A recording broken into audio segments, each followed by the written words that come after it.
This story starts with a girl is standing in front of a beautiful manor. Butler said, "Your Grace, your fiancé, Lady Karina, is here to see you." Milian stops writing and asked, "What?" "He is ruler of Xantar, Duke Milian Pastellio." He asked, "Fong, isn't the wedding a year from now?" While bowing his head, Fong replied, "Yes, your Grace." He said, "But since she's come all this way, I think you should at least go and see her." Milian stands up and started walking. He said, "Why?" in angry tone. "How could she be this rude? What in the world is she thinking?" He said, "Though we're engaged, I can't believe that she would barge in here without even informing us ahead of time." While Fong is walking beside him, he said, "And she just had to come now, when winter is around the corner, and I have more important matters to deal with." Milian thinks in his mind, "We must accumulate enough food to last and make preparations to fight against demonic monsters. Please don't forget to subscribe and help me to reach 1K subs as soon as possible. Thanks for your support." Milian stops at a door and asked while opening the door, "Is it too late to call off the engagement now?" Karina said, "That sounds wonderful." Milian looks at her and thinks in his mind, "TSK, did she overhear?" He said, "What did you just say?" Karina said, "I'm willing to call off the engagement. In return, I'd like to live here for a period of about 6 to 10 months. Milian asked, "Who?" Karina replied, "Me." Milian asked, "Are you out of your mind?" Karina replied, "Not at all." She said, "I don't need a room in the main building. I'm fine with staying in the annex, as well." She digs up a paper from her robe and said, "I even brought the document to break off the engagement." While presenting the paper to Milian, she said, "Here you go." Milian looks at her, and then looks at her clothes. She's wearing worn out and shabby clothes. He asked, "Is your family struggling financially?" Karina tilts her head and while confused asked, "Pardon?" While looking at her clothes, Milian asked, "Did you travel like that? Where are the rest of your bags?" Karina said, I didn't bring anything else, in case something happened to me." He asked, "How did you come all this way?" She said while remembering her journey in her mind, I paid for a carriage ride, got off and walked for a while, then hitchhiked the rest of the way." Milian asked, "When did you depart?" Karina replied, 2 months ago. Milian takes a sigh and said, "You could have sent a message during that time. No, more importantly, how could you embark on a dangerous journey all by yourself? How naive can you be?" Karina replied, "That's because..." While smiling, she said, "This may be my first trip as well as my last." While remembering the scenery of her journey of forest and wildlife, she said, "I've always wanted to accomplish something with my own strength." Milian thinks in his mind, well, it wouldn't make sense for a noble lady to go on such a reckless journey more than once. Karina asked, "May I please stay here?" Milian walks close to her and asked, "What will you do if I say no?" Karina thinks and said, "Well, I did think of going from place to place and working here, and there is my plan B." Milian takes a sigh and thinks in his mind, what kind of a plan is that? He looks at her and thinks, is she really the same person I saw at the engagement ceremony? He recalls his memories of his engagement with Karina in his mind. He thinks in his mind, I had no idea that she was this rash. Karina said while smiling, "But I believe you won't say no, yes?" He asked, "What makes you think that?" She replied, "That's because Your Grace doesn't like me." While showing him the paper, she said, "I'm quite good at catching on to stuff like that. As you can see, I've already filled out the form to call off our engagement." He said, "Very well. Come in for now." She said, "Thank you. I promise not to be a bother. You won't even know that I'm here." She said, "And when I suddenly disappear one day, just think that I've returned home." While closing her eyes, she said, "Or you can think that you've been freed from an annoying burden." Milian said, "As you wish. Fong, prepare a room for her." Karina tells in her mind, "And that was how I ended up living in the manor of my fiancé who hated me." Before some time, Karina and her family was sitting at the dining table. Karina's father said, "Lia, you look very well today." Abilia said, "It's all thanks to the wonderful medicine that you and mother bring me every day." Felden said, how could you call that wonderful? It looked awfully bitter. Yuck. Karina's mother said with closed eyes. Leah's ill. She needs to eat her medicine to get well, even if it's bitter. Enfric said, I also bought you a gift to cheer you up, Leah. Felden asked, no fair. What about me? Enfric said, of course, I brought you one too. Abelia said, thank you, Enfric. Karina tells his story of her childhood. She tells, when I was little, I wondered why I was the only one with dull, brown hair in my family. While looking at her family photos, she tells, we all share the same blood, but I don't look like them at all. While putting her spoon back on table, she tells, later on, I found out that I had inherited my dark hair from one of my grandparents. She stands up and said, I'm finished. May I be excused? Karina's mother said, all right. Karina walks away and closed the door to the dining hall. She said, while walking, they don't even care. While walking, she thinks in her mind, it's all right. It doesn't bother me anymore. She staggers while walking. She grabs the side of a pillar and stands. She then started running. She stops and vomited up everything she ate. She thinks in her mind, he didn't say, my condition would deteriorate this quickly. A few days ago, while writing on the paper, doctor said, I'm sorry to say this, but your organs seem to be functioning at only half of their potential. Karina asked, is it that serious? Doctor replied, yes. It's a miracle you're still walking about. If you suddenly became like this, though you were healthy before, I suspect that it could be the art disease. Karina gets shocked after hearing that. She asked, the art disease? Doctor explained, oh Karina, among artists, there are a few gifted individuals who can bring about miracles. And among these individuals, there are some whose abilities cost them their life force. That being the case, I assume you can create miracles as well. Karina said with a sad face. Yes. Doctor said, every time you use your power, your health must have weakened considerably. Why didn't you get a checkup? If you discovered that you had this illness beforehand, it wouldn't have worsened to this extent. The doctor asked, didn't your family say anything? Karina shakes her head. Karina talks in her mind, the reason why I didn't tell my family about this is because they wouldn't have listened. While remembering her miracle art, she tells, I guess you could say it was out of pride. While imagining her parents in her mind, she tells, of course, it wasn't that my parents didn't love me. They always tried to be fair. But my younger siblings needed my parents more than I did because they were younger and ill. Inevitably, mother and father couldn't afford to be fair all the time. She tells, I was neither the firstborn nor the youngest in the family. I was the second child who could look after myself. Naturally, the amount of attention my parents gave me was smaller than a grain of sand. She started shaking while thinking, if I tell them now, they'll probably start paying more attention to me.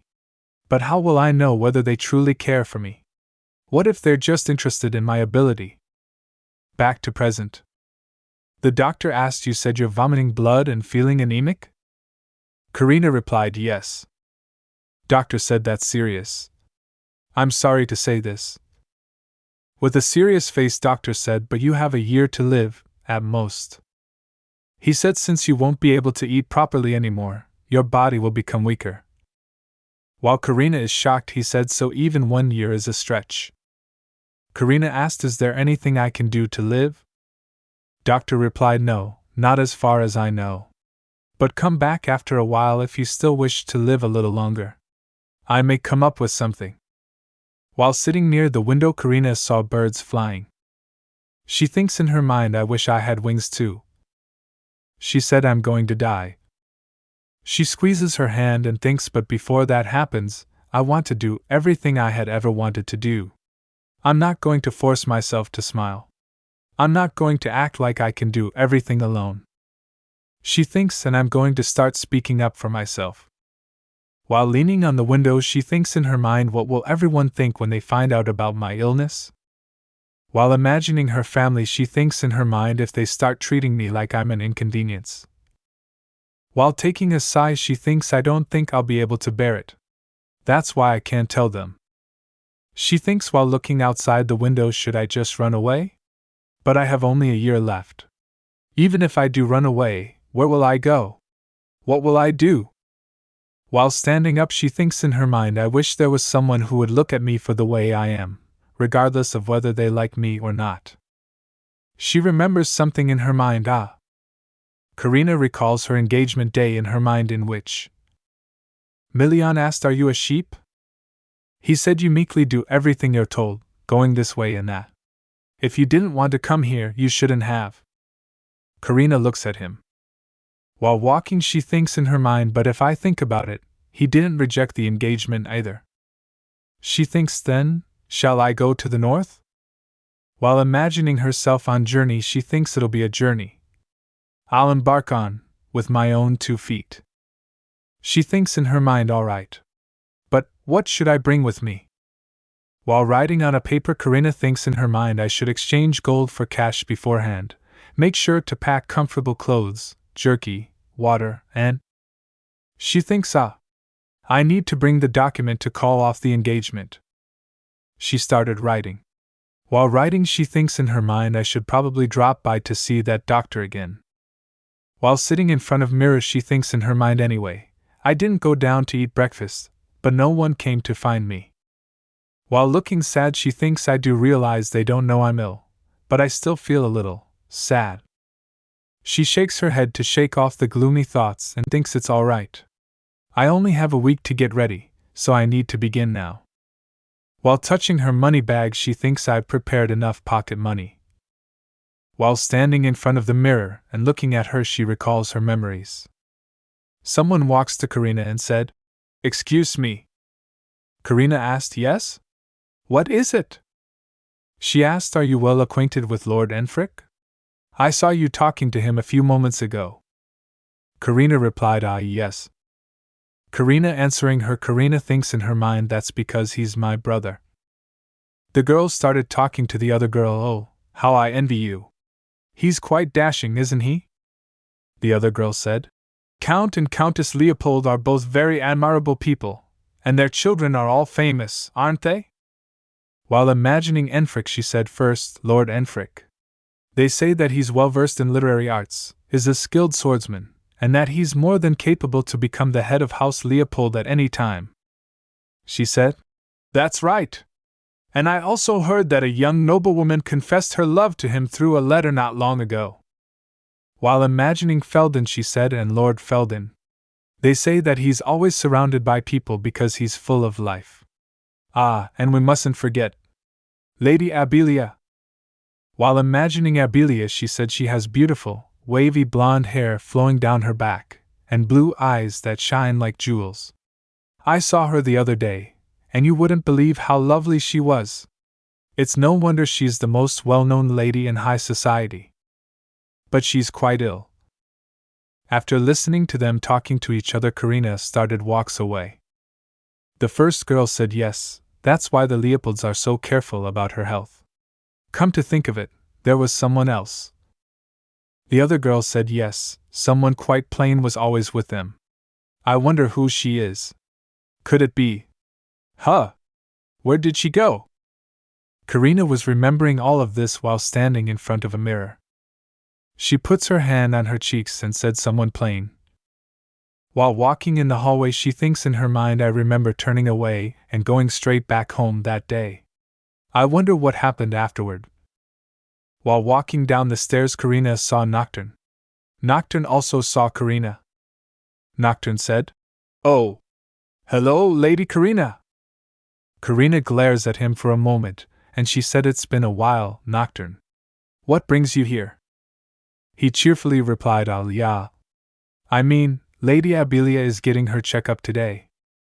Karina thinks in her mind, "Yeah, While remembering her younger self, Karina thinks in her mind, I once had feelings for him, but...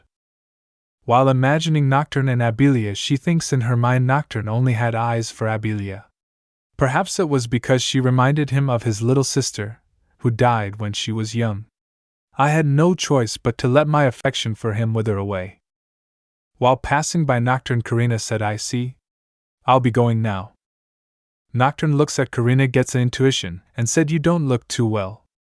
Are you alright?" Karina thinks in her mind, "Since when did you care?"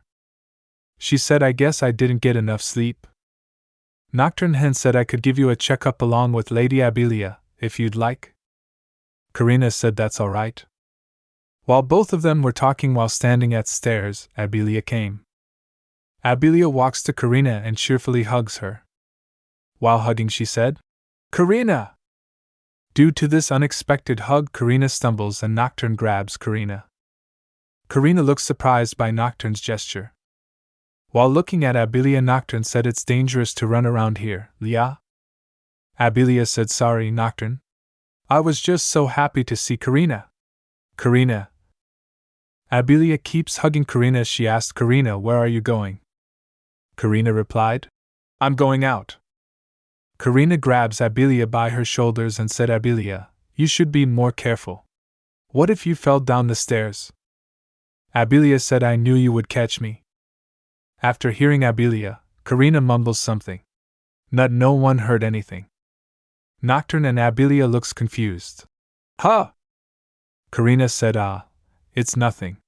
You should go get your checkup done so you'll get better." While putting on a pout, Abelia said, "But Nocturne always scolds me." Abelia said, "Besides, I feel better these days. Can I go outside with you?" Karina pushes her hand away and said, "Nocturne came all the way here to help you. It wouldn't do to just send him back." Abelia looks a little sad and said, "But..." Nocturne said, "Leah, I'm sad that you think I only scold you. I'm just doing my job." He said, "Since Lady Karina has plans, we should let her go and head upstairs now." Abelia said, "Okay." Abelia drooped her shoulders and said, "You're so lucky to be able to go outside every day, Karina." After hearing Abelia, Karina gets shocked. She clenches her hands and thinks in her mind, "What? Lucky? How could you say that? You have no idea what I had to endure." Karina remembers a time. While taking care of Abelia, Karina tells in her mind, "Abelia loved clinging to me. So I always had to stay by her side and tend to her." While remembering the letters, she tells in her mind, "All those tea party invitations gathered dust on my desk because I couldn't go. Naturally." She tells in her mind, "I wished I could attend parties and have fun.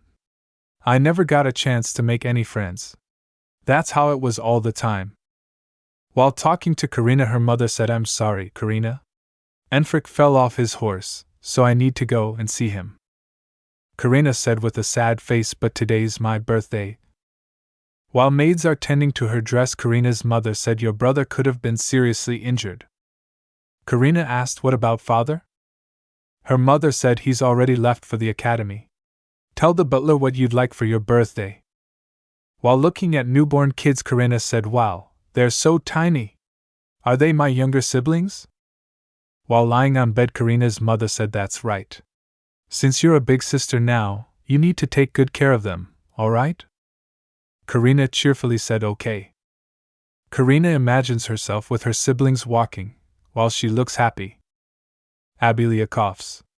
Karina thinks in her mind, "Did she cough?" Karina said, "Mother, Abelia just..." Her mother said, "Karina, go to your room now." Her mother said to the maid with a worried look in her face, "Call for the doctor immediately." The maid said, "Yes, my lady." While another time, Karina said, "No. Felden. Give it back." While Felden is a kid, he grabs the toy. Karina pulls it from him and said, "Mother made me this for my birthday." Felden falls with a thump sound and started crying. Karina gets startled after looking at Felden crying. Karina's mother burst open the door and said angrily, "Goodness, Karina. What in the world are you doing? How could you treat your younger brother like that?" Karina said, "But Felden tried to take my..." Her mother interrupts Karina and shouted, "He's just a baby. Give it to him." While holding Felden, her mother said, "You must be kind to the little ones so they'll follow in your footsteps. Just let Felden play with that. My darling boy, are you alright?" While Karina is hugging the toy, her mother said, "Be a good girl, Karina." She said, "Karina, do as you're told. Do you want to be punished by your father?" Karina said. No, but… Her mother said, then stop acting like a child. Karina gives her toy to Feldon. At another time, Karina said to her mother, Mother, I feel dizzy. While sewing, her mother said, What? She puts her hand on Karina's forehead and said, Oh my, you have a fever. She said Abelia has a fever as well. The doctor is with her now, so I'll send him over to you afterward. She holds Karina up and said, Let's go to your room for now. I'll carry you there. Karina said, Okay. Karina looks happy and she smiles looking at her mother. Someone knocks on the door. The butler said to Karina's mother, My lady, the doctor wishes to talk to you about Lady Abelia. Her mother asked, Is something wrong? All right. Tell him I'll be right there. She drops Karina and said to her, I'm sorry, Karina. I'll call a maid for you. Go to your room and get some rest. I'll be there as soon as I'm done.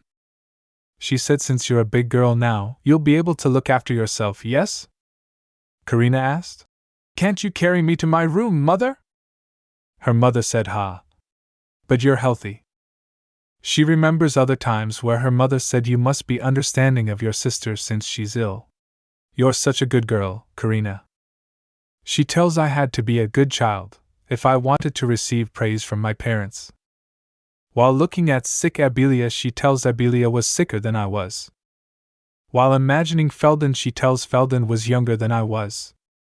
While looking at the picture, she tells an Enfric lived far away from home. She tells my parents always seemed to have an excuse for not prioritizing me. That was how I slowly closed my heart and decided not to reach out to them when I turned 10. While drawing, she tells instead, I found a new hobby. Her eyes sparkles yellow when she is drawing. She tells I didn't know my creations were miracles then. While looking at a butterfly drawing, she tells, but I felt fulfilled whenever I filled the paper with my drawings. The butterfly from her drawing becomes alive and started flying. Karina looks at butterfly with awe. She joyfully runs to her parents and said, Mother, Father! Look at this picture I drew! Her mother said to Karina while holding the paper, Karina!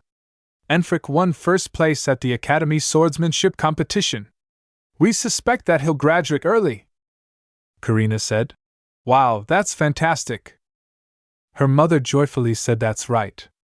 I wonder who he takes after. While Karina's father said, I want to see it too. While showing her drawing, Karina said, Mother, I drew this picture today. Her mother takes a glance at her drawing and turns her head away and said, Yes, good job. Her mother said to her father, Anyway, we must throw a small party when he comes home for the weekend. While Karina is standing behind them looking sad, she said, Abelia is getting better these days, too. So many good things are happening. Karina thinks in her mind, Won't you look my way, just once? At another time, Karina's mother said, Karina! While sitting on a chair drawing, Karina said, Yes? Her mother shouted, Did you take what was on my desk? Karina replied, No. Her mother said, Don't lie. She said, Then why is it in Abelia's hands? I told you it's dangerous. With a blank expression, Karina said, I didn't do. While Abelia is crying besides her mother, she said, Why can't you be a good big sister? Why must you cause so much trouble? Karina thinks in her mind she doesn't want to listen to me. She said, I'm sorry. I won't do it again. At another time, Karina's father said to her, Enfric's graduation ceremony is tomorrow, so would it be alright if we push back your birthday party, Karina? Karina thinks in her mind, compared to Enfric's many talents, which everyone praises, my drawings are nothing. It's not like having my party a bit later is going to mean there'll be less food or presents. At another time, while holding Abelia, Karina's mother said to her, Karina, it's all right to have your tea party another day, yes? Abelia's not well again. Karina think in her mind, of course, since I'm healthier than her. It's okay. She said, Yes, that's fine. I'm perfectly fine. She tells, the more I said those words, the more I drew.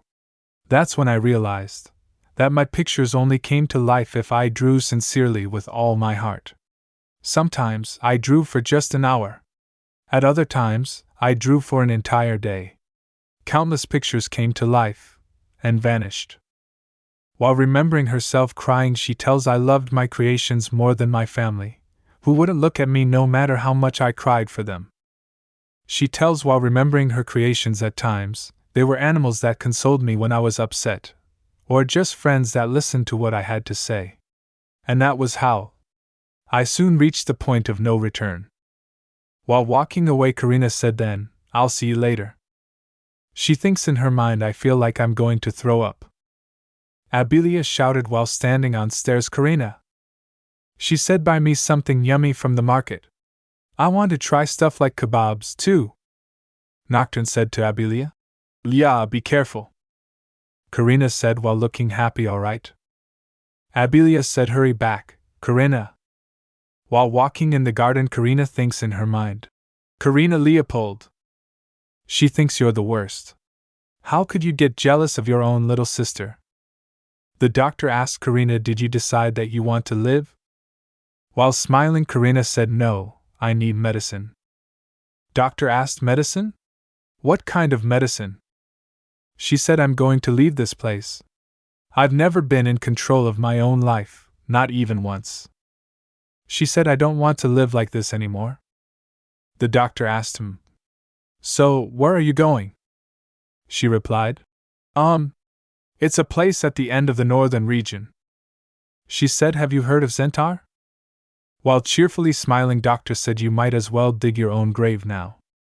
He said you'd be better off taking a pill that'll kill you in a snap of a finger than going to a place like that. While walking away from her, he said, if you're here to ask to be killed, you're at the wrong place. Get out of here. Karina said, no, you misunderstand. She said, is there a way to get there safely without dying? I was planning to take 2 months to get there. While the doctor is thinking, she said, and rest for a day or two every week at an inn. Would it be impossible? While pulling his chair, doctor asked, but why go north? She said, I have an acquaintance there. He said, but the north is unbelievably freezing. On top of that, winter's only 2 months away. She said, I don't think that'll be a problem, since I plan on only staying indoors. With a worried look, doctor asked, what are you trying to do, exactly? While looking at him, Karina thinks in her mind, he's looking at me as if I'm an ignorant child. She said, I would like to get there without dying. That's all I want. The doctor asked, when do you plan on leaving?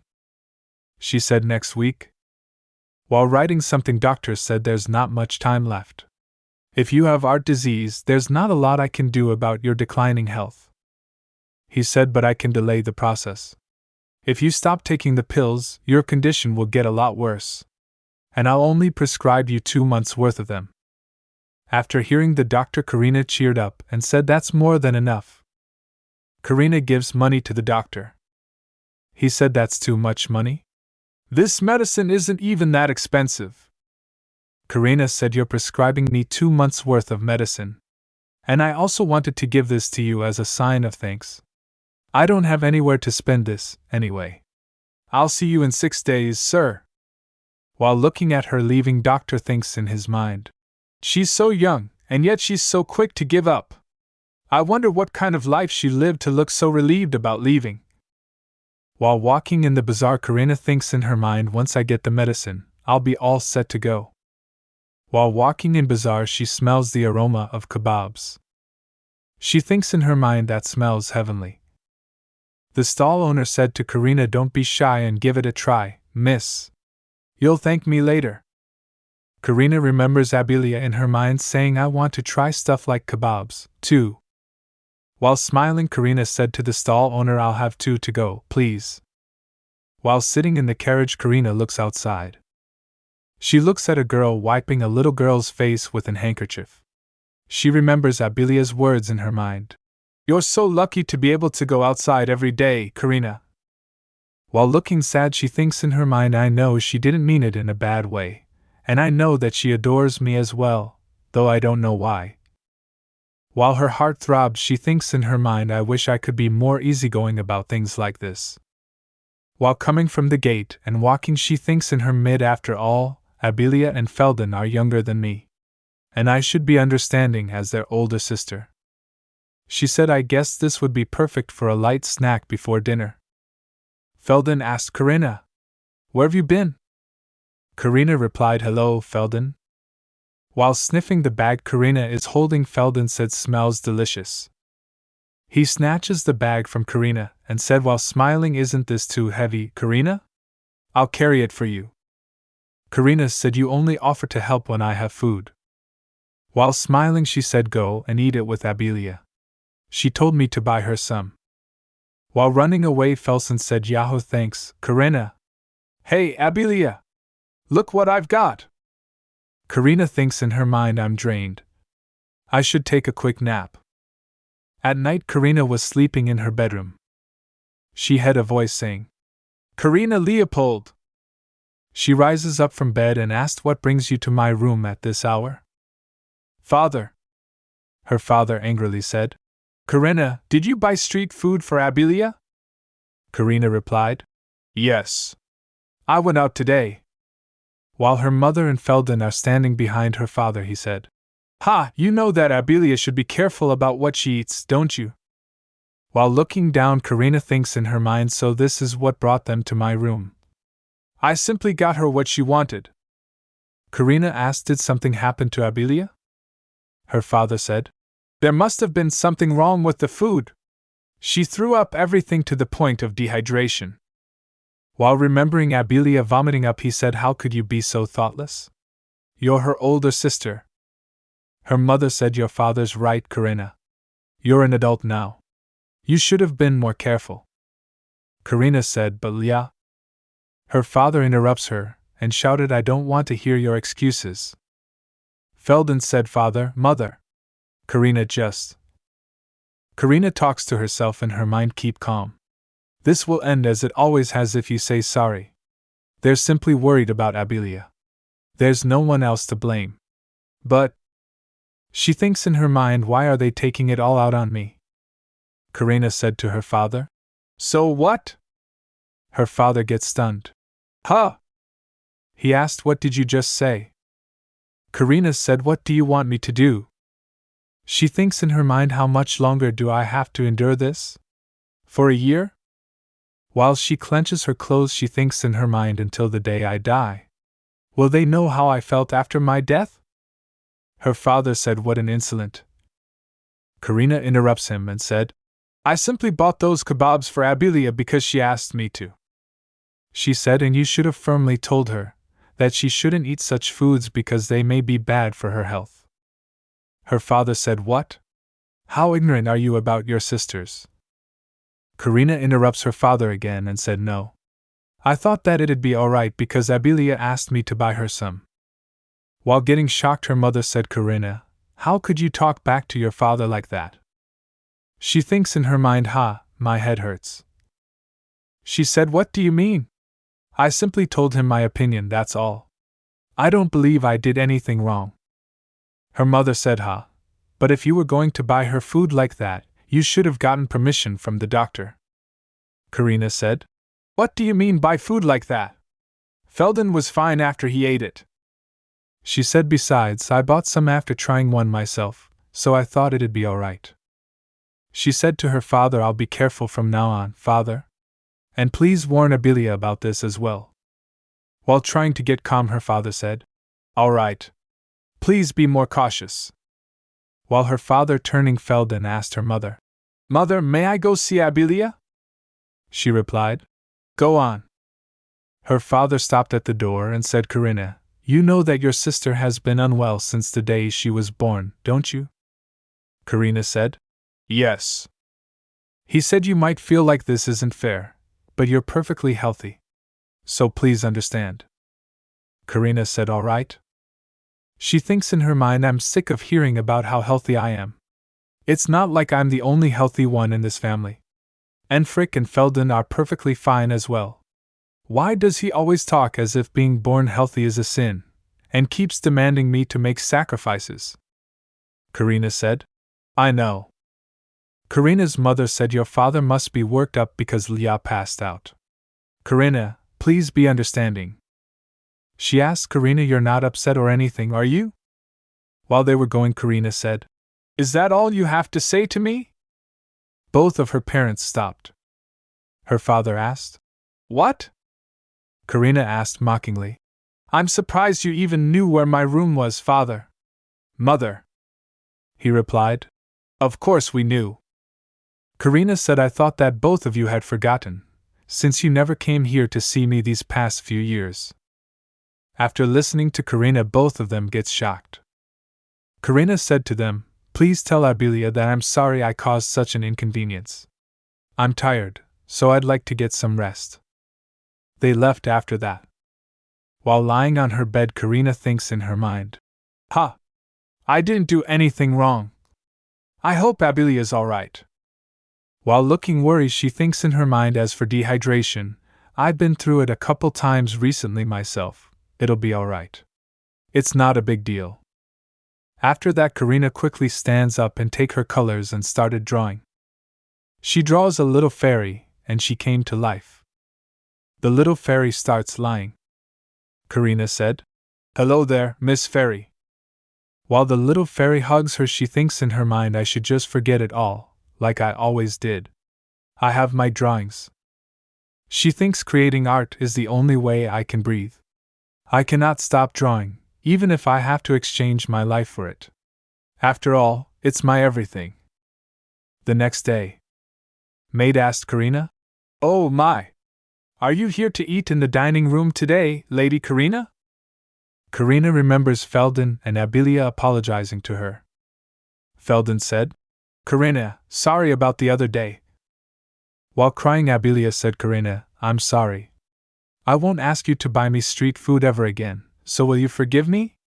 And please come to the dining room for our meals, too. While standing in front of the door, Karina said, Yes, I will. The maid said, That's good to hear. Everyone will be pleased. Karina talks in her mind, Today will be my last day here, anyway. While sitting on the dining table, Karina thinks in her mind, I don't think I'll be able to eat anything other than that salad. Her father said to her, Ahem. Karina, I noticed that your birthday is in 2 days. She said, Yes, that's right. She thinks in her mind, I forgot that my birthday was coming up. Her father said that happens to be Enfrick's day off, so we thought it'd be nice to go on a picnic all together. He said, Would it be alright to push back your birthday party? Karina said, Do as you wish. However, I don't think I'll be able to attend the picnic. I have plans. Her father asked, Is it so important that you must miss a family event? While standing up from the dining table, she said, Yes, I'm sorry. I hope you all have a lovely time without me. I'm done eating, so I'll excuse myself first. After that, she dashed back to her room. She places a paper on the table. While standing in front of the mirror, she thinks in her mind, I thought I couldn't be any more disappointed or sad. While writing on the paper, she thinks this might as well be my last birthday. She thinks father didn't even seem sorry when he asked if my party could be postponed. He acted like I would obviously say yes. It looks like my last memory of this place is going to be horrid too. After putting her robe, she gets ready to leave. She thinks in her mind still, since they're family, I wondered whether I should at least say something to them before leaving. But I just ended up leaving a simple letter on my table. After that, she left on her journey. In the Zenta region. While taking bath, Karina thinks in her mind, it's a relief that he didn't kick me out. A few minutes ago, Milian said while going away, As you wish. Fong, prepare a room for her. He said to her, We'll talk after you get washed up. Karina nodded to him. While looking at the medicine bottle, she thinks, I only have 3 pills left. She closes her eyes and remembers the doctor's words in her mind, I've given you plenty of medicine, but if you end up with only 3 pills left, stop taking them. Once you do, you'll come down with a fever in 3 days. Your health will decline rapidly afterward. It'll be as if all the water pent up behind a dam comes bursting out. After the bath, while rinsing her hair, Karina thinks in her mind, if my calculations are correct, my body temperature will start rising tonight. She remembers the doctor's words again: if your fever rises to an unbearable level, take a pill once every 2 days. P.S. Don't resist sleep. It's a sign that your body is fighting to stay alive. While standing, she thinks in her mind, is this what it's like to be a grandfather? While remembering her journey, she thinks the journey was exhausting, but it was tremendously fun as well. Though I only have 1 year to live as I wish. After getting ready, she thinks, no, that's more than enough for me. I should do whatever I want. And in order to do that, she remembers something in her mind. While standing in front of Milian, she thinks in her mind, this study smells like paper and ink. I think I kind of understand why he seems so touchy now. While looking away from him, she thinks in her mind, I'm sorry to bother you when you're busy. Milian said, take a seat first. Karina said, all right. Both Milian and Karina sat on sofas and the butler pours them tea. Milian said, now, explain why you came all the way to Zentar. Karina asked him, must I? Milian said with a frustrated look, I think I have the right to know, seeing how you're the one who asked me to let you live here for a while. He asked, did you get into a fight with your family or something? Karina clenches her clothes and said, I suppose you can say that. Milian said, considering the fact that you spent 2 whole months just to get here, I understand how desperately you wanted to leave. While Karina is looking down and sad, he asked, was the fight that serious? Karina talks in her mind, he is partly right. While imagining her family in her mind, I just wanted to spend my last days in peace, and, in order to do that, I needed to be far away from my family. She thinks in her mind, to be honest, a part of me wished that they would regret how they treated me after I died. I know I'm being childish, but... While holding the teacup, she said, everyone needs time to be alone sometimes. Milian said, yes, but now's not a good time. Winter's the busiest season of the year in Zentar, so I won't be able to tend to your needs. Karina joyfully said, that sounds great. While looking gloomy, Milian thinks in his mind, what in the world is this tiny lady trying to say? No, more importantly. Karina started babbling. She said, so if you happen to have an annex that you're not using, may I use it? If I were given a room right next to your graces, I imagine that it'd be awfully awkward when we run into each other, and... While looking at her babble, Milian thinks in his mind, is this really the same lady that I met at the engagement ceremony? She seems rather different now. He said ahem, the annex needs a bit of touching up. Karina asked, is it dusty? Milian said, no, it's clean, but it needs to be refurbished, and I have yet to assign servants there. While putting her cup and table, she said, if there's fire and warm water, it's more than enough. I don't even need a maid. Milian said, if you say so. It's ready for use, so you may move in whenever you'd like. Fang, make preparations. He said, and don't even think about going outside by yourself. With a concerning look on his face, he said, the north is different from the south during the winter. It's dangerous because you never know when a demonic monster could appear. Karina stands up and said, don't worry. I don't plan on venturing out. I'd like to get some rest. May I go to the annex right away? Milian said, go ahead. While going away, Karina said to Milian, thank you for allowing me to stay here. Milian said, I didn't exactly have a choice. It's not like I could kick you out. While walking, Karina stops at the door. While opening the door, she said, Your Grace, I'm sorry to be an inconvenience. She left while Milian and Fang are still there. While walking, Karina collapsed at the side of a wall. She thinks, I feel a bit dizzy. Karina was sleeping on the bed. While lying on bed, she thinks in her mind, it's so cold. While looking at the light, she thinks the light's still on over there. She rises up from bed. While walking holding a lantern, she thinks in her mind, I should fetch a kettle and a towel to cool my forehead while I have enough strength to move. While walking, she thinks, is the kitchen this way? This place is bigger than Leopold Manor, so it's hard to find my way around. While walking, she hears a creepy sound and gets spooked. She then heard voice of someone walking, and then she heard a voice saying, Lady Karina? She gets scared. She screamed and swings the lantern to the person calling her. The person avoids her swing. She then glances at the person. Milian asked, "What are you doing up so late?" While taking a sigh of relief, she said, "Well, what brings your grace here at this hour?" Milian said, "Ah." While scratching his neck, he thinks in his mind, "I can't tell her that I came because I was worried about her." He said, "I was taking a walk when I remembered the heaters in the annex were broken, so I came to check on them." Karina said, "Oh? Is that so?" He steps up to her and extends his hand towards her, and she flinches. He said, "But..." While getting confused, he asked, "Lady Karina, are you hiding something from me?" While looking at her worried face, he said, "If anything is wrong, tell me." Karina said, "It's nothing." With an angry face, he thinks in his mind, "Nothing?" He then grabs her hand and started walking. While walking, he thinks in his mind, while looking at her, she's out of breath, her cheeks are red, and unlike before, her voice is shaking. He said to her, "You have a fever?" Karina said, "It's all right. I'm sure it'll go away if I get enough rest." He said, "I should have seen this coming when you told me that it took you 2 months to get here. Why didn't you just say you were feeling unwell?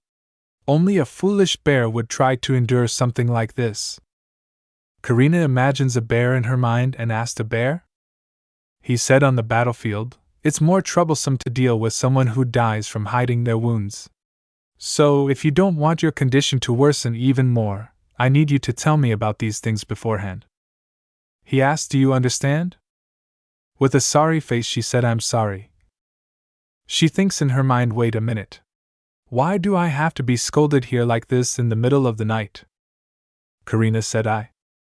Milian interrupts her, and he raised his hand in front of Karina's face. Abd asked, "Lady Karina, how many fingers am I holding up?"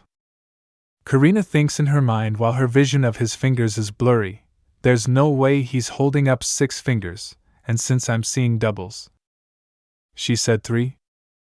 Milian looks at his 2 dingers. She thinks in her mind, "Did I get it right?" Milian said, "You really are such a handful." He then lifts her up and holds her in his arms. While surprised, Karina said, "I'm fine." He said, "This isn't a good place for a patient to live in. I'll take you to the main building." Karina said, "But..." He said, "I know that you don't want to, but I'd be a horrible host if I just let you stay in the annex." Karina said, "Okay." Milian starts walking while holding her in his arms. He said to her, "I'll call someone to take care of you. Get some sleep." While feeling dizzy, Karina said, "No doctors." Milian asked, "What?" She said, "Don't call a doctor, no matter what, please." He said, "All right. Just go to sleep." She said, "Your Grace, you promise?" Milian brings her to the main building. She falls asleep on bed. While looking at Karina sleeping, Milian thinks just. He first stops his hand and then thinks in his mind, "What is she trying to hide from me?" 2 months ago. Maid said to Karina's father, "Goodness, your lordship! Lady Karina's nowhere to be found." He said, "Why are you making such a fuss? She frequently goes out on her own, doesn't she?" While bowing her head, Maid said, "I apologize, my lord." "Well, I don't think that's the case this time." While presenting a letter, Maid said, "I found this letter on her table when I was cleaning Lady Karina's room this morning." The letter's content were as follows. "I'm going to go on a journey. Karina Leopold." He said, "What in the world?" While reaching her hand to the letter, her mother asked, "What is it?" After reading it, she asked, "Where could she have gone without saying a word?" He father asked the maid, "When's the last time you saw her?" She said, "Well, I believe I saw her go outside 2 days ago." He asked, "What about yesterday?" She said, "Yesterday? I don't recall seeing her." He asked, "Did any of you see Karina yesterday?" Felden and Abilia looks oblivious. Abilia asked, "Since she wasn't in her room, I thought she went to the market again." Felden said, "I haven't seen her recently either." Enfric said, "Perhaps she was upset that the picnic overlapped with her birthday. I should have picked a different date." Enfric remembers his conversations with Karina in his mind. He said, "Karina, if you're upset, you can say so. Don't forget that mother and father love you.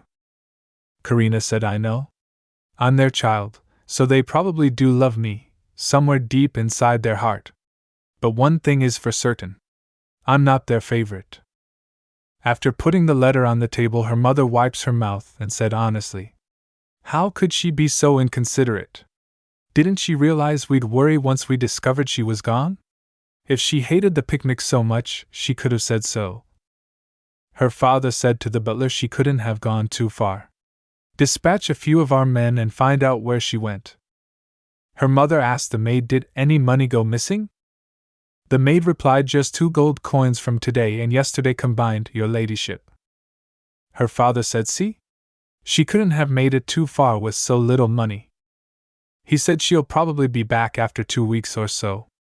I'll make sure to scold her properly when she returns.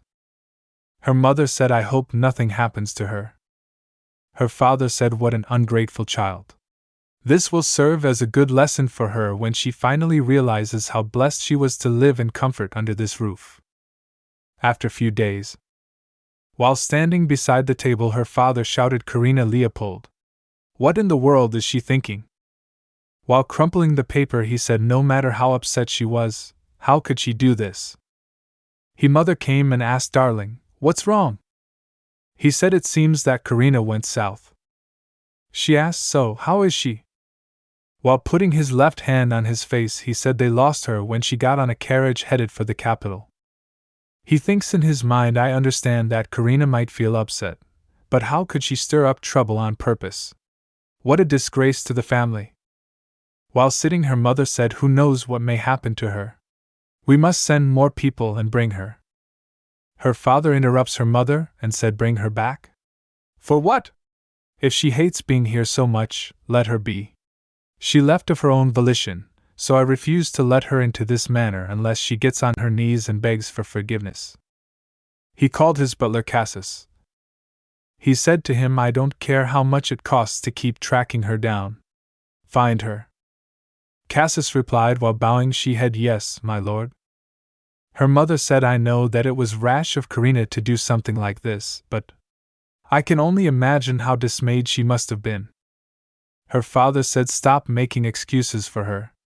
She ran away because she was upset about a birthday party. He said, if word gets out about this, I won't be able to hold my head up. She's a smart girl. I'm sure she'll be back before that happens. Her father asked her mother, how's Leah? Isn't she lonely now that Karina's not here?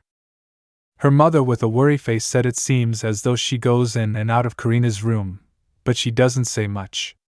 Still, it must be hard for her. Her father said, she's more mature than her childish sister. Her mother said, though Abilia acts out sometimes, she's quite thoughtful. I'm sure Karina had her reasons for acting this way too. While imagining Karina in his mind, he said, what in the world could she possibly have been upset about? We gave her enough pocket money and always bought her the things she asked for. Her father said, we must have spoiled that girl. Her mother thinks in her mind that's true. We gave her everything a child could ever want. No, let's not talk about this anymore. She'll probably return in a month, at least. Karina opens her eyes and blinks. She was lying in bed. Milian asked, are you awake? He was sitting on a chait while reading a paper. Karina turns her head and looks at him and said, Your Grace? She gets shocked and talks in her head, it really is him. Milian said, you still have a fever? Stay in bed. While rising up from bed, Karina asked, Your Grace, what are you doing here? Milian replied, don't you remember? You refused to see a doctor, and it was too late to call for anyone. He steps up to her and said, so I decided to stay by your side until morning. While Milian is pushing her into the bed, Karina asked, really? He said, then why else would I be reading my papers in here instead of my study? She said, but am I not a bother to you? Milian talks in his mind, why would she be a bother? She's a patient, so of course I have to take care of her. He said, I am the owner of this manor, Lady Karina. Since I accepted your offer, it's all right for you to act like a guest. With a relieving face, Karina said, okay. Milian sits on a chair near the bed and asks, do you need anything? I've never looked after anyone before, so I'm quite new to this. Karina asked, really? This is your first time? He replied, that's right. She said, this is a first for me too.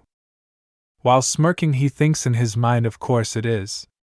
There's no way a noble lady would ever need to tend to someone who's ill. She's babbling nonsense because of her fever. Karina said while smiling, but it is quite nice to have someone nearby when you're sick. She said, I'm used to looking after my siblings, so. Milian thinks in his mind, she must have been referring to being taken care of, not taking care of someone else.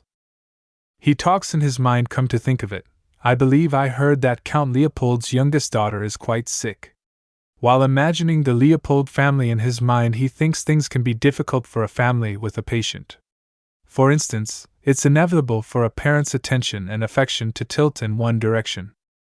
He said, anyway, it seems like your fever's not going down, which is a problem. Karina said, I have medicine in my bag. I forgot to bring it. Milian stands up and said, I'll go get it then. Karina grabs his hand and said, no. Not right now. Milian said, no? Your fever's still high. Karina said, it doesn't matter. Milian sits back on chair and said, you're more stubborn than a donkey. Karina giggles while lying down in bed. She thinks in her mind while holding Milian's hand, I feel cold and heavy. The room is really dark, but his hand is so warm. It feels so good that I can't help but giggle. Milian said to her, it's still dawn. You should get some more sleep. Karina asked, will you leave if I fall asleep? Milian squeezes her hand and said, no. I'm going to stay until Fong wakes up.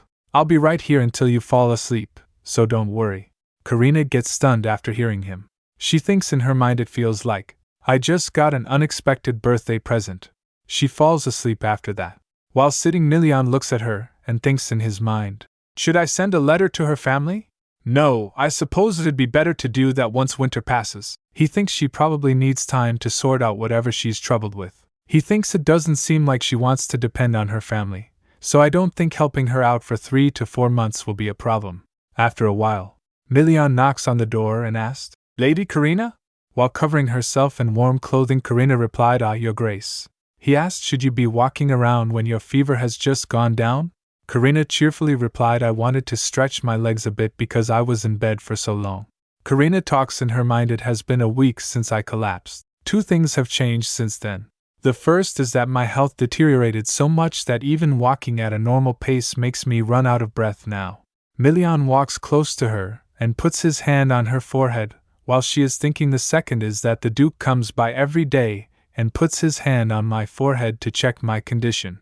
Milian happily said, your fever's definitely gone down now. But, while Karina is blushing and covering her head with her hands, he said, why are you acting like a scared rabbit? While laughing, he said, don't worry. I won't bite. He asked, have you had lunch yet? Karina replied, no, not yet. She talks in her mind, I didn't want to be a bother, so I tried my best to stay out of his sight, but, while turning, Milian said, I haven't either. Would you like to join me? Karina nodded and he said, all right. Then take your time getting dressed. I'll see you outside. Karina talks in her mind. At first, he seemed like a cold and blunt person, but I soon discovered he was more caring and sensitive than I thought. While walking with Karina, Milian said, that reminds me. I'll be out hunting monsters quite often from now on, so there'll be no need for you to go back to the annex. Just use the main building. Karina asked, would I be a hindrance if I followed you on your hunts? He straightforwardly said, of course. Karina said, I was just joking. Milian asked, anyway, do you like to draw? He said, I noticed that your bag was filled with art tools. Karina said, oh, yes, I do. She thinks in her mind, not even my family has ever asked me about that. He said while pointing outside, then I suggest that you go up to the roof at dawn or sunset to see the view. It's quite the sight. She said, all right, I'll keep that in mind. While turning, he said, but Karina bumps into him. Milian said, oh, my apologies. While rubbing her face, Karina said, no, I'm the one that bumped into you. She asked, but what? What were you about to say? While scratching his head, he said, since you seem quite frail, be careful when you go up there. She said, all right. He said also, it gets very cold in the morning and night here in the north, so make sure to dress warmly. She said, okay. He said, you need to notify me or Fong before you go. She said, okay. While pointing upward, he said, and you must come down once every hour or so to warm your body up. While listening to him, Karina thinks in her mind, I bet his subordinates don't like him because he lectures so much. He said with a serious face, you better remember all this if you don't want to end up as a dry squid. She said, a dry squid? He asked her while turning, huh? Did you forget what you were like at the engagement ceremony? While remembering the engagement day, he said you were practically dragged around by your maids. It was clear from your expression that you didn't want to come. He said if you didn't want to be there that much, you should have said so. While getting sad, she said that was. She talks in her mind, I didn't have a choice. While remembering her parents in her mind, she tells my parents planned the engagement without even asking for my opinion. While remembering Abilia's sick, she tells and they couldn't attend the engagement ceremony because Liao was sick. While bowing her head, she said, I apologize if I had offended you. Milian said, no, there's no need for you to apologize. While closing his eyes, he said, I guess I was also at fault for not asking you how you felt about the engagement. I was too focused on carrying out my predecessor's final wishes. He said, anyway, what I'm trying to say is, if you don't like something, while looking her in her eyes, he said, just say that you don't. Karina thinks in her mind, but I've never been able to express my opinion so openly before. If I had refused to get engaged, Abilia would have been forced to take my place. She doesn't say anything. Milian scratches Hugh's head and then turns and starts walking. As he walked, he asked, what kind of foods do you not like? Karina replied, I'm not good with greasy foods. While opening the door, Milian said, I suppose that's understandable. Come, you must be hungry. While amazed, Karina said, Your Grace, Milian said, this place is beautiful when it snows, but the cold is unbearable. So, I gathered all the experts of the north and had them make a glass dome here. While excited, Karina asked, wow, when will it snow? Milian replied, since this year's been fairly chilly so far, I suspect it'll start snowing early next month, Karina told. It wasn't cold enough to snow back at Leopold County though, Milian said. What an absurd comparison. Of course, the north is colder. Anyway, the food's getting cold. You should eat. Karina imagines Milian saying to maids, don't put any greasy food on that side. She thinks, he's so considerate. Milian then asked, you're not that weak, right? You're not going to throw up blood while eating, are you? Feeling pressured, Karina replied, I'm not that ill. She thinks in her mind, I feel so sorry that he had to go out of his way for me. I thought he was just a cold and mean person. If any problems arise because of me, he'll have to deal with the consequences.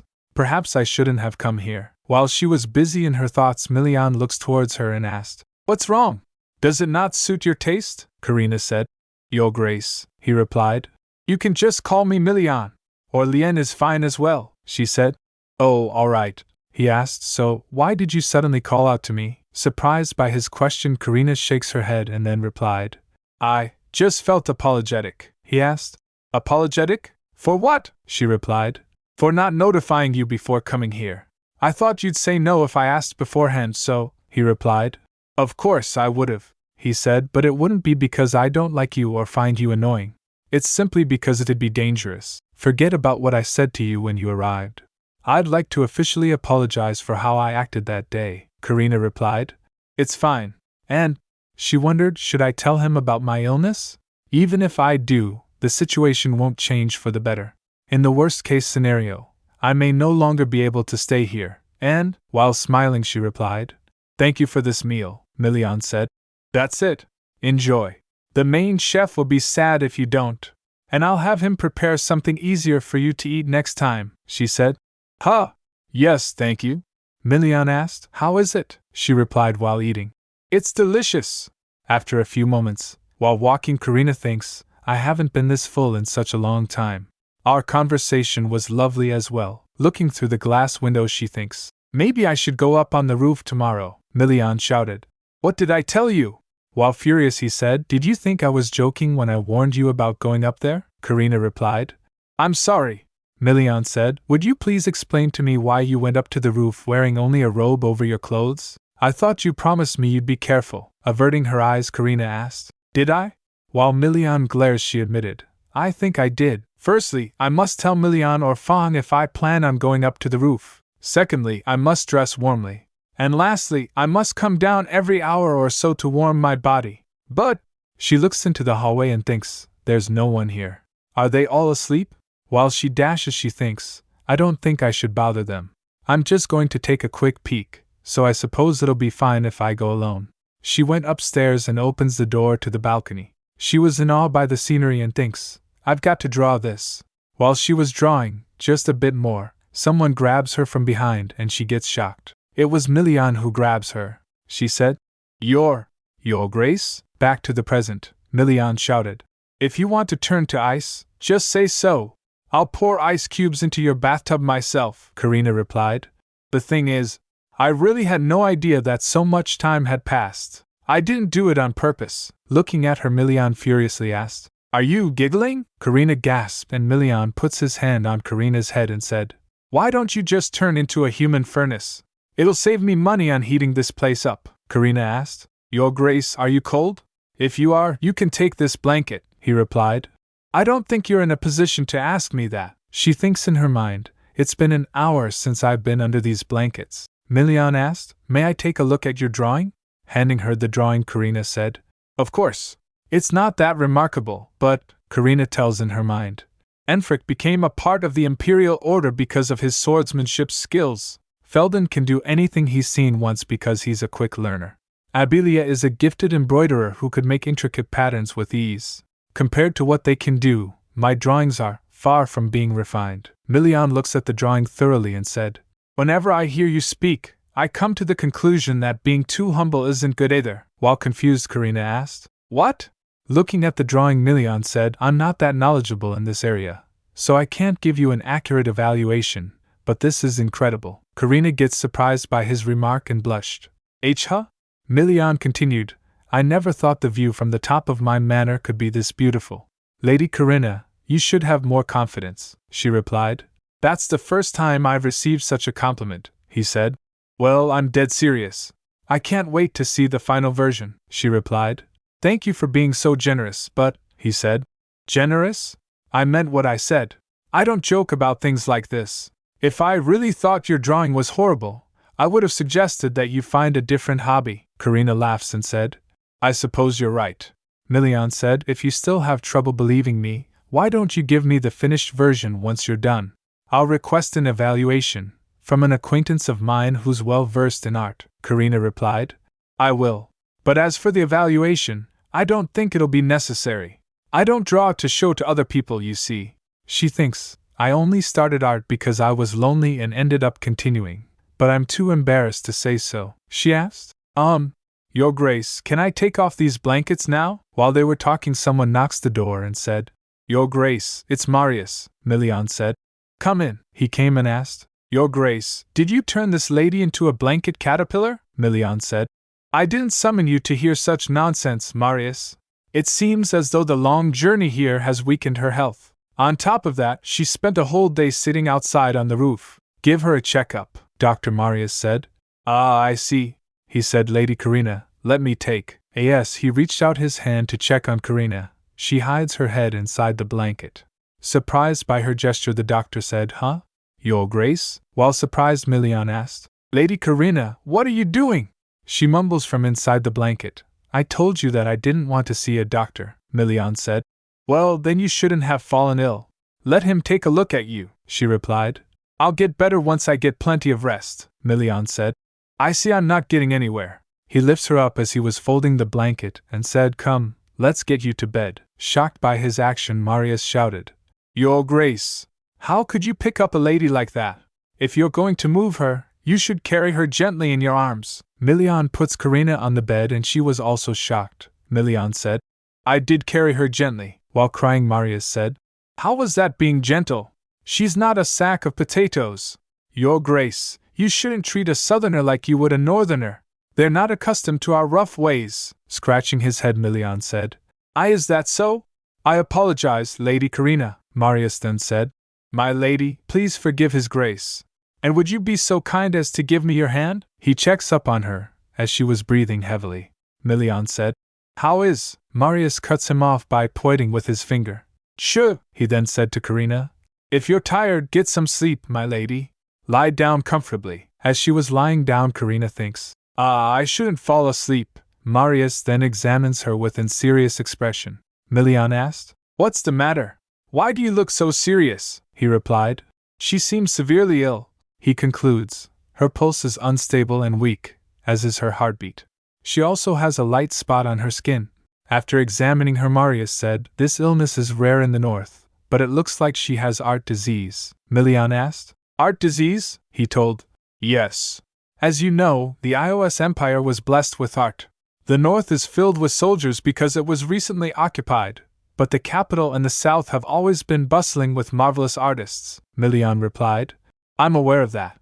So, Marius continued, though it's rare, there are some cases where a few artists are overly blessed with the gift of art. They are able to bring about miracles with their creations. Such miracles surpass human capabilities and are even called the power of a deity. Milian, remembering in his mind, said, come to think of it, Ferial's performances have the power to heal, Marius said.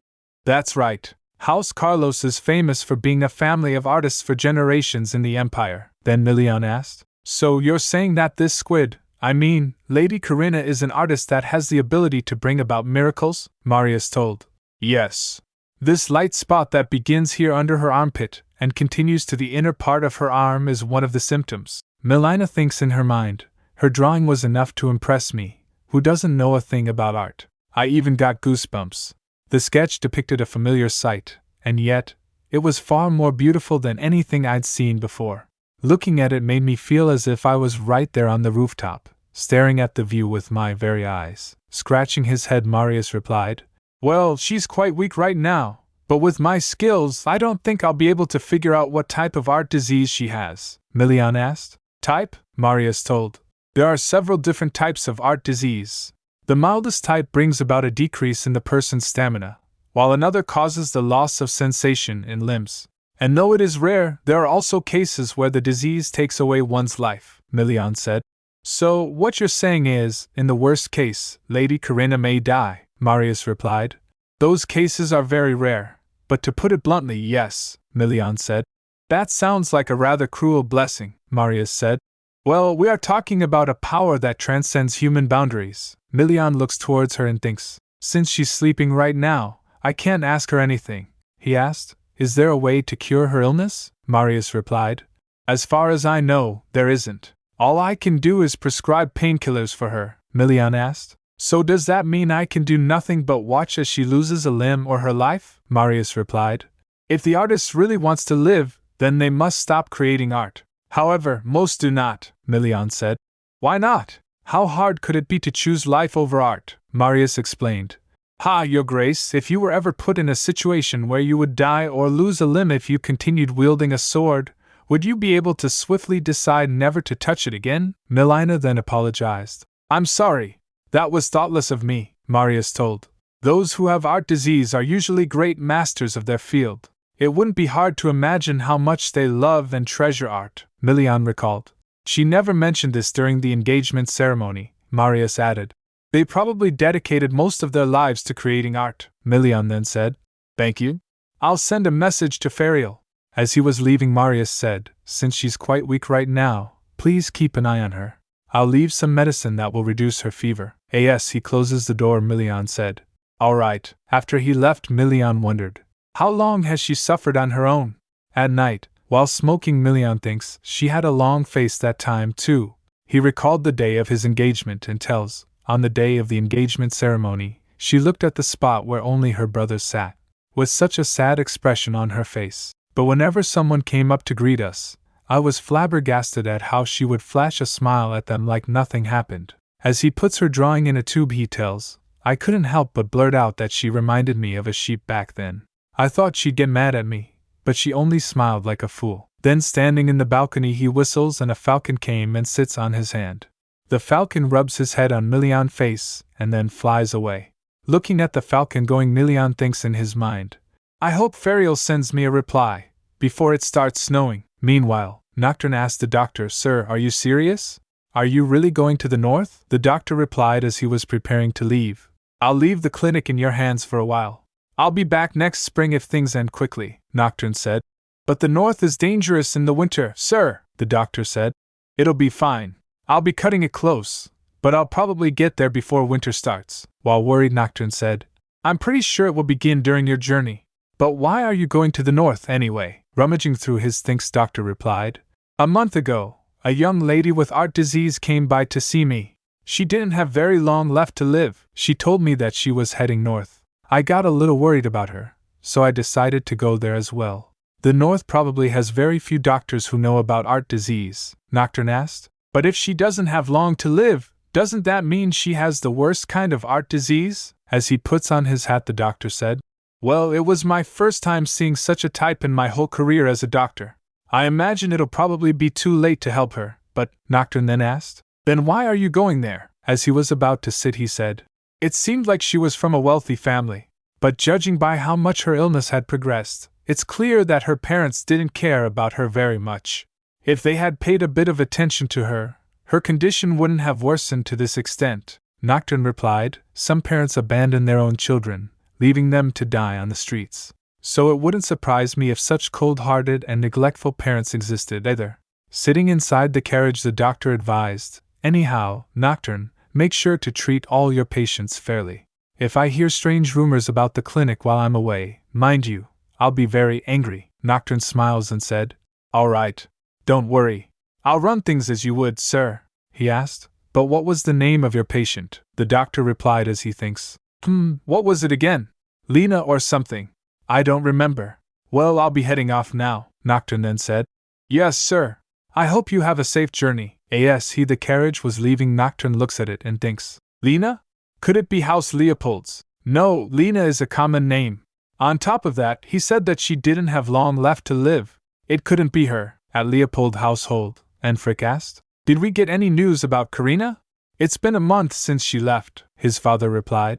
All I received was a report saying that they were still searching for her in the capital, and Frick said, Father, I think it'd be better to make use of the soldiers. As he puts down his pen, his father said, if she has already gone beyond the capital, then it would be unreasonable to send soldiers. It could complicate things if the imperial family were to misunderstand. Showing disapproval, he said, who did she get her stubbornness from? And Frick said, I'm getting worried. I hope nothing has happened to her. His father looks at the portraits of his family members that were on his desk. He picks up Abilia's portrait and wonders, did I not have Karina's portrait made? After a few moments, while walking in the hallway, her father remembers these words. I'm surprised you even knew where my room was, father. Mother, I thought that both of you had forgotten since you never came here to see me these past few years. He stops and looks at the rooms and tells. We gave Abilia the room closest to the stairs so it would be easier for the doctor to find her. And since Enfric has to go to work every day, we gave him the room next to hers. We gave Felden the next room because he's younger. And Karina's room. He looks towards where Karina's room was, and it was at the end in the dark. While walking towards her room, he recalls. What did she say back then? He remembers Karina saying in his mind, Father, I want a room over there as well. This one is too far from the stairs, so it's scary. He tells, I scolded her, telling her not to be so childish because she was a big sister. But now, I see that this room could have been frightening for a child her age to stay in. Standing at the door, he recalls. I remember going to Karina's room to reprimand her when she gave Lia street food. Other than that, I don't remember the last time I came here to see her. He went inside the room and looking at the table, he observes, this table is a bit too small for an adult. If she needed a bigger one, she should have said so. He pulls out the drawer and picks the drawings that were inside there. He looks at a painting and said, was it 2 years ago?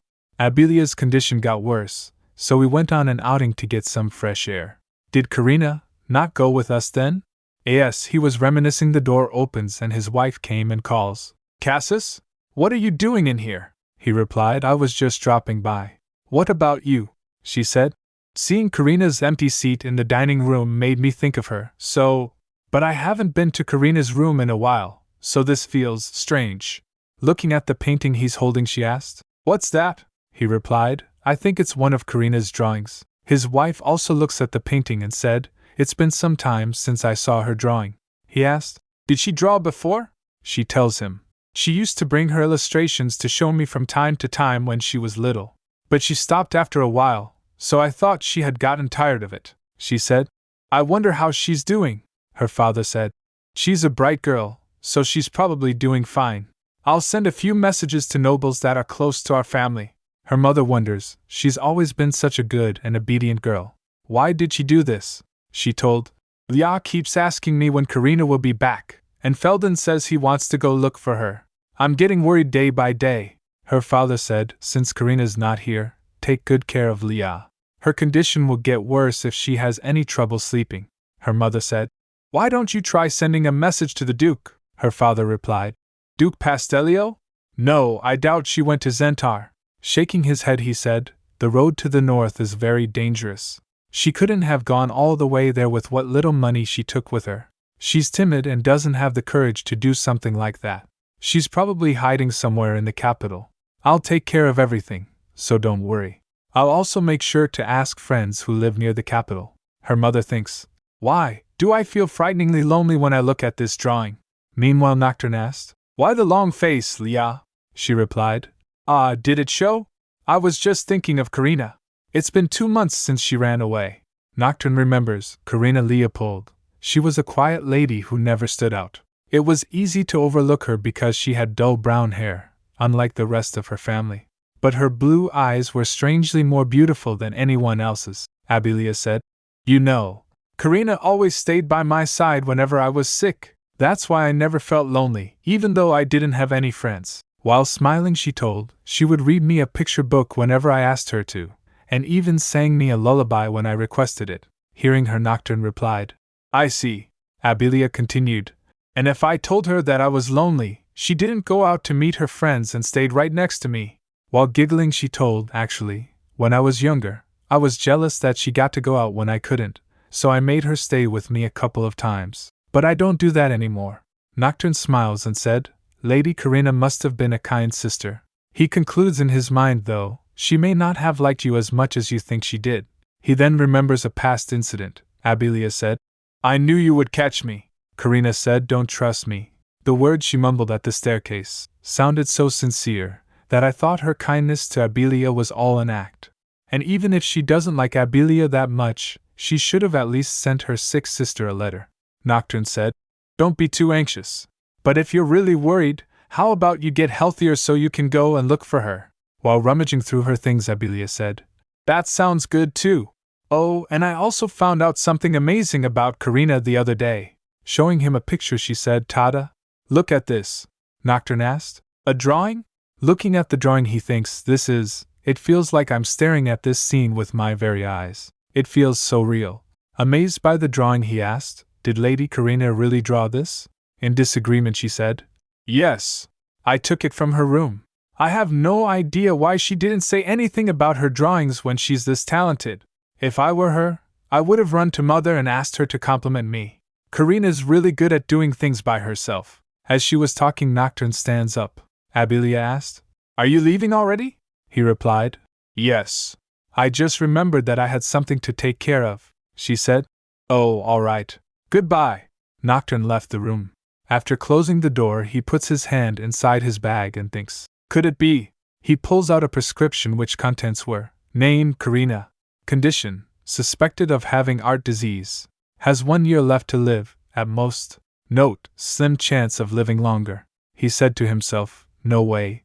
Back at the Duke's manor, Karina opens her eyes and she vavs lying on the bed. She rises up from bed and thinks, I'm thirsty. She extends her hand to reach the jug and wonders, did His Grace leave this for me? She said to herself, I shouldn't have come here. She thinks in her mind, I wonder if he found out about my illness. She said, I hope that he never finds out. When I was told that I didn't have much time left to live, the first thing that came to mind was how my family treated me throughout the years. If I told them I was dying, I thought they would give me more affection and attention. But I didn't want to face a reality where such love would only be given to me when I'm about to die.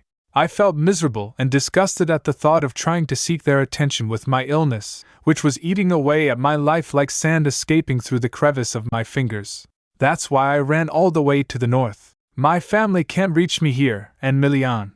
I thought he'd ignore me because it seemed like he didn't like me. I tried to live as quietly as possible. She then remembers his words. I am the owner of this manor, Lady Karina. Since I accepted your offer, it's all right for you to act like a guest. While crying, she said, Why is he treating me so kindly? It's inevitable for people to have favorites within their family. That's why things are unfair sometimes, because everyone has their own set of priorities. But I'm merely a guest to Milian. I'm not even family. So how can he be so caring toward a stranger like me? While crying, she thinks, I'm going to die, and he'll keep on living. I should have made sure that he didn't develop any feelings for me, regardless of whether such feelings stem from sympathy or worry. If Milian ends up feeling guilty about my death, then she said to herself, I remember reading about a charm that can erase one's memory. She raises her hand as to draw and said, if I had that book with me now, I could probably draw that charm. My ability allows me to create any object I've seen, felt, and understood through my drawing. For example, if I draw the heart of a dead person, I could bring them back to life for a while. Of course, the power wears off as time passes, so a complete revival is impossible. But it's a powerful ability. If I had been born in a family that valued art, I imagine they would have supported my talent in every way they could. But what's the use in blaming my family now? Maybe I shouldn't stay here. Perhaps I should go to a monastery. I'm about to run out of pills, and I don't think I'll be able to go back to the south in my current condition. She then wonders, what should I do? A voice came. Do what? Milian came and said, You're up, Karina said. Your Grace. Yes, he walks close to her, he asked. What type is it? Huh? Milian drags the chair to sit and asked. You seem to be suffering from art disease. According to Marius, there are several kinds of art disease. I was asking what kind yours was. Karina averts her gaze and said, I'm sorry, he said. Don't apologize, just answer my question, she replied. I know that I'm selfish and acted out of line, he said. Lady Karina, I'm not trying to blame you, she said. I'm sorry I barged in here. It was thoughtless of me to do so. Milian takes a sigh and said, I see I'm getting nowhere. Karina asked, Is it too late to pretend that this never happened? With a serious face, Milian asked, What are you talking about? Karina doesn't speak. Then Milian said, Karina Leopold, she replied. Yes? He asked. Is it that difficult to answer my question? Clenching his fists, Karina said, Why, Your Grace, may I please move to the annex so that I won't be a bother to you? You won't even know that I'm there. But if I still end up getting in your way somehow, I'll leave. Then Milian asked, Will you get better if you move to the annex? Just tell me. Are your limbs going to be paralyzed? Or are you going to die? Are you really not going to cooperate? There aren't any doctors in the north that'll be able to treat you. It's also impossible to go outside because of the monsters. Karina shakes her head and said, I don't need a doctor. It's impossible to cure me, anyway. Milian told. Marius said that you'd be able to live if you stopped drawing, Karina replied. Then I will have nothing left. I've been an artist my entire life. If I stop drawing, I'll have nothing else to hold on to. Feeling puzzled, Milian said, Then explain to me why you came here. Was it really because you needed time to yourself? And don't say that you can't tell me this either. Out of consideration for you, I've been holding back for quite some time now, Karina replied. It might take a while for me to explain everything, though. Would you be all right with that, Your Grace? Milian replied with a smirk. Of course. I'm all ears. Karina thinks in her mind, I've never really opened up and told my story to anyone before. Where should I begin? 10 minutes later, while feeling annoyed, Milian said, Lady Karina? Karina said, Actually, I found out that I had art disease a week before coming here. She told, I wanted to organize my thoughts in a quiet place, and I didn't want to stay because I felt like I was being treated unfairly by my family. Milian asked, How so? She explains, Well, for example, I had to spend my birthday all by myself because it was on the same day as my brother's graduation ceremony. I was forced to lend my precious wallet that my mother had gifted me to my younger brother, and I had to watch as my younger siblings were complimented on their smallest achievements, while mine were ignored no matter how hard I tried. She told, I was afraid that I would have to endure being treated like that until I died, so I left. Then she asked, I'm quite childish, don't you think? Milian said with a straight face. Why? Did your lonely birthday party interfere with your brother's graduation celebration in any way? Karina replied. No, he asked again. Did you sprawl on the ground and throw a fit until you got your wallet back? Or did you hit your little brother? She replied. And no, he again asked. Then have you ever harassed your siblings just because you were jealous that they got more compliments than you did? Surprised by his words, she said. What are you talking about? Being childish is being afraid of getting in trouble for spilling water on your father's papers and running away from home for a week. I'm going on a journey, he asked. What's so childish about what you did? You gave in to all of your siblings' needs, Karina admitted. Yes, but yielding to the needs of one's family is a given, he interrupts her by saying. It's a given? Says who? Well, she gets shocked and realized, since when did I start thinking that I should always put my siblings before myself? Milian then said. Lady Karina. He scratches his head and again said. Karina Leopold. While tears fell from her face she replied. Yes. Milian then walks to her and sits beside her on bed. He puts her head on his shoulder and said, Don't hold back and just let it out. Karina raises her head and looks at Milian and said, Your Grace? Milian thinks in his mind, Isn't this how you're supposed to console someone when they're crying? He said, It's okay to cry. You'll feel better if you do. You can finish your story after you're all done. Karina nods and then she puts her head against Milian's chest and starts sniffling as Milian pats her.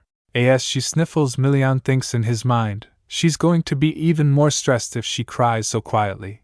After a few moments, Karina puts her head beside Milian's shoulder and thinks, I don't remember the last time I cried in front of someone.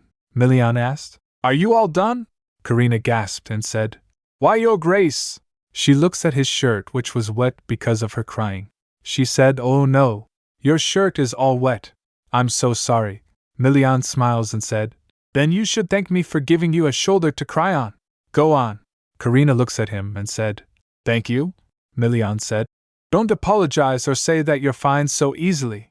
If you keep putting yourself down in front of other people, they'll start taking you for granted. From that moment onward, they'll come to value you less, making you feel more timid and unsure of yourself. But a thank you makes everyone feel good regardless of when it's said. Karina thinks, I've never thought of it like that before. I always said I'm sorry or I'm fine, just to avoid a conflict. But as time passed, people started taking me for granted, and the very words I uttered began suffocating me. Karina then smiles brightly and said, Thank you, Milian. If it's all right with you, please call me Karina from now on. Lena would be fine as well. Milian blushed and said, All right then. Why don't you get some rest now, Karina? As Milian was leaving the room, the butler Fang came holding a letter and said, Your Grace, a reply from Duke Carlos has arrived. Milian looks towards him and said, That was quick. HM? Why are you making that face, Fang? He replied, It's nothing. I only thought that it was very like you to say such things. Milian asked, What do you mean? Hand me the letter. He opens the letter and starts reading. Blah blah blah, nothing important. The content of the letter were, You want me to use my miraculous powers to take a look at someone? You insolent fool. Why don't you learn some manners and ask more politely? Ferio Carlos, while enraged, Milian said, It looks like Ferio may come much later than I expected. He crumples the letter and said, Well, I guess I'll deal with this later.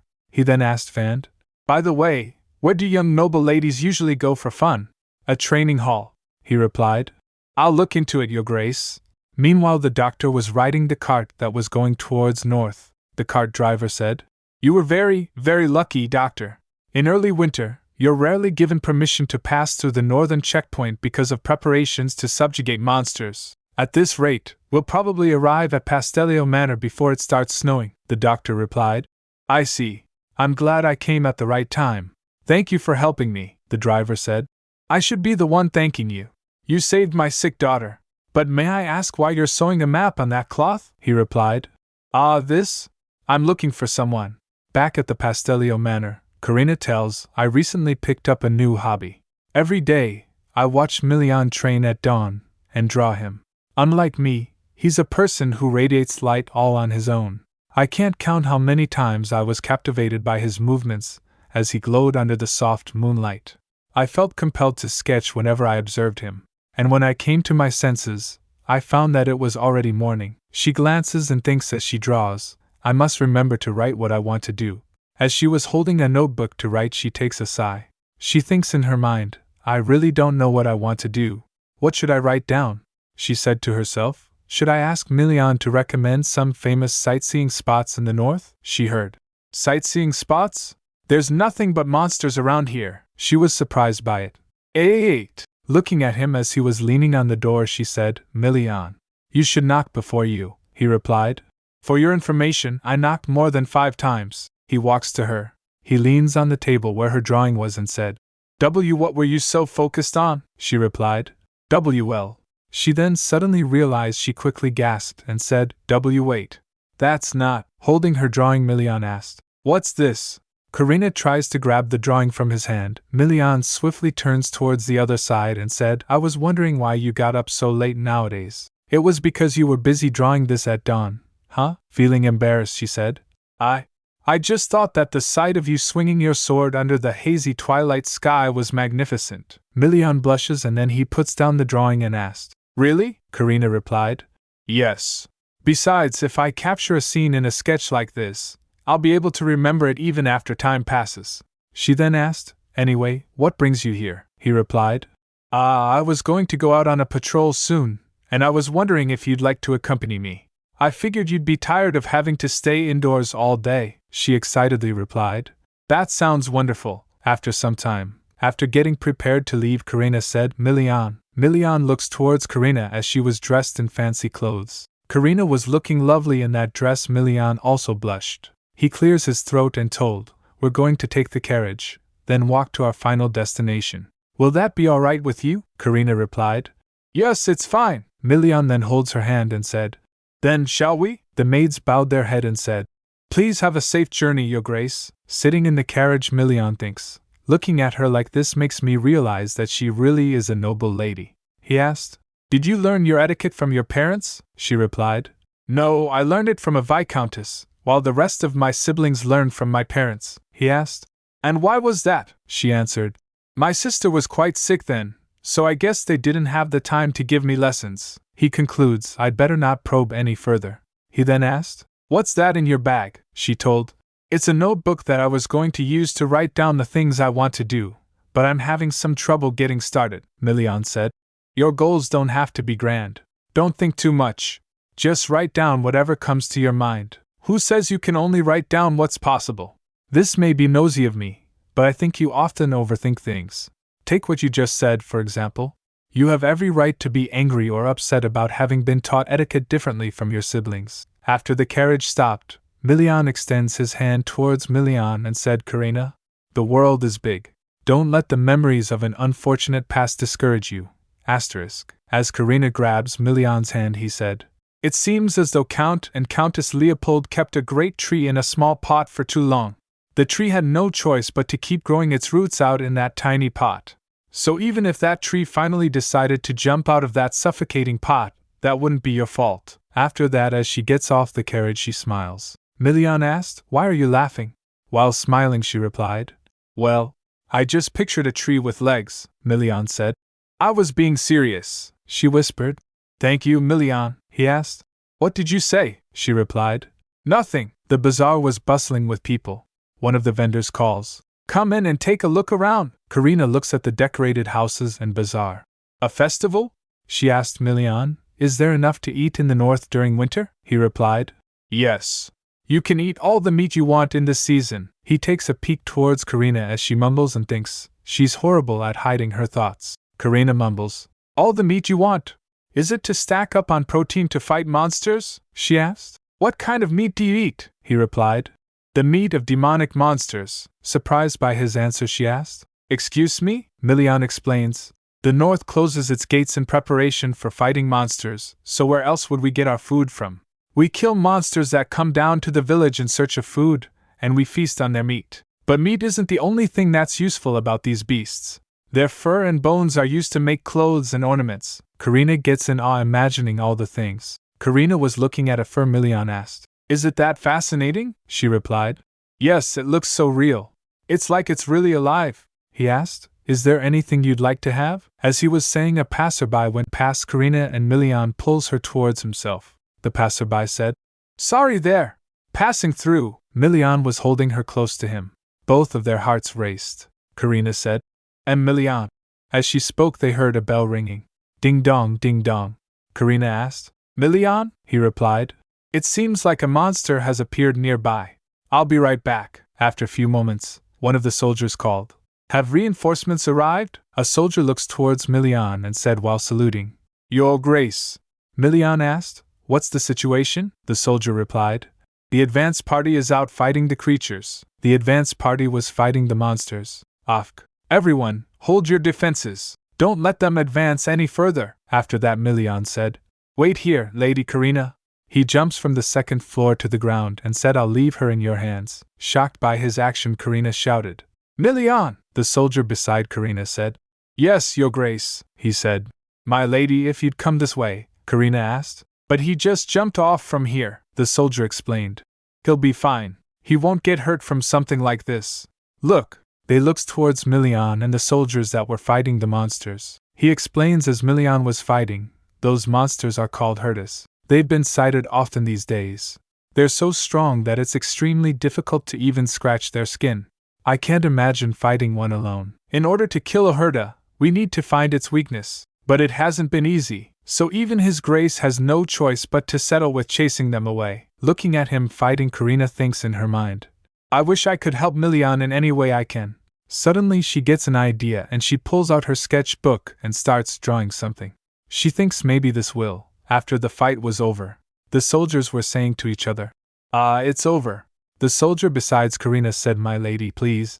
As he was talking, he looks towards Karina, but she wasn't there. Surprised by his disappearance, he calls, And my lady? Karina was going to where Milian was. After reaching there, Milian was asking the soldiers, Were there any casualties? A soldier reports, Some sustained light injuries, but thankfully, no one was severely wounded. Milian looks towards Karina as she was breathing from running to down there and said, Karina, I would have gone to get you if you just stayed up there. Karina wipes the blood stains from his face and he gets a little surprised. After that, Milian grabs her hand and said, I'm fine now.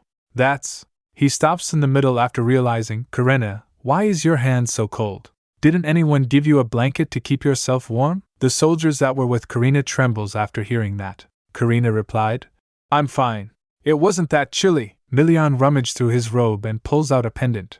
While wrapping it around her neck, he said, Here, it's a gift. The soldiers present there were shocked and said, No way. Hearing that, Milian said to them, All of you who shouted just now, run 100 laps around the training grounds. Karina asked. Is this a rock? Milina replied. No, it isn't. Karina gets the sensation. It's warm. Milian explains. This is something called a heron. It's a rare item that comes out of a slain monster. Karina asked. Why are you giving this to me? He said. Where should I start? It's a northern tradition. We believe that if a sick person carries a heron, it will help them get better. He smiles and said, I hope you recover soon. Karina chuckles and said, Thank you for the lovely gift. Milian then said, Should we head back now? We can enjoy the rest of the festival tomorrow, she replied. All right.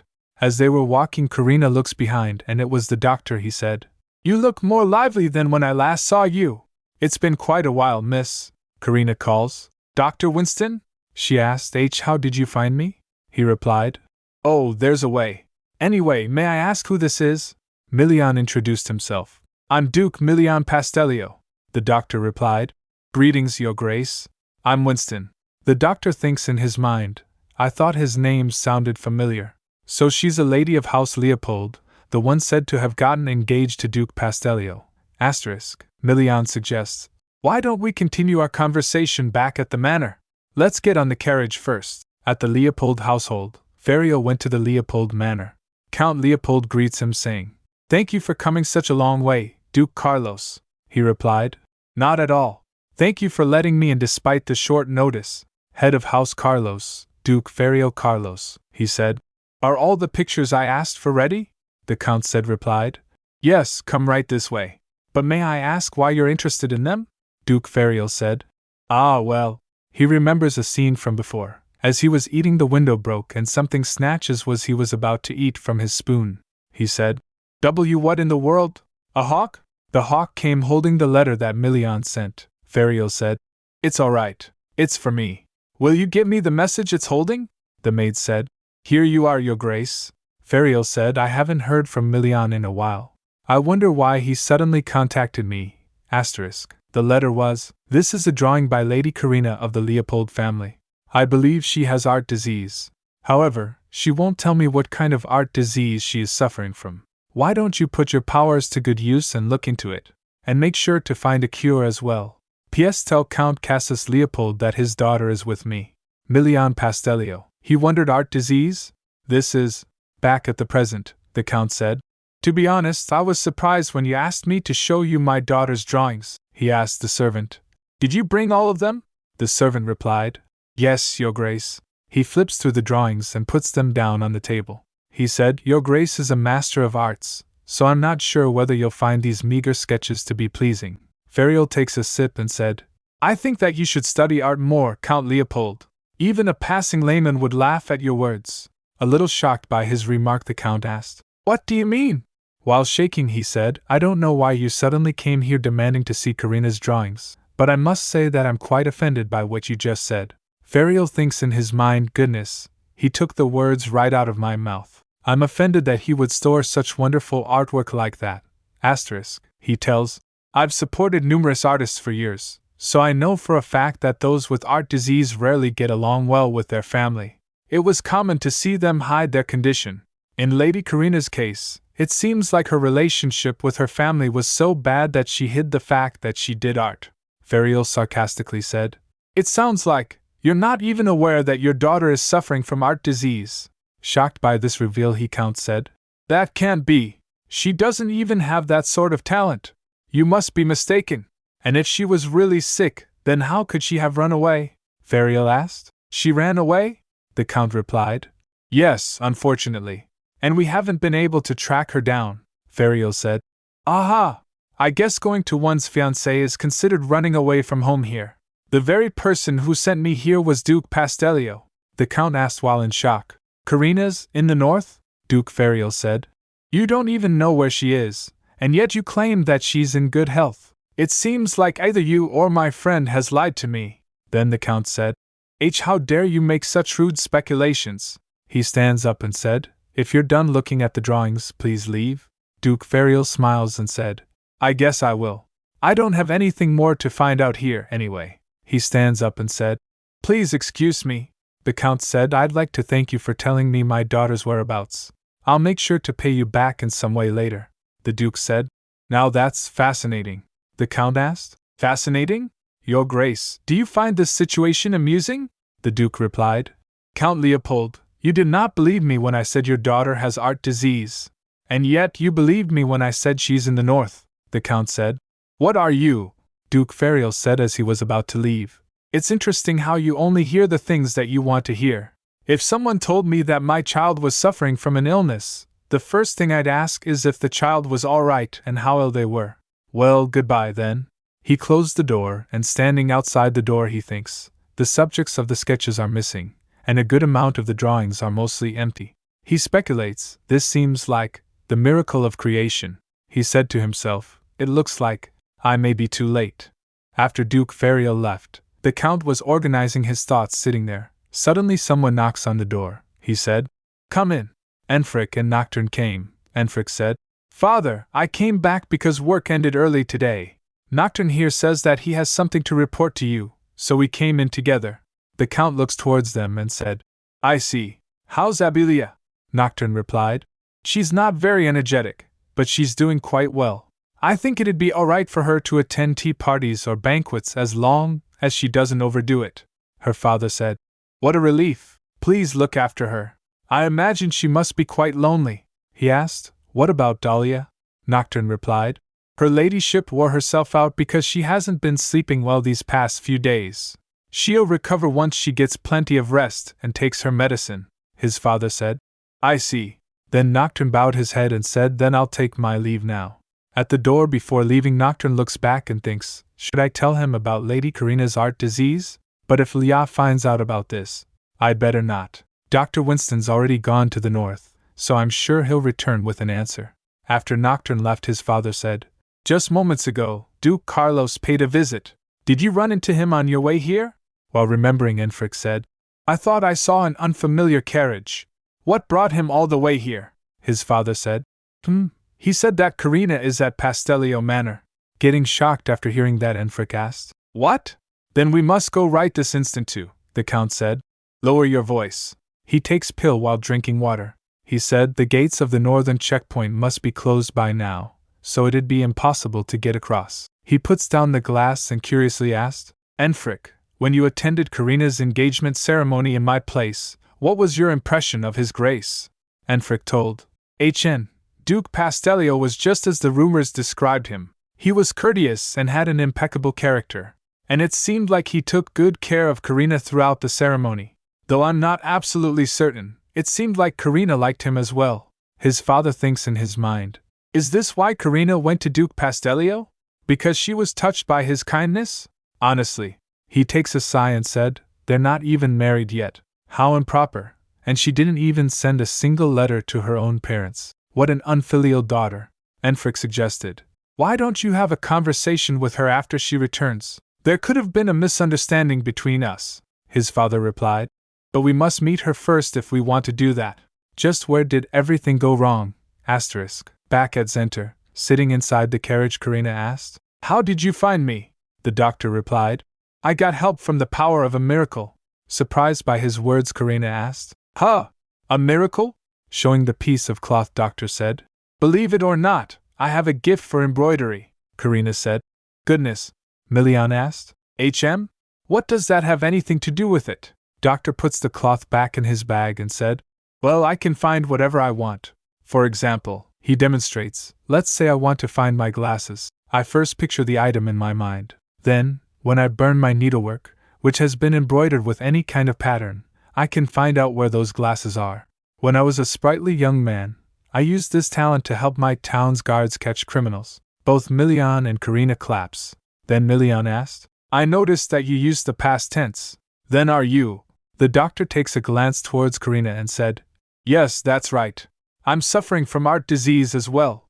And unfortunately, I'm slowly losing my sight. If a deity truly exists, I thought that they are quite cruel. After all, what sort of god would take away an embroiderer's sight?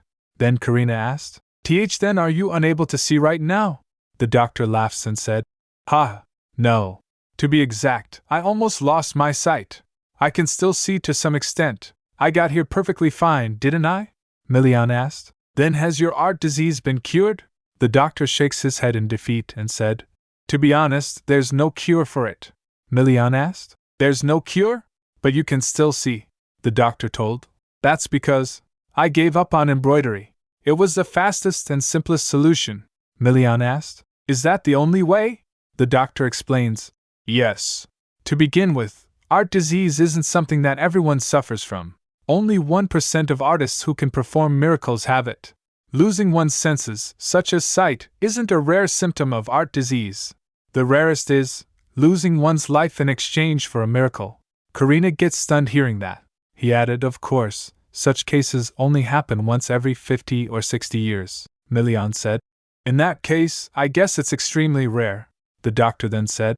If you don't have any more questions, may I ask you a few things, Lady Karina? Karina flinches and then said, yes. Would it be all right to discuss it in my room?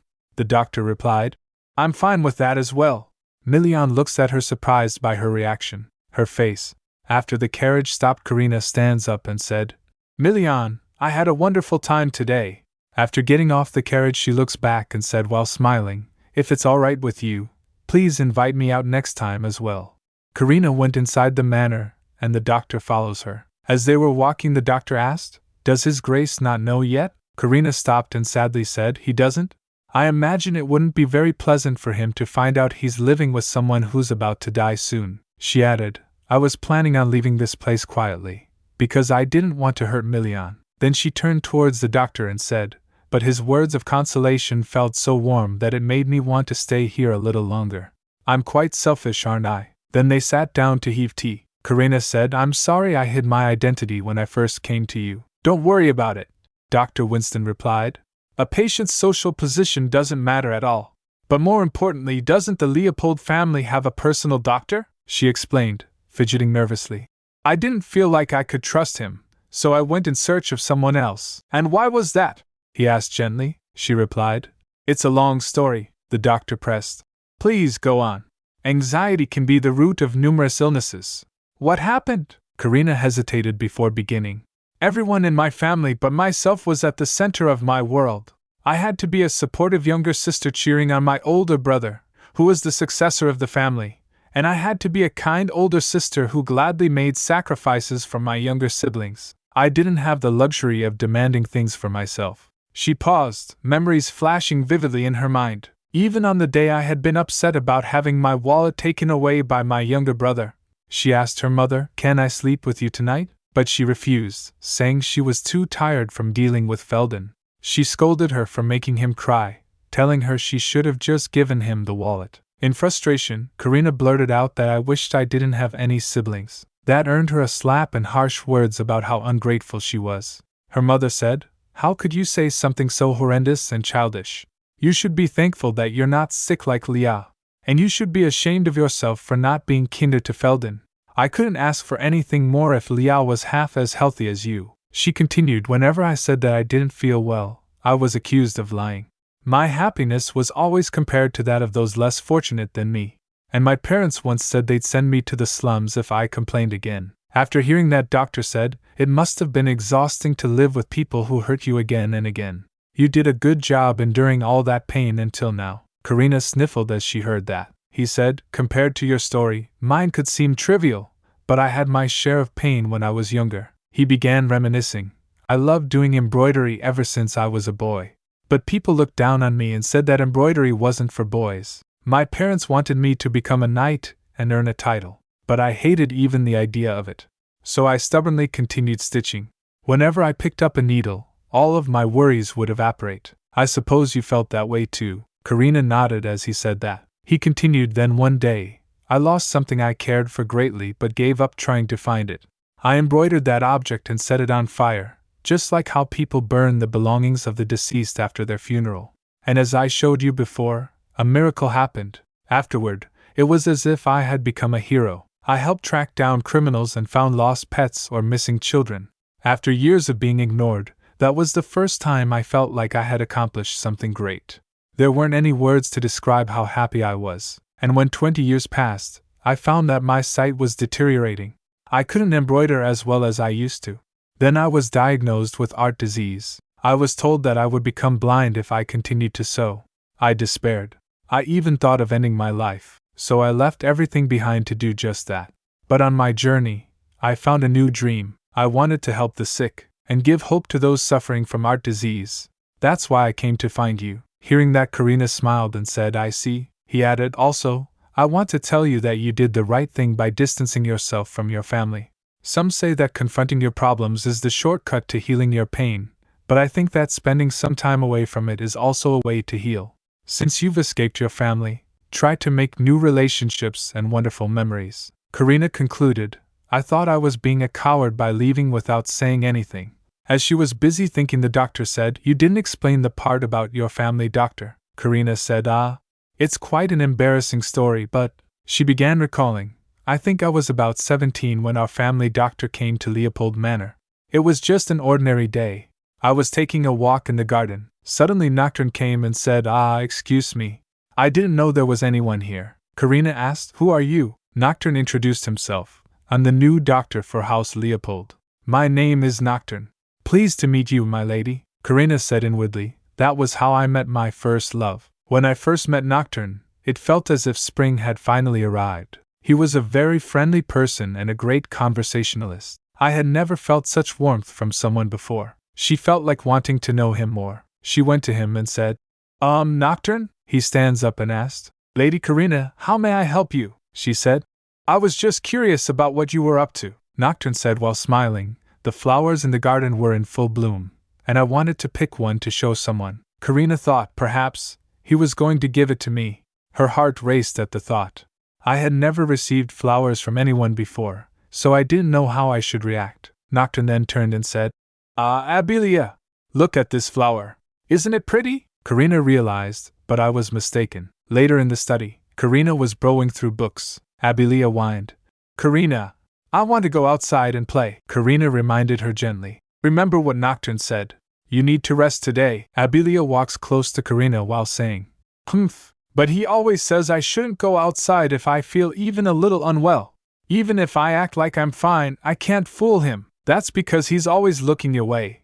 Karina thought, feeling a pang of upset. Nocturne treated Abelia especially well. He always seemed so protective of her, and I couldn't help but feel overshadowed. Meanwhile, Abelia was saying, He always suspects me of lying and tells me not to do this or that, she muttered while frustration spilling out. Karina was putting the book back and thought, I'm such a horrible sister.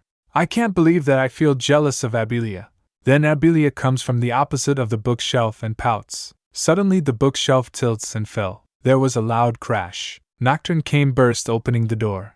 Abilia? He saw Karina underneath the bookshelf while the other bookshelf was holding it from falling on Karina. Abilia was standing beside the bookshelf. Nocturne rushed to Abilia, who was weeping and saying, Nocturne! I didn't do it on purpose! Nocturne rushed over. His concern was entirely focused on Abilia. Are you hurt anywhere? He asked. I'm fine, she replied weakly. Karina, who was still underneath it, felt pain. Ouch. She was about to begin Abel, but got interrupted by Nocturne's yelling. What in the world do you think you're doing? He yelled, his anger directed at Karina. Unlike you, Leah's frail. Karina again tried to speak. But the shelf suddenly. But Nocturne doesn't stop. Thank heavens it fell to your side. What would you have done if it had collapsed on Leah? What were you thinking, bringing her to such a dangerous place? Are you trying to kill her or something? Karina's ankle was hurting and was swollen. She doesn't complain about it. Do you like Abilia? She asked hesitantly. What? No, but I'll do anything to keep her safe. I can't afford to lose someone again, he said firmly. And just like that, he picked up Abilia and left the library without a second glance at Karina. Karina told, I was so shocked and hurt from having all those books fall on me. So I sat there for a while, trying to calm myself down. But he didn't come back to check on me. After hearing that, Dr. Winston thought, Nocturne, this is exactly what I feared he would do.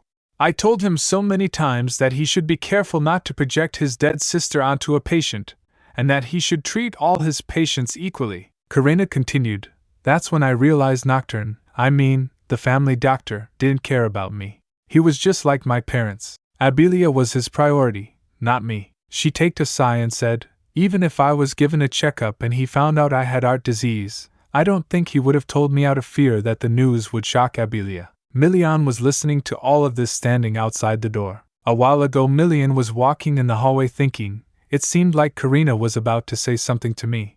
I wish she should just tell me everything honestly. He suddenly heard. Said that I wish I didn't have any siblings, and that was the first time that my mother ever hit me. Looking at the door, Milian thought, I don't like to eavesdrop, but, now, after listening to everything he was enraged. He said inwardly, This is outrageous, Milian thinks. Now I understand why she smiled like that, and why she was so excited about looking around the market. It also explains why she acted so frustratingly at times. She had no choice but to act that way because of the walls surrounding her life. He remembered her saying, If it's all right with you, please invite me out next time as well, he then said aloud.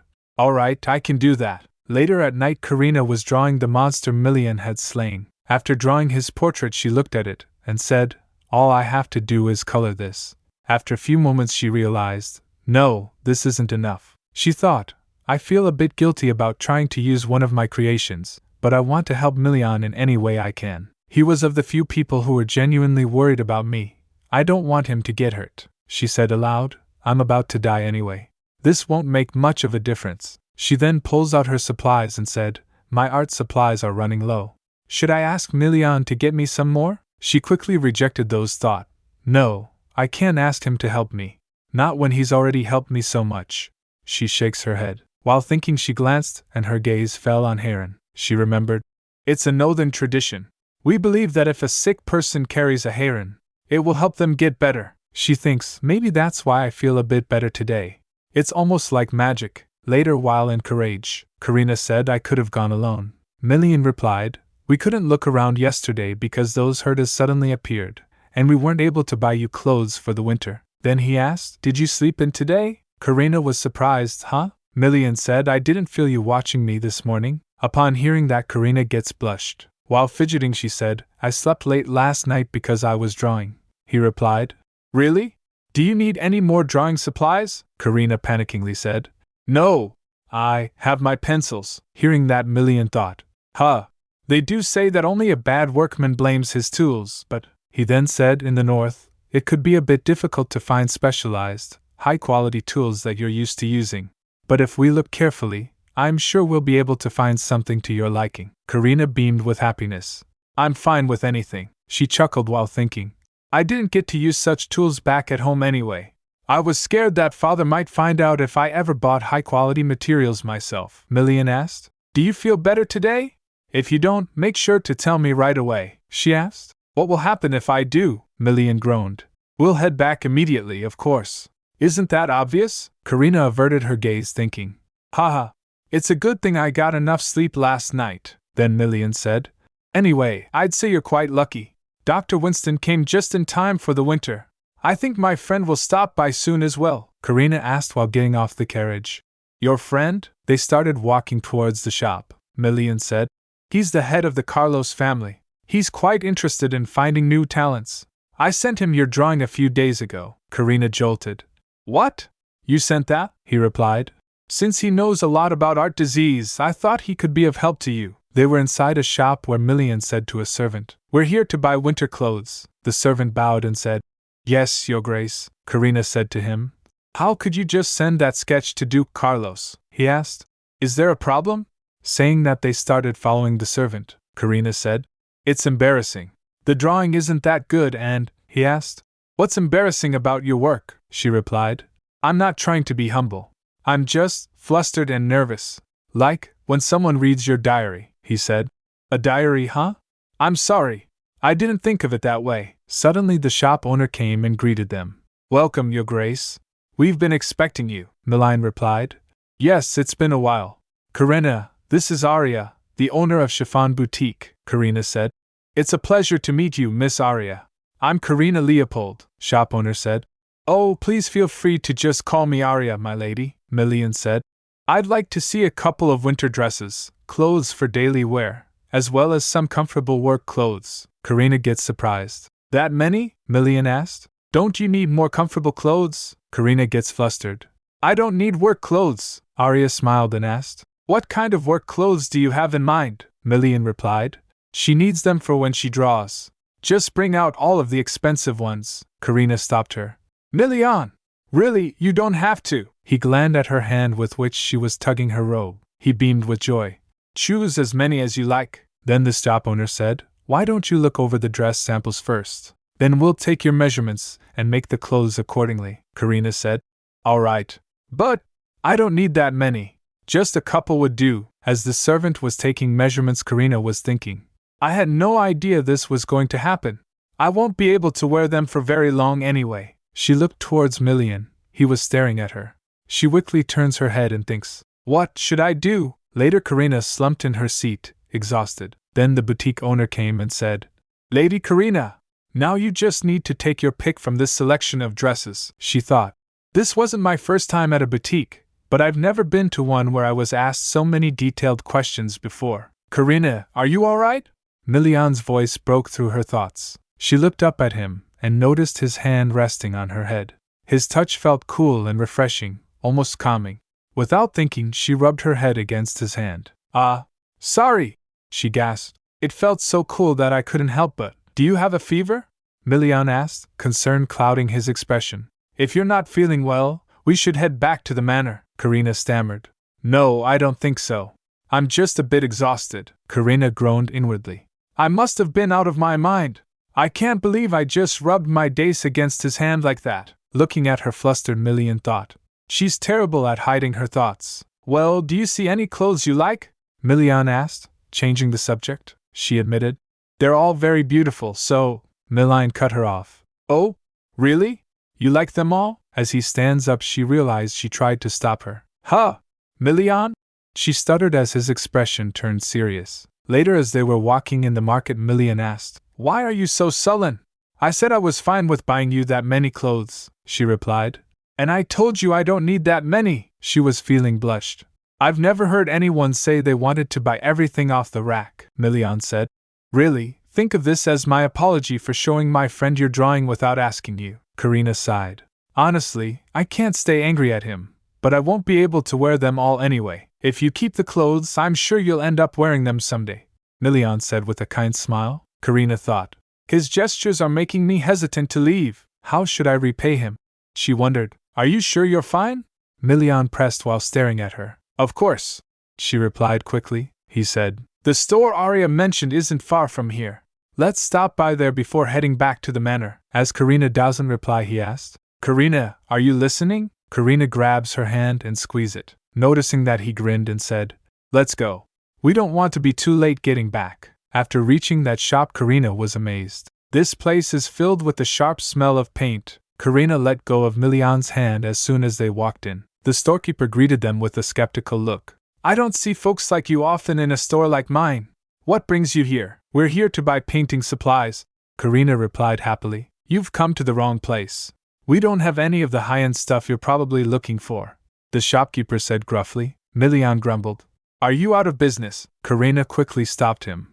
I'm not looking for anything fancy. All I want are some paints and flat brushes. The shopkeeper then noticed something. He leaned towards Karina and said, May I examine your hands? What are you? Milian began, but Karina stopped her. It's all right, Milian, she reassured him. You're an artist, the shopkeeper said after a moment, releasing her hands. Forgive me. I thought you were just a wealthy lady dabbling in art for fun. Everything's for sale.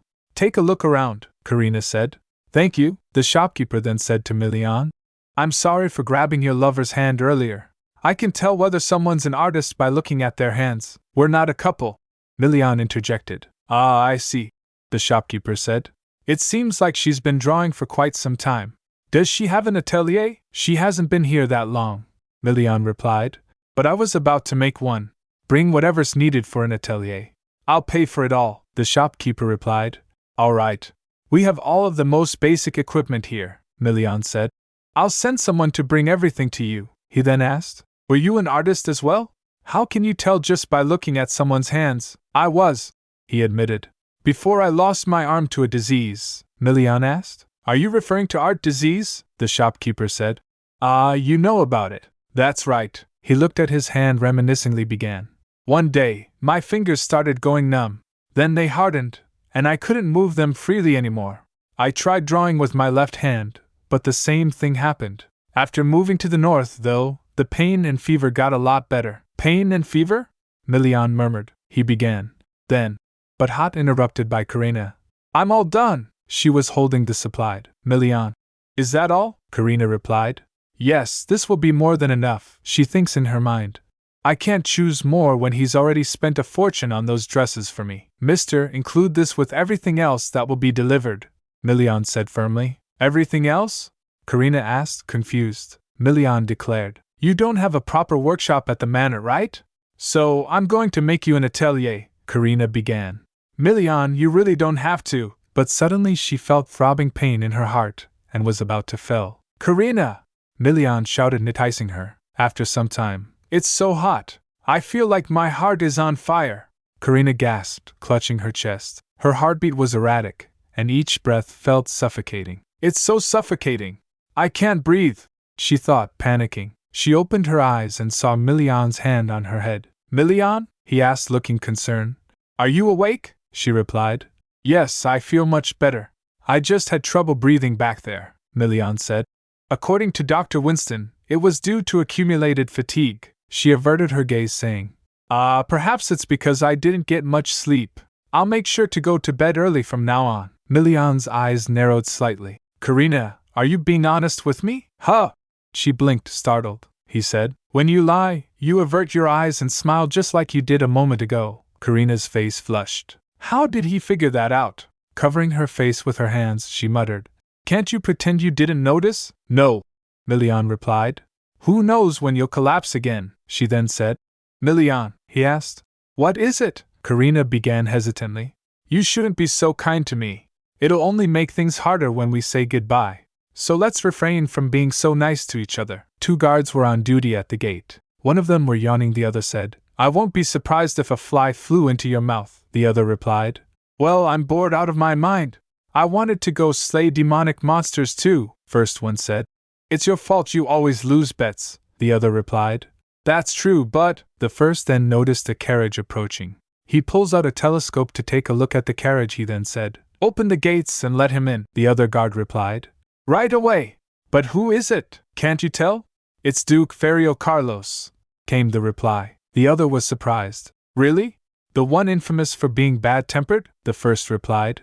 Yes, but that's to be expected of his Grace's friend. Both of them laughed. Back in Karina's room, she struggled to stay still. Haha, I finally managed to get out of bed, she murmured. She remembered Milian saying, "No, you must rest."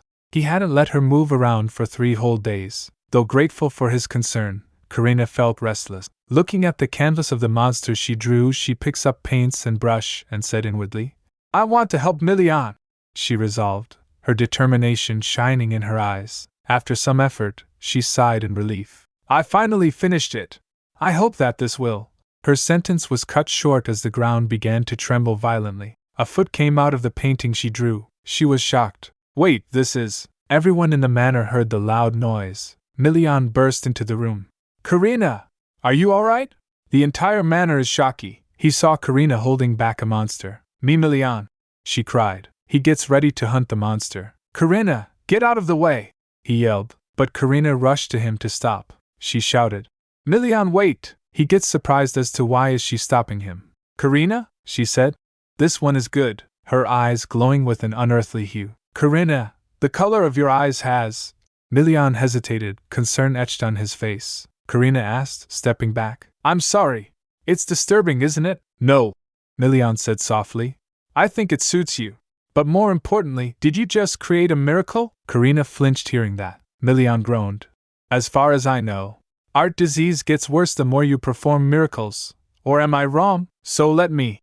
Milian began, reaching for his sword. "No, you can't!" Karina exclaimed, hugging the monster. "Then let's keep it outside for now," Milian suggested. "Is it dangerous?" he asked. Karina assured him, "No, not at all. At least, I don't think so." Then he said, looking at the mess in the room, "All right." The mess left in the aftermath was overwhelming. Karina said, "I'm so sorry.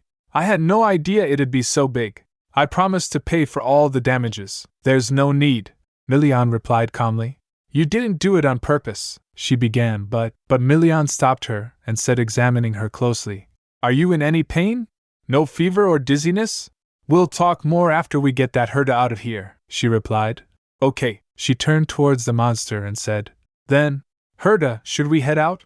The monster nodded and started walking. He stomped and cracked everything on his way. Karina turned back to Milian and again said, "I promised to pay for everything." "I said it's fine," Milian again said. "The creation growled at birds and different things," Milian said. "That thing," Karina filled in. "Herta. Be good. You could startle people." He stopped and walks to Karina.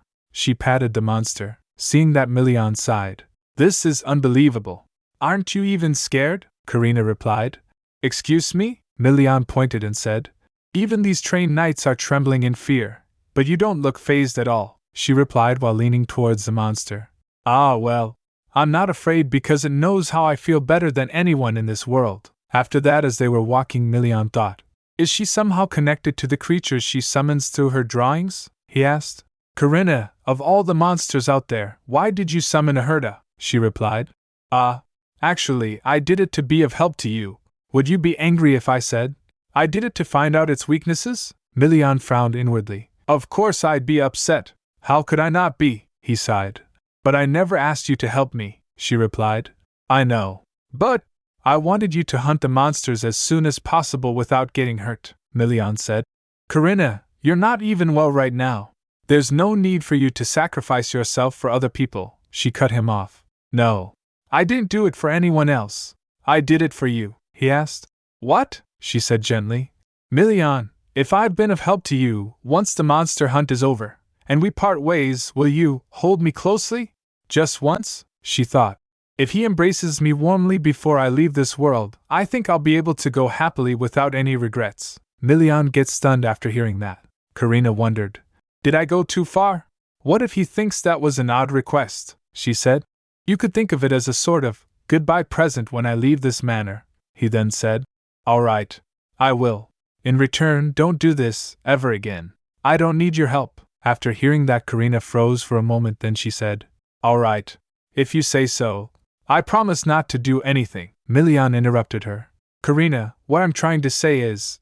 Suddenly Fawn came and informed, "Your Grace, Duke Ferio Carlos has arrived." Both of them went to where Ferio was. Milian called out, "Ferio!" He turned towards them and said, "You're finally here.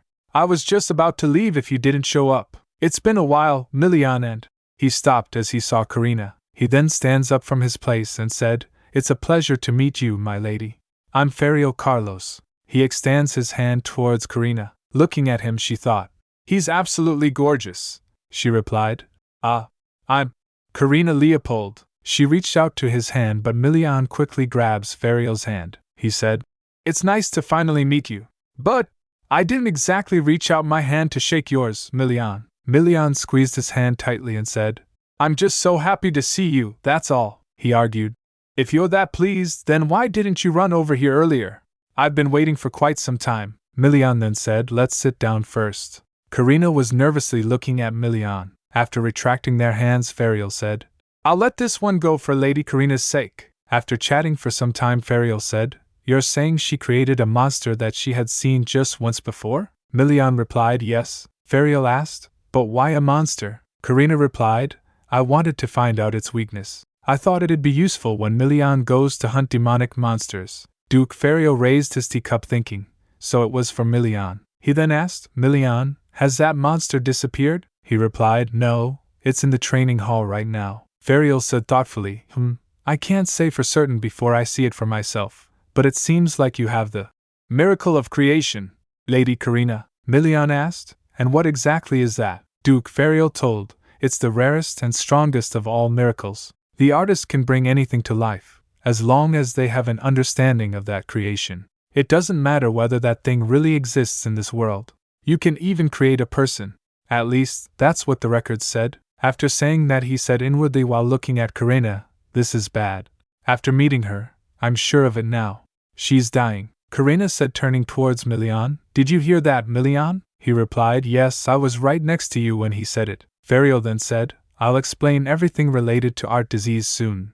But more importantly, Lady Karina, she interjected, Please, call me Karina. He agreed, All right, he said, Karina, I have something to give to you. She asked, What is it? He showed a letter and said, It's a letter from your family. He told, When I visited Leopold Manor, your father asked me to deliver this to you. Karina felt uneasy remembering her father's word. Karina, how could you be such an inconsiderate sister?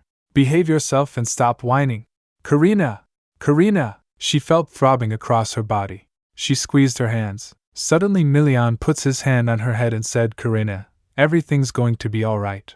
Calm down. I'm right here. She felt touched.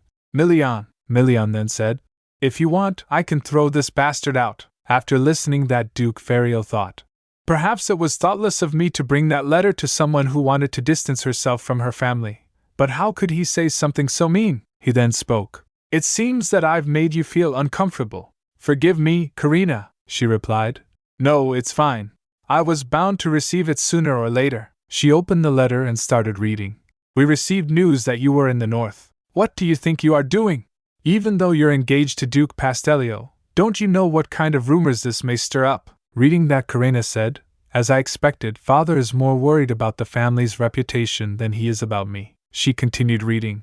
If you were discontent with something, you should have spoken up.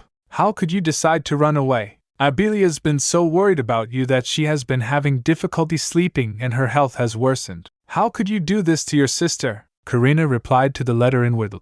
It isn't as if you would have listened. You never have. Even so, her condition probably isn't worse than mine. She continued reading. I've come up with an excuse for your absence, so don't even think about ruining our family's reputation any further. Otherwise, I'll be sure to disown you. After reading the letter, she stands up from her seat. Milian calls for her. Karina? She thinks in her mind, Father's still not convinced that I'm ill. I suppose he didn't accept it. She burned the letter in fire and said, Because he couldn't afford to be inconvenienced by the truth. She asked, looking at the burning letter, Isn't that right, Count Leopold? Duke Ferio and Milian, who were looking at her, were worried. Milian asked, Karina? Are you all right? She quickly changed her expressions and replied, Should I have asked if I could dispose of the letter in the fireplace? Milian said, No, it's fine. She said, I'm sorry, it's just that the letter contained exactly what I predicted he'd say. She got interrupted by an intuition of Herta. She staggers. Seeing that, Milian shouted, Karina! He rushed to her. Karina said, Milian, the Herta. He said, Calm down, what's wrong? Karina was trembling. Duke Ferio interjected, Perhaps it has to do with her creation.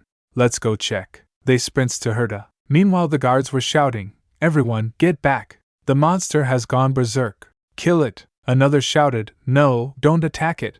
Just defend yourselves!" Karina reached that place. She said, "Wait." But Milian quickly grabs her and points its sword at Herta. She said, "Milian," he said, "it's dangerous, step back." "Karina," she protested, "no, there must be a reason why it's behaving like this. I need to figure that out first." Then Milian frowned at a guard and asked, "What happened?" The guard began, "Well, moments ago, 2 guards were keeping watch at Herta. One of them said, 'Do you think it's alright to leave it be like that?' The other said, 'His Grace gave permission for it to stay here, so I suppose so.' Looking at how Baved Herta was, one said, 'It's so calm. How strange.' One of them reaches for his sword and said, 'Then, should we find its weakness while we have the chance?' Back to the present, Milian frowned at the guard. "I thought I clearly gave orders to leave it alone." He pleaded, "Forgive me, Your Grace." Then Milian released Karina and said, "Karina? I'm sorry. It looks like my knights caused all this." She said, "It's fine. I'll try to calm it down." Milian began carry, but FOT interrupted by Fariel. "May I interject? It seems as though you've all forgotten that I'm here. Since that's Karina's creation, she should be able to control it. There doesn't need to be any bloodshed. I'm the expert on miracles, so trust me." But Milian was still looking unconvinced. Then Milian ordered, "Tell everyone to step away from that Herta." The guard complied. "Yes, Your Grace." Then Milian gets close to Karina and murmurs something to her. After that he left saying, "Have everyone be on their guard." Then Fariel comes to Karina and said, "Karina, may I ask you something?" She replied, "Ah, yes." He asked, "How long do your creations usually last?" She told, "They usually vanish after a few hours at least. The longest they lasted was about a day." Duke Fariel then said, "Incredible. Then I suspect that it won't be very difficult to make the Herta disappear." She nodded and then starts walking towards Herta. She went close to Herta and said, "It's all right. Don't be scared." After hearing that, the creation spoke to Karina in her mind. "Karina, you can do as you wish. I'll protect you no matter what." After that, Milian commanded the servants to fix the broken things. He glanced towards Karina's room. She was in her room. She said aloud, "I shouldn't be spacing out like this." She gets determined and starts writing a letter. She thinks in her mind, "Now it's time to put an end to things. I realize something after meeting so many kind people.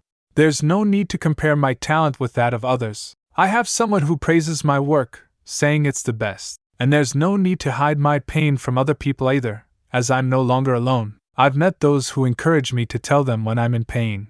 I deserve to be loved." After writing the letter, she thought, "Now all I have to do is send this letter." Then Milian came and said, "Karina, I called for you many times, but you wouldn't answer." She said, "Ah, Milian." She turned towards him and asked, "Has everything been settled?" He replied, "Yes, to some extent. More importantly, are you writing a reply?" She admitted, "Yes. I think it's time to really say goodbye," he said. "I see." Looking at the letter, Karina said, "My parents will probably resent me, won't they?" Milian squeezed her hand and reassured her, "Let them. A child can't choose their parents. They're born due to their parents' decision.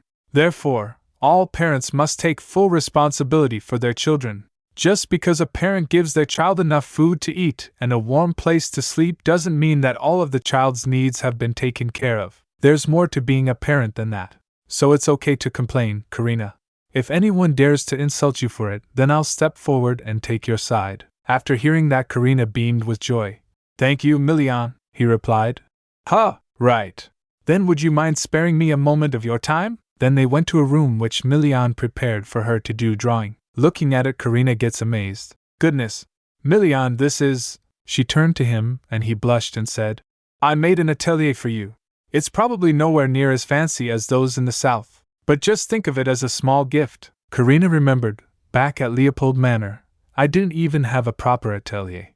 My room didn't get much sunlight during the day or at night, so it wasn't a good environment to draw in. But this is everything that I could have ever asked for. This is more precious than any present that I've received so far." She went to close to easel and touched it. Milian asked, "Do you like it?" She flinched upon hearing that. She wondered, "So why does my heart hurt so much?" she said. "I told you not to treat me so kindly," he replied. "Karina, this is just a gift." She was feeling throbbing pain but still spoke. "I haven't done anything for you to deserve such a lavish gift, Milian," he replied. What do you mean you haven't done anything? You summoned a herder for me. That was quite helpful, she said. But you said that you'd pay me back for that later. You agreed to give me a hug when we part ways. Besides, the herder hurt people and made a mess. I imagine fixing the damages must have cost you quite a bit. Milian averted his gaze while sweating. Karina kept staring at him. He said, Well, Karina chuckled in turns. She said, I'm just thankful that you exempted me from paying the repair costs. Now I no longer need to worry about running out of art materials. And this room gets so much sunlight that I'll be able to draw whenever I'd like. It's a splendid atelier. It's too precious to be used for just 6 months. Hearing that, Milian said, If it's all right with you, you can stay for more than half a year. Even if you return to Leopold Manor, you may return whenever you want to use it. She was fidgeting while saying, No, I've already promised to stay for just 1 year. And you'll probably find someone else. As a partner, it won't be appropriate for me to come here whenever I please, he replied. Someone else? Even so, you can come. Karina cut him off. Thanks for the offer, Milian. Really, he said, all right. The owner of the art supply store is going to come again tomorrow. If you need anything, make sure to tell him. I'll be going now. After he left, he closed the door. Her words were still rounding his mind. I haven't done anything for you to deserve such a lavish gift, Milian. I've already promised to stay for just 1 year. It won't be appropriate for me to come here whenever I please, he said. There are only 6 months left now. He thinks while walking, is she really planning to leave after that? She was allowed to stay here for a year because of her promise to break off the engagement. I suppose it's only natural for her to keep thinking about leaving. It seems like she was forced to get engaged, just like I was. Ha!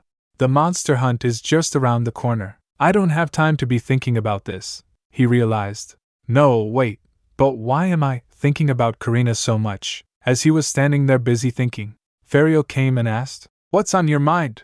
You'll get wrinkles if you keep frowning like that, Milian asked. What are you doing here? Duke Ferial shrugged. I came to see Karina, not you. Fawn told me that she was here, Milian asked. Karina? He realized. Is it because of her art disease? Ferial replied. Yes. Dr. Winston told me a few things as well. I wanted to see her condition and her drawings for myself, Milian said. Then I suppose she's in good hands. You know much more about art disease than I do, Duke Ferial replied. Of course. I'll do my best, then Milian said. I'm a bit busy, so I should get going now. After he left, Ferial said aloud, If he's that busy, what is he doing here? Wait, could he be? Meanwhile, in Karina's mind, her own words were spinning. And you'll probably find someone else. As a partner. It won't be appropriate for me to come here whenever I please, she said to herself. Karina, you fool. I was actually really touched by what Milian said. Asterisk. Then she heard knock on the door. She heard, Karina, it's me, Ferial. May I come in? She replied. Yes, come in. Duke Ferial came inside and asked, Good afternoon. How do you feel? She walks to him and replied, I'm just fine. I wanted to thank you for what you did last time, he said. Not at all. All I did was tell you what I knew. More importantly, Karina, she replied. Yes? He said. Dr. Winston told me that you have art disease. If it's all right with you, I'd like to speak with you about it. She gets stunned. Her mind raced. Dr. Winston told him? She spoke. Then, shall we take a seat first? After they sat down, her mind was still at. Did Dr. Winston reveal everything?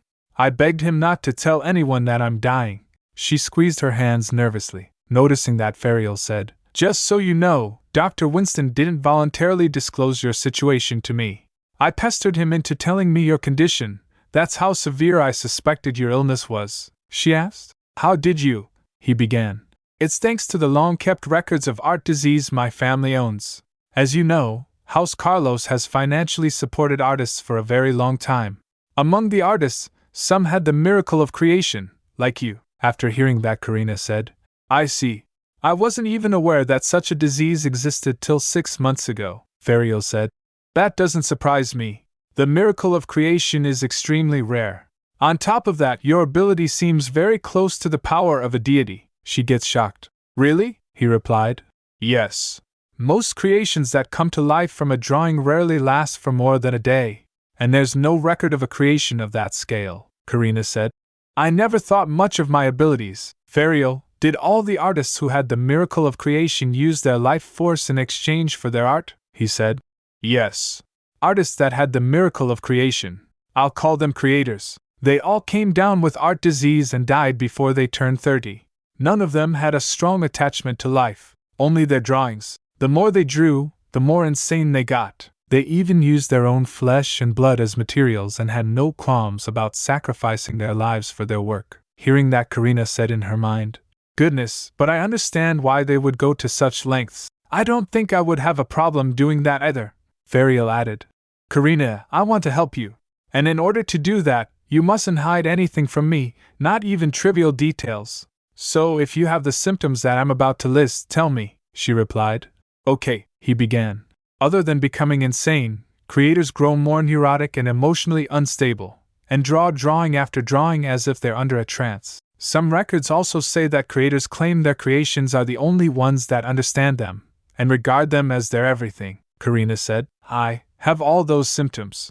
As time passes, I feel more sensitive about everything and I keep drawing as if I've been hypnotized, but I can't seem to stop myself. No one ever cared about my feelings, but my creations knew exactly how I felt. I was so lonely, so that's why." Fariel gets shocked after hearing that. He stands up and said, "Karina, I'm not trying to admonish you.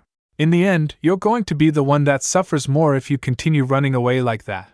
If you let your anger, sadness, and loneliness take over you as you draw, you'll surely regret it." He asked, "I heard that you don't have much time left. Is that correct?" She replied, "Yes." He asked again, "Do you have any intention of giving up drawing?" She replied while smiling, "No, this is all I have," he said.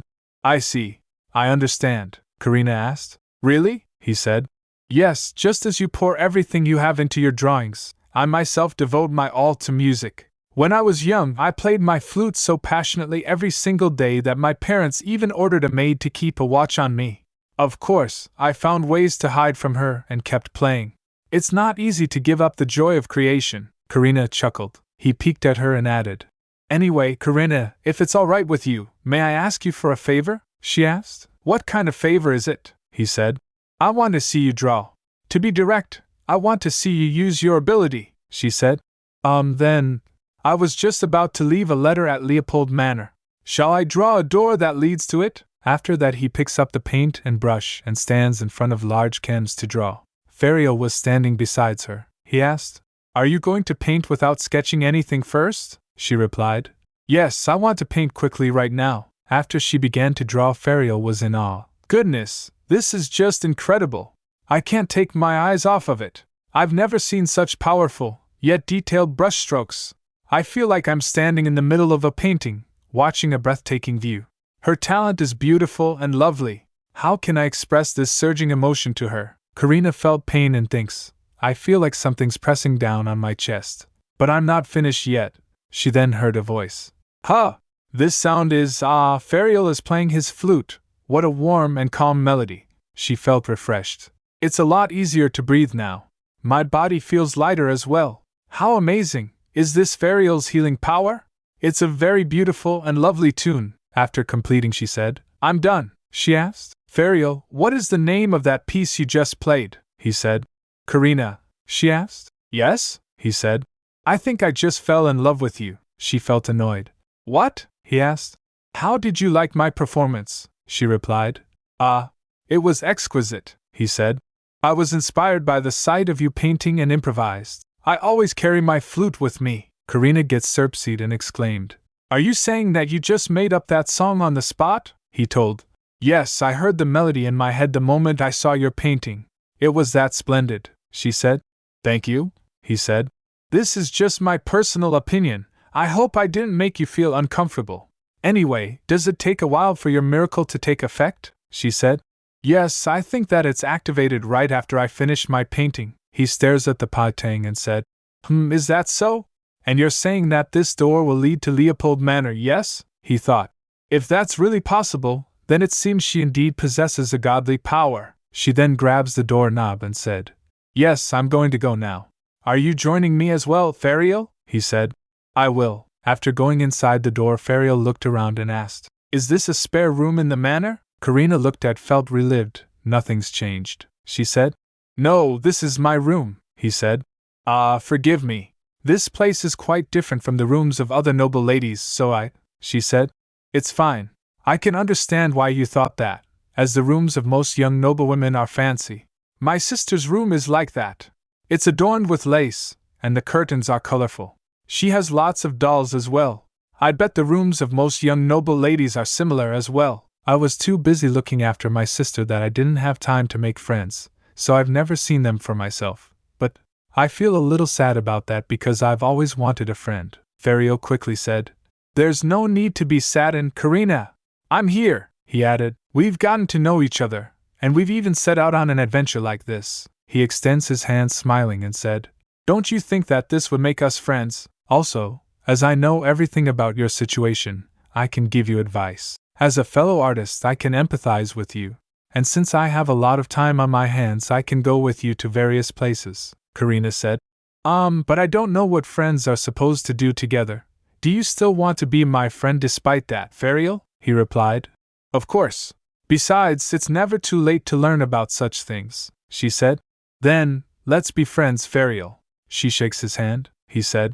Of course, then Karina said. Now that we're friends, there's something I want to ask you, he said. Yes?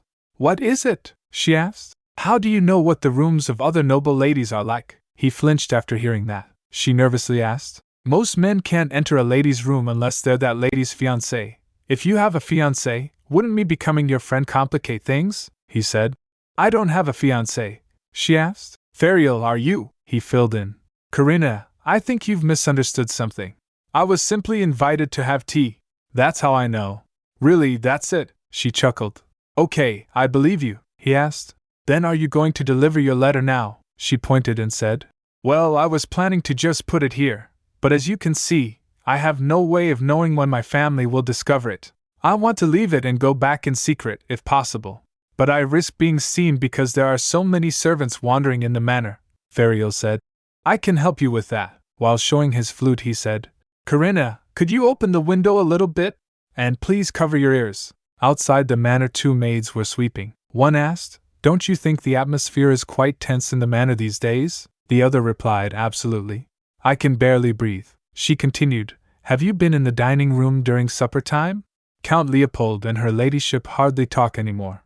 Lord Enfric doesn't even come home, and Lady Abelia has recently become so depressed that she barely eats. And Lord Felden keeps nervously looking around. Just where in the world has Lady Karina gone? She must return soon. One filled in, exactly. Everyone is worried. Suddenly they heard sound of music coming from the room. One asked, Don't you hear music coming from somewhere? Other replied, You're right. That's Lady Karina's room, who left the windows open. After hearing the music they started feeling nauseous and drowsy. One said, But why am I suddenly so drowsy? The other filled in, Me too. This has never happened before. After Ferial put everyone to sleep with his music, Karina said, I never imagined you'd put them to sleep. He replied, It's a trivial trick, compared to what you can do. She denied, No, not at all. He chuckled, Everyone in the manor is asleep. If there's anyone you'd like to see before leaving, you should go see them. Karina said with serious expressions, There's no one I want to see. Noticing her reaction, Ferial asked, Lady Karina, the letter you wanted to deliver to your family. Is it a goodbye letter? She replied, Yes. In it, I wrote that they should stop being concerned about me. She explained, Count Leopold won't believe that I'm sick till he sees my dead body.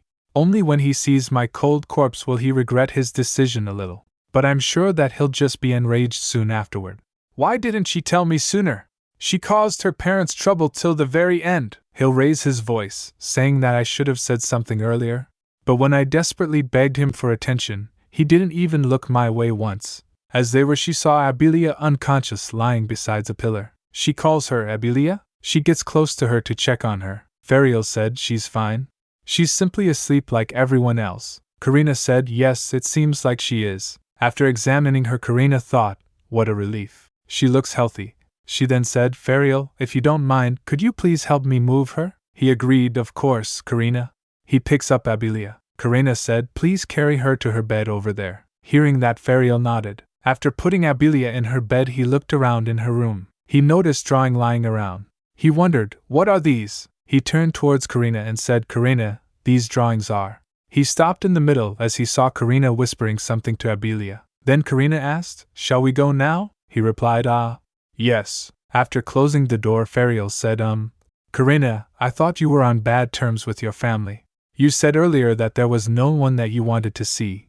Karina started walking, saying, our relationship wasn't horrible. She said inwardly, on the surface, we were a perfectly happy family.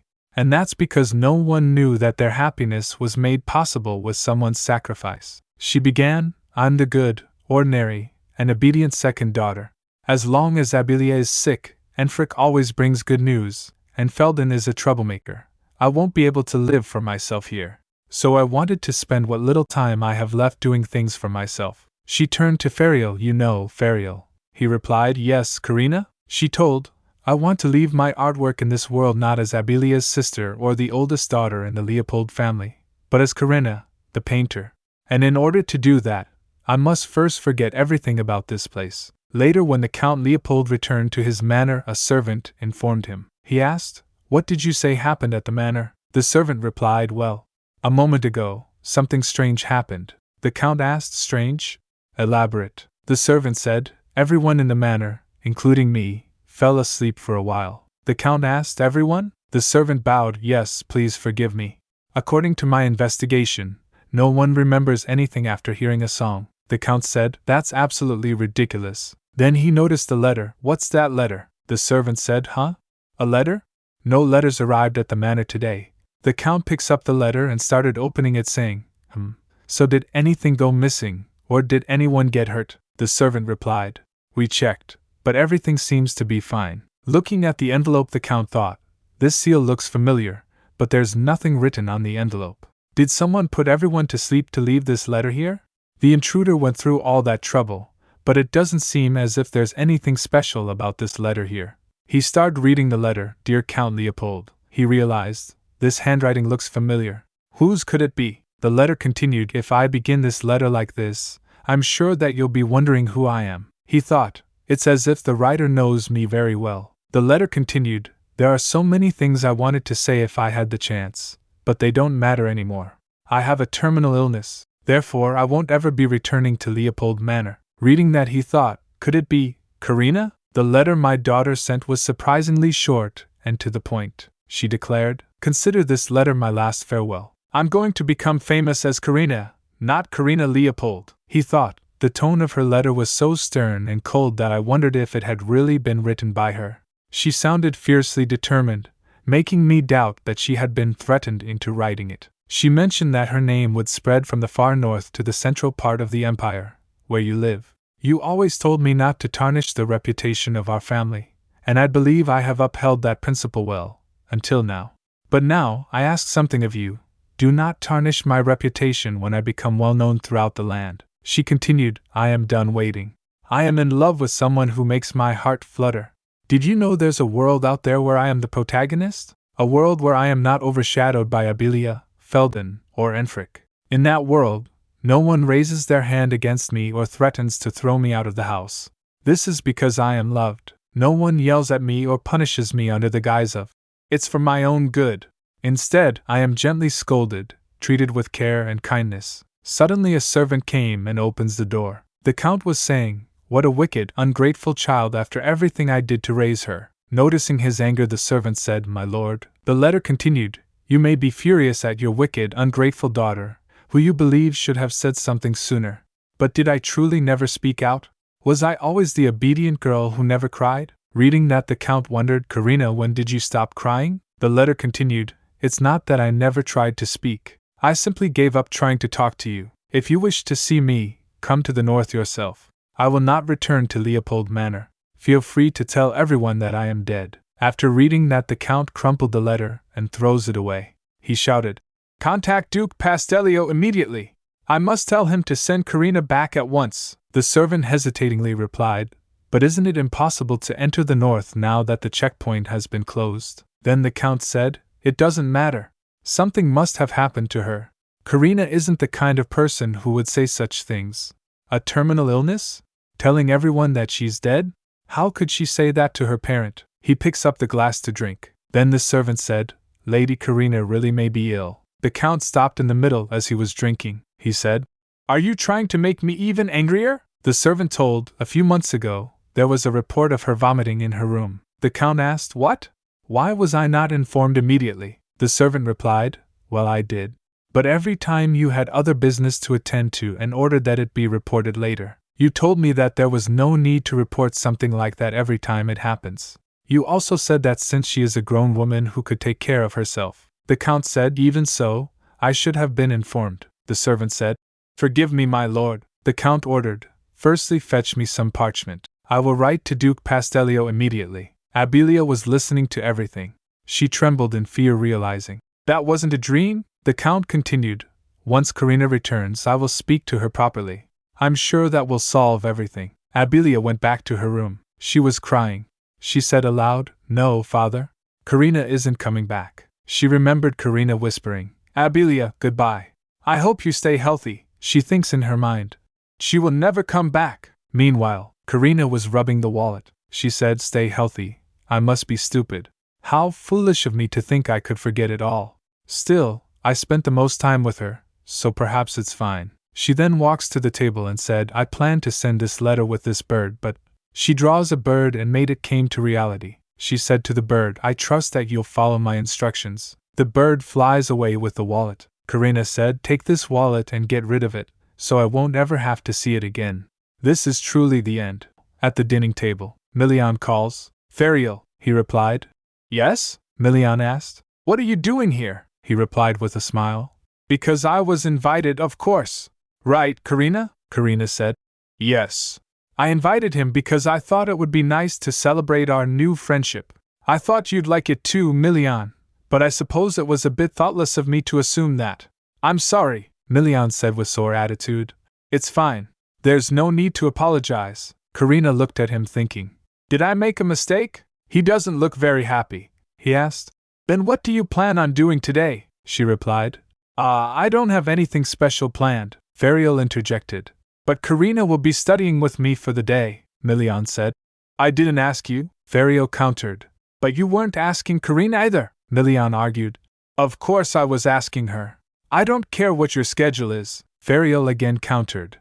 "Good heavens, you didn't specify who you were talking to, so I thought you were talking to me." Seeing them bicker, Karina chuckled. Both Ferial and Milian were surprised. He asked, "Karina, what's so funny?" She replied, "It's just, you two seem to be very close friends," Milian said. "We're friends, but not because we want to be," she said. "Ah, I see," Milian said. "I'm being serious, Karina," she again chuckled. "Okay." Milian felt embarrassed asking, "Are we that funny, Karina?" She told, "It's just that. I'm happy. I'm so glad that I'm with people I can talk comfortably to, eat a meal full of laughter with, and share these trivial joys of life. And I'm glad that I'm sharing all these moments with you, Milian." He smiled and said, "Is that so? Well, don't push yourself too much. If you feel unwell, ignore Ferial and come to me." She giggled. "Okay, I will," she said inwardly. "I like you, Milian." She then asked, "What do you plan on doing today, Milian?" He replied, "I'm going to check the information about the herda that you gathered and go on a patrol while I'm at it." She asked again, "You're going to go outside Zentar?" He replied, "Yes, so depending on the situation, I may not come back tonight," she said worriedly. "I see, be careful." Milian blushed seeing that. Karina thinks in her mind, "I wish that he didn't have to go, but subjugating monsters is an unavoidable task, so I can't get in his way." Then Milian tucked her head and said, "Wait here. I promise to bring you a better heron than the one I gave you last time." Karina blushed and turns her head. She said, "Thank you. I think it really does make me feel better." "Perhaps it's because you prayed for me," Milian replied. "Ahem, I'm glad that it's so effective," Ferial, who was watching everything, thought. "Oh? Well, would you look at that? It looks like he's completely fallen for her. I can't believe he's smiling so brightly like that. But that's odd. Didn't they say that they were going to break off their engagement?" Karina then looked towards Ferial and Tuma sipped, thinking, "I don't think he noticed." She suddenly felt throbbing again and felt drowsy. Meanwhile, Milian was asking Ferial, "Why are you looking at Karina with that face?" Ferial replied, "With what face?" Then Karina stands up and said, I'm a bit tired. I think I should go upstairs and lie down." Milian asked, "Do you feel unwell?" "I'll take you to your room," she replied. "And no, it's all right. I feel a bit drowsy because of the warm tea. My room is nearby. so I'll go by myself. I wouldn't want you to leave when tea time isn't over yet, Milian said. Never mind that. Should I call a maid for you? She protested. I'm fine. I'll be going now, Fariel said. Karina, I'll see you later, she said. Okay. After she left, Fariel asked Milian. You seem quite worried about her, Milian asked. When are you planning on going back? He replied. Goodness, what a harsh thing to say to a friend that got here as soon as he could when you asked for his help, Milian countered. Ha! I doubt you came because you were worried. You were probably more curious about who drew the drawings, Fariel asked. Ha! Is that why you only sent me incomplete sketches? You're a cunning one, aren't you? Milian explained. I'm no professional, but even I couldn't wait to see the finished versions of those drawings. I figured you would want to see them even more. Anyway, how's Karina's art disease?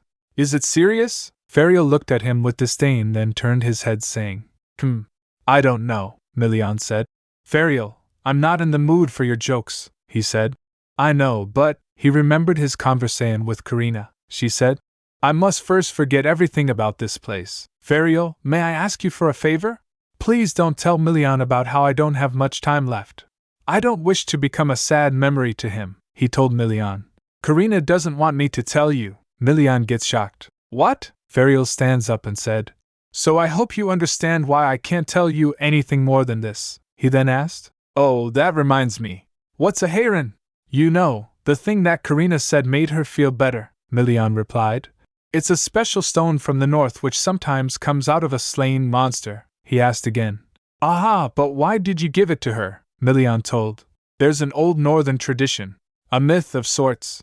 They say that if you gift a heron to a sick person, it will help them get better, Fariel sarcastically asked. Since when did you believe in superstitions? Milian said ominously. There's also a northern superstition that if you point your finger at someone, it'll get broken. Should I show you how? Before hearing that, Fariel dashes away. As he was leaving, Milian felt annoyed. Anyway, what's all this about suddenly studying something? Fariel peeked and said. That? It's a secret. Later, a maid noticed voices from Karina's room. She opens the door and went inside. She saw Karina sitting on the ground stunned. She asked, Oh my, are you alright? Karina replied. I just tripped. I'm fine, maid asked. Shall I call for a doctor? Karina replied. No, I think I just need to rest, the maid said. No, my lady. His Grace said that even if you were in a little bit of pain, we should call for a doctor right away. Karina was surprised. Milian said that, she said. Then could you call Dr. Winston for me? Maid replied. Yes. After the maid left, Karina said to herself, I'm okay. I'm still okay. When Dr. Winston came to check, she asked, Has my condition worsened? Karina smiled. It's all right. I knew this was going to happen anyway. There's no need for you to feel sorry, doctor said. Right, let's try using a stronger medicine then, she asked. Dr. Winston, will I keep throwing up the food I eat? I don't want Milian to see the awful side effects of this disease, he told.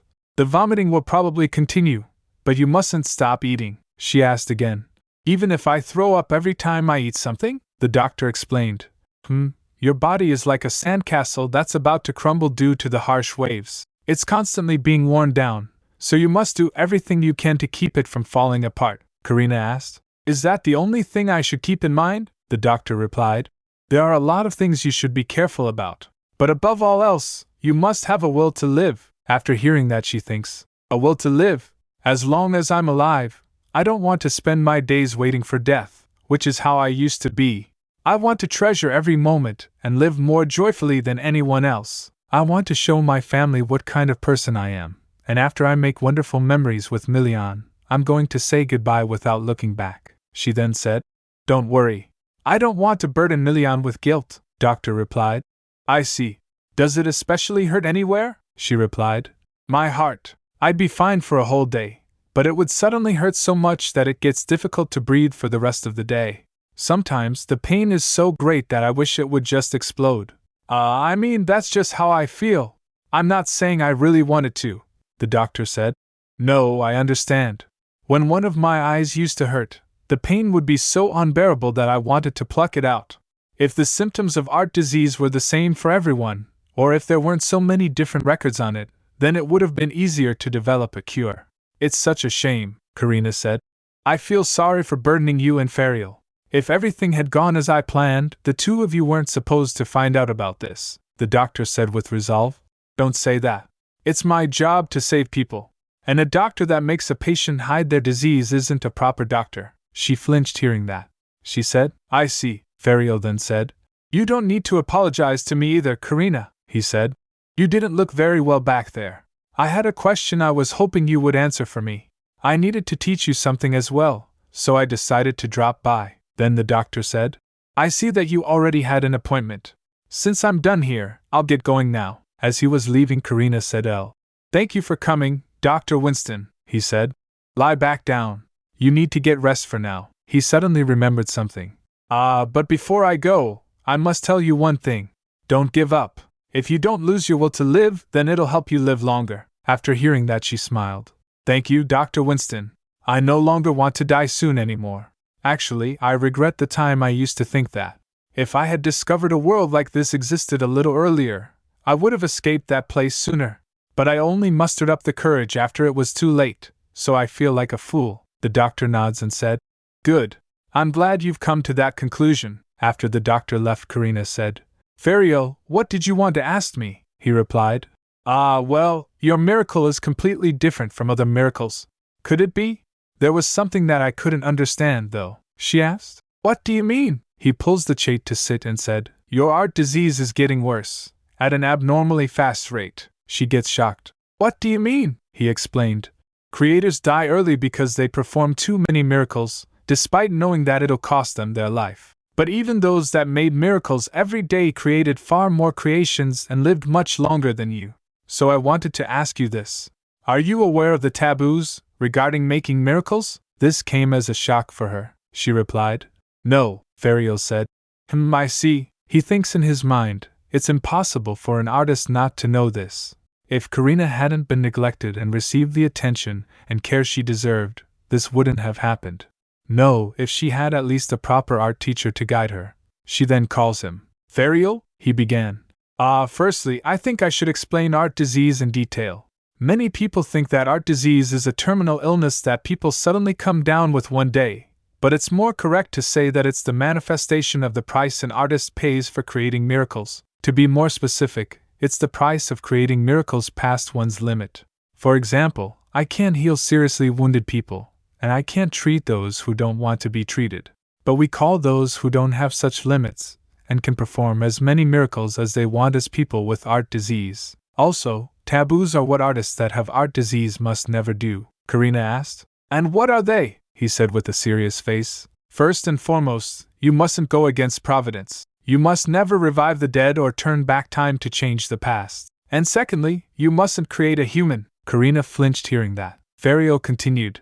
It doesn't matter if you create plants, animals, or monsters, but since only a deity can create humans, that's a line that you mustn't cross, Karina said. I see, he added. Yes, and lastly, you mustn't kill anything or anyone using your miracle. It means that you shouldn't use the omnipotence of miracles to do anything immoral. Then she asked, What happens if you break one of the taboos? He answered, You'll have to pay the price on the spot, and you'll either die or lose a part of your body, she said. If I die, then that'd be the end of me, but if I lose my hand or something like that, I won't be able to draw anymore, he replied. Correct. So, Karina, have you ever tried to do any of the things that I just mentioned? She paused for a moment, and said while avoiding his gaze, I haven't, Ferial thought. Well, I guess if she had, then she wouldn't be alive right now, he said. If that's true, then I don't understand, she asked. Understand what? He explained. Your miracles. Considering how many drawings you've drawn till now, your condition is far worse than it should be. The artists that drew more drawings than you did lived past 30. I should look into this matter and see if there's another reason why this is happening, Karina asked sadly. Ferial, do you believe that if you figure that out, I'll be able to get better? She said inwardly. What am I saying? It's not like there's even a cure, she then said. Forgive me, Ferial. I said something rather silly, he replied. Not at all, Karina. It's true that there's no known cure. Even if we discover why your condition is so serious, I can't promise that we'll be able to treat you, but I've thought of one method to slow down the symptoms of art disease, though it's a bit cowardly, she asked. A cowardly method? He said. Yes. All you need to do is this. When you draw something, stop right before you put in the final stroke in your work. Unlike music, which allows one to perform a miracle as soon as they start playing, a drawing requires the finishing touches for a miracle to happen, she replied thoughtfully. You're right. Since the drawing won't be complete if you stop right before you finish, Ferial stands up from his place saying, but if you try your best and hand me the unfinished drawings, then I'll make you more famous than any other artist in the world, just like you requested. With your talent, Karina, it won't be difficult to make that happen. He extends his hand towards Karina. She reached out to his hand and rises up from her palsy. She said, though I don't have much time left, I'm counting on you, Ferial. His heart raced and face reddened. He gets stunned for a moment. Karina calls. Ferial? He said. Ah, yes. Right. And regarding art disease, who says that we can't cure it? Since you've decided to open your heart and strive for your goal, we will gladly stay by your side and support you till the end. Of course, it doesn't mean that we're going to treat you like a glass doll and be overprotective. If you fall, we'll help you stand again. And if you get lost, we'll help you find the way. She asked. But why would you go to such lengths? He told. The sight of a person striving to achieve their dreams and goals is the most beautiful thing in the world. And I love beautiful things. At night, Karina was looking at the sky. She said in her mind, Milian, he's pretty late. I hope nothing's happened to him. Once he officially starts hunting down the monsters in the land, will I have to wait even longer than this? She shook her head. No, this isn't the time to be depressed. She was tapping on the paper with pencil thinking.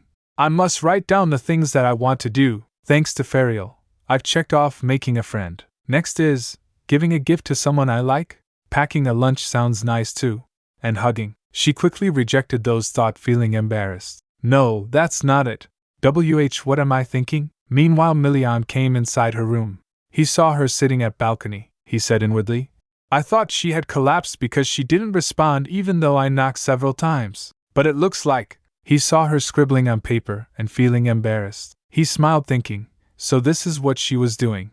How adorable. He then gasped, I sounded like Ferial just now. Karina thought, just imagining things like that is making me blush. Then Milian came close to her and asked, Karina, are you done? She gets surprised.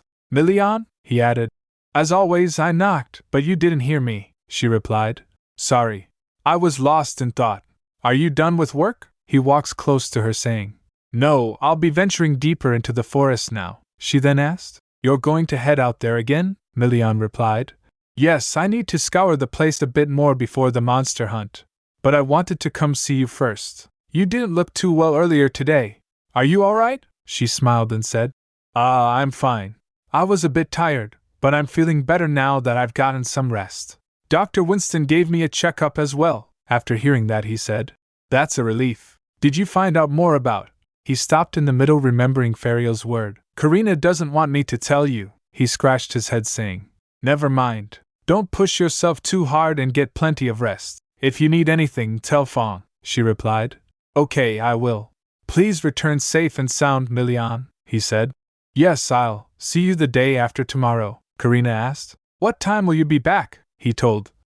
Probably around dinner time at the latest. He was about to complete his sentence, but changed seeing her hopeful face. He said instead, I'll try to make it back by lunchtime. He thought to himself, I must be crazy. I'm not even sure if I'll be able to make it back in time for dinner. It's so unlike me to lie. But then Karina said, Milian, I'll be waiting. See you at lunch the day after tomorrow. Later at the expedition, Milian was galloping his way. A soldier said to Milian, Your Grace, we're going too fast, he asked. Is there a problem? The soldier told. The knights are having trouble keeping up. We're not in a hurry, so I believe we should slow, Milian said. If we want to make it back by lunchtime tomorrow, we need to go faster, the soldier asked. Lunchtime tomorrow? Milian said. Yes, I'll be giving orders from the front, so tell them to follow me, the soldier complied. Yes, Your Grace. Milian remembered Karina's word. Milian, I'll be waiting. See you at lunch the day after tomorrow. After marching for a while, they stopped at a place. Milian got off his horse and said, This is where we're going to meet. After a light meal, we'll head in as soon as the second party arrives. The soldiers shouted, Yes, Your Grace. Then Milian looked towards the forest and said inwardly, Originally, the northern land belonged to monsters, But God took pity and sent a hero to this world to chase the monsters away. That hero was the forefather of House Pastellio. The monsters that are chased away starve all summer before they go mad with hunger, and come down to the villages to hunt during winter. Fending them off till spring is the duty of northerners, including me, as the ruler of this land. He grabbed his sword and got ready for the hunt. He then remembered Karina's word. If I've been of help to you, once the monster hunt is over and we part ways, will you hold me closely? Just once? Milian grinned and said, I hope I come across many monsters that have a heron. Meanwhile, back at the estate, Dr. Winston asked Karina, Are you waiting for his grace? Karina calls him. Dr. Winston? He asked. Why are you waiting out here in the cold? It's not like you know when he's going to arrive, she replied. Well, I know that he's going to be returning tomorrow at lunchtime, but I couldn't calm down, so I'm taking a walk to clear my mind. I have plenty of blankets, and I'm wearing lots of layers, so don't worry. After hearing that, Doctor observed. I see. You've changed so much these days, she asked. Really? Have I? The doctor said. Yes, you look much happier than before. It's a relief, Karina sighed. You're right. I'm in such a good mood these days that I did something I would have never done before, the doctor asked. You did? What did you do? She told. I sent a letter to my father. I told him not to bother with me anymore. I'm still trying to work this out, but I'm also planning on repaying him. I want to live as long as possible and become famous with the drawings that he and the rest of my family wouldn't even look at. Once I calculate how much it took to feed, clothe, and house me, I plan on paying them back that exact amount. I think that'd show that there's nothing left between us. I won't deny the fact that my mother gave birth to me, and that my father helped raise me. However, that doesn't mean they own my life. Then the doctor said, You're right. Parents are merely their children's guardians, not their owners. Though parents do spend much time with their children, they cannot walk on the same path forever. One day, the child will become an adult, and the parents will have to look at them from afar. That's because the child must start living their own life. But if the child returns one day and holds their aged parents' hands, then that's proof that they were good parents. I'm so sorry that you weren't given such parents. Karina smiled. I'm all right now, she thought. Even if they apologize to me this very moment, that can't make up for all of my lost time. Every passing second is precious to me now. I don't want to spend a single moment regretting the past. I'm going to go forward, she said. Spring has finally come to my life. At the expedition, a soldier shouted, Attention, everyone! His Grace is going to give us orders. Then Milian began. Tomorrow at dawn, we'll be venturing deeper into the forest. As you all know, our first goal is to kill Herdas. A Herda's weak point is suspected to be right under its nails. Only try to attack it there if you can. If that's not possible, aim for its lower belly. The hide is thin there, making it another weak spot. The soldiers shouted. Yes, Your Grace, Milian continued. Our second goal is to monitor the monster's behavior. Do not venture deeper into the forest on your own. If there is a problem, come to our meeting place immediately. The soldiers again shouted. Yes, Your Grace, Milian continued. However, if you feel your life is in danger, prioritize surviving over following my orders. That will be all. Ah, and one more thing, if you discover any herons, bring them to me, a soldier said. Huh! But we need them too, Milian then sighed. No. Now return to your night watch posts. After the briefing, a soldier came close to Milian and said, Why do you need them, Your Grace? You've never been interested in them before. Ah, is it for your? Milian replied. Stop blabbering nonsense. The other soldiers started chuckling. Then Milian glanced around and saw a monster. He drew out his sword and said, It looks like I got very lucky. There was a Herta nearby. He then commanded, All of you, spread out. Surround it.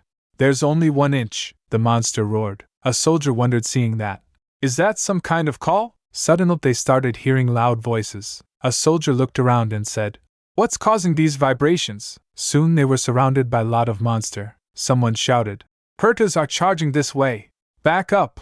Don't let them pass us, a soldier said while trembling. Your Grace. You never mentioned anything like this was going to happen. But Milian jumped at a monster and stabbed it. He said to himself, You rascals! The Herta called for its friends, cutting off our escape route. I didn't think a monster without intelligence could do something like that. However, it's still just a monster. After exterminating all of them, Milian said, I wasn't sure if the weak points we found in Karina's Herta were correct, but it seems they were. He then instructed, Aim for the weak spots I told you about earlier. If you do, it won't be hard to. He wasn't able to complete his words when a herda came from behind. The monster was drooling. Seeing that, a soldier quickly shouted, "Your Grace!" Back at the estate, Karina came to the main gate to wait for Milian. Fang said, "My lady, I'll escort you inside," she replied.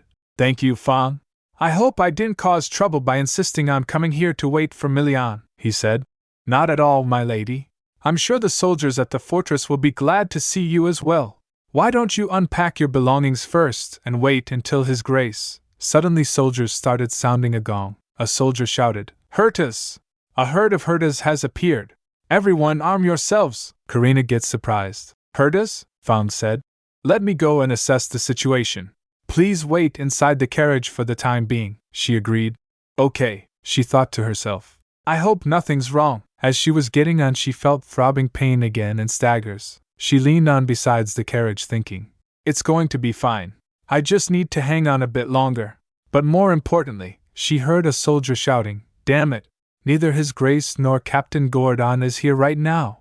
At this rate, our fortress could fall." Karina squeezed her hands while thinking, "Milian will be here soon enough. We need to hold on until then." She looked around saying, "What can I do to buy some time?" Her gaze fell on her belongings. She was still feeling pain but decided to help. "Right, my drawings," she recalled. "I'm sure there must be a drawing of a herda that I stopped right before completing it." She rummaged through and found it. She picked up the brush saying, "All I have to do is color in its eyes." She realized, no, that won't be enough. I need something more. Suddenly she remembered.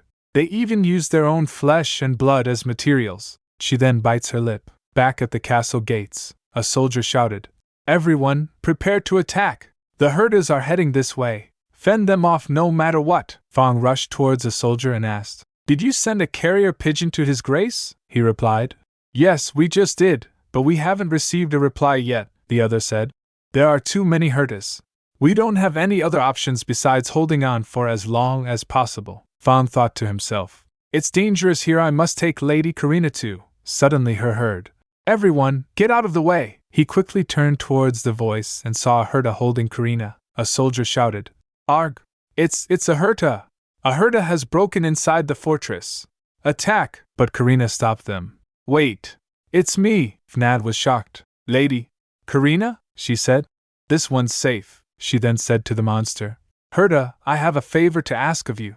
Could you fend off the other herdas until Milian gets here?" The monster nods and then jumps outside the castle walls. After jumping outside, he roared and started attacking other herdas. Then Fang called her. "Lady Karina," she replied.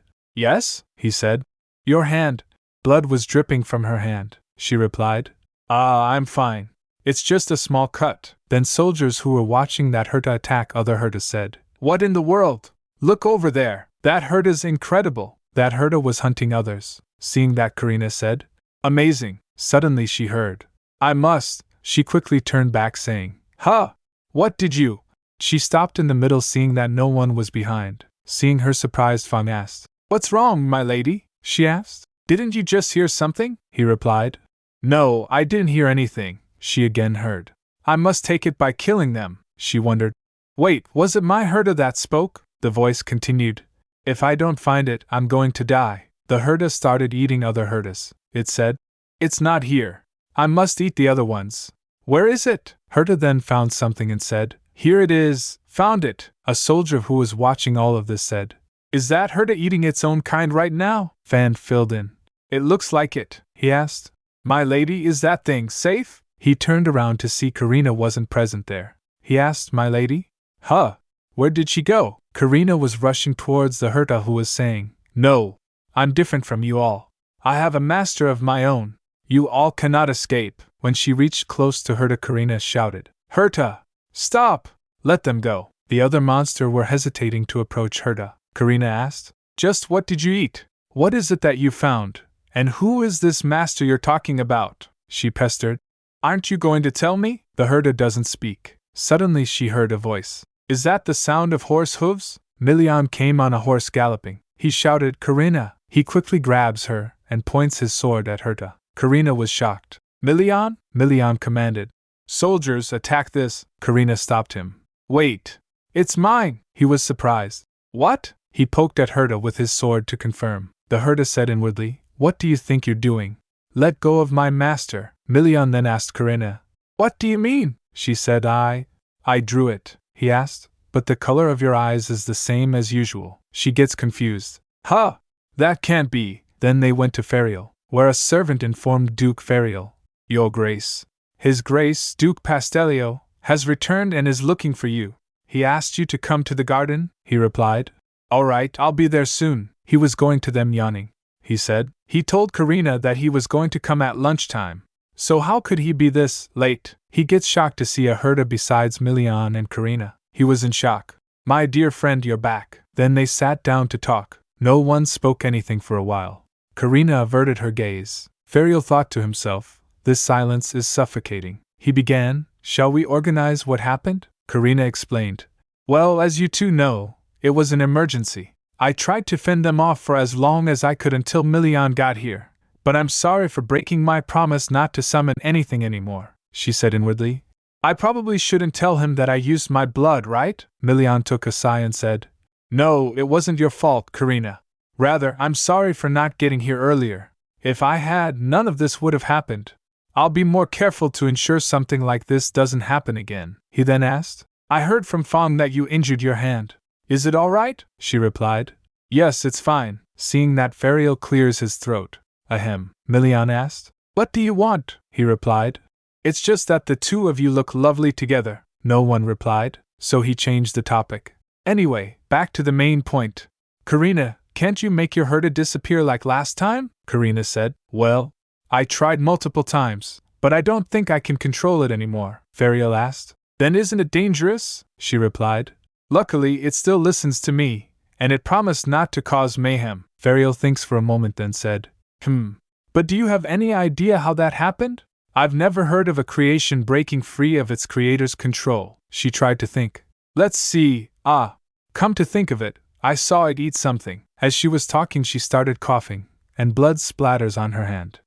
She was shocked to see blood on her hand. "But I didn't feel any pain." Her heart started beating fast. Seeing that, Milian shouted, "Karina!" She turned towards Milian but couldn't see anything. She gets confused. "I can't see." Chaos erupted in the manor as Milian ordered, "Quick, call Dr. Winston." Servants and maids rushed to help her. Milian asked her, "Karina, where does it hurt?" He complained.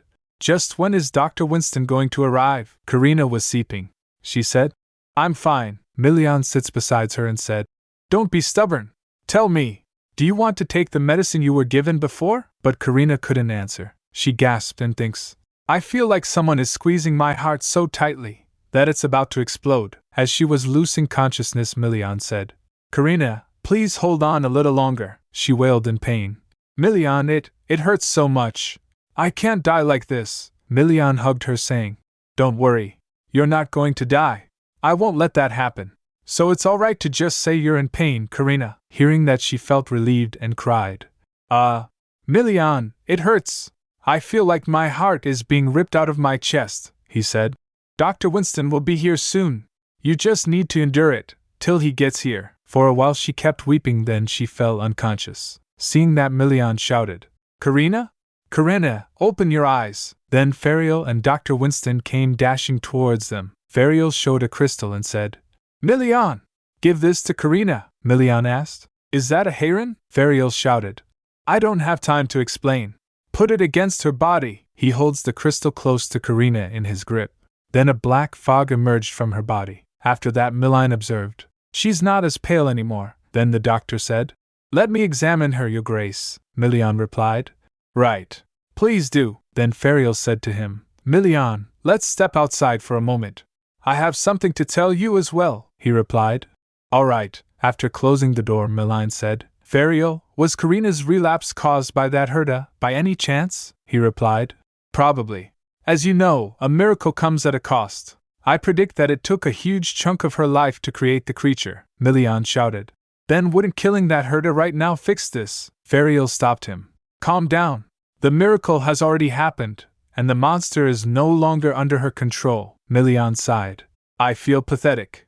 Karina's in so much pain, but I can't do anything about it." Ferial then said, "No, Milian. There may just be a way." He asked, What? Ferial said. Didn't you see what happened a moment ago? When you gave her that heron, her breathing stabilized. Heron may be a cure for heart disease, Milian asked. That stone? Ferial explained. Yes. While you were out patrolling the area, I experimented with a heron, and it resonated with my miracle. It was as if the stone was trying to offset it. And judging by how it improved Karina's condition, I'm sure it doesn't only react to my abilities. On top of that, Fang told me a while ago that the herd of Karina may ate the corpses of its own kind. Milian smiled. Wait, are you trying to say that the herda was trying to eat the heron inside the other herda's bodies? Ferio replied. Exactly. The heron may have nullified Karina's miracle and allowed the herda to break free from her control, Milian said. This is the first time you're starting to make sense, Ferio replied. What a hurtful thing to say. Anyway, this is only a hypothesis, so we need more herons to prove it, Milian asked. How many more do you need? Ferio replied. As many as possible. Hearing that, Milian grinned. Milian told. The coldest part of winter is coming. Starving monsters will swarm down the mountain in large groups, and the monster hunt will begin in earnest. Judging from the size of the herda's leader, it probably also has a huge heron inside its body, he said with determination. I'll make sure to slay it and bring the heron to her, he said to himself. This is all for you, Karina. After some days, Karina was drawing and thinking. Time flew by after my herda wouldn't disappear, and my seizures became worse. Before I knew it, winter had arrived. Though I wasn't used to the cold, I spent my days being overprotected by those around me while continuing to draw as usual. Thanks to that, falling asleep wasn't as scary as it used to be. While lost in thoughts, she completed the drawing. She realized, oh no. I promised Ferial I wouldn't complete my painting. Butte flies came into existence from her drawing and started flying around. She smiled. Guess it's too late now. Why don't you all have some fun since you've come to life? She stands up from her place and walks to the window. She opened the window and butterflies flew away. Seeing that, she said, how beautiful. She looked outside the window thinking, all of them must have gone out. Suddenly her gaze met Milian's. He was staring at her. He saw them. She quickly gets back to her seat. She recalled his face thinking, he looked furious. She flinched thinking about that. She feels like she got caught. She complained. I always end up finishing my paintings and using my powers when I'm not careful. What do I do? Then someone knocks the door. She gulped and gets ready. Milian said, standing at the door. Karina, I know you're in there, so open the door. He opens the door saying. Really, how could you? She pleaded. I didn't mean to. I was just so focused and excited to paint that I ended up finishing the piece. Milian calms down and said. You know that I'm worried about you, yes? She replied. Of course. He scratches his head saying. I know you'll end up becoming miserable if you don't paint, so I also hope that day won't come anytime soon. So please don't strain yourself. She glanced at him. Milian continued. I'd like to be with you as long as possible. She thinks in her mind. Why is this man so kind to me? Later, Milian was in his office. He recalled his conversation with Ferial. Ferial told, no medicine can cure the excruciating pain caused by heart disease. It's known to resemble phantom pain. Milian asked. Phantom pain? He said. Yes. That's why there are no drugs that can slow down the disease or alleviate the pain. Hearing that, Milian thought. Is that why the sleeping pills Karina has been taking haven't been working? I can't believe I can only stand by and watch her suffer. He grits his teeth thinking about it. Ferial looked at him and saw how miserable he felt. He tried to comfort him. At least, that's how it's been until now. It's quite ironic that they found a clue for a cure in the north, where there aren't many artists. He speculated, heron could be the foundation of a cure for heart disease. Milian replied. Yes, I'll do all that I can to cooperate with your research, so please do your best to find a cure. Ferial teased. I think this is my first time hearing you ask me to do something so politely. He then asked. Are you worried about her? Milian replied. Don't ask such an obvious question, Ferial said. I recall that you thought your fiancé was bothersome not too long ago, Milian said. I absolutely abhor seeing someone die in front of me. Back to the present. Milian walks to the window and watched herda that Karina created. Several days have passed, yet the herda Karina created hasn't disappeared. It's impossible to control, but maybe I should be glad it obeys Karina's commands. Her eyes turned golden the last time she performed a miracle by creating the herda, but this time, they didn't change color. There are several strange things about the recent incident. including the fact that the Herta spoke to Karina. There's nothing I know for certain, but she looked quite happy when I asked her if she was going to attend the upcoming banquet. He smiled thinking about that, Karina said. A banquet? That would be lovely. I'm looking forward to it. I clearly thought she was annoying when she suddenly barged into my home, as she already prepared the documents to call off our engagement. I figured ending it would rid me of a huge burden. But I don't know when I started having feelings for her. I can't help but look at her, and I find myself becoming upset at the thought that she'd be in pain, all alone, if she weren't where I could see her, and I feel the urge to kiss her every time I see her face. He blushed thinking about it. He shook his head to clear those thoughts. How could I think of doing that to someone who's unwell? If we had spoken to each other properly when we first met, would it have changed anything? Would Karina's condition and our relationship be different now? After a few days they went to a lake. Karina was amazed after seeing the scenery. Wow, it's a real lake, Milian said. Of course it's real. Did you think it'd be fake? She looked at it and said, it's so beautiful. And it's fascinating how it's not frozen, despite how cold it is, Milian said. This lake doesn't freeze no matter how cold it gets. But it's still chilly, so you must dress warmly, she replied. Yes, I will. As they were walking beside the lake, Milian asked, is it really all right for you not to draw? I brought all your materials and tools, they're in the carriage, she replied. I'm fine. I just wanted to take a walk with you like this today, Milian. Milian then said, I'm overjoyed to hear that you consider me more important than your drawings, she smiled and said. Of course. Consider it an honor. Milian glanced at her and then said, come to think of it, you said that you don't know much about the North, she replied. Yes, you're right. I'm ashamed to say this, but I'm oblivious about this place, Milian said. Then, you must not know the fascinating stories that exist in the North either. Karina gets intrigued. Fascinating stories? He told. There's one called The End of Winter, which is about the Winter Mountain Range. If you venture deep into a place beyond the point where the sea freezes, you'll find a mountain range there. No one has gone beyond that mountain range, and people say no one knows what's on the other side. There are rumors that it could be a paradise, the demon's realm, or the homeland of extinct dragons. I think the rumors have been exaggerated, because there's very little information on dragons. After hearing that, Karina said, oh, those are some very extreme guesses. But I think that place would be very beautiful if it really existed, Milian said. Actually, it's just a cliff, Karina then said. Anyway, I think The End of Winter is an excellent name, Milian asked. Do you find this interesting? She replied. Yes. Spring comes after the end of winter. Maybe that's what lies beyond. Milian was dazed as to how lovely Karina looked. Spring? Milian thought. The end of winter symbolizes eternal death in the North, because by the time winter is over, there is nothing living in the world. But, I suppose you could think of it like that. Then he said, I want to look at the world through your eyes just once, Karina replied. My eyes? I'd bet it'll be boring, Milian smiled. Even if it's boring, I'd bet it'll be beautiful, Karina asked. Do you think so? Her heart raced at the thought. Suddenly she stopped walking and said, I just remembered. I have a gift for you, Milian, he asked. A gift? She rummaged through her robe and pulls out a paper. Milian grabs it and asked, is it a drawing? He unfolds the paper and saw a drawing. He asked, what's this? She told. This is medicine. He was confused. Medicine? She said. It'll help you recover from wounds.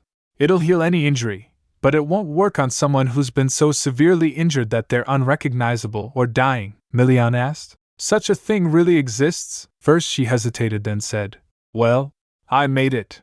I thought it'd be nice if there really was such medicine, so I pictured it in my mind and created it. I'm not going to give it to you like this, of course. I'll hand you the actual potion once I finish the drawing. I'm sure it'll be very helpful to you, Milian. Milian then said, Karina, I don't need any medicine if you must suffer to make it. His expression was serious. Like I said before, I don't want you to be in pain. In fact, I wish you'd smile brightly like you did today. He raised his hand towards her face but stopped in the middle. He clears his throat and said, anyway, thank you for thinking of me, but what good would it be if you must suffer? She was surprised for a moment, then she said, this doesn't take much energy to make. He asked. What? She explained. Drawing inanimate things doesn't use too much of my strength, Milian argued. I'm strong enough without your help, she replied. I know you are, but I wanted to prepare this, just in case, she asked scantly. Won't you let me? He blushed seeing her plead. Milian said. Such medicine will attract greedy people. Are you aware that you'll be in danger if people find out that you know how to make something like this? She thinks for a moment then said, I've only told you about this, Milian replied. Of course, I'll take this to the grave. But rumors will spread like wildfire if the soldiers find out about your creation, he asked. What will you do when that happens? She replied. I didn't think of that. But will you be angry if I say I'm not that scared because I have you by my side? I'm sure you'll find me bothersome, but… She was fidgeting while saying but Milian grabbed her hand and squeezed it gently. He asked. Wait, what makes you say that? She replied. Well, that's because I'm inconveniencing you, he replied. I don't find you to be bothersome, nor are you inconveniencing me. So you can bother me whenever you like. I don't dislike you. Milian recalled in his mind. At first, she was an annoyance. I hated taking care of someone. Karina Leopold. But soon, I found myself wondering about what you liked to do and what you enjoyed. I was constantly worried that you'd be in pain somewhere, and this surprised me, because I had never been very interested in other people. He raised his hand thinking, I think I know a little now. I can't deny it anymore. He puts his hand near her face, and she rubbed her face against it. He asked, Do you not like me? She smiled. Not at all. I've never hated you, not even once. He also smiled. That's a relief. Suddenly a butterfly came fluttering. She was amazed. Ah, a butterfly, he replied. Ah, yes. There are lots of butterflies around here, she said. So, this is how beautiful real butterflies are, Milian said. I'm glad you think that, she said. I'd like to draw them, the next time we come here, Milian replied. Yes, let's come here again. Then they started walking hand in hand. Later Karina asked Duke Fariel, Fariel, are you really not going to come to the banquet? He replied. I'm fine. There's always a next time. I want to reveal your art to the world as soon as possible, Karina. I must start working hard now, so that everyone will know about you in the capital, Karina said. Thank you so much, Fariel. She then drew a door and said, This door will take you to a street without too many people in the capital. Fariel opened the door and said, Then I'll be back. I hope you have a lovely time at the banquet, she replied. All right. Take care. After he closed the door, Karina said to herself, I don't feel anything. Even if I use a lot of my power, I feel nothing. When I was little, I suffered from the side effects right after performing a miracle. I feel like my health's gotten worse after becoming used to the pain. On top of that, I never imagined, she remembered. Are you aware of the taboos regarding making miracles? That trying to forget about my sadness was a taboo. She then said, Should I paint a bit more? I can't wait for the dinner banquet. After a few moments while painting, her hand started trembling, and the brush she was holding with it fell. She gets shocked thinking, Just now, my hand. She shakes her head and said, It can't be. After that she stands up and started walking. She said to herself, Something was wrong with my hand. I should go prepare for the banquet now. I'm sure it'll be all right, for now. As she was going down the stairs, she started feeling nauseous. Her heart started throbbing. She thought, I'm feeling the pain more frequently. Would it get better if I draw more? She observed, My pain subsides when I perform a miracle, as if I'm being given painkillers in exchange for creating life. She tried to stand up. Milian saw her in that condition. He calls her, Karina? She flinched and said, Milian? What brings you here? He walks to her and asked, Are you having a seizure? She replied, Well, he said. No, you don't have to tell me. Let's go. He lifts her up and started walking. Karina was breathing heavily in his arms. After he puts her in bed, Karina said, I'm sorry. I did all I could to endure it, but… He interrupted her. You don't have to be sorry. It hurts me to see you hide your pain. He stroked her head and said, You can be honest in front of me. Karina wondered, How is he able to detect my suffering so easily, when not even my family has noticed it these past 20 years? She felt touched and tears welled up in her eyes. Seeing that, Milian asked, Karina, should I call for Dr. Winston? Does it hurt that much? She doesn't reply but trembled. Milian hugged her and squeezed her close. Don't cry, she said. I'm fine, Milian complained. You don't look fine to me, he patted her. Like I said earlier, you don't have to hold it in when you're with me. It's all right to let everything out. After a while, Karina said, Thank you, Milian, he said. It was nothing, she thought. I wonder if he would have been this kind, if I wasn't sick. If we got married as planned and lived an ordinary life as a couple. she then said. A lot of my pain went away, she continued. Come to think of it, the banquet is coming up, but your clothes. His clothes got wet due to her crying, he replied. It's fine. I can just get changed. And today's the eve of the banquet, so why don't you get some rest as well? She asked, confused. The eve? He explained. It's a northern tradition. You meet before the day of the banquet and share a few drinks. Karina thinks he's probably being considerate of me by explaining these things even now. I thought I was done imagining what things would have been like if I'd been healthy. He then stands up and said, I'll freshen up and return, so get some rest, she replied. All right. After he left, Karina thought, but still, if I were healthy, would he look at me with affection rather than pity one day? It seems I haven't been able to give up on my dreams, if I still harbor such selfish desires. She then gets back to her bed. Don't get confused, Karina. Milian's being nice to me because I'm sick. When Milian returned alone, Fang said, Welcome. Is Lady Karina? Milian replied. She'll be resting today because she's unwell. And make today the eve of the banquet and delay the event by one day. Fang gets shocked. Pardon? The eve of the banquet?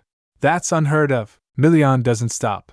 Let everyone drink as much as they want, and tell them the banquet will happen tomorrow. Fang tried to make sense. Wait, Your Grace.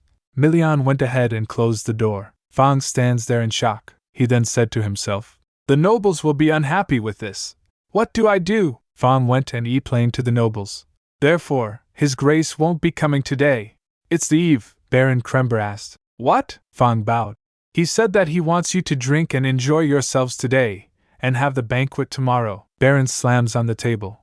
How could he suddenly say something like that when all of us are gathered here like this? I remember him making a fuss because he wanted to end the banquet early last time.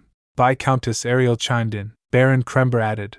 I was just thinking the same thing, Count Leonhard remarked. He's usually bored by such events. It must mean that he's not desperate yet. I suppose we'll be discussing the monster hunt tomorrow. On the bright side, we can drink to our heart's content today, Viscountess Ariel said. I suppose this could be good news for those who like to drink, but isn't this the first time His Grace is postponing a banquet? I wonder what's keeping him so busy. After some time, Milian visited Karina and asked, How do you feel? She replied, I'm much better now. I'm sorry for worrying you, he said. What a relief, he then asked. May I sit next to you for a moment? He sat beside her on bed. She thought he was going to sit in the chair, but instead, Milian said, I will be taking all of the heron from the upcoming hunt, Karina asked. Really? He smiled. Yes. I'm going to tell this to all the nobles who came today as well. So, just hold on for a little longer. Karina felt touched again. Her hands were fidgeting when she asked, Milian, why are you so good to me? I just wish you'd be healthy. Milian continued, I'm not looking for anything in return.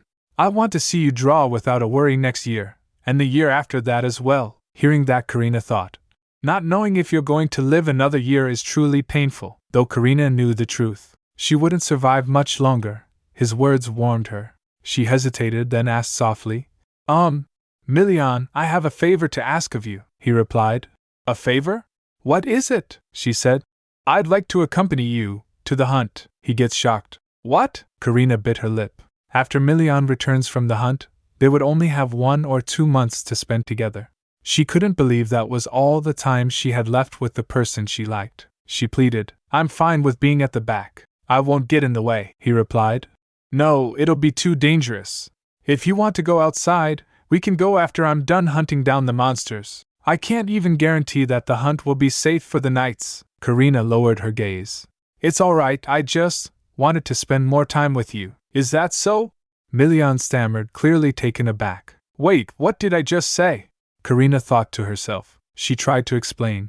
I feel stuffy from being stuck inside all day, and I don't want to be alone either. I'm sure I'll be able to help you somehow. You don't have to offer your assistance, Milian said gently. But since you say so, I'll think about it, Karina replied. That would be wonderful. Milian's heart started racing. It was beating so fast, he felt like he was about to lose his mind. He then stands up and said, why don't you go to bed early if you feel fine? Karina said. Already? Can't you stay here a little longer?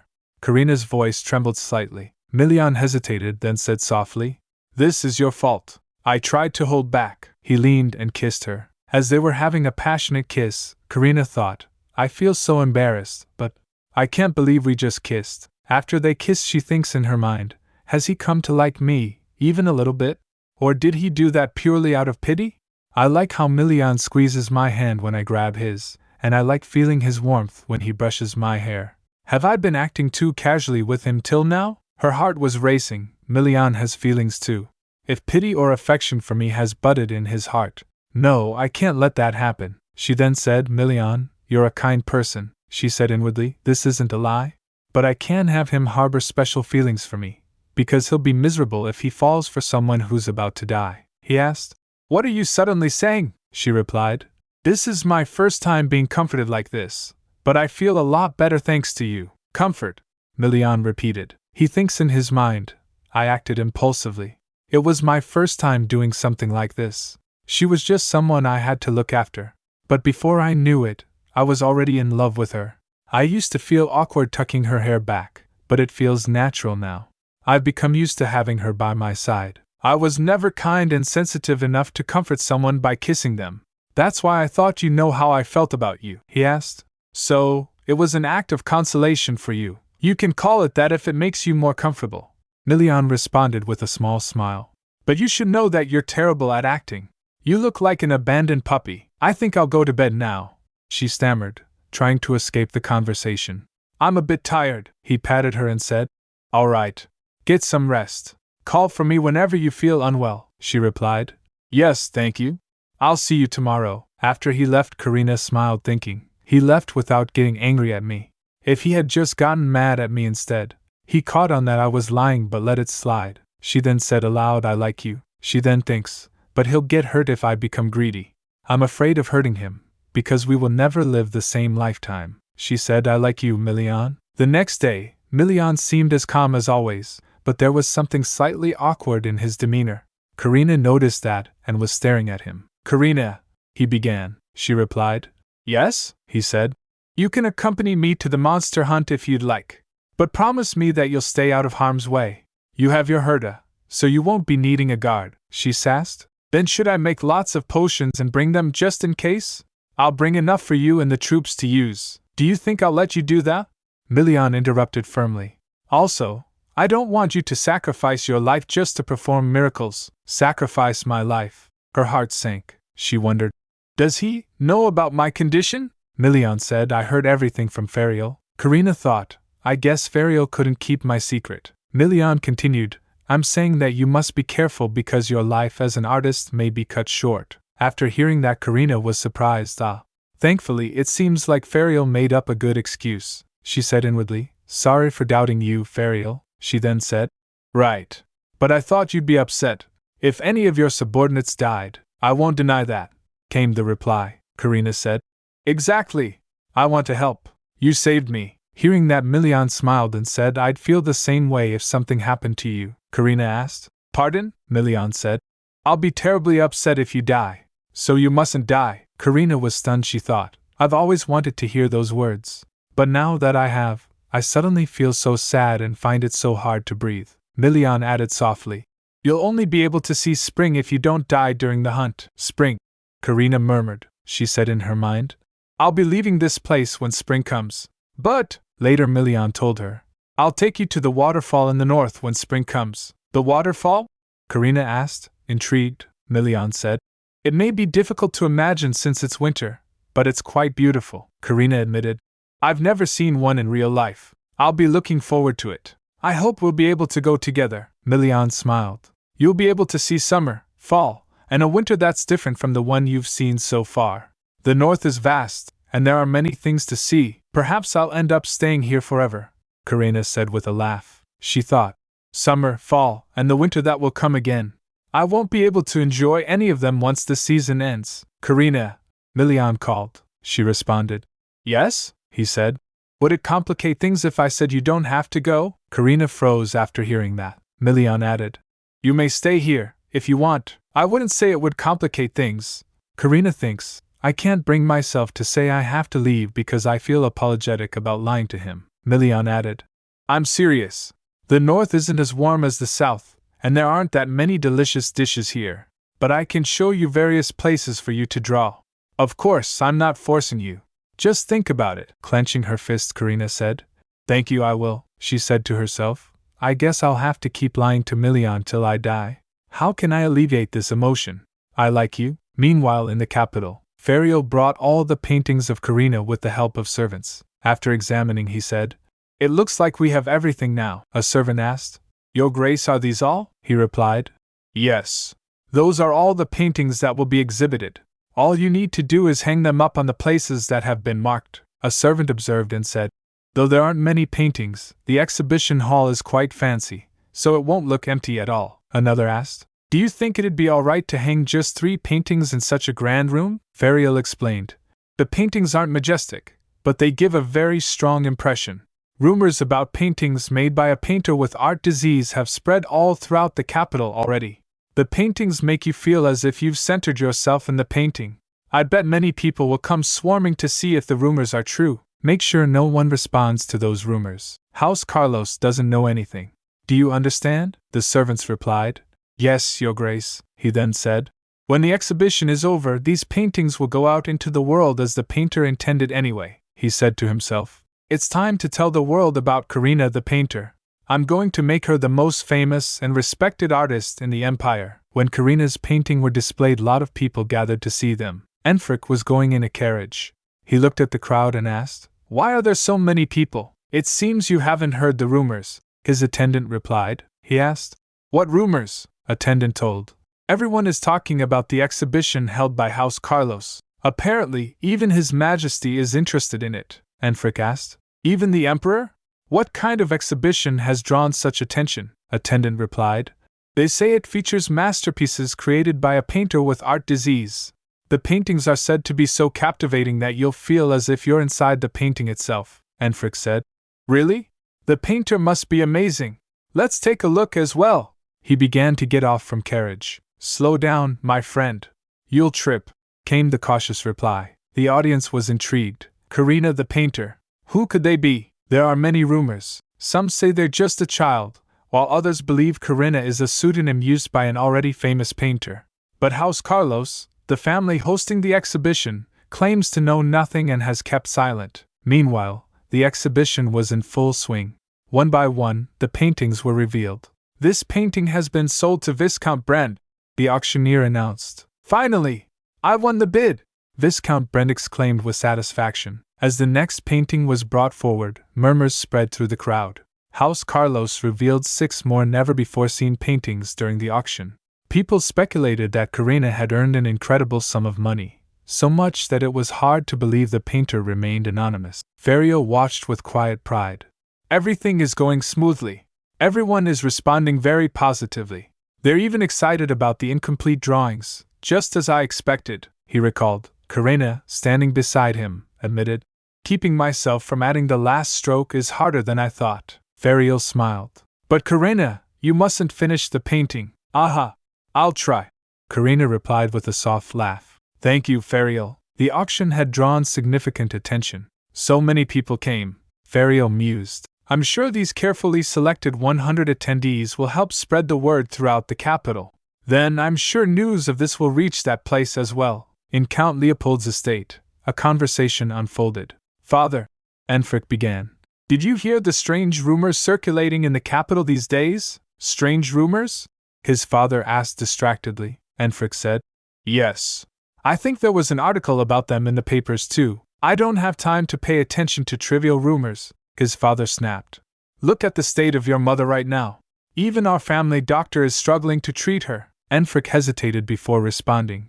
Then I think you should pay attention to the rumors even more. His father frowned. Enfric, why in the world are you bringing this up? Father, the rumors I mentioned are about an anonymous painter. Their name is unique, very unique, his father said. Stop beating around the bush. What is it that you want to say? He said. The name of the painter is Karina, his father replied. It could be someone with the same name, Enfric replied. Yes, that's possible.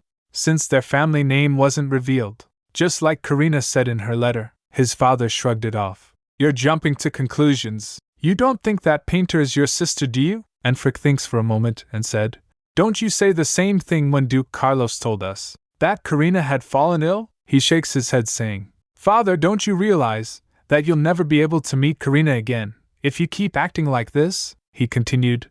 In her letter she said that she would become famous as Karina, and not Karina Leopold. She said that her painting would be remembered by all, his father asked. Then is the painter's sponsor House Carlos? Enfric replied. Father, the painter's sponsor is House Carlos, but they've remained silent and claimed to know nothing. His father remembered the words. I reckon my name will spread from the far north to the central part of the empire, where you live. Father, are you not going to do anything? Enfric demanded. His father thought. That painter is really Karina. What must I do now? Later Karina gets ready for the banquet, she said to herself. It's finally the day of the northern banquet that I've been waiting for. I hope I don't make any mistakes. As she came, Milian smiled and extends his hand. Karina said, Thank you. Then Milian said, Now, let's go in. Milian told. You don't have to be so nervous. Banquets here in the north aren't as formal as the ones in the capital, Karina replied. Is that so? Well, this is my first time meeting the nobles of the north, Milian said. You don't have to feel overwhelmed. It won't even be that fancy? He stammered as he was shocked to see how well prepared everything was. Baron Krember greet 3D them. Ah, there you are, Your Grace. Looking at him, Milian said inwardly. Why is this bastard so dressed up? This has never happened before. Karina was also surprised. Milian controls himself and said, Baron Krember, are you in an especially good mood today? You're even dressed very extravagantly, he told. That's right. I just love the Banquet Eve festival. I'm in a great mood because I can drink as much as I wish. Then Viscountess Ariel chimed in. The Banquet Eve festival? Your Grace, who in the world made such a thing? Milian thought. No one is helping, he said, but Baroness Ariel, you seem to be having a wonderful time. Despite your many complaints, you look like you've drunk a little too much, in fact. He then remembered. Did you do the favor I asked of you? Ariel asked. Favor? Milian said. I'm talking about creating an elite unit that can hunt down herders. You haven't forgotten about it, have you? Ariel showed her disapproval. Honestly, how could you talk about work as soon as you see me? Seeing that, Karina tugged Milian's arm. He leaned towards her and asked, What is it? She said. I'd like to say hello as well, he asked. To those fools? She nodded, saying. Pardon? Why, yes, Milian asked. But why? Am I not enough? I'll keep chatting with you if you're bored. Hearing their conversation, Krember lifts his hand, saying, It's a pleasure to meet you. I'm Baron Krember. Lovely miss. Karina greets him. It's nice to meet you. I'm Karina. You can just call me by my name. Then Ariel also introduced herself. You're very polite, unlike somebody. I'm Viscountess Marin Ariel. You can just call me Marin. Looking at Karina, she thought.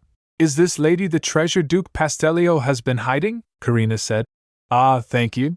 It's lovely to meet you. Say, you don't normally go to Banquet Eve festivals, right?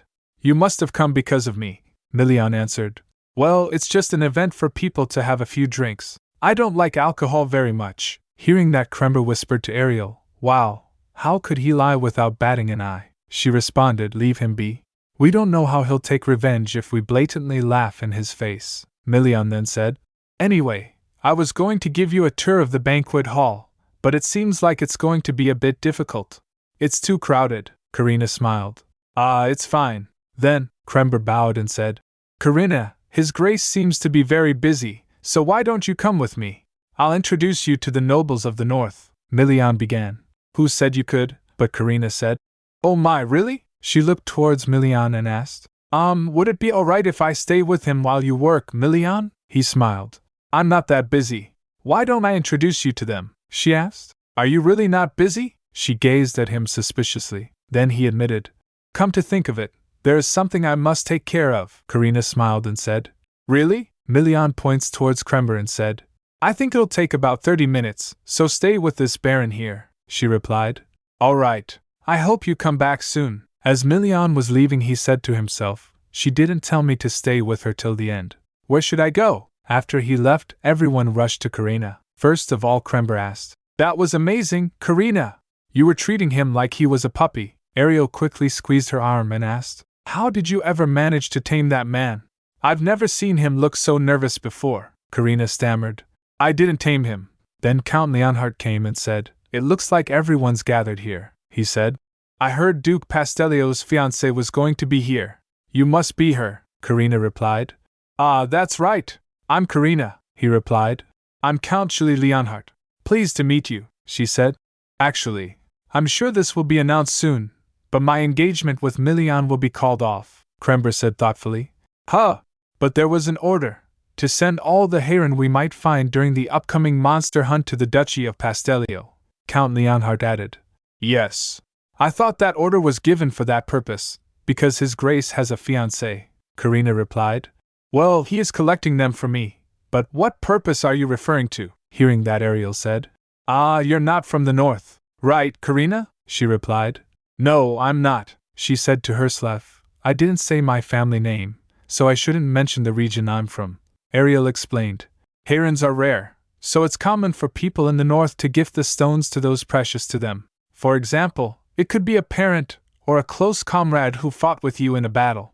So giving it to someone of the opposite sex usually means the recipient is your spouse or spouse-to-be.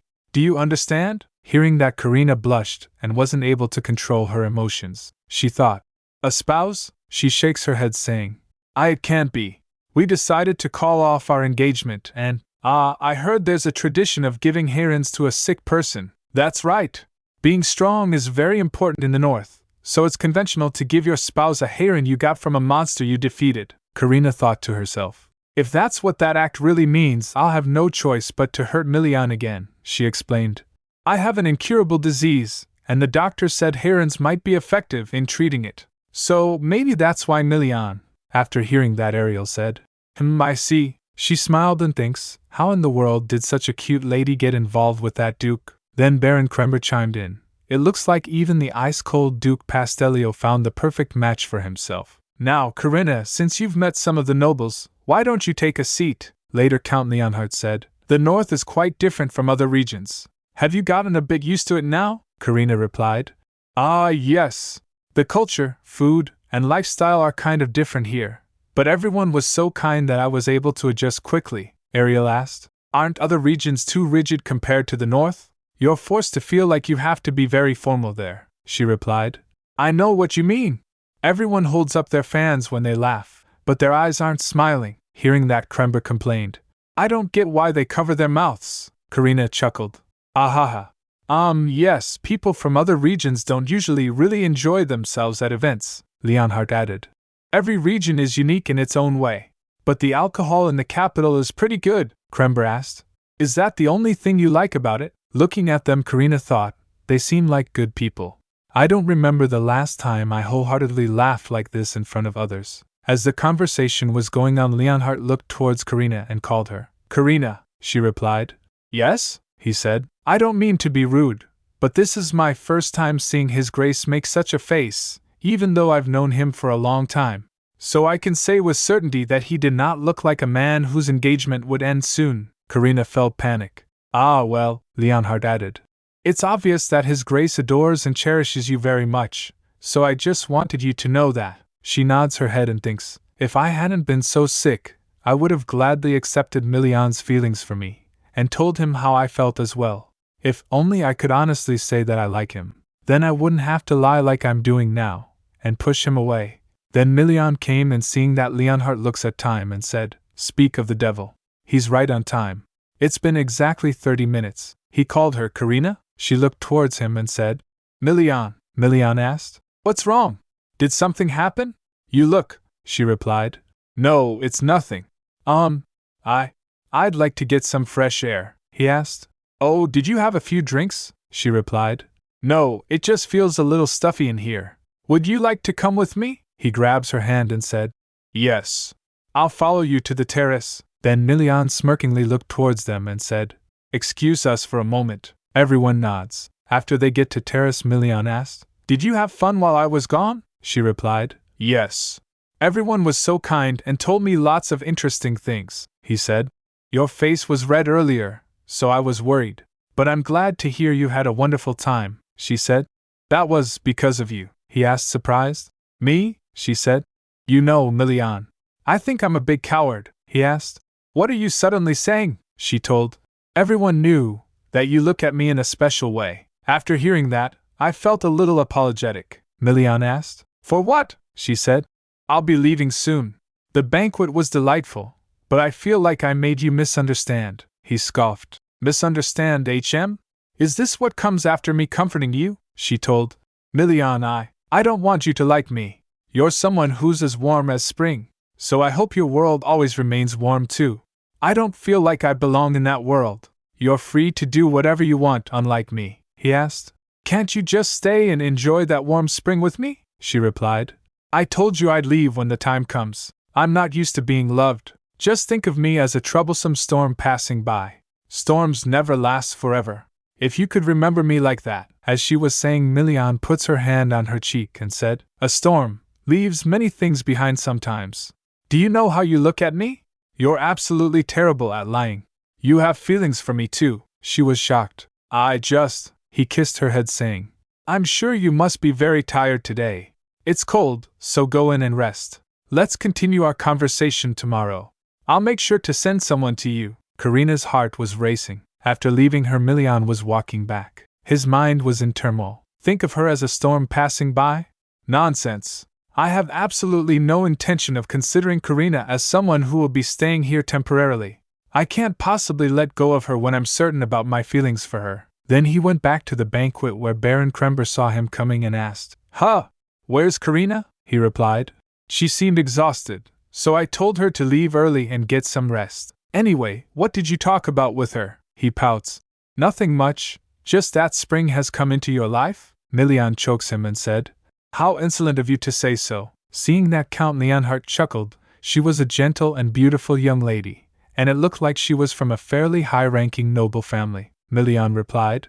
That's right, but she seems to have cut ties with her family due to some issues, Count added as he was pouring wine. Even I could tell that she was a young lady who had lived a very hard life. Though she was smiling, her face seemed sad at times. I heard she has an incurable disease. Is it because of that? As Milian was about to drink, he said, An incurable disease, HM? She even told you that? Count replied. People who have many scars are bound to be scared to take a step forward, so I suggest you approach her slowly. I only say this because it appears that you care for her greatly. Milian gets shocked. Since when were you this interested in other people's affairs? Hearing that, Count chuckled. Then Milian added, If Karina has already told you, this makes things easier. I'm collecting herons to treat her disease. She'll be able to get better if a proper cure is developed later. But I'm uncertain whether that'll be possible since she keeps trying to leave. Count asked. She only said it was an incurable disease. What exactly is it? Milian said. Let's just say it's an illness that makes you keep losing a part of yourself the longer you suffer from it. Count asked. How so? Milian fell in thoughts. Come to think of it, what part of her body will she lose if her illness gets worse than it is now? He remembered Ferrio's word. The progression of the disease depends on the person, and the results also differ. Dr. Winston asked, Are you asking about Lady Karina's prognosis? I can't say for certain right now. Karina didn't explain it to me, and I don't think Ferrio or Dr. Winston did either. He spoke. I don't know what'll happen to her either. I can't possibly imagine it, but I suppose it'll be extremely painful. That's why I want to cure her. There's no clear cure for it, but the patient gets better when they stop creating art. Only 1% of artists who can perform miracles have it. The symptoms vary drastically from person to person, so I can't explain them all in detail. The rarest symptom of them all is losing one's life in exchange for a miracle, he mumbled at the end. I doubt it. Dr. Winston said that it was very rare. After hearing that, Ariel thoughtfully said, An incurable disease, HM? Do you know where you'll be able to find more information on it? Krember said. Wouldn't it be best to ask someone who suffered from the same disease? I'm sure you could find at least one person who had it if you search for them, Milian repeated. Someone who suffered from the same disease? He suddenly remembered something. Wait, then perhaps. He quickly stands up saying, I just remembered I need to be somewhere right now. I'll excuse myself first. As he starts wassailing, Ariel asked, What? You're going to leave now? Really? She shouted. But what about the meeting? But Milian doesn't stop and left. Then Krember said, This is the most entertaining banquet ever, Count Leonhardt added. Haha, indeed. He's finally acting his age. After some time, Ferrio came back to the north from the door. Fawn greets him. Welcome, Your Grace. Did everything go well in the capital? Ferrio replied. Of course. It went extremely well. Where's Milian? Fawn said. Something happened in the duchy. so he left the manor for a moment. Should I tell him that you came by? He replied. No, it's fine. I was just going to say hello if he was here. That's why I asked. Did Karina leave with him as well? Fang told. Lady Karina is probably in the atelier. I received a report from the maid that she went there after eating breakfast. After hearing that, Fariel said, Is that so? Then I'll just leave after seeing her. Then he walks towards the atelier. His mind was reflecting. From the art exhibition to the auction, everything went perfectly in the capital. It all went so well that I was busy writing the same reply to all the letters I kept receiving.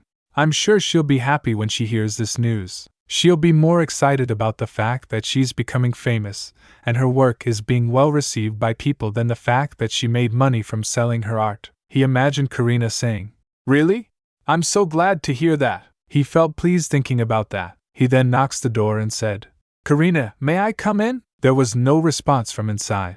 He thinks for a moment, then a thought struck him. Did she faint? He felt chills down his spine thinking about it, and panicked. He quickly opens the door and shouted, Karina! He saw Karina painting a portrait of Milian. She was like someone was possessing her. She was smiling menacingly, saying, I'm almost done.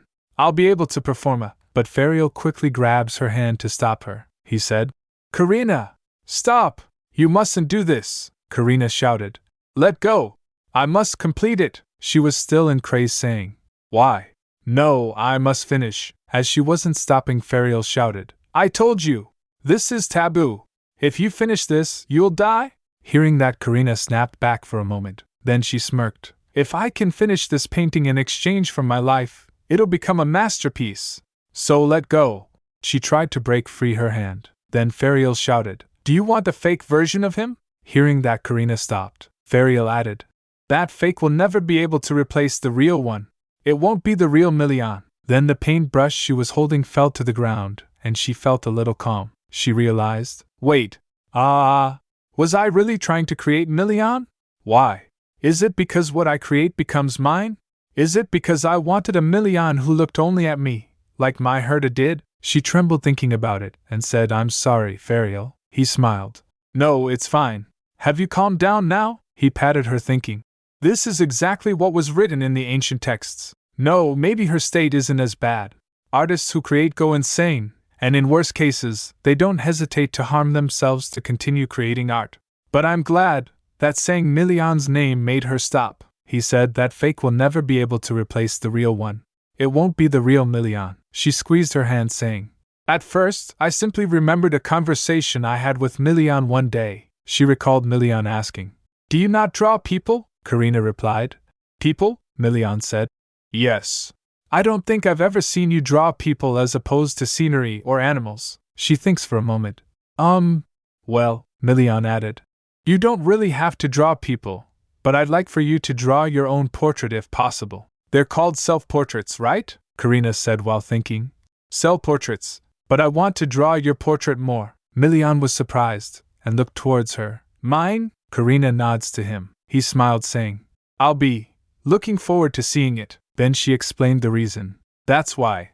I was going to draw a portrait that I wasn't going to complete. I was planning on giving it to Milian, so I wasn't going to finish it because it would disappear if I did, Fariel replied. And yet, it seems like things didn't quite go according to plan, Karina told. I felt like someone was telling me to finish this painting. The voice in her head was saying, Don't you want to have him for yourself? Then just finish this painting. He'll be all yours. Imagine how happy you'll be. He'll belong to you, and you only. Just make him yours. Fariel asked her. Did you try to stop? Karina felt defeated and said, Yes, but I'm not sure if I really wanted to stop but couldn't, or if I found another excuse to continue. Hearing that, Fariel thought she was about to finish it. That was close. Karina continued, It was a familiar sensation. He asked, confused. Familiar? She explained. Yes. There was a time when I felt something like this. I wasn't able to fight it off then, he asked. When did this happen? She told.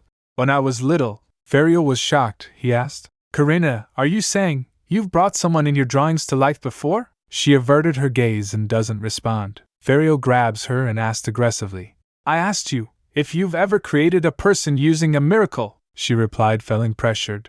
I didn't know then. Fariel felt regret and thinks, so this is why Karina doesn't have much time left. even though she hasn't drawn that many paintings up till now. It was because she created a person. Creating a human is forbidden. The reason for this is simple. It's because this act challenges God and goes against the principles of this world, Karina added. That's why I said I was going to die. I can't blame anyone for this. I brought this tragedy upon myself when I didn't know anything. Fariel apologized. I raised my voice at you because I was surprised. I'm sorry, he asked. Could you tell me why you did that? She nodded and began to explain. I made my first person when I was very young.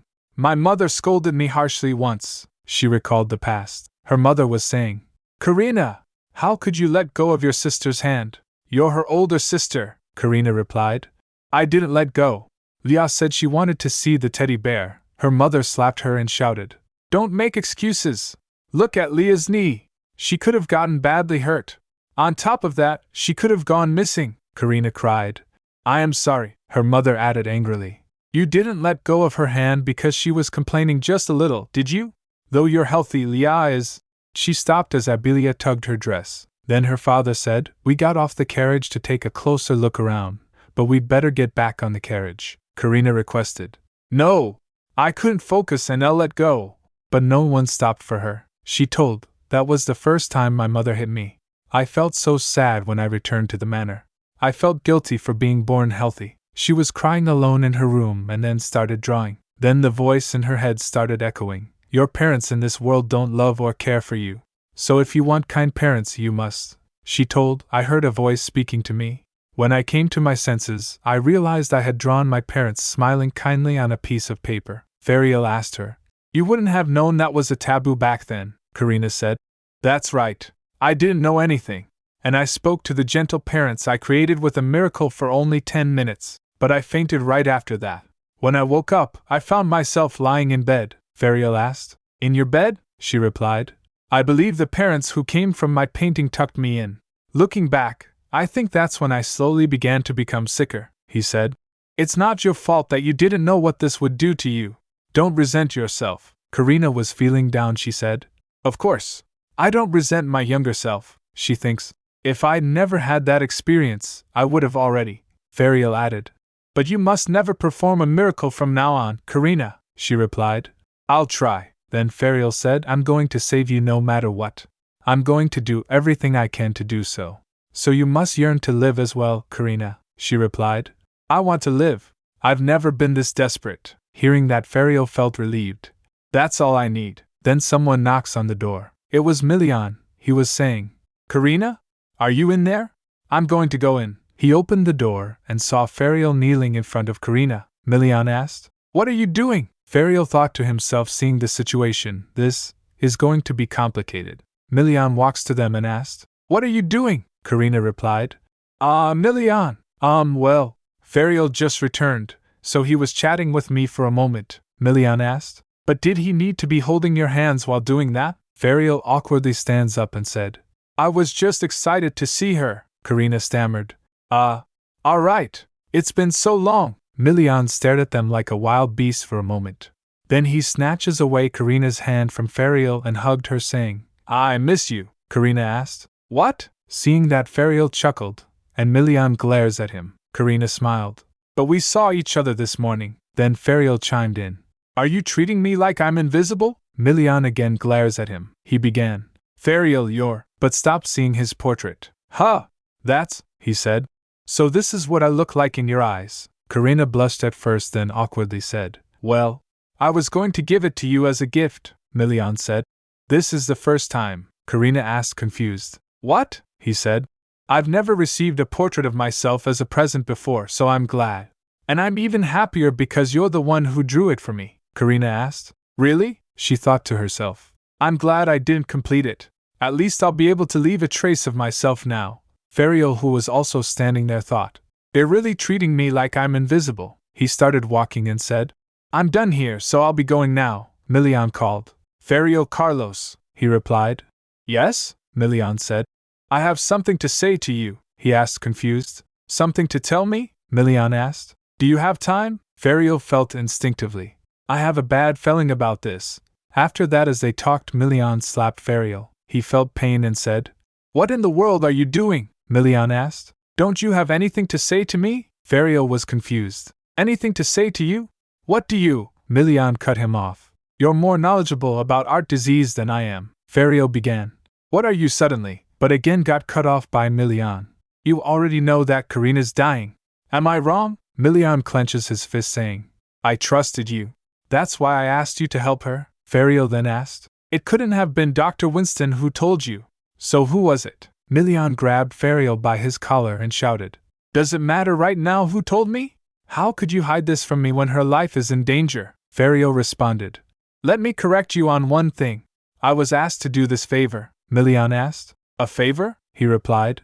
Someone asked me to keep this a secret from you.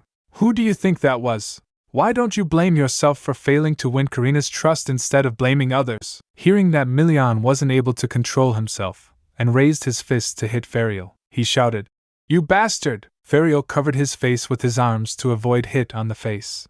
But Milian halted in the middle. He stopped for a moment, and then said with serious expressions, Save her, no matter what, Fariel replied. I have no intention of letting her die either. I'm going to do my best even if you tell me not to. He suddenly remembered. The miracle of creation. According to my research, performing such miracles will cost the artist their life. Milian asked. You're not lying, right? The person replied. As far as I know, this is true. I'm not lying to you, Milian said. She's going to die? He quickly stands up and grits his teeth and said, Fariel Carlos. Then Fariel asked, Are you done? I'll get going now, Milian said. I think I need to hit you one more time. Fariel felt annoyed. What? You bastard! Then Milian hit him again. Later Fang knocked the door and asked, Your Grace, are you in there? Milian responded. Come in. Fang opened the door and went inside. As he was entering he was saying, I'm sorry. More packages arrived than expected, so I was late. Milian asked. There were? Fan gets shocked to see Milian's bruised face. He asked.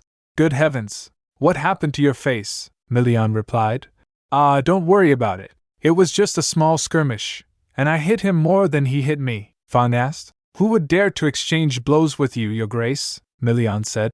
He said he wasn't the kind of person who'd let others beat him up, and then he made a counterattack. Fang stammered. Was it Duke Carlos? Milian said. He doesn't even exercise, but his punches were quite strong. Milian recalled the scene. Fariel punched Milian in response and said, You bastard! I'm not the kind of person who just lets someone beat me up. Milian replied. Me either, saying that they engaged in a fierce skirmish. After a while, both were lying on the floor exhausted. Milian then said, Fariel, did you really not tell me anything because Karina asked you not to? He replied. There's no reason for me to lie about that now, Milian asked. Then why? Fariel said. She's staying at her fiancé's home when she's not even close to him. What if she told you the truth about her disease and got kicked out? Milian questioned. I understand why you wouldn't have told me at first, but you had plenty of opportunities to tell me later on, Fariel replied. I'm not sure about that. That's your opinion. I imagine she didn't want to feel abandoned, even in the last moments of her life, Milian said. Do you think I'll let her be? Never mind. Then Fariel asked. Are you going to tell Karina? Milian responded. I'm not sure. I need to organize my thoughts first, Fariel said. You're calmer than I thought. But I guess that's no surprise. You must be careful about matters like these. Then Fariel looked at Milian and grinned. He thinks, I'm sure you'll be able to realize soon why she didn't tell you the truth. This is a matter that concerns them, so I should leave and let them resolve it. It wouldn't be fair for me to give him too many hints, he then complained. My face hurts so much. This is a one-sided assault. Look at that face. How frightening. He stands up and started walking. I'll be going now, Milian said. Yes, get lost. Back to present, Fang said. You'll have bruises on your face tomorrow. You must quickly get them treated, Milian told. My face looks worse than it actually is, so don't make a fuss. I'm sure the bruises will fade soon. More importantly, did you receive the packages that arrived? Fang responded. Yes, and I put them in your study like you told me to. Milian stands up and said. Then I'll go there right away, Fang asked. Won't this startle her ladyship? Milian replied. Karina took her medicine and went to bed early. She'll find out tomorrow. Then Fang noticed and asked. Is this Lady Karina's painting? Milian said. Yes. That's what I must look like in her eyes. Isn't it amazing? Fang was in awe seeing the portrait, he said.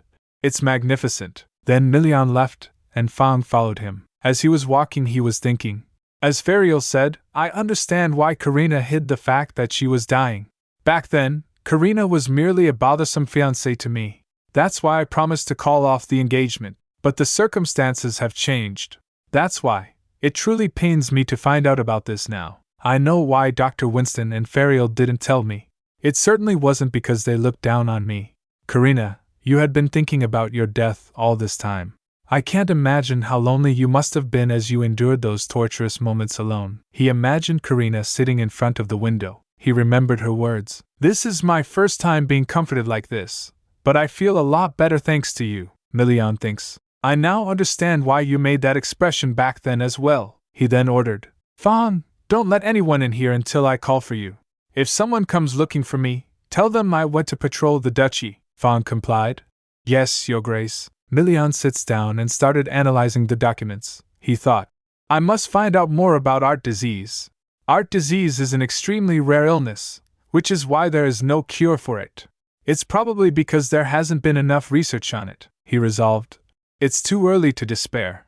I'm sure I'll be able to find a solution from here. A storm leaves many things behind. This emotion may have been sympathy at first, but I clearly know what it is now. I'm sure you are aware of this as well.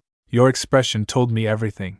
But you drew away because there's nothing more cruel than letting someone fall in love with a person who's about to die. Even so, Karina, I'm afraid of living in a world without you now. After some days, Karina was sitting outside thinking, maybe it's because it'll soon be time for the monster hunt, but Milian and I have hardly talked or shared a proper meal together these days. Whenever I asked if he was busy, he just smiled awkwardly. Then again, Milian being busy is probably natural. In fact, it was unusual for him to have spent so much time with me until now. She then realized. I don't think I've seen Fariel for several days either, she said aloud. I wonder if his face has healed. The last time I saw him, his face was badly injured. She recalled the scene. Fariel was covering himself with a robe. Karina saw and gets shocked. Good heavens! What happened to your face? He chuckled. Nothing, really, Karina asked concerned. What do you mean it's nothing? Did you get beaten up by someone?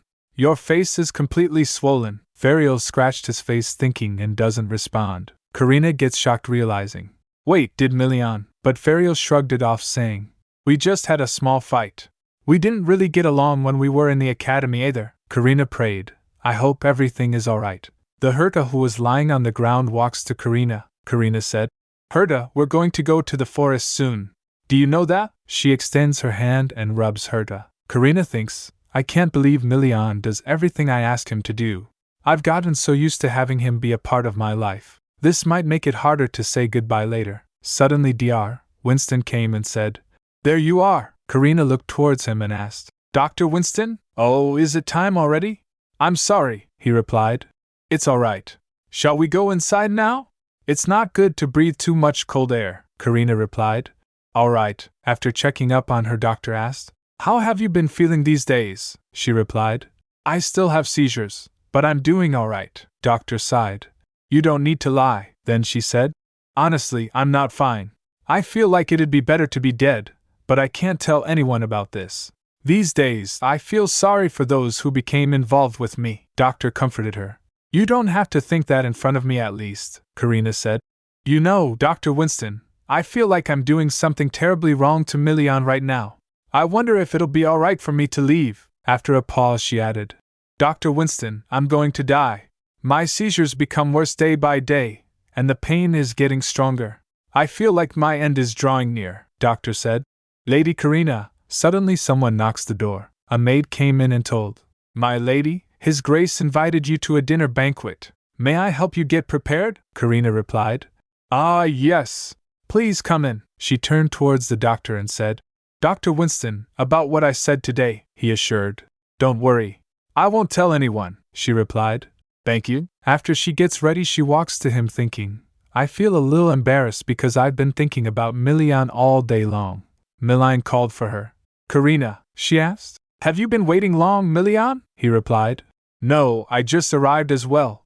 Take a seat. He sits in front of her and said, I thought that dress would look great on you, and as I expected, you look absolutely beautiful, she replied. This dress is so pretty. Thank you, she remembered.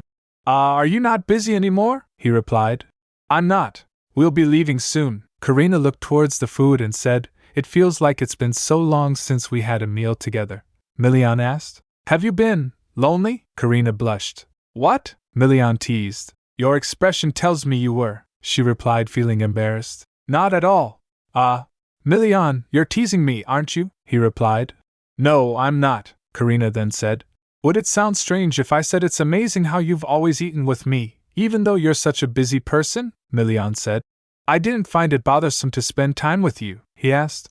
Is that all you have to say? Karina gets confused. Excuse me? Milian then stands up and walks to her saying, Karina, it's not easy to be honest, so I'll be honest first. He puts his hand on her face and said, I felt lonely because I wasn't able to see you. Karina wasn't able to respond. Milian asked, Is it strange to say that I have been lonely? She replied. No, it's not. I was just a bit surprised. Milian smiled and said, Should we eat first? I have absolutely no intention of starving you because I'm glad to see you. Then Karina said with a low voice, Actually, I've been a bit lonely as well. As Milian was sitting down, he asked, What? She replied, It's nothing. Should we eat now? While they were having dinner, Milian asked, How is your body? Karina replied cheerfully, I'm fine, Milian said. What a relief. Don't hesitate to tell me if you feel even a bit unwell, she replied. All right. Don't worry. Both them stares at each other, then Milian asked, Is the food to your taste? She replied. Of course. After a slight pause, she added, But Milian, he replied. Yes? She asked. Did something happen by any chance? Milian replied. Yes. Something very sad happened. He picked up the glass and began. There was a flower I wanted, so I began taking care of it recently, but I heard it was dying. Karina asked. A flower? He continued. Yes. And when I went to see it, I was told that it had withered and was going to disappear soon, Karina said. I didn't know that you liked flowers, Milian, he continued. It's a very precious flower, one that I've never seen or heard of before. Karina noticed looking at his eyes. He looks sad for some reason. Then she stands up and walks to him. As she approached him, he called, Karina? She stands behind him and tried to comfort him. It's going to be all right. I'm sure you'll be able to find that flower somewhere else, Milian added. Unfortunately, I can't find it anywhere else. And I don't know how long I need to wait to see it again, Karina suggested. Can't you try to bring it back to life if it hasn't died yet? Or maybe a potion? A potion that I make, she asked. Do you think my potion will be effective? I've never used it on a plant, but, Milian asked her, why don't you drink that potion yourself? Won't your seizures get better if it's like a panacea? She replied. The potions that I make don't work on me, Milian said. I see, he wondered. Is the heron my only hope? Karina added. Anyway, what do you say to using the potion on the flower next time? Milian said. Thank you for your idea. He then pulls out a box from his robe and presents it to Karina. Here. This is a gift for you, Karina asked. A gift? What is it? Milian said. Open it. She opened it and said. Milian, this is, he said. They're bracelets and a necklace made with herons. I told them to compress the stones as much as possible so the jewelry wouldn't be so heavy. It did take a while. Karina squeezed the box close and said, Thank you, Milian, he replied. You're welcome, she then joyfully said. I'm really, really grateful. May I try them on right now? He replied. Of course. Looking at her, he thought. I had no idea she'd like them this much, he offered. Karina, may I put that necklace around your neck? He puts it on her and remarked. It looks lovely on you, she replied. Thank you so much, she thinks in her mind. I'm so happy, because Milian gave these to me. She turned her head towards her and Milian leaned towards her saying, Karina, please don't pull back, she said. Excuse me, he continued. And don't die. Later, Karina prepared her luggage for the hunt. She said to herself, this should be enough. They said they'd bring my clothes later. She was happy thinking, I'm finally leaving for the forest tomorrow. The maids offered to help me pack, but I couldn't possibly let them do that after I've been such an inconvenience all this time. Besides, Milian got me everything I needed. She thinks about him, Milian. He didn't hide the fact that he liked me. Whenever I saw his face filled with such affection, I couldn't bring myself to tell him not to like me any more than he does now. The fact that I feel both apologetic and happy because we feel the same way about each other. My feelings for him have grown immeasurably. She remembered the kiss. Stop thinking about it. She shook her head to clear her thoughts. She was standing at the window when someone called. Hey, lift your head, a soldier was saying. Herta, it's our job to keep track of how many you're eating. They were watching her closely. It's hard for us to count if your head is covering them. The other soldier said, that's why you should have counted how many there were before it rushed forward to eat them. I ran late today, he muttered. Karina smiled. Looks like our Herta is doing great. Come to think of it, that Herta seemed to be able to communicate with other Hertas. I had tried to find out more, but I forgot about it. I'd better head down when the Herta is done eating. She turned and suddenly she felt dizzy. She felt a sharp pain and dropped to the ground. She thought, I hate being in pain. No matter how many times this happens, I can't get used to it. But I know it'll continue. The disease will spread throughout my body until I die. As time passes, every part of my body will ache. Eventually, I'm sure I'll throw a violent fit in pain, even if I don't want to.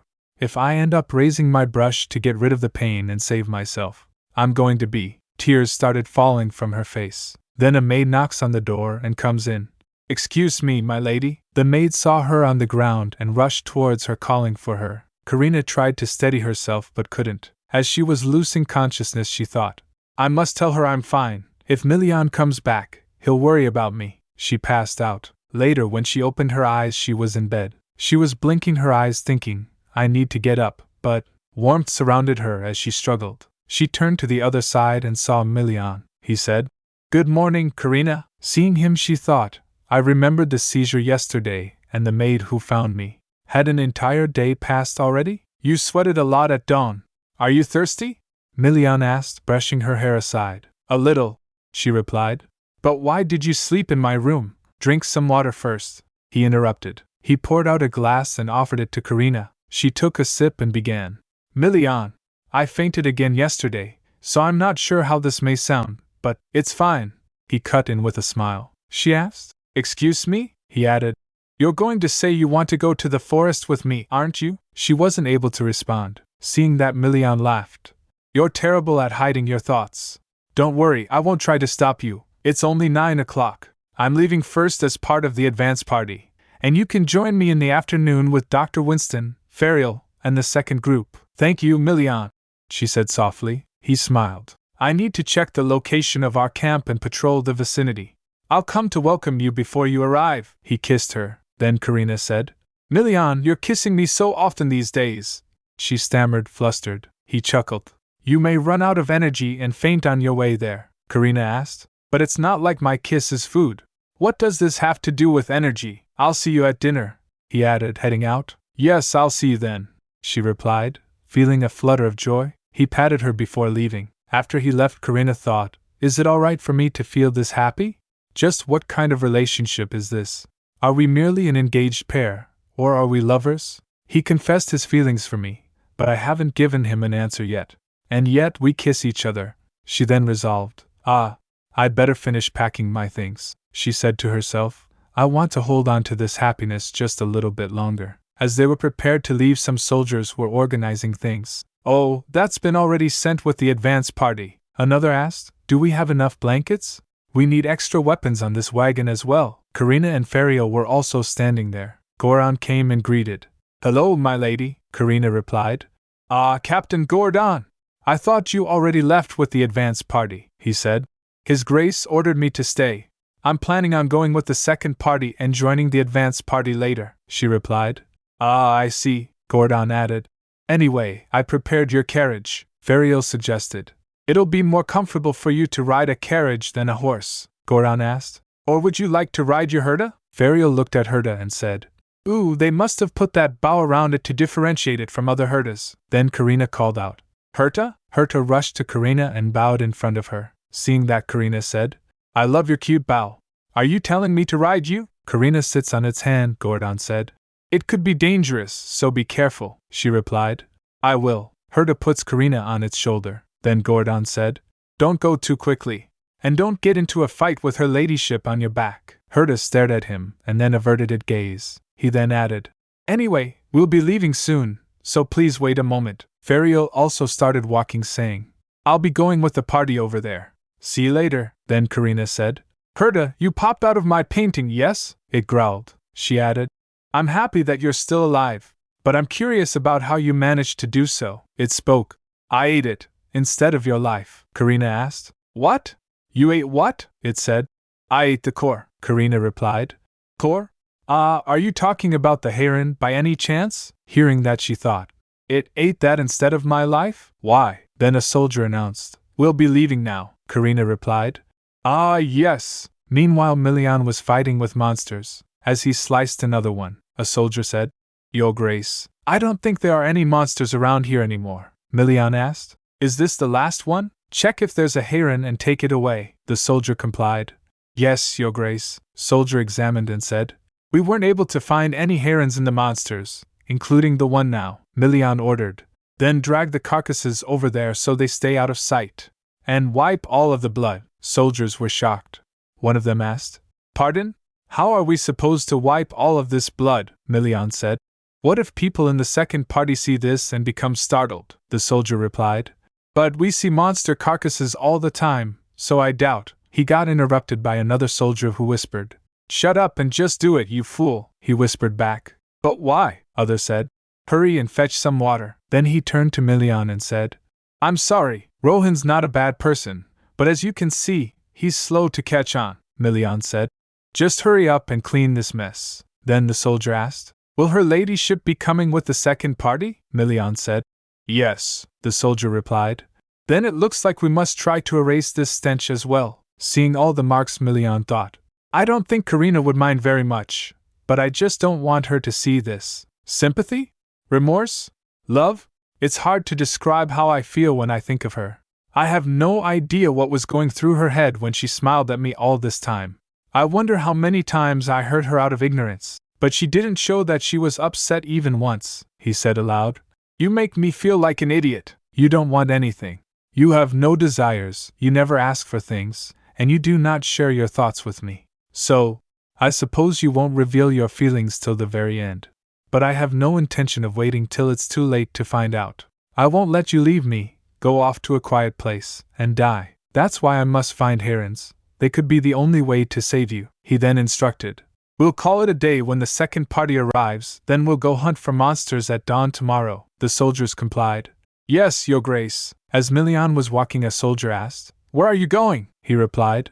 I'm going to go get some fresh air, the soldier thinks. But we're in a forest. Aha. He's going to go welcome her ladyship. As Milian was walking, he thinks, I imagine she's almost here. Meanwhile, Karina was riding Herta. It growled, so Karina asked, What's wrong, Herta? Are we going too slowly? It growled again. Karina said, Unfortunately, I don't think we can ask the soldiers to speed up. There are too many people to do that, she then called out. Captain Gordon, he replied. Yes? Karina said. It seems like my Herta wants to speed up. So I was wondering if we could go ahead, he asked. Are you saying that you want to go faster? Karina said. I'm with Herta, so I'm sure I'll be fine. On top of that, the advance party has already passed through here, Gordon asked. Do you think that it'll start rampaging if we don't let it go faster? Karina replied. I don't think it will if I tell it not to, Gordon said. I guess I have no choice.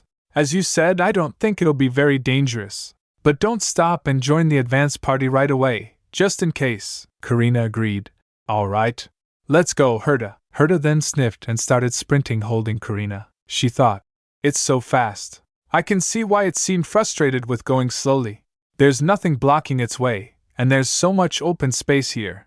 It's so refreshing. She smiled, thinking, This is the first time I've ever felt so free. She asked, Herta, do you feel better now? You've slowed down, so it seems like you do. Herta rushed towards something, then slowed. Karina said, You went so quickly that I'm sure we'll meet the advance party soon. Suddenly she noticed, There can't be a person in a forest like this.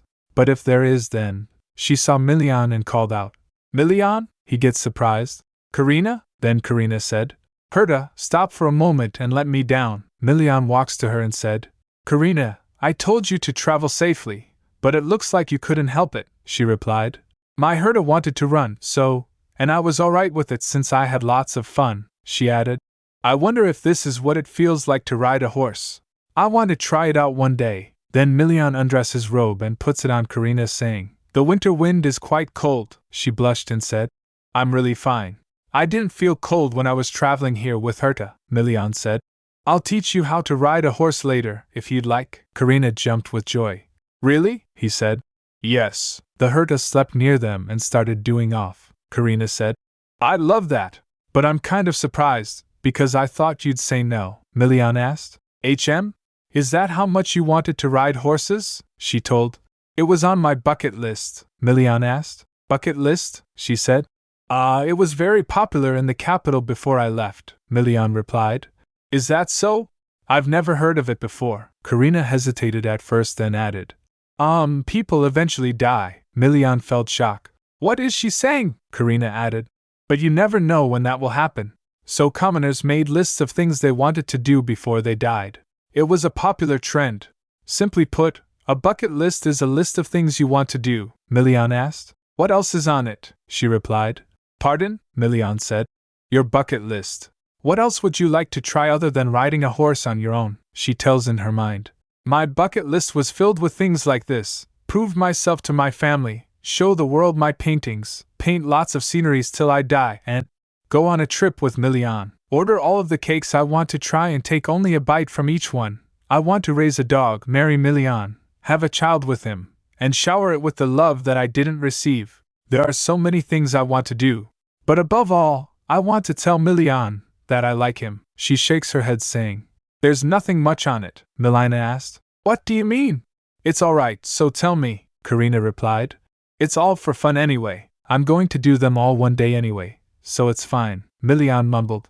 You're fine with everything? Karina asked. Pardon? What did you say? He grabs her hand and said. Never mind. Let's go now, Karina said. I can walk, Milian said. Your hands are cold. I should have brought gloves. TSK. I wasn't able to think of that, Karina said. Your hands are so warm, Milian, he replied.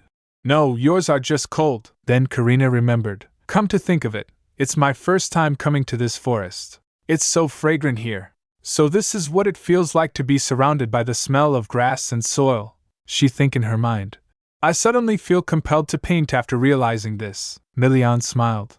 Your art supplies will arrive with the second party.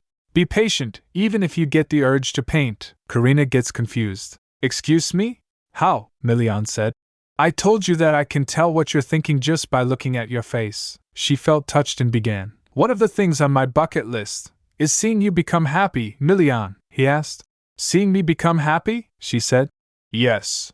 I want to see you get married and have children. He cut her off. With who? Are you in that picture? She averted his gaze. Oh, me? Milian grabs her hand and said. Karina, you keep feigning ignorance, so I want to make it clear to you. I have no intention of loving or marrying anyone else. I've fallen for you, he thought to himself. I feel frustrated and upset. But Karina, you don't seem to feel the same way.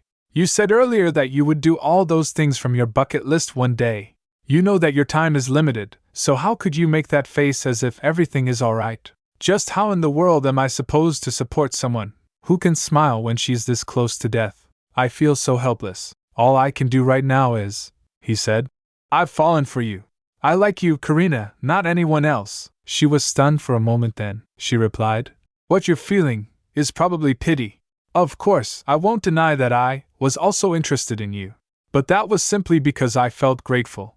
And you're confusing pity with love. On top of that, I told you that I would leave. She looked up at his face full of despair and thinks. As soon as I saw Milian's face, I realized how selfish and foolish I had been, dealing with my pain alone, so I tried to distance myself from him. Milian quickly hugged her and said, Karina, I want you to live. I want you to live and stay by my side. She pushed him and was in shock. This can't be. You knew? How? Milian said. I asked the owner of the art supply store what he knew about art disease back then. And I found out that art disease destroys the part of the body that's in pain. You felt pain in your heart, and it seemed like that pain had spread all throughout your body sometimes. Karina felt regret, Milian said. You knew all of this before you came to the north, she replied. No, to me, yes, she thought. Then my efforts to hide the truth all this time were in vain? She started backing away. Suddenly she started breathing heavily, saying, I'm sorry, I was planning on leaving when the time came. She staggers. Milian rushed to her shouting. Karina! Karina was saying. Don't come near me, Milian said. Damn it! Karina! He hugged her and started patting her. He said. It's alright. Karina, it's fine, she began. I'm sorry, he shushed her. Shh. You don't have to hold back your tears. Cry all you want. Tears welled up in her eyes. Why? He said. I've always wanted to tell you that. You don't have to pretend like everything is fine. Cry if you want to. Say that it hurts when you're in pain. It's alright to shout, she asked. Why are you so good to me? I have nothing, and I can't give anything to you. I don't even have much time left to live, Milian said. You don't have to do anything for me. None of that matters anymore, Karina said. I'm not lying, Milian added. Just stay by my side. No, just let me stay by your side. Even if you leave me, I'll chase after you. You don't have to be alright all the time. Saying that you're fine doesn't mean that you're strong. Saying you're alright doesn't make me worry any less. So don't say you're fine if you're not fine. Tears were falling from her face. She cried. Actually, I don't want to die. I've never been alright. He squeezed her. I see, she trembled, saying. HNG. I want to live, but won't you be happy in the time you have left? Didn't you make memories that were worth treasuring before your death? I consoled myself all this time with such thoughts, she said. Milian, there's something that I've always wanted to tell you, he asked. What is it? She confessed. I like you. Hearing that he was stunned, Karina added while crying.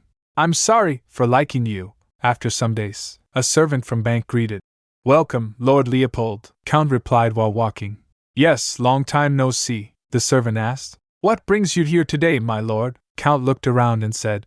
I heard that the painting of a renowned painter was being displayed at this bank after it was purchased at a famous auction about a month ago. Servant recognized.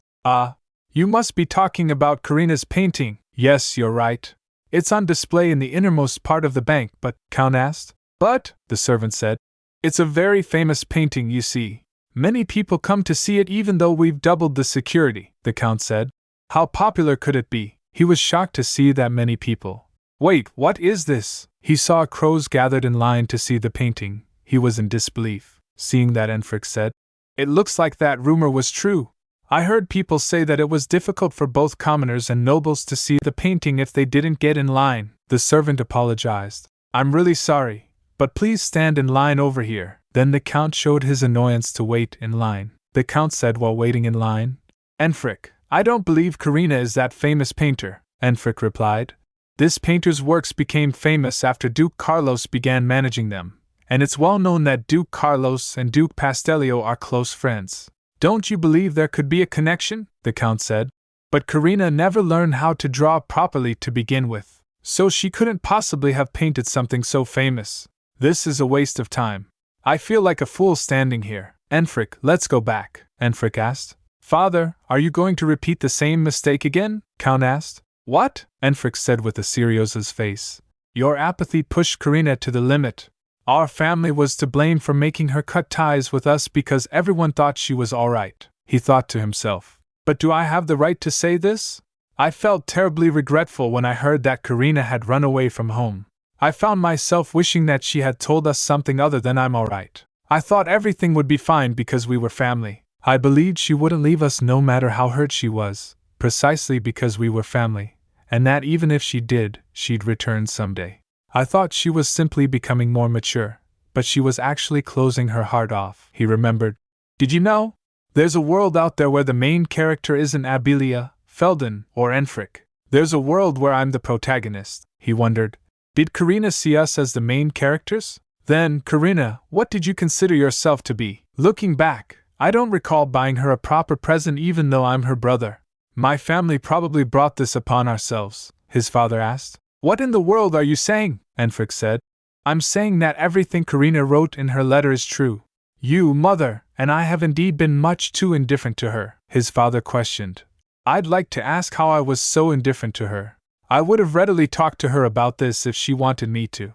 And I provided her with more than enough food, clothes, shelter, and pocket money she could ask for, Enfric asked. Do you really think so? I know very well that you thought she was bothersome when she behaved childishly for even a moment, since she usually hardly caused any trouble, his father began. That's because, but Enfric cut him off. Father, I'm not trying to blame you. I'm no different from you or Mother. I'm just saying that we should admit what we did.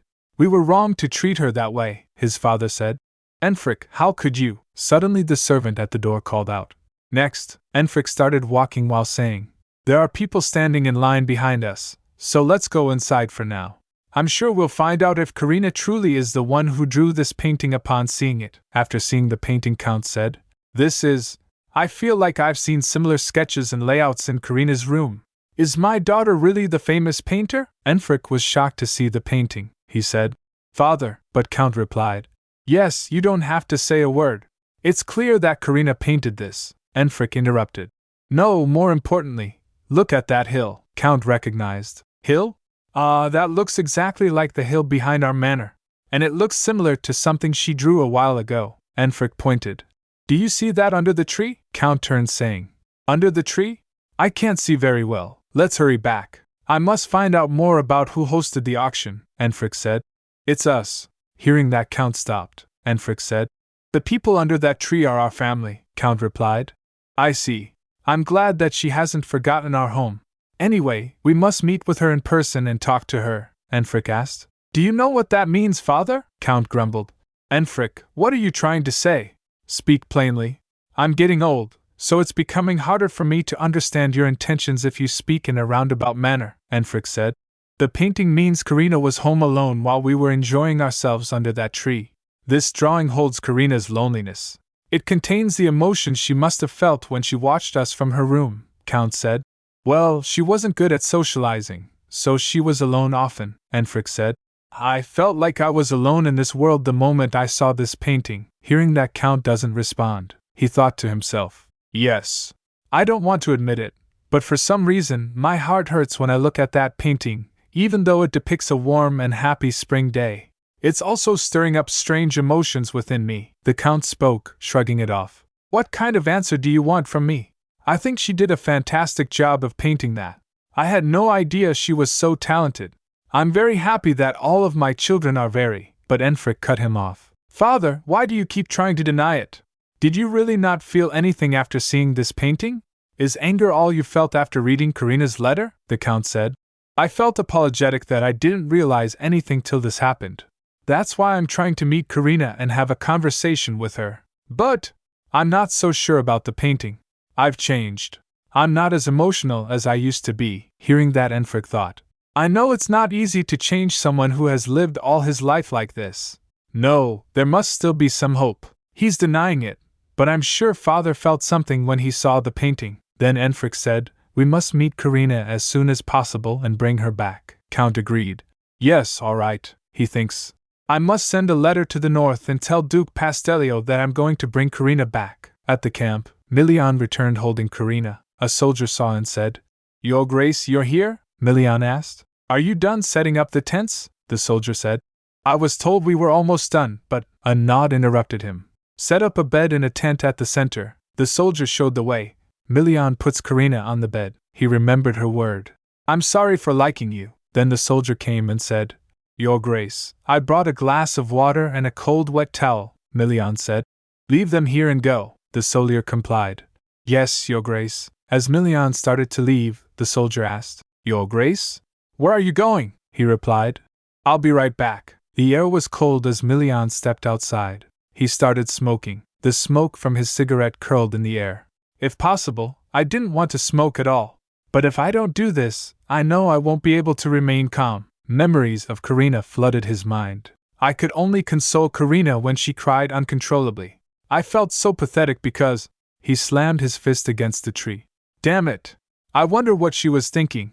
Why did she nonchalantly think of all the things she wanted to do before dying? After grabbing my hand, he wondered, what should I tell her? He dropped the cigar to the ground, the weight of his thoughts crushing him. Should I tell her that she doesn't have to apologize for liking me? No. It won't matter what I tell her. But I can't keep avoiding this. After that he went to second party. Seeing him coming, Captain Gordon said, Your Grace, Milian called out. Captain Gordon. Gordon looked around and asked, We're all here now, but where's her ladyship? Milian said. She arrived a while ago. She's resting for a moment right now. Gordon noticed how the others deferred to Karina. Herta listens to Lady Karina more than I thought, he asked. Did the advance party find anything? Milian replied. I think we should go deeper into the forest, Gordon said. I see. Then I'll go and finish unloading everything. Milian started walking and said, All right. He went inside the Karina's tent thinking, I wonder if she's still sleeping. When Milian entered the tent, Karina greeted him softly. I was worried you wouldn't come. What made you think I would just leave you here? He asked. He sat beside her. She hesitated. I feel like I acted rather childishly in front of you. I was afraid I had annoyed you by crying too much. Not at all, he said. After that, a silence swept the room. After a few moments, Karina began. Milian? He replied. Yes? She continued. You can forget about what happened earlier if it makes you uncomfortable. I shouldn't have said that. I know I cried so much, but I'm actually all right. Really? After a slight pause, she added. So, you don't have to make that expression. What kind of expression was I making? He asked, his brow furrowing. She puts her hand on his face, saying, It was one that didn't suit you. Then Milian said, I don't know what expression you're talking about. But if I made such a face, it must have been because that's how I felt about you. Don't, she whispered. She retracted her hand, but Milian grabbed it and held it close, saying, You took the words out of my mouth. It's fine to act like a child in front of me, Karina replied. I've already done that plenty of times, because of your kindness, Milian said. That's not enough at all. He sits in front of her on the ground, so Karina gets surprised. He leaned closer and bowed, saying, Show me how you feel, and don't hold back. Don't push me away. Let me stay by your side. Karina gets down from bed and sits in front of him. Karina's eyes widened. Milian, his mind was in turmoil. I thought of coming up with a ploy to coax you, or even threatening you to change your mind about wanting to live. You keep trying to push me away. Don't die, Karina, he pleaded, his voice breaking. Tell me that you want to live. Karina, please. She stared at him. She was about to cry. Why are you looking at me with such a desperate face? Milian said. I love you. Hearing that, Karina hugged him. After some days, Karina was reading a book thinking, I wasn't able to tell Milian that I wanted to live when he begged me to and confessed to me 2 weeks ago. I'm more desperate to live than anyone, but I know I can't say that so rashly. You don't have to answer, he had said. Just become my lover and give me the right to stay by your side until the end. She thought, for the first time in my life that day, I desired something I couldn't have. Milian added, If you are ever given a chance for hope, please promise me you'll do your best to yearn for life. I promise, she replied. She thought it was the best answer I could give him. As she closed the book, Milian came and asked, Karina, did you eat? She replied, Milian. No, not yet. I waited because I wanted to eat with you. 2 weeks have passed since we became lovers, and it's been a week since the hunt began. Milian has been gone often, and in his absence, I've spent my time drawing and chatting with Ferial. My days might seem tedious to some, but they are very precious to me, thank goodness. I ordered the servants to bring some food, he said. She teased. What would you have done if I had already eaten? He replied, grinning. Then I would have eaten 2 servings, she laughed. What are you saying? She added. Good job today as well. Did you get hurt at all? Milian replied. No. I promise you I wouldn't let myself get injured. Really? She asked, her concern evident. He assured her. Yes, I'm really fine. Then he leaned down and said, But more importantly, he was about to kiss her when the servants arrived with meal. Your Grace, we brought you your meal. Excuse me. Servant were surprised to see them. Both of them felt embarrassed. Milian's tone turned sharp. Damn it! Leave it there and get out. Right away! They scurried off. After a few moments they sat down to eat. Milian was thinking, those fools. I didn't like how they smiled at us as they left. Then Karina began. Milian? He replied. Yes? She asked. Will Fong be coming in here again? No, not unless I call for him, he replied. She asked. Then why aren't you doing it? What are you talking about? He said, confused. She said with a low voice. I'm talking about continuing where we left off. Milian froze, his face a mix of shock and disbelief. Am I hearing things? Or am I dreaming? No, you don't have to do it if you don't want to, she said quickly. Let's eat. Milian leaned closer and kissed her. After a pause, Milian called. Karina, she replied. Yes, he said. I love you. She smiled after hearing that. He added, Should we do this again after we eat? Don't make such jokes.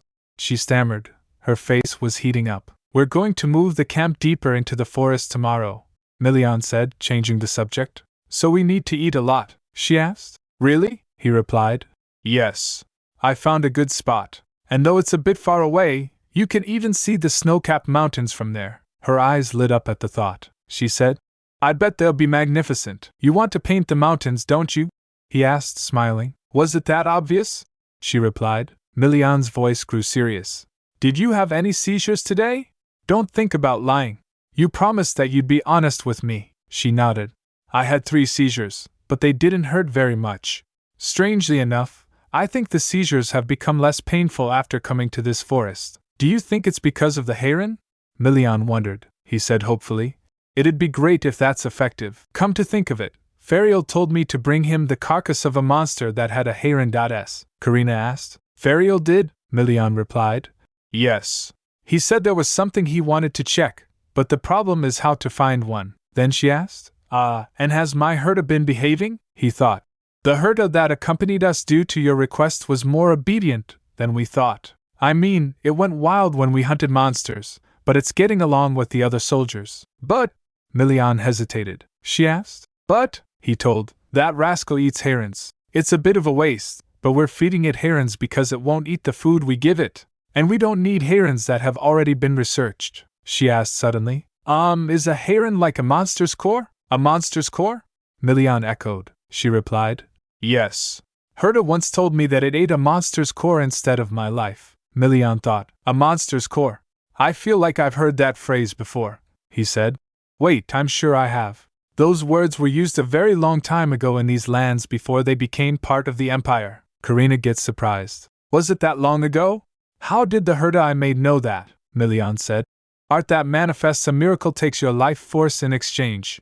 But a heron was consumed in its place, she confirmed. According to what my herda said, yes. Then, can a heron be a substitute for the cost of performing a miracle? Milian asked, his tone heavy with curiosity. The creatures I created were intelligent, but not in the same way we think of intelligence. They obeyed my orders and did favors for me but didn't do anything on their own beyond that.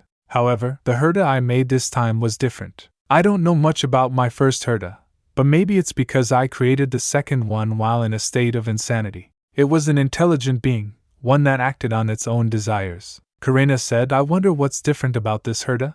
I know so little about herons, Milian replied. I'm not sure. Either way, I'll need to tell Fariel, she said. I hope this information will be helpful somehow, he said. Every small hint counts right now. You don't have to worry about that, so stop frowning. Yes, thank you, came the reply. Milian added. Now finish eating. You've eaten only a little bit. He offered another plate. Here. She smiled seeing that. Later at the hunt, Milian slayed lots of monster. He was in a trance. While wiping off the blood he said next, soldiers besides him were shocked to see him this fierce in hunting. One of them muttered. How many days has it been? Another replied. His Grace said Duke Carlos would join us to collect more herons. A while ago, at the meeting with Fariel, when he was told the new information about Karina's herda and the herons, he seemed surprised. Fariel said thoughtfully, using a heron as a substitute for performing a miracle? That's something worth researching. More importantly, were you really able to converse with your herda? Are you sure it wasn't just your imagination? Karina replied. Yes. It spoke slowly, but we were able to have a proper conversation, Milian added. Do you think this could be a hint as well? Fariel said. I'd better look further into it. So bring me the whole carcasses of monsters with herons in them. I want as many as possible. Back to present, a soldier shouted. How are we supposed to move all of these carcasses? Another plopped to the ground trembling and said, I'm slowly reaching my limit. He groaned. I'm so tired, Captain. Save us! Someone cried. Seeing that Captain Gordon gets concerned, he thinks, everyone is clearly exhausted. I felt like someone might end up dying at this rate. His Grace seemed drained as well. After observing the situation, he went to Milian and said, Your Grace, I think we should return to our base now. Milian turned towards him and asked, Why? Gordon reported. The knights are tired. At this rate, someone may end up dying. Milian turned and replied, Then let's take a break. Then Gordon added, Lady Karina is probably waiting for you to return. It's been 3 days already. Hearing that, Milian puts his sword in sheath and said, That's true. Let's gather however many carcasses we can and go back, he added at first. Karina, the knights must rest. After hearing that, all the knights were in disbelief. Liar, but these carcasses are going to be too heavy, even if we chop them up, one of the knights groaned. I've never hated a monster hunt this much before, another muttered. I should have signed up to stand guard at a checkpoint. Then Milian called. What's taking you so long? Hurry up, they complied. Yes, Your Grace. After walking for a while, Milian said, Come to think of it. Is there a lake nearby? Goran replied. A lake? Yes, but is there a problem? Milian stared at his blood-drenched gloves and said with a low voice. She probably won't like seeing all this blood, right? Excuse me? Goran asked, confused. Milian tossed his load at Goran and said, Take everyone and go. I'll catch up after washing the blood off. Saying that, Milian rushed towards the way of the lake. Captain? A soldier wailed. We're about to die. Please save us. Wah! Goran shouted, shaking them off. Get lost. Stop clinging to me with those bloody limbs. At the lake, Milian cleaned himself, thinking, Has it been 3 days already? Will Karina really be waiting for me? I can't wait to see her. After slicing up the carcasses and examining them, Fariel realized. Is this how a demonic monster with a heron is born? Suddenly his gaze fell on his reflection. He was shocked to see his haggard appearance. What's wrong with my face? Wait, what day is it? A few hours ago, Goran called out. Where should I put the monster corpses? Fariel replied. You really brought a bunch of them. Line them up at the back of the tent. I'll take a look after a short break. He looked at the pile and said, There were so many monsters I needed to examine. I'd better rest a bit. Then he went outside. As he steps outside the tent, he bumped into Milian. What in the world? He muttered. Milian asked. Where are you going? Fariel replied. Huh! When did you get here? I need to rest as well. Wait, did you already wash up? He observed Milian was looking clean. Milian averted his gaze, saying, Well, Fariel teased. It looks like you're finally becoming a proper human being if you're being considerate of Karina, he added. Let me tell you some good news. I figured out what herons can be used for. Really? Milian asked. Fariel began. Yes. We may be able to save Karina, but the probability is very low, and I'm not sure if Karina really wants that. Above all, there are some very particular conditions we need to fulfill if my hypothesis is correct, Milian repeated. Particular conditions? Fariel replied. Yes, but I'll tell you when I'm sure of it, Milian said. Don't deceive me in any way this time. Fariel started walking, saying, You'll bash my face in if I fool you again, so of course not. As Fariel walked away, Milian thought, I'm sure it's good news. But the fact that he didn't look pleased was unnerving. He rejected those thoughts. No, I'm sure this is great news as well. I'm certain there's a way to boost the probability of treating her. I suppose I should keep this as a secret until it becomes certain. It looks like there's hope, he then said aloud. Then shall I go meet Karina? He tells in his mind. It had already been 2 months since the hunt began. I'd collected so many herons that not even one tent could hold them all. But it was getting harder to find monsters, no matter how much we searched the forest. Everything seemed to be going smoothly until the herd of the leader herder became a big problem. The herd would come to our base and suddenly attack us, becoming more vicious with each passing day. At the same time, Karina's condition worsened. Her excruciating pain and overwhelming desire for art began to consume her, even with a heron placed by her side. She started throwing fits and even hurting herself when prevented from painting. I think she's finally calmed down, someone said. I'm worried because she's getting worse by the day, Milian spoke. I'll be done with the hunt soon. All that's left is the leader herder's herd. We've managed to wipe out half of them, thanks to Karina's herda. We're planning on withdrawing in a few days, Fong suggested. I don't think we should stay in this forest any longer, Milian replied. I agree. Tell Fariel we'll leave the woods within 2 or 3 days. We must move Karina to a more comfortable place, he complied. Yes, Your Grace. After they left, Milian sits at her bed and brushes Karina's hair. He called, Karina. She opened her eyes and said, Milian? Milian asked. Oh, did I wake you up? She rises up from her place and said, No. Milian provided her with a glass of water. She grabbed the glass and said, I'm sorry. I had a seizure again, didn't I? He replied. It's fine. No one here blames you for being ill. Milian? Karina looked at him closely. He kissed her on cheek and smiled. You looked like you were low on energy. I feel like this isn't my body sometimes, she admitted. It's quite funny. I'm addicted to painting instead of drugs, he said. Karina, she replied. Yes? He asked. Would you like to go out for some fresh air? She was surprised. Right now, he said. Yes, right now. Karina nods so Milian puts a blanket around her saying, You mustn't catch a cold, so let's bring your blanket along. He lifts her up with the blanket, so Karina stammered. I can walk. Please put me down. He smiled. No. This is something only I'm allowed to do since I'm your lover. After getting outside in snow, she inhaled deeply. She said, The air outside is so refreshing, Milian said. It's been so long since I've seen that. Seen what? She asked. He said. You smiling. You've been particularly down the past 2 weeks, she told.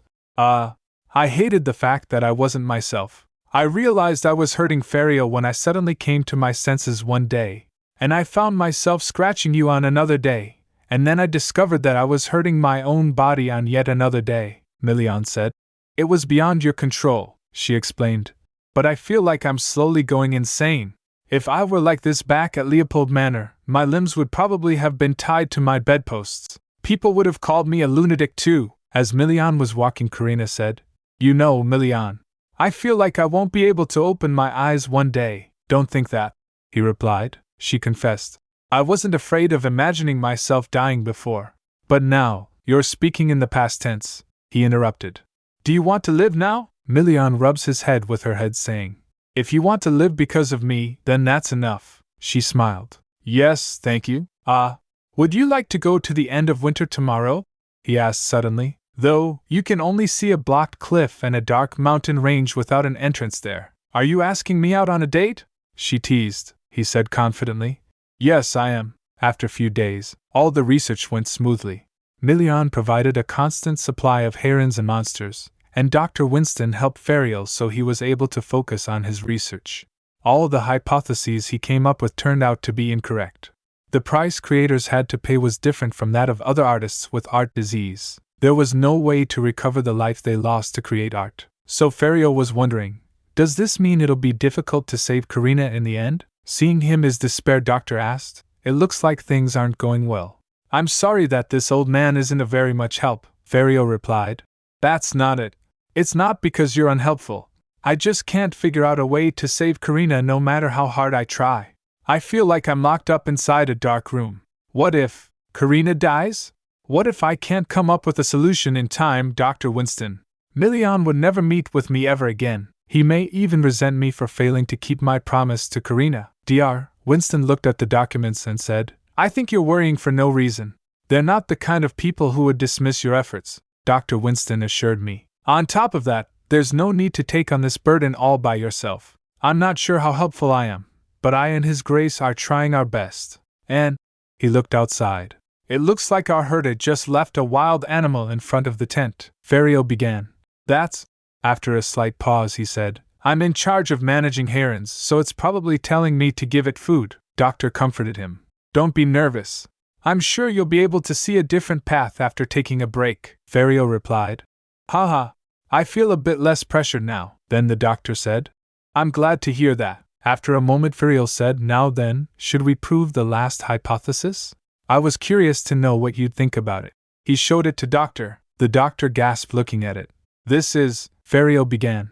But if this is true, but Doctor cut him off. I think he should quickly discuss it with Duke Pastellio right now, Dr. Winston suggested. By any chance, are you afraid? He asked. You're so quick to catch on.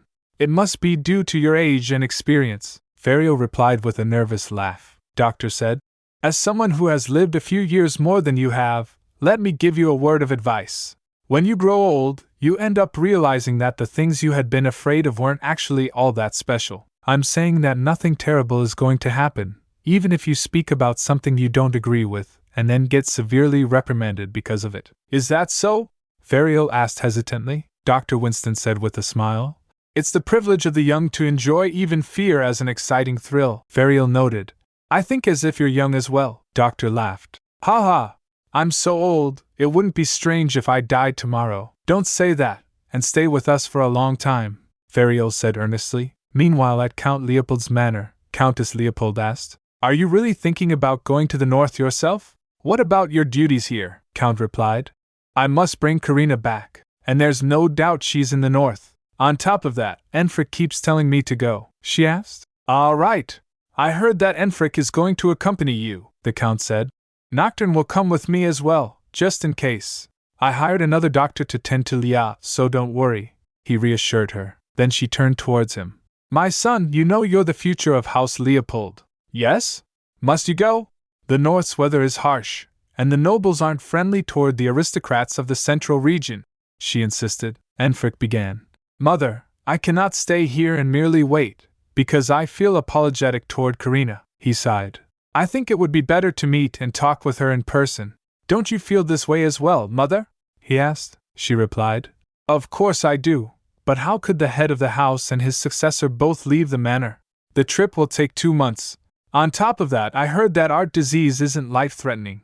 Don't you think Karina lied because she was angry at us? She questioned. Enfric shouted. Mother! I'm aware of that as well. But why would Karina lie about something like that? Even if it's not life-threatening, you could lose your limbs or eyesight. Herwas gets hesitant. Enfric, the Count said. Enfric, that's enough. How could you talk to your mother that way? I'm sorry, he mumbled, the Count said. And your mother is right. I looked into it, and I found out that you can recover from art disease if you don't create art. The treatment is simple. All we must do is prevent her from painting, he added. Hearing that, Enfric realized. They don't get it at all. If the treatment was so simple, why didn't Karina stop painting? It looks like they don't understand the core of the problem. Karina can't stop painting, just like a knight can't put down their sword and a scholar can't stop reading. That's how desperate she is to create art. After they get ready to depart, Abilia called out, Father! Enfric, are you going to go look for Karina? Felden asked. May I come too, Enfric? Hearing that, Count said. It'll be a harsh and long trip, so I can't bring you along. We'll bring Karina back, so stay here. Karina's going to come back, right? Abilia asked again. Yes, she will. We're family, her father assured them. Abilia said. I want to see her soon. I'm so bored without her, her father replied. Yes. Ask her to play with you again when she returns. Looking at them, Enfric said to himself. This is no doubt the picture of a perfect family. No. A family that only becomes perfect when someone vanishes? It doesn't make sense. Karina, if you were here, he scoffed. Do these people really think Karina is going to come back? Then Nocturne said, The horses have arrived at the entrance. Then Enfric said to his father, Let's hurry. We must get going, father, his father instructed. Yes, yes. Protect our home while I'm gone. Say, I heard that your teacher was also in the north, Count added. Ah, yes. He called me because he needed my help with something. This is perfect timing, Nocturne replied. Are you good at riding horses? Count asked. Nocturne replied.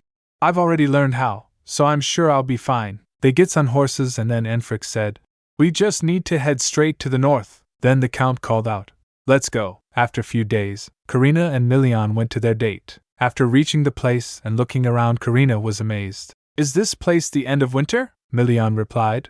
Yes. It looks grand from far away, but it just looks like a cliff when you stand in front of it. It's incredibly high, Karina asked. May I touch it? He replied. Yes. It looks quite firm. She touched it and felt. How fascinating. It's as if a giant dragon has stiffened like an old tree, Milian asked. A dragon? She replied. Yes. I don't know why, but that's what came to mind. I wonder what's beyond it, Milian told. It's been completely blocked for a very long time, so I can't even imagine what's on the other side. Karina looked towards Milian and smiled. She said, It looks like we won't be able to sleep together anymore once we return to the manor. Milian asked. Huh? What are you talking about? Of course, we need to continue sleeping together once we return, Karina said. But, she said to herself, I don't want him to see me in pain every time I sleep, Milian said. Karina, we're lovers, she replied. That's right, he said. So what do we have to hide from each other? On top of that, we're engaged, she began. I gave you the documents to call off our… But Milian interrupted her. I spilled coffee on the papers by accident, so I think Fang tossed them out, he said nonchalantly. Karina gets panicked. What? Where did he toss them out? How could he do that when we don't know what may happen? What if… Milian again cut her off. No. There are no what ifs. He lifts her up and kissed her. After that, Milian said, You have a knack for surprising me, she nuzzled and said. You told me to do everything I wanted to, he said. You can do more. What else would you like to try? She said softly. I want to try pouncing on you. After saying that, there was a moment of silence. She felt embarrassed. I'm sorry, that would be difficult, wouldn't it? I just read it in a book I borrowed from a library before, Milian said. What a simple wish. But we're outside right now, so that might be a bit difficult. Let's go back to our tent for now, she asked. Pardon? Milian puts her on the horse back and added. Or should we go straight back to the manor? Karina was surprised. She wondered. What is he saying? He said while squeezing her close on horse. I've never had anyone pounce on me before, but I'm willing to try it if that's what you want, he added with a smile. I'm always ready. Hearing that, Karina blushed and thinks. Ready for what? Later in tent, both of them laid down on each other. After a while, Milian said. So this is what you meant, Karina thought. This is how you do it, right? Milian twitched. I wish you'd pounce on me more often, Karina thinks in her mind. Thank goodness. It looks like pouncing on someone isn't as hard as I thought. I wasn't able to finish the book, so I was worried that I was doing it wrong. She squeezed him and said, Milian, if this was a dream, it wouldn't end. And everything would last forever, right? Hearing that, he thought, it'd be wonderful if this were a dream. Then we wouldn't be confined by time and could be together forever. After that, he began. Karina, He got interrupted by Ferial calling. Karina, are you in here? Karina quickly flinched. That's Ferial's voice, Milian, he said. I know. So what? Karina quickly pushed Milian away and said. Yes, I am. Milian got back and groaned. Honestly, you have such horrible timing, Ferial questioned. What were you doing with a lady who's ill? Milian replied. It's none of your business, Ferial added. I had no idea Milian was in here as well. Anyway, I feel like this conversation will take a while. May I sit down? Karina replied.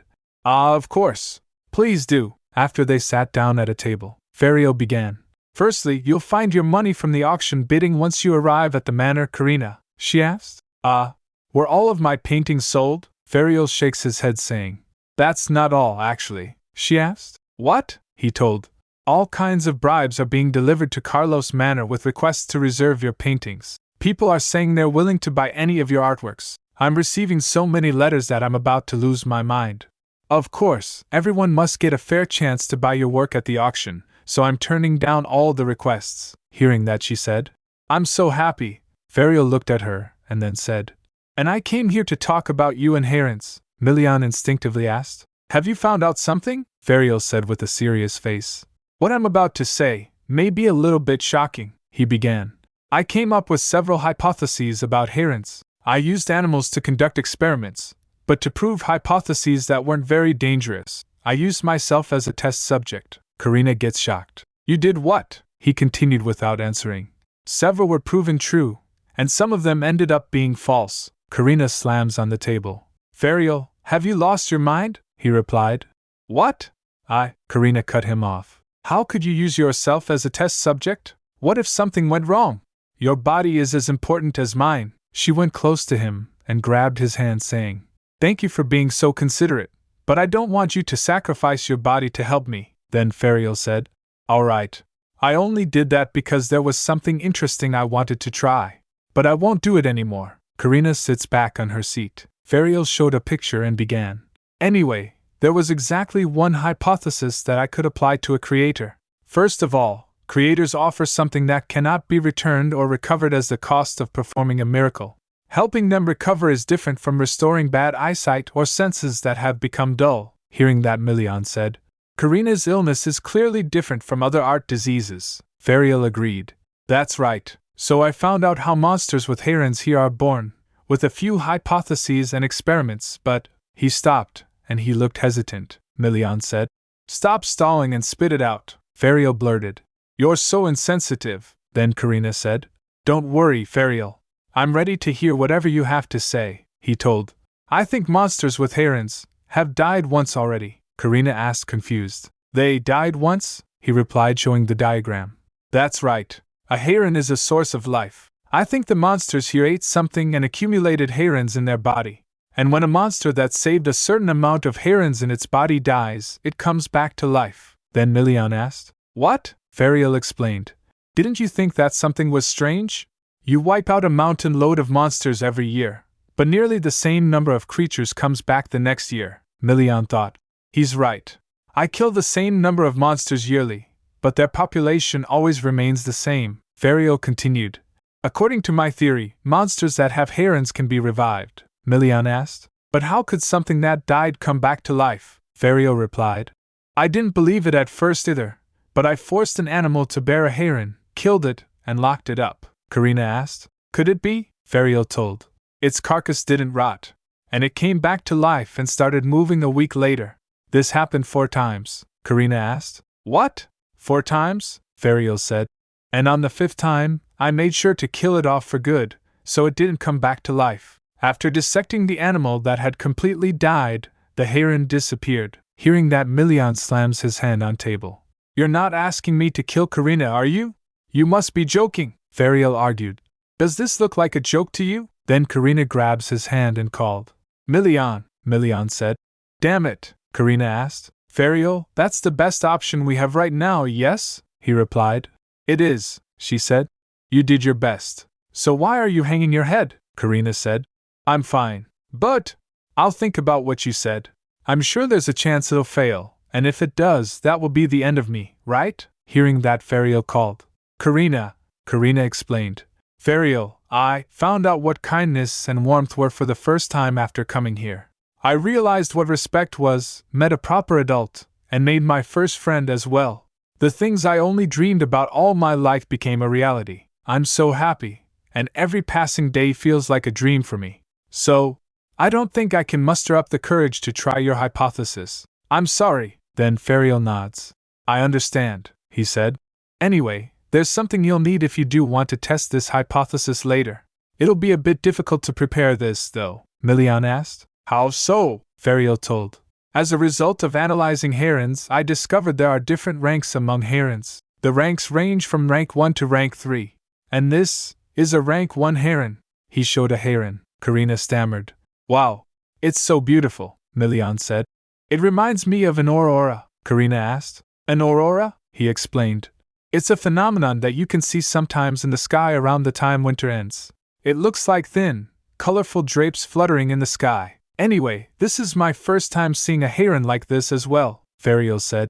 It's very small, so I'm sure it was difficult to find it. I was very lucky to have discovered it at all. The problem is, a heron of this size is alright for small animals, but, Milian asked, are you saying that it's different for humans? How big must it be for humans? He showed his fist, saying, the bigger the better.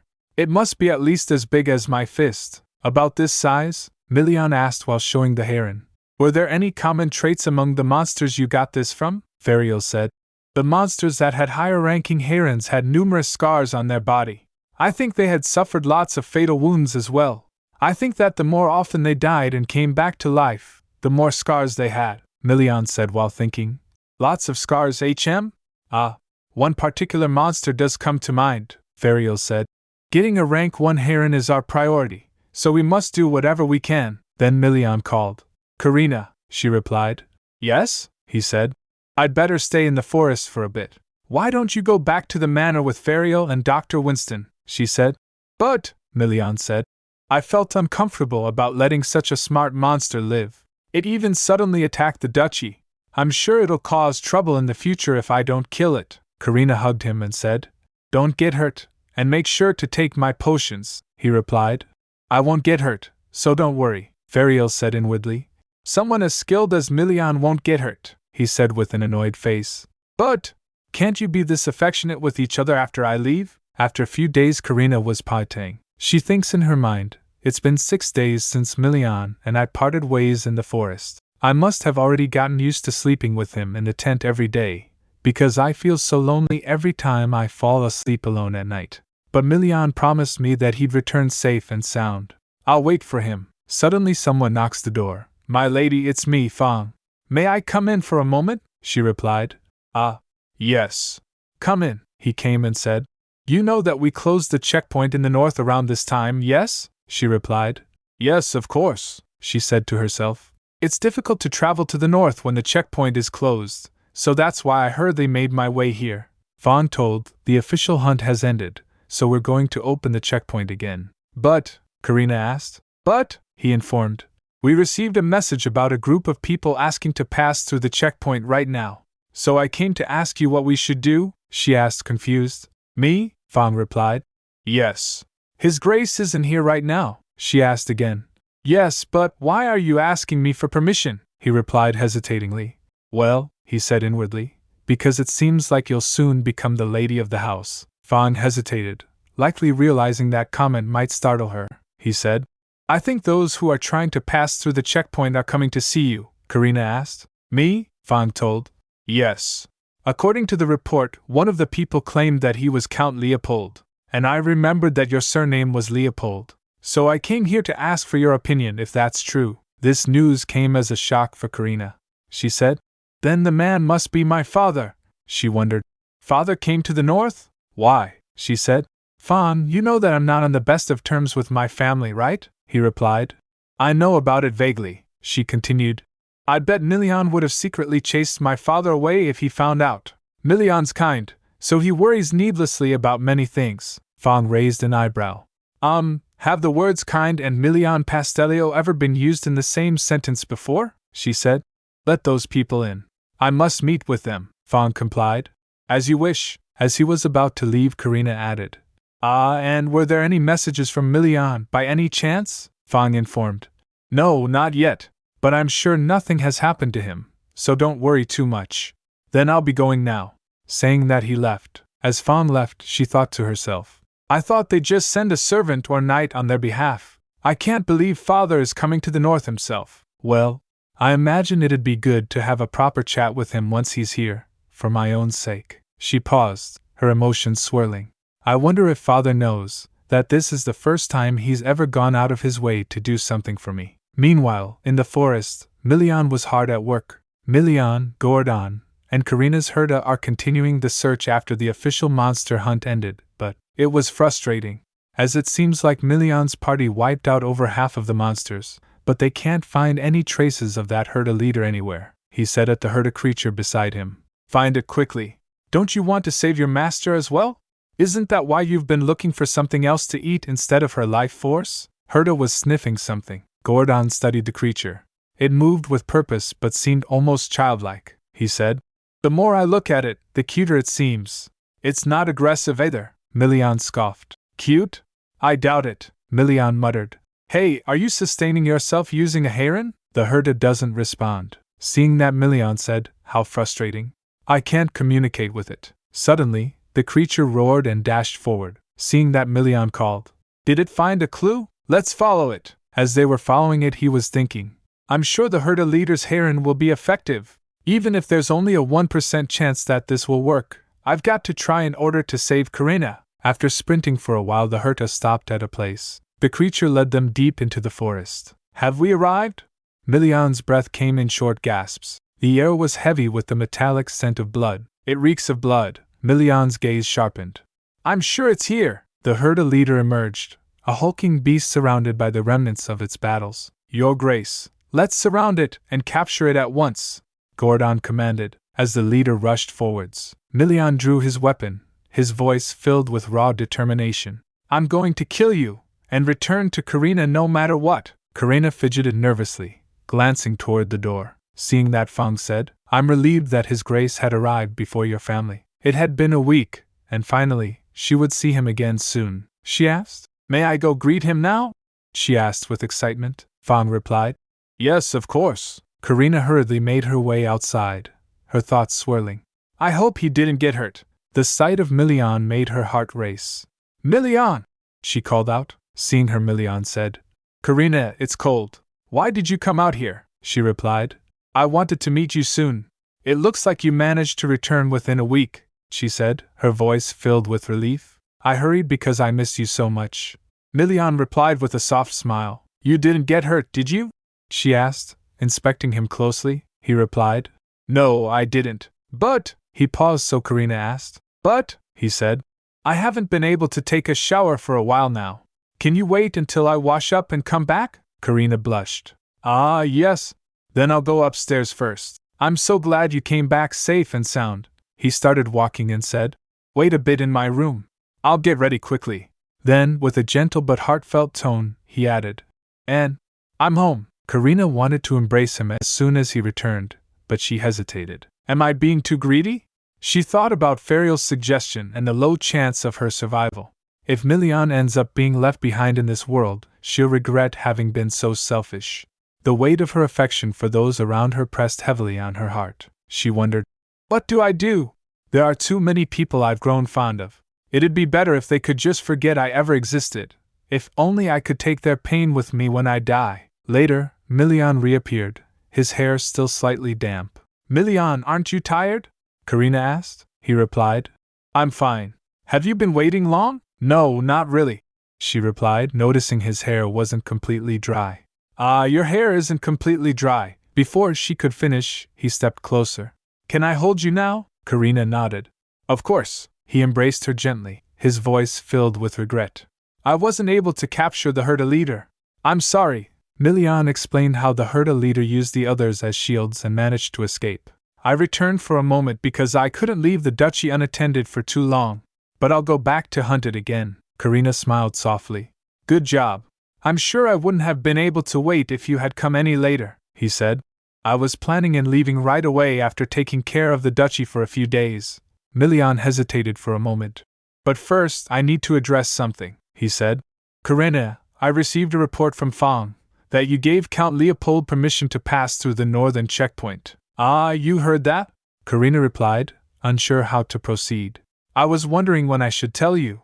I'm sorry I made that decision on my own. Milian shook his head. No, it's fine for you to do what you want. But why do you want to meet him? Karina said. Well, it was clear that he would forever think I was an ungrateful child if I didn't meet with him. And I have something to give to him as well. I want to properly end things between me and my family, Milian assured. I wouldn't expect anything less from you. Do as you like. Don't mind me, she replied. Yes, thank you. Then Milian kissed her on forehead and said, I wish you could stay by my side like this forever. But the reality of her situation loomed over him. He thought about Ferial's suggestion to make her absorb a harem. Karina asked, Milian, do you want me to accept Ferial's suggestion? Karina hesitated. My days may still be numbered even if we succeed. Yes, even if that's true, Milian said firmly. I still want you to live another day. Her resolve hardened. Although we may not succeed, the memories we've shared are unforgettable. I'm not afraid anymore. Then he kissed her. Meanwhile, Count Leopold grumbled impatiently, waiting. Goodness, the northern nobles aren't hospitable at all, he muttered. We had to wait outside for a very long time before being let in. Well, we're not exactly welcome guests from Duke Pastel's perspective. I'm going to make sure to complain about how disrespectfully we were treated at the castle gate earlier. Enfric sighed. Father, I think you ought to wait for now. Then the Count said. Come to think of it, where did Nocturne go the minute we arrived? Enfric replied. He said he had to meet his teacher. It seemed like that was shy he's come to the north from the start. Then the Count said. Goodness. Everything is getting on my nerves after I decided to come to this place. Then Milian came and said, It looks like I've kept you waiting, her father replied. It's been a while, Your Grace, he said, turning to Milian. We didn't know Duke Carlos was with you as well. Ferial popped out from behind and said, I had some business to take care of here, he said politely. You've come a long way. I'm sure it's been a while since you last saw Karina. Karina stepped forward. Her voice was steady. Hello, father. After that, all of them sat down. The Count began. Firstly, I'd like to apologize for visiting so suddenly, but I couldn't just sit back and do nothing when I heard my daughter was causing you great inconvenience here. Milian replied calmly. Karina wasn't an inconvenience, so you don't need to worry. So, what brings you all the way to the north? You didn't even inform us of your visit beforehand. Looking at him, Ferial thinks he's a good actor. It's been years since I've heard him speak so formally. I'm sure he's absolutely enraged inside, but he's acting like he's not and pretending to be polite. The Count replied. I'm sure you have a hunch as to why I came. I'm here to bring my daughter back. You two may be engaged, but she cannot live with you when you have yet to even marry. I won't allow it. Milian questioned. You won't allow it? Seeing that, Ferial realized, yes, he's mad. Milian asked. Then would us getting married solve the problem? The Count asked. What did you just say? Karina gets shocked. Milian? Milian looked towards her and said, If what you just said is the only problem, then I think marrying Karina will solve it. The Count responded. Even marriages have procedures one must follow. And most importantly, I heard that Karina was unwell. I'm going to take her to the county, to a manor in the capital, to get her treated. So it's too early for you two to get married. Hearing that, Karina thinks. He still doesn't ask what I think. I knew it. People don't change very easily. Then Karina spoke. I have no intention of going to the capital or the county, her father asked. What? Karina replied. Did you not hear what I just said? I said I had no intention of going home or heading for a manor in the capital. Count asked. How dare you talk to your father that way? Karina responded. What do you mean? I'm being very polite. I'm not going. I simply told you what I thought. Seeing that Enfric realized this was what I had been worried about. I must stop him. He squeezed his father's hand. Karina continued. I was the one who gave permission to let you through the northern checkpoint. I was originally planning on making you go back, but I changed my mind. After all, you don't believe in anything you don't see for yourself. I knew you'd interpret things the way you wanted if I didn't tell you myself, and I didn't want that to happen. Hearing that, her father stood up hurriedly and shouted. What? It looks like you've become arrogant while you were here. Enfric tried to stop. Father, calm down, Karina asked calmly. Did you come here because you had something to say to me? Because I remember writing in my letter that you should personally come if you had something to say, her father responded. Of course. How could I do nothing after reading such a letter? No matter how angry you were, how could you tell your parents to treat their daughter as if she was dead? Karina hesitated at first, then smiled. I wanted to hurt you, hearing that, Enfric said. Karina, I understand that you're upset, but don't be like this. Let's have a proper conversation. We came here to talk with you, she replied. Enfric, I think I've already said this dozens of times already. Honestly, I don't have anything more to say, he said. Father and mother were very worried about you, Karina said in her mind. I wanted them to worry about me sooner, even if it was over something trivial. I wanted them to be nice to me, even if they didn't treat me as kindly as they treated my siblings. I wanted their warmth. As she doesn't respond, Enfric began. Karina, I'm sorry. I didn't know. At least, I should have cared about you more. No, saying that I didn't know is an excuse. I only realized that you must have been extremely lonely after seeing your painting that was exhibited in the capital. Then Karina said, Enfric, do you remember what I said before I left the manor? One thing is for certain, I'm not their favorite. I was never loved like you were. I was an outsider in my family, Enfric replied. Karina, that's not true, she told. You were always like that. You always turned a blind eye and pretended like you understood when you didn't. Do you still not know that was the most cowardly thing you could do? I don't want to hate you anymore, so don't say that.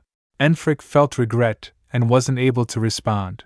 Then Karina stands up and said, And father, I've always wanted to ask you this. Did you ever even love me? He replied. You're my child as well. Even if I had been a bit negligent, what parent doesn't love their child? She began. Would you have acted like this if Abelia or Felden ran away from home without saying anything and you heard they were dying from an illness? Would you have doubted the fact that they were sick, taken this long to come find them, and made decisions without asking their opinions the minute you were reunited with them? I'm positive that you wouldn't have done so, he replied. I doubt any child would speak like this just because their parents made a small mistake, he questioned. Have you forgotten how hard we worked to raise you? She replied calmly. Yes. Thank you for raising me till now. You always said you gave me everything I could ask for. Father, I only ordered the checkpoint to be opened this time without Milian's permission because I wanted to tell you this. I'll pay you back for the money it took to hire the nanny who took care of me and all my living expenses. And if you won't take the money yourself, I'll calculate the exact sum and send it to Leopold Manor. Hearing that, the Count shouted. What? How could you say something so ridiculous? She continued. And I want you to either erase me from the family register or report me as dead. I don't want to be your daughter anymore. And lastly, pretend you don't know anything about Karina the painter. While saying that, her hands trembled, she realized. My pain is getting worse. But she continued. I don't want to get involved with House Leopold anymore. These were the 3 things I wanted to tell you. Hearing that, her father shouted. Karina Leopold! And Enfric tried to stop him. Seeing that scene, Karina started losing consciousness. She continued as she staggered. You favored my other siblings more and discriminated against me. She resolved. I must endure it. If I faint now, she added, So please, just accept that. Milian caught her before falling, and shouted, Karina! Then Ferial shouted, Damn it, bring me her medicine! Karina trembled in Milian's arms and was shaking. He shouted, She's having a seizure. Everyone there was worried for her. Karina! Just a moment! Her father stands there watching everything unfold. After putting her to bed, the doctor said, We've given her emergency treatment for now. I'm sure she'll feel better soon. Milian took a breath of relief. Ferial asked, What should we do about the Leopold family? We left them in the reception room. Milian replied, What do you mean? They should just quickly disappear from my sight, Ferial asked. It didn't seem like Karina got to finish her conversation with them either. Are you going to take that opportunity away from her? You were pretending to be well behaved because you were in front of Karina earlier, he added. It was so unlike you. But you actually have something to say separately to the Leopolds as well, don't you? Milian responded. I wasn't exactly pretending to be well behaved, Ferial sighed. Just look at you losing your temper. Well, never mind. Anyway, we must deal with them somehow. Milian agreed. Yes. As Karina was sleeping, Milian kissed her and said, I'll return soon and stay by your side, so sleep tight, Karina. In the reception room, the Count was complaining. How could he tell us to stay here when my daughter fainted? We're her family, so what right does he have to? Suddenly Milian burst open the door and asked, You were still here? The Count said while standing. Your Grace, how could you do this to us? I'm Karina's father. Even if you're a duke, you have no right to stop us from. Milian took a long breath and said, Get lost. The Count was confused. What did you say? Milian replied. Do you have difficulty hearing? Get out of my manor at once if you don't want to die. Then Enfric asked, looking concerned. Is Karina all right? He asked while twitching. What does that matter to you? He replied. Karina's my younger sister. As Milian walks, Count said. Do you realize that you're being incredibly rude right now, Your Grace? How could you coldly chase us out when we're worried about our own family? Milian repeated. Rude? Rude, He sits down and began. Firstly, you barged into my home without permission. And then, you shouted at Karina and badgered her, although she's someone even I treat with the utmost caution because I'm worried she'll break. But it seems that's your idea of what being polite is. You'd better be glad that Karina told me you were coming beforehand, or else you wouldn't have been able to even set foot in this land. Of course, you wouldn't have been able to go home with all your limbs intact either, the Count said. I'm sorry I came here without telling you in advance. But I had no choice since I wasn't able to reach my daughter for several months. I had no idea she was ill either. Hearing that, Ferial said inwardly. This is absurd, he recalled saying. It sounds like you're not even aware that your daughter is suffering from heart disease. Count then responded. That can't be, Ferial scoffed thinking about it. How can he say that when the very person who informed him about Karina's illness is here? It's just like what Karina said. He only remembers what he wants to remember. Karina must have been disappointed about having a family like that. I'm sure she must have held back her tears and consoled herself thousands of times. She probably felt like a lone island in the middle of a vast ocean. She sacrificed her life and gave up decades of her own lifespan to draw her parents, who could only stay in this world for a short while. And she must have fallen into their false embrace happily because there was nowhere else she could find love. I wonder what it was like to endure everything for so long until she decided to leave her house with hundreds of permanent scars on her heart because she had no one to depend on. Then Ferial spoke. Didn't I tell you about Karina's disease? I believe I did several months ago. Count hesitated. Well, she was healthy, so it was difficult to believe you. Hearing that, Milian said. How fascinating. There aren't many people who make me as angry as you do. Count Leopold, Karina has been far from healthy since the first time we met. She was absolutely pale and always in pain. She couldn't eat properly and wept silently every night. But then again, I doubt that someone who didn't even come to our engagement ceremony could have possibly known. The Count clenched his fists and said, I didn't know. If I had known that it was this serious. Karina never stood out, so naturally, we didn't pay much attention to her. But I thought we had been giving her everything she needed. Milian asked. Do you think saying that you didn't know exempts you from being responsible? The Count said. But since I know now, I'll take her to the south, get her treated, and have a proper conversation with her. Milian replied. I can't let her go. She doesn't have much time left to live, so she'll probably die on her way there. Enfric gets shocked. What do you mean? Then Dr. Winston asked. Your Grace, may I explain it to these two? He agreed. You may. The doctor began. Lady Karina is suffering from the worst form of art disease. Every time she performs a miracle, it eats away at her life. Actually, it's easiest to tell if someone has art disease or not from seeing the miracles they perform, so the patient's parents are the ones who generally find out first. But no one discovered Karina's condition, and she kept drawing without realizing what it was doing to her. Hearing that, the Count tried to remember. Karina showed me a picture when she was little, but I can't remember what kind of picture it was or what face she made at the time, he excused. Parents are humans too.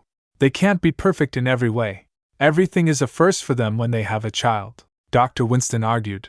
Even if you couldn't be perfect, I feel like you should have never given up trying.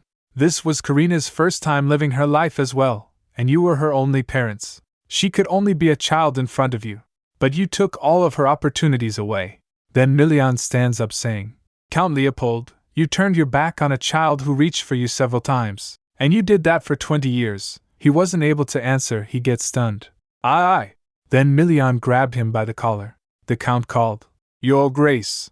Milian leaned close to him and said, Do you even realize that Karina had accepted her death? She laughed and said that it was inevitable. Just how resigned do you think she was to have reached such a conclusion? The Count asked while his mind was in turmoil. Did she really say that? Milian replied. Yes, she said it was all right because she was prepared for her death and that she was perfectly fine. I was only able to finally hear her say that she wanted to live after persuading her for a very long time. So what makes you think you have any right to come here and say you'll take her away? Milian released him and said, Count Leopold, if you have a conscience as a parent, then sincerely apologize to Karina and do as she says. Don't shout at her anymore, and get out right now if you don't think you'll be able to do this.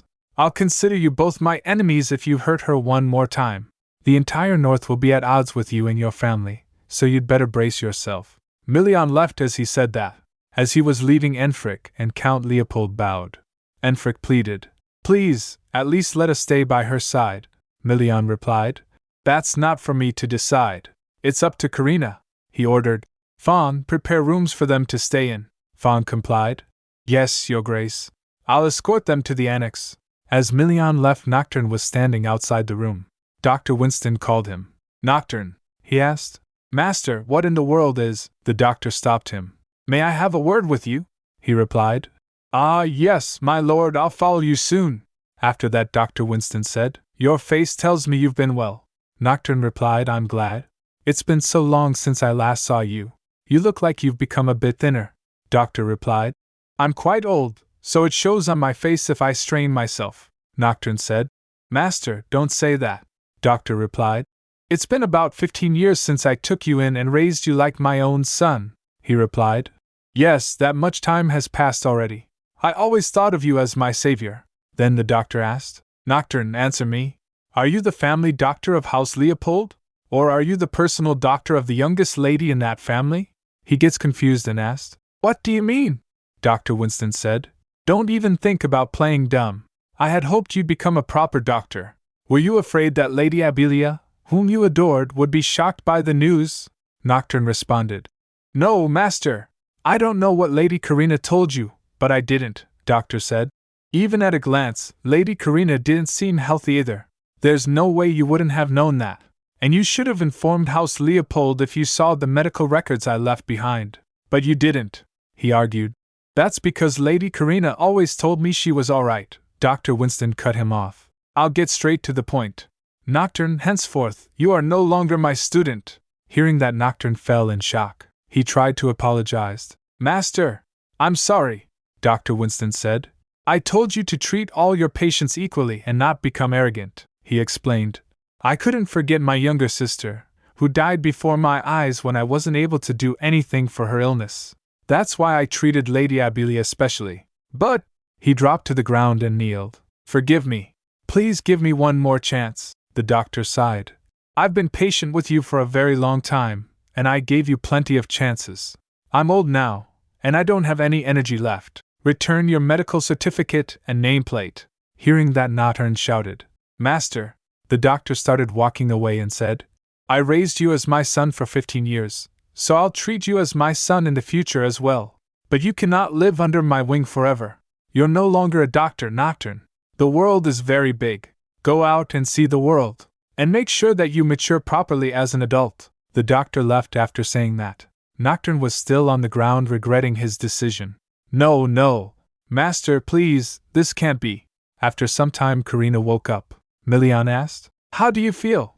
"I was worried because you were asleep for a whole day," she replied. "I'm fine now." He sat beside her bed and asked, "Really?" She replied, "Really. It doesn't hurt as much as it did earlier." She glanced at him and asked, Milian, did you get angry?" he asked. "Should I not have been?" She chuckled. "No, you just look as if you were furious," she told. "Actually, I'm a little bit mad," he asked. "Mad?" she replied. "Yes. I didn't want that person to see my weak side, and I was afraid that he'd try to talk to you later if I didn't have a proper conversation with him," Milian replied. "Well, I won't let him, so don't worry."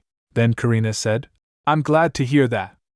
Did you chase them out by any chance?" He smiled. "No. I didn't think we'd be able to finish the conversation, so I had them stay in the annex for now." He asked again, "Should I kick them out?" Hearing that, Karina giggled. She asked, "Then would it be all right if I met them right now?" Milian poured her a glass of water, saying, "What are you talking about? You haven't even recovered yet," she said. "I want to resolve this quickly," Milian said. "I need time to be with you, not them," Karina asked again politely. "Please?" Milian fell in awe and was dazed seeing her. He agreed. "All right. But more importantly, you want to live now, right?" She smiled. "Of course. I want to live as long as I possibly can with you," Milian said. "Yes. That's the only thing that matters." After some time a maid knocks on the door. Enfric quickly opens the door and asked, "Did Karina wake up?" The maid told. "Yes. She told me to escort you to her." Hearing that, Count said, "Let's go, Enfric." Enfric replied, "Yes, father." Enfric thought to himself, "Seeing Karina faint like that earlier was so unexpected. You always seemed healthy, so I can't believe you were actually terminally ill." They walked to her room and knocked the door. Karina responded, "Come in." As they went inside, Karina said, "We weren't able to finish our conversation yesterday, so I called you here." Her father asked, "No, it's all right. How do you feel?" She began. "I feel a lot better, thanks to the medicine. And I'm sure you heard an explanation of what's going on. I can't live for a very long time anyway. So, register Karina Leopold as dead in House Leopold's records. And don't call me your daughter anymore," her father pleaded. "Karina, please don't be like this. I know I've been very inattentive. This was my first time being a parent as well, so I made lots of mistakes. I thought I was doing a good job, but it seems like I only thought about things from my perspective. I'm sure you got hurt on numerous occasions, but please forgive me." Karina responds, "I would have been so happy if you had said that a tiny bit sooner." Tears started falling from her face, but she continued, "If you had told me that several years earlier, I only found out what kindness and gentleness were, at death's doorstep. This was your first time being a father, but this was my first time living a life as well. I worked hard, desperately wishing you'd look my way. I reflected on myself, pondered, and waited. Have you ever tried to put in an effort like I did? If you had done so before I left home, then I'm sure I would have forgiven you, Count Leopold." After a few moments, Enfric and Count Leopold left. Seeing that, Karina said, "It looks like I really wasn't that important to them." Milian sits beside her and said, "Karina, you're the most important one in the world to me, so don't be sad anymore because of them. My heart aches so much when you're sad." Saying that, he kissed her. She thought, "A part of me hopes that they will become miserable, but another part of me wants them to be happy in a world where I don't exist as well." She recalled the scene before. She said, "Then I'm sure I would have forgiven you, Count Leopold. I'm too exhausted.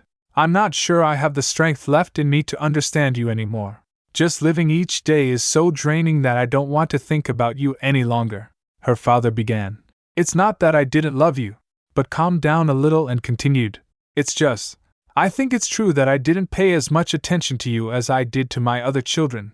I'm so sorry that I realized this only now." Karina replied, "Count Leopold, I'm going to die in 2 months, so you should just think I'm dead right now. Thank you for everything." Karina was sad, reflecting upon what had happened. Milian caressed her and said, "Don't make that face. Should I kick them out tomorrow? Karina chuckled. Haha, really? Milian squeezed her close and said, Of course. Then she said, You know, Milian, I haven't been able to get much sleep in the last few days. He asked. What? Are you unwell again? She rubbed her head against him, saying, It was because you weren't here. Hearing that, Milian said, You're really trying to test my patience, aren't you? Karina requested. So please sleep with me today. He smiled. Of course. The day after they finished their conversation, Count Leopold and Enfric were put on a carriage early at dawn and chased out of the north. Later at dining table, Milian told Karina about his departure. She asked, What? You're leaving already? He replied while eating. Yes. She thinks. It's only been 3 days since he returned, and he's going back to the forest this soon?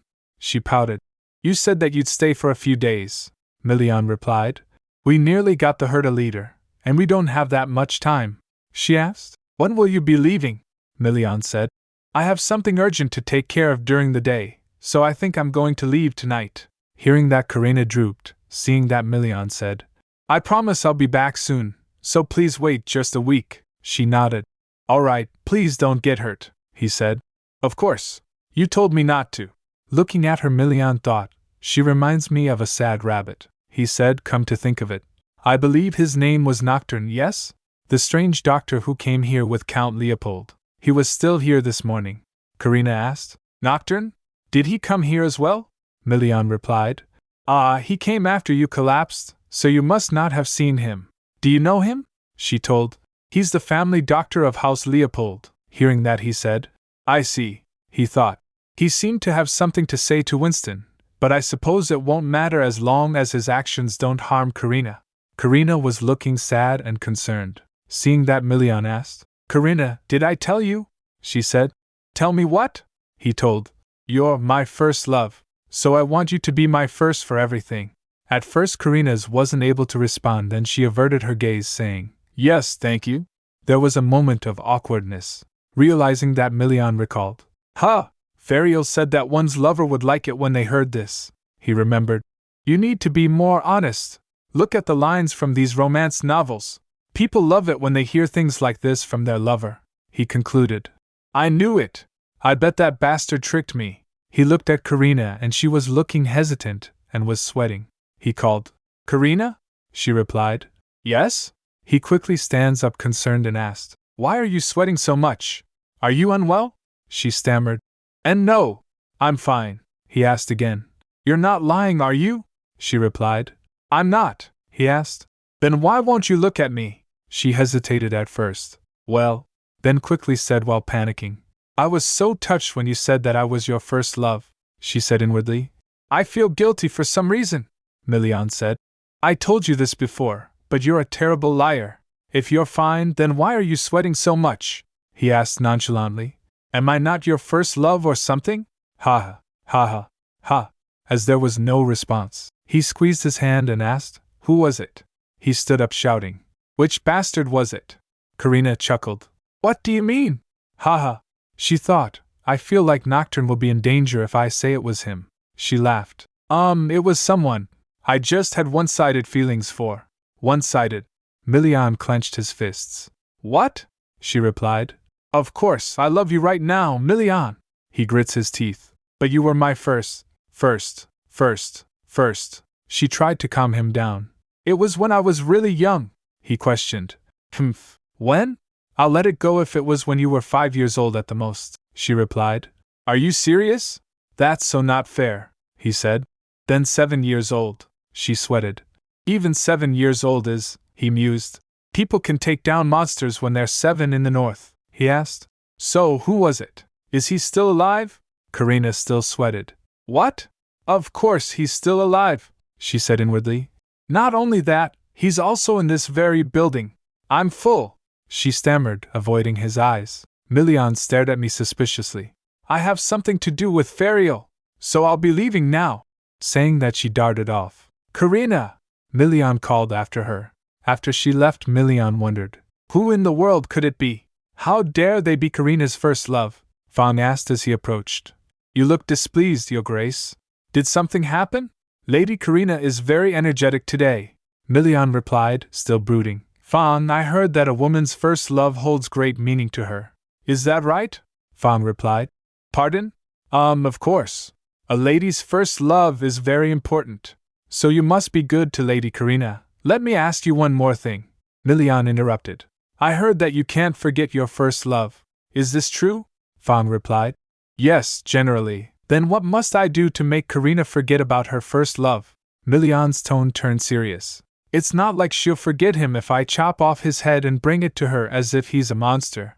And Karina would be shocked at the sight, Fang mused. Aha!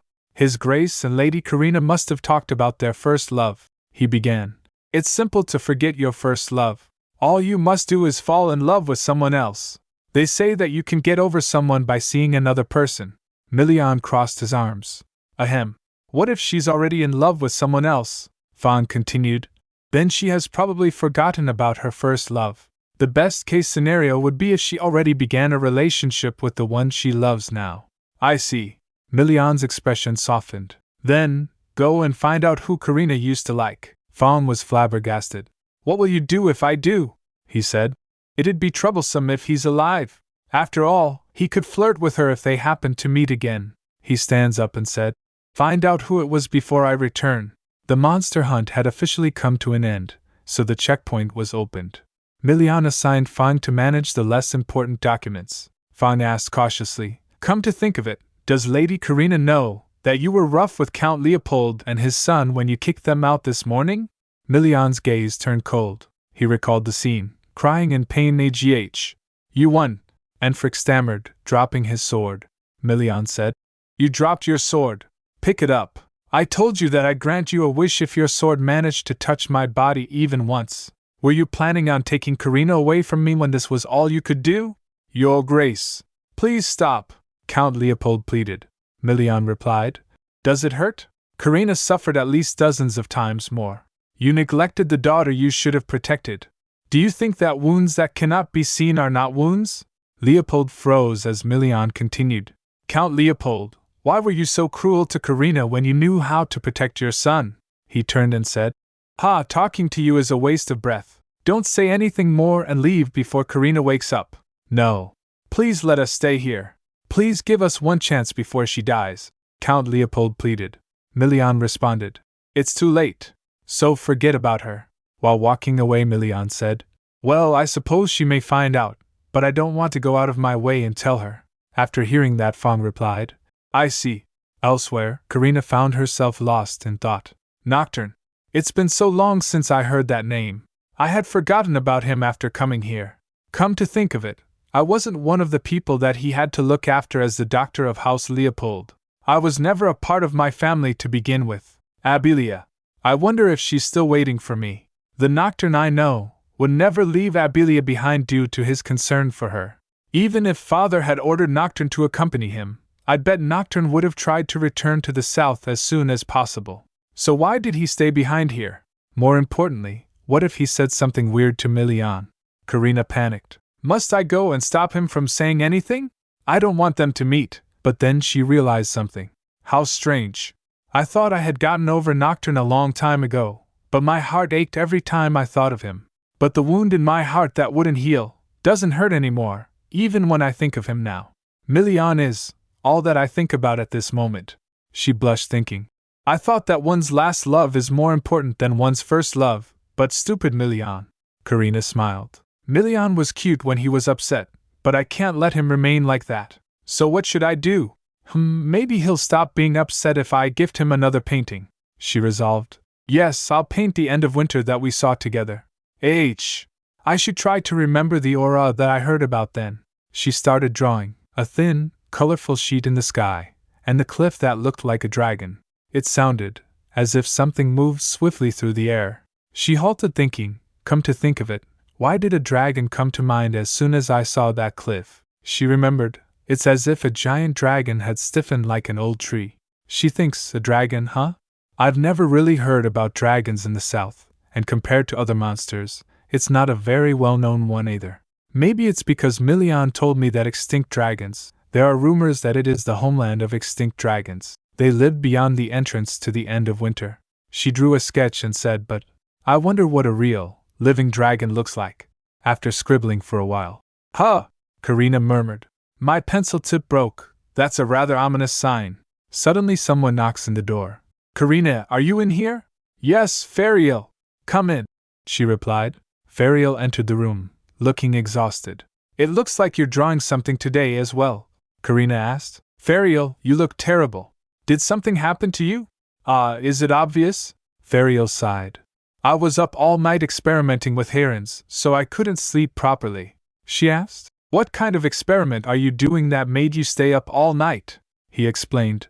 I think herons have the power to cancel out a miracle made by art. If I can find out more about the power that can prevent a miracle from being performed even if a piece of art is completed. You didn't test it on your body by any chance, did you, Fariel?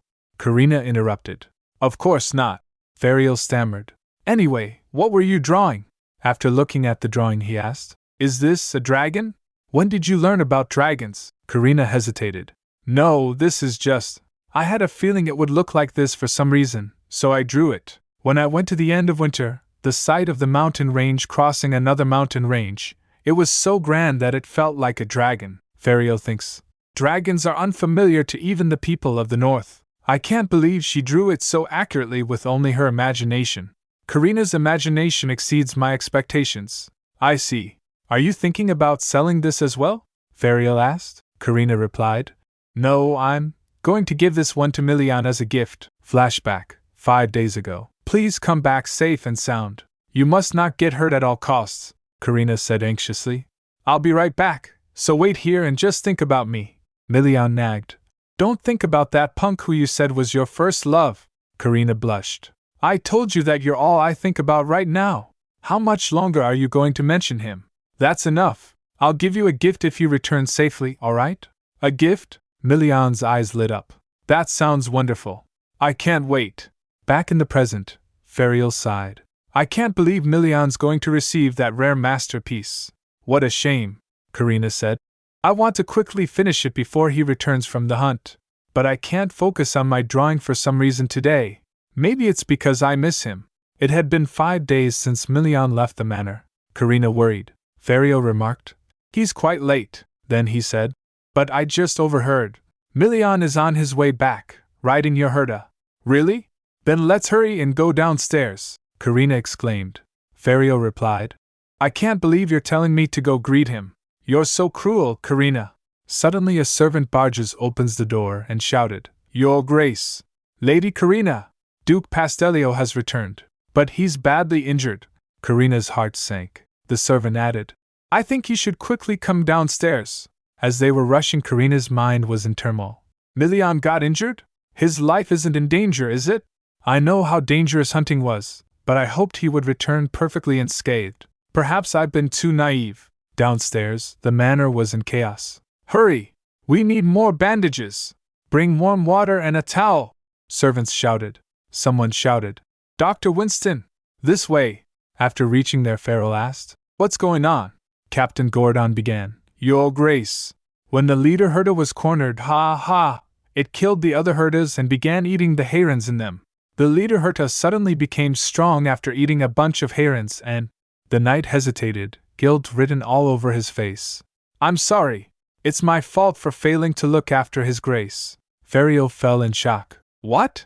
Are herons more than just a source of life? If they have other functions then… He consoled him and said, All right, you seem to be seriously injured as well, so you'd better quickly get treated too. Karina steadied herself, wobbling slightly. Heron! I know, that Milian is collecting herons to save me. But still, there's nothing more important than his own life. It's all right for him to run away if things get dangerous. No one is going to criticize him. On one hand, Karina wondered if herons were truly that important. On the other hand, she knew better than anyone why Milian was trying so hard. She clenched her fists. I can't possibly bring myself to say it out loud. Fariel, she said firmly. We should hurry over to Milian. Fariel replied. He's very strong, so I'm sure he didn't get injured too badly. Despite his words, an ominous feeling gnawed at him. Fariel stepped forward. Karina, I'll go take a look at Milian, so just wait in your room. Suddenly, a panicked voice shouted from the hallway. Hurry! I can't stop his bleeding. Press his wound from the side. Karina dashed forward. Let's hurry! Karina! Ferial called out, but she didn't stop. When she arrived, the sight stopped her in her tracks. Blood pooled around Milian. Her eyes widened in horror.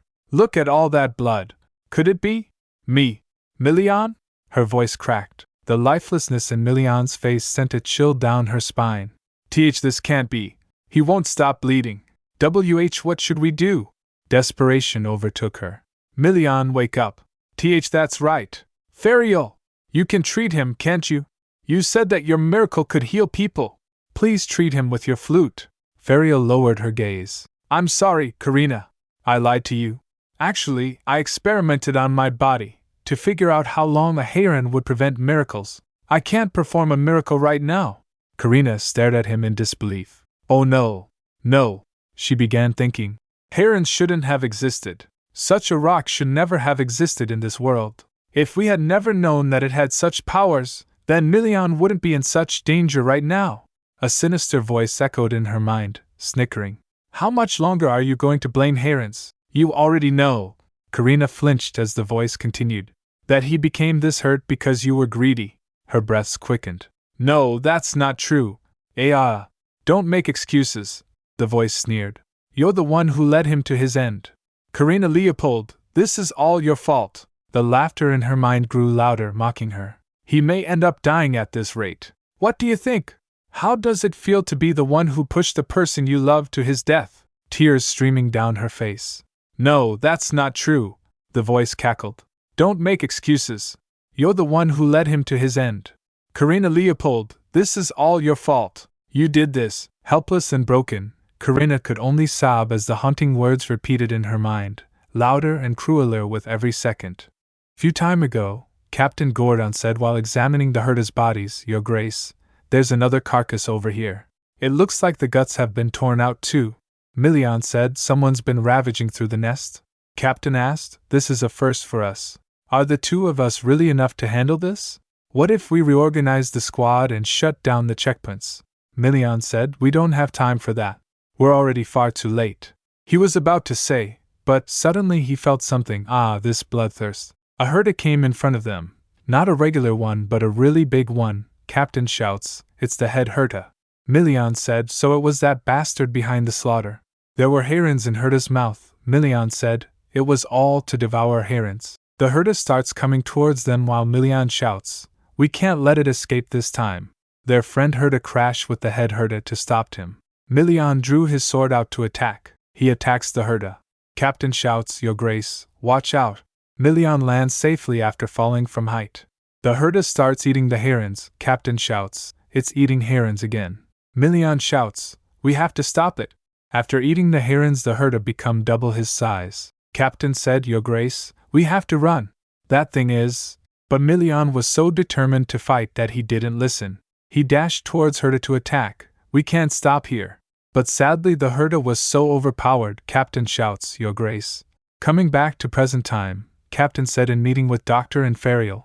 After that, the only option was to urgently escort the Duke back. If I had just pushed harder to convince him, Ferial said, don't blame yourself. It was that foolish man who was being stubborn. Fong said, we'll have to continue monitoring his condition, but thanks to Lady Karina's potion, the worst has passed. The doctor said, it's an effective remedy, but now that I know how it's made, I can't help but feel bad. He recalls the moment when Karina came to them with a lot of potion and said, these are healing potions. She said, if you need more, I'll make as many as you need. So please, please save Milian. He thinks she gave her life to save him. What a cruel reality. Ferial asked, how is Karina doing now? The doctor said she collapsed immediately after that and still hasn't woken up. He said, it must have been a big shock. Let's make sure to keep a close eye on both of them for now. Others said, understood. After a few days, Karina was waked up. But Milian wasn't. Karina thinks sitting next to Milian's bed, how many days has it been now? When will Milian wake up? If he never opens his eyes again, The sinister voice in her head echoed, do you really think a potion like that will bring him back? How many more lives will you sacrifice for someone who's already dying? She touches his face, he feels cold. She leans on him. While hearing his heartbeats she thinks, Milian's heartbeat. It's slow, but I can still feel it. She thinks holding his hand, he's still alive, but The doctor came and said Duke Pastellio will be alright. I promise. She turns towards him saying I trust you. While she left with the doctor she thinks, after Milian wakes up, he can't keep sacrificing himself for me. If holding on to hope for my survival leads not just Milian, but everyone else, to their deaths then, let them despair. It doesn't matter anymore. While she went upstairs she was lost in her thoughts. She said with a low tone, I must paint. The sinister voice said, yes, that's it. That's the only thing you can do. Come on, hurry. She ran towards her room thinking, Milian won't die. He'll recover. And then what? She thinks, he'll return to the forest again. Then all I have to do is make sure he has no reason to go back there. It'll all be over, if I kill the head herder and all the monsters that follow it. She starts painting while the voice said, move your brush. Faster. Breathe life into the painting. Once this is complete, you'll get what you want. While she draw a dragon, she said, yes, once I finish this, I'll summon a being strong enough to kill them all. The strongest species. That's the answer. There was a strange smile on her face saying this, but then someone knocks at the door. It was Fariel. He came and said, Karina. Milian finally woke, but he stopped noticing Karina. Karina? She said, oh, Fariel. She said, I've found a way to stop Milian. He rushed to stop her while thinking, don't tell me she used the miracle of creation again. He shouts, Karina, no, don't do this. She said, fishing the drawing, I just don't want him to get hurt. It's the first time in my life I've ever wanted something for myself. He shouts, please, just stop. But it was already too late, she said, he's mine. No one can take him away. She completes the painting of the dragon. A bright light appears from the painting. This will grant my wish. Karina collapsed and fell on the ground while Fariel rushed towards her. Karina! The light that comes from the painting went through the jungle and reached at mountains. It reached the body of dragon, which wakes him up. He said, I thought my life had ended, how strange. His heart was restored. He said, I can feel life flowing through me. Who brought me back? Suddenly he felt something, he thinks, a scene of carnage. Am I supposed to kill the demonic monsters of this forest? It must be the wish of the one who revived me. The dragon said, TSK, what a cruel master, to ask me to kill these creatures who are no different than my own children. He starts to fly saying, still, it's time I took back what's mine. At Manor, Milian was waked up. He said, I can move now. Was there really a need to wrap me in so many bandages? Fang said, you say that because you don't realize how serious your condition was. Please bear with the discomfort a little longer. Suddenly a loud roar shocked them. Milian turns towards the voice. What was that? He thinks, this horrifying bloodlust, it's not a beast or a herda. I've never felt anything like this before. Fariel came and said, Milian. He turns asking, Fariel. Fariel was carrying Karina while he said, Milian. He said while tears fell down his cheeks, Karina is dying. Hearing this, Milian got shocked. He rushed to grab her while asking, what are you talking about? Stop with the nonsense. Give her here. Fariel said, Karina's soul. No, her life. Damn it. I should have never let her test it on me. He tells, she performed a miracle. She created something beyond human imagination. She made a dragon. Milian asked, a dragon? But why? Fariel asked, you still don't get it? To her, you're more precious than life itself. He continues, she said she couldn't think of any way to stop you. This must have been the only thing she thought might work, Milian.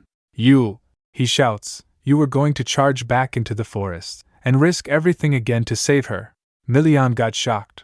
Fariel said, don't play the fool. Just as you treasure Karina more than anything, she's completely consumed by you. You're the only thing that matters to her. Meanwhile he thinks, neither of them did anything wrong. They just care about each other too deeply. Milian opens her mouth to say something, but a loud voice interrupts them. Milian said, Fang, grab your sword and come with me. Fariel said, don't tell me you're planning to fight. Look at the condition you're in. He left saying, I'm fine. Meanwhile outside the manor, the servants looked up shocked. What is that? One said, there's a hole in the mountain range. Other said, no, more importantly, what is that thing? Fariel and Milian also came out to see. Milian said, damn it, I hoped I was wrong. He asked, seeing the dragon, Fariel, is that the dragon Karina created? He replied, rather than created. It's more accurate to say she revived it. He asked, was there a dragon corpse on your land? Milian replied, I just thought it was a legend. Meanwhile he thinks, I can smell the blood from here. Is it coming from the northern forest? It's overpowering.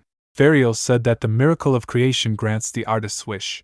If that's true, then maybe Karina's wish was the slaughter of all the monsters in the forest. Ferial said, Milian, if she's the one who brought it to life, it likely won't hurt us. But still, that may have been her final miracle. He thinks she brought back something far too great. If we had a rank 1 heron, we might have a chance of beating it, he mumbles, but we never got one from the head herder. Milian asked Ferial, do you think that dragon might have a heron? Ferial asked, are you trying to sugarcoat a admission? Milian asked, being emotional, then what else should I do? How do I save her? Ferial Carlos. He was about to say, I'll find a way some. But before he could complete, Fong shouts, Your Grace, the dragon. No, the creature is heading this way. The dragon came right in front of them. Seeing it, Milian thinks, so that's the dragon from the legend. Its presence alone is overwhelming. Still, if it truly carries a heron, we have no other option. Milian hands her over, saying, Ferial, first we need to get Karina. But before he could finish, the dragon asked, is that my master?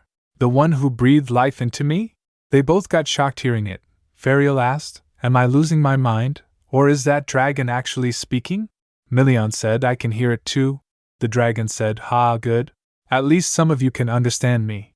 Milian asked, you're saying Karina is your master? He asked, what do you want?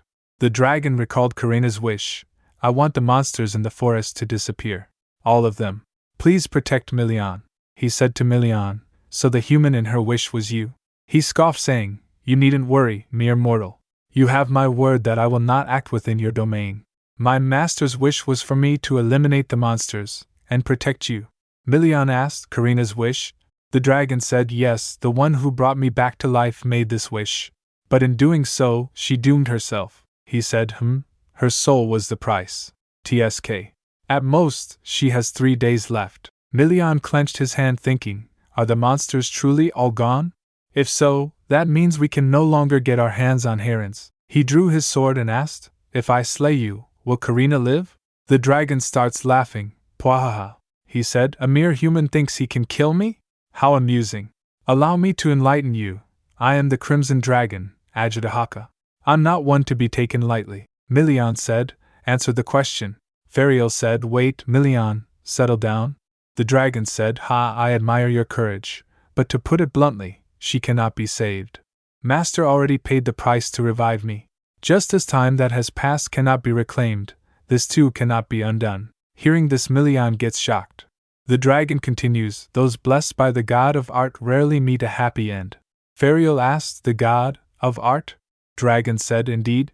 That god has a flawed mindset. They think real art can only be created through constant suffering and solitude. So their chosen ones receive both blessings and the curse of eternal loneliness. You see, most gods tend to be broken in some way. Milian asked, is that why she's dying? Dragon said, don't be so angry.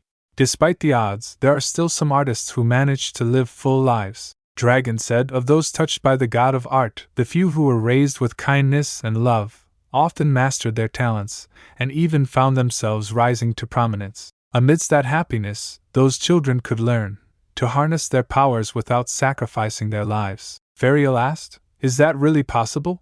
I've never seen a single record of a creator surviving. Dragon asked, well, why would there be? They simply grew up like normal kids, lived as ordinary people, and died as such. Dragon continues, children who were never loved when they needed it most often cannot endure solitude. In the end, they throw themselves into the only thing that understands them, which is art. But those who were truly loved do not need to rely on their art alone. As long as they have something to guide them, even those who fall or become lost can find their way again. They fail and despair, but they rise again. Ferial asked, so you're saying art disease isn't a death sentence then? Dragon replied, well, for the unhappy ones it is. Hearing this, Milian grits and said, Karina never received that kind of love. Her family was selfish and forced her to sacrifice herself. He got furious and shouts, damn it! What's the point of talking about this now when it's already too late? Ferial said, it's unfortunate, but you're right. What's done is done. Milian asked, isn't there any other way to get a heron? Dragon asked, heron? Ferial said, do you know anything about this stone? It's what comes out when a monster dies. Then the doctor shows it to Dragon. Dragon said, I see, It seems that when I died, the mana that flowed out of me slowly hardened into stone. The monsters must have fed on it to survive. Milian asked, "What are you saying?" Dragon said, "It said that dragons are beings just short of becoming gods. But did you know? Due to our natural incompatibility with divinity, our physical bodies cannot endure beyond 10,000 years. When that time ends, we cast off our shells, and only our spirit ascends to the divine realm. In preparation for that lifespan, we accumulate vast amounts of mana, which gradually takes form as a dragon heart." Milian asked, "Dragon heart?" Dragon replied, "It's the source of mana which holds immense life force. The stones you humans call herons are just scraps that broke away from that." Hearing this, a thought flickers in Milian's mind. So the monsters with herons didn't die, because of that life force that was within them. "Then, if we extract the dragon heart and give it to Karina," the dragon said, "calm yourself. I know what you're thinking. Even if you put my heart into Master, her human body wouldn't be able to withstand it." Milian asked, "Then what are we supposed to do?" He got emotional, saying, "Karina is dying as we speak, and if what you said is true, she only has 3 days left." Dragon said, "My heart may be too much for a human, but I can give you just as much mana as what's stored in those things you call herons." Hearing this, Milian got shocked. Dragon said, "Still, my mana won't bring back the dead." Ferial said, "I know. I've studied herons extensively." Dragon said, "My mana is merely energy. It can extend life by supporting the body. But a weak human heart can only endure it once. Forcefully transforming a human heart into something akin to a dragon heart is an incredibly straining process. Also, as I mentioned earlier, a dragon's power is incompatible with divinity. The blessing of the god will vanish, and she'll never be able to perform miracles again." Ferial asked, "You don't mean?" Dragon replied, "Yes, she'll still be able to create art, but unlike before, it won't bring about miracles." Milian fell on his knees asking, "Then, how much longer would Karina live if we do that? Could she live longer than 3 days? Please, if there's any chance of saving her." The dragon said, 5 years? If I said she could live just 5 more years, would you still choose to replace her heart?" Milian asked, shocked. "Wait, 5 years, you say?" Dragon said, "Yes. If I give her the maximum mana her body can handle, she could live for, at most, 5 more years. Milian thinks, no matter what we do, Karina will die. The dragon just confirmed that it is an inevitable fate. It even gave us a specific time frame of 5 years. He grits his teeth, being furious. He thinks, this is driving me mad. He stands again asking, "Why? Why does she have to die?" The dragon said, "That's simply her fate. Without the love of her parents, the blessing of art drove her to madness. It's as simple as that." Milian thinks, "I wanted her to be happy. She's kept her kindness and warmth through all she's been through. I hoped her future would be full and bright. But after facing so much, is death her only reward?" Ferial said, "Ajitahaka, if what you're saying is true, something seems off. Until now, even when a monster's heart was destroyed, they survived as long as they still had a heron." The dragon said, "That's because the core, the heron was still intact." He said, "If a heron remains intact, even a shattered heart can be restored. But if the heron is broken or removed, there's no chance of revival." Milian asked, "Will the same be true for Karina?" Dragon replied, "Yes, it applies to her as well." He continues, "Once the heron and heart are fused, even if the heart is damaged, she'll be revived repeatedly, almost as if she's coming back to life. If a human body could handle unlimited mana, eternal life through herons might be achievable. But human bodies are soft and fragile, and HM?" Suddenly he felt something and thinks, "What's this? I feel eyes on me from afar." He saw someone seeing them from a distance. The person starts running to hide. Ferial noticed the dragon and asked, "Is something wrong?" The dragon said, "No, it's nothing. Anyway, what will you do? If you want, I can share my power." Milian asked, "Do we have to decide now?" The dragon said, "There's no need to rush. I will explore this new world for a while. Decide before I return." He makes a heron using his power. The heron dropped in Milian's hand. Dragon said, "This is a heron? I've cast a spell on it, so just cut open Master's flesh and place this on her heart. By doing so, the dragon heart transformation will begin. No need to decide immediately, but you understand you don't have all the time in the world, right?" Ferial said, "Understood. We'll make a decision. So please," the dragon said, "don't worry. I'll return before it's too late." Saying this, he flew away. Milian turns saying Ferial. He took Karina back from him and thinks, this is the only way to save Karina. Even if it means just 5 more years. He took her inside while still lost in thoughts. Her life afterward will be nothing like an ordinary person's. She will be able to heal no matter how severe the wound. Can anyone truly endure that kind of existence? Would she really want to be saved like this? Ferial asked, Milian, are you alright? He replied, no, I'm not. Please give me some space. Ferial left saying, as you wish. Milian placed her on the bed. He thinks, if I had done this right and gotten a heron, would things have been different? His face was full of tears. Karina. If she resented me for bringing her back, how could I ever face her? He said, please don't die, stay with me. He cried out loud, don't leave me behind. He thinks, Karina, you must have already been prepared to die. You must have known what would happen when you painted that picture. I can't forgive myself for pushing you to that point. The person whose gaze met with the dragon was none other than Nocturne. He thinks, what do I do? Our eyes clearly met. He recalled hearing, if a human body could handle unlimited mana, eternal life through herons might be achievable. He thinks, these so-called herons are something I've heard being mentioned often around here, but no one has ever explained what they actually are. He grabs a maid's hand asking, what exactly is a heron? Everyone keeps talking about it. The maid said, why do you want to know? That's not something we disclose to outsiders. He asked himself, but eternal life, really? They said the Duke was seriously injured, yet he looked completely fine. And now they're talking about saving Karina from dying using one as well. He thinks, is it the ultimate remedy? Is it a means to save someone who is on the brink of death? In that case, could a heron cure Abilia's illness too? He thinks, if I learn how to properly use it, Master might look at me again. He might even give me back the medical license he revoked. He said with an evil smile, I'm sorry, Lady Karina, but isn't it right to put the needs of a child first? He said, I'm sure Master would understand. The one who needs the most help should take priority. No? He thinks, I need to get my hands on that heron. He looked for the doctor's room. Master's room was this way, wasn't it? He rummaged through the bookshelf searching for something. He thinks, on any other day, approaching the main building would have been impossible. But today, perhaps due to the dragon, there seems to be fewer guards around the manor. I can't believe there's a dragon in the north, and it even talks like a human. Anyway, why isn't it here? He said, Heron, I need to find it quickly. Suddenly he heard some footsteps. It was Fong. He asked, what are you doing in here? Nocturne said, oh, I came to see Dr. Winston. Fong said, you're lying through your teeth. No proper disciple would go through his master's room in his absence, and as far as I know, your ties with him have already been severed. Nocturne said, it's all a misunderstanding.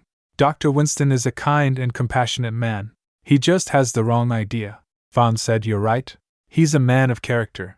Fong scoffed, thinking, which is why he hasn't thrown out someone as insolent as you.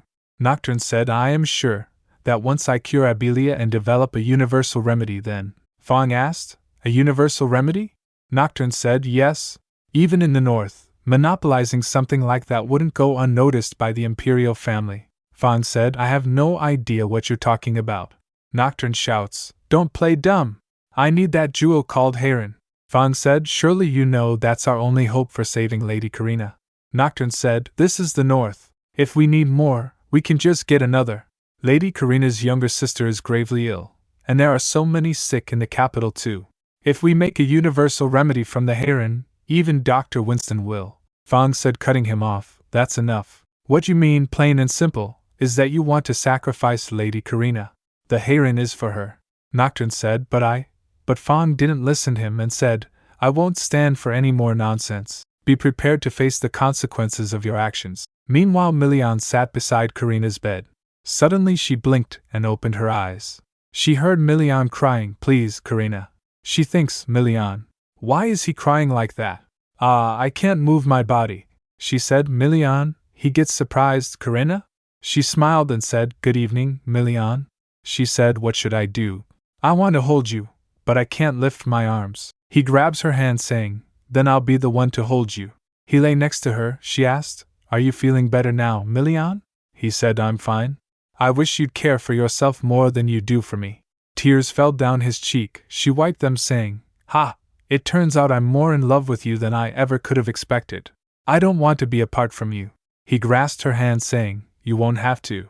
You'll survive. So don't worry." She asked, surprised, "You didn't get the heron, did you?" He kissed her hand, replying, "No, I didn't. But," he tells, "you revived the dragon that was slumbering in this land." She thinks, "Was that what I drew back then?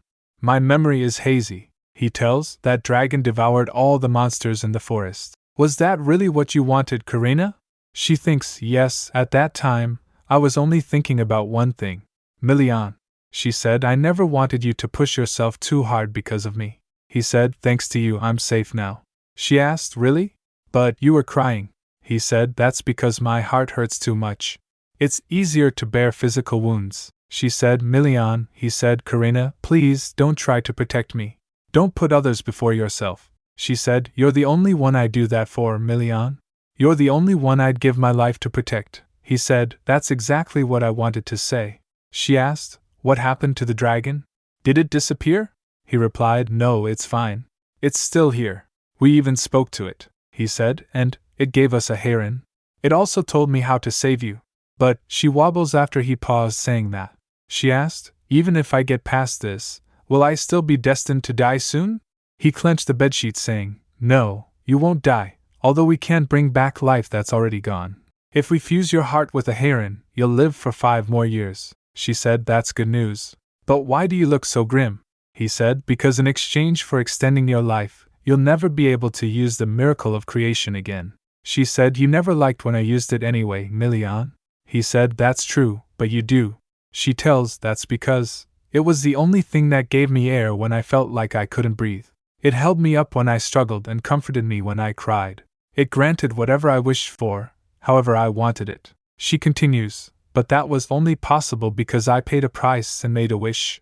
I asked to be saved from loneliness. But now, you're here beside me, Milian. Whether or not I pay a price or perform miracles, you've always been there. Everything is alright now." He thinks, "What do I do? I can't bring myself to say it." She said, "There's more you're not telling me, isn't there?" He turns towards her. Hearing this, she said, "No wonder you've looked like you're on the brink of tears." She said, "I'm alright, so just say it." He grabs her hand, saying, "Karina, once your heart fuses with the heron, you'll gain a body that won't die, no matter the wound, until your heart itself is destroyed. It's essentially immortality, albeit temporary." He said, "You'll live a life unlike that of any ordinary human." He leans on her, saying, "But even so, I want you to live. Would you resent me for saying that? I know it's selfish of me." She said, "You're telling me to become a monster, Milian." He said, "If it means saving you, I'll take the blame." He drooped his head when she asked, "So, were you planning to give up if I said no?" Milian starts crying again, saying, "I'm sorry, but I can't." She said, "Even if I'd become a monster, you won't abandon me, will you, Milian?" He kissed her, saying, "Never. So let's live on together. Live for me." Right after sharing her thoughts, Karina quickly fell asleep again. Milian leans to check her heartbeat. He thinks, she's still alive though barely. Before falling asleep, Karina said, "See you tomorrow morning?" He thinks, her faint heartbeat is enough to bring me some comfort. But there isn't much time left. I really have to make my decision now. Karina said she wanted to live. If that's the case, then what I must do is… Fang came and said, "Your Grace, everyone is gathered in the sitting room." Milian replied, "I'll be there soon." He kissed her forehead, saying, "Karina, rest for a little while longer. Just a little bit more." In the gathering, Fang tell everyone about Nocturne. "And that's what happened?" he asked. "What should we do about Nocturne?" The doctor said, "It's my fault. I should have cast him out when I cut ties as his teacher." Milian asked Fang, "Isn't he aware that Karina will die without the heron?" Fang nods, replying, "He is, but he seemed to think that another could be procured elsewhere." Milian said, "Banish him from the north, and deal with him quietly. His life is the price for overstepping his bounds." Then he turns to the doctor, saying, "Winston, I'm sorry, but we cannot let someone like that live." The doctor replied, "I understand. We'll take our leave now." After Doctor left, Ferial said, "That settles his punishment." He asked, "So did you ask Karina?" Milian replied, "Yes. She clearly said she wants to live." Ferial sighed, saying, "Then we must begin the preparations at once. Ajudahaka, we don't know when exactly it'll return, but it will before it's too late." Milian sighed and said, "I'm counting on you." Then he went to Karina and called for her. "Karina." She thinks while being unable to wake up, "Is it morning? My body feels so heavy." It's warm, but. She saw a glimpse of Milian while he asked, Karina, how long are you going to sleep? She thinks I want to get up. I want to tell him I'm alright. It's so dark. My voice can't reach him. Just once, please. Milian said, let's see each other in the morning. I'll wait for you. She thinks he wants to see me in the morning. I have to open my eyes. Even if this is my last moment, and all my time runs out, there are things I want to tell him. I want to tell him I'm sorry I couldn't keep my promise, but that I was happy with him, and learned how joyful life could be thanks to him. I don't care if telling him these things is the last thing I do. Just once. Then she opened her eyes. Milian asked, Karina? Her eyes was turned yellow now, she said. Milian, he said, Karina, your eyes? But before he could finish she interrupts saying, I love you. She said, all my life, I never surrendered my heart to anyone. Until you. You made me want to live. She holds his hand saying, you are one of a kind. You showed me that life is worth enjoying, and that just opening my eyes in the morning could feel like bliss. Milian said, Karina, I feel the same way. You brought light into what used to be a dull life. Because of you, I decided to live my life to its fullest. He said, thank you. Her eyes filled up with tears. Then he kissed her. She said, I still have so much more I want to say, but there's not enough time. I'm sorry, Milian. I said we'd meet in the morning, but the truth is, I don't think I can keep that promise. She said, if this really is our last moment, I was terrified that the last thing I left you with would be a lie. He hugs her. She pats him while he said, no, it'll all be fine. The dragon will come soon. You'll live. He starts crying saying, so please don't say things like that. Suddenly she dropped down on bed. Karina, she said. Milian, I'm going to sleep for a bit. He said while his eyes were full of tears, sleep well. We'll see each other in the morning. No matter how many mornings it takes. I'll wait for you. If it's difficult to wake up, you can rest. It's alright to take your time. But please be sure to come back. Karina Leopold was dead. Only the northern nobles were invited to the funeral, and news of her passing quickly traveled from the north to the capital and beyond, eventually reaching the south. Among the 4 children of Count Leopold's family, the second daughter, who had always been the most overlooked, was no more. As if that were not enough, news also surfaced about the accident involving Nocturne, their family physician. The Leopold family shut themselves away for a while, and even the management of their estate and county fell into chaos. Nothing came of their belated regret. This much was all the world knew. At Leopold Manor, Karina's mother asked her father, What do you mean? Karina is gone? You're lying, aren't you? He replied. I want to believe it's a lie too. She asked. What are you saying? Why would Karina be dead? Enfric, you even went all the way north to see your sister, so why didn't you say anything? Enfric said. Mother, about that. Karina's dad shouts, wasn't it said that Duke Carlos was ill? I heard he had heart disease and would die soon. I heard the news on my way back here. I was chased away and didn't even get to see her face properly. Her mother plopped down on the sofa saying, This can't be true. She was always healthy. Right up until she left, she was definitely. Meanwhile she thinks, was she healthy? She thinks she would leave the dining table as quickly as she sat down. I thought it was just because she was a picky eater. Did she have a fair complexion, or had all the color long since drained from her face? Her mother asked. If this is true, shouldn't we be the ones to hold the funeral? Why did only you 2 return? Enfric said. She said she wanted to sever all ties with us, Karina's father said. She told us to handle her death ourselves. What can we do? It's our fault for not believing her, he thinks. What we realized after going all the way north was that it was already too late to fix things. Even if we apologized, she would never look back at us, he said. She said we didn't even have the right, so how could we hold her funeral? Enfric said it's our fault. Her mother tries to say something. But no word came from her mouth. She thinks I never once thought of her as anything but my child. Karina Leopold was definitely my daughter. It's just, she was the daughter who somehow never drew my attention. I thought there was no need to take special care of her. She seemed fine on her own, so I didn't give her the same attention I gave the others. There were so many children to care for, and I gave her less than I should have. The door creaked open and Abilia and Felden came. Abilia asked, Karina is dead? Her mother said. Abilia! Felden, you're here too. Abilia rushed towards her dad shouting. You said you would bring her back. Why did she die? Answer me, Felden asked. Ienfrick. Karina's dad stood still while Abilia asked. Either Karina, nor Nocturne, came back. Why? His face was full of tears. She shouts while crying. Please tell me this is all a lie, her dad said. Ha, Karina! Filled a whole carriage with gold bars for us and said it was the price for raising her. Abilia stood crying. Her dad said she had changed a lot. She looked so much more at ease than when she was with us. It didn't feel like she was nervous. Enfrick said even if she was sick, she seemed happy. Then Karina's dad turns to ask, Dahlia, do you remember the last time that child smiled brightly in front of us? Her mother asked confused. What?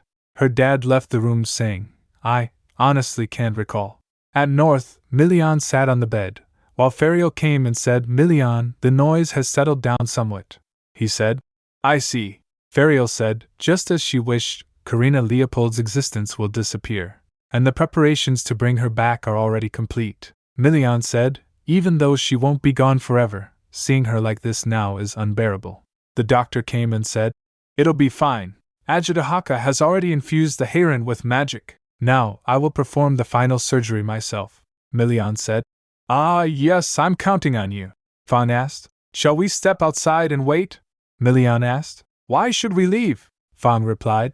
Well, if you keep glaring at Winston like that, it'll make him nervous too, the doctor said. Fawn is right. I'll have to ask you both to step outside. I'll inform you as soon as the procedure is complete, Ferial said. Very well. We'll place our trust in you and wait, the doctor said. Lady Karina will be fine. You can leave it to me.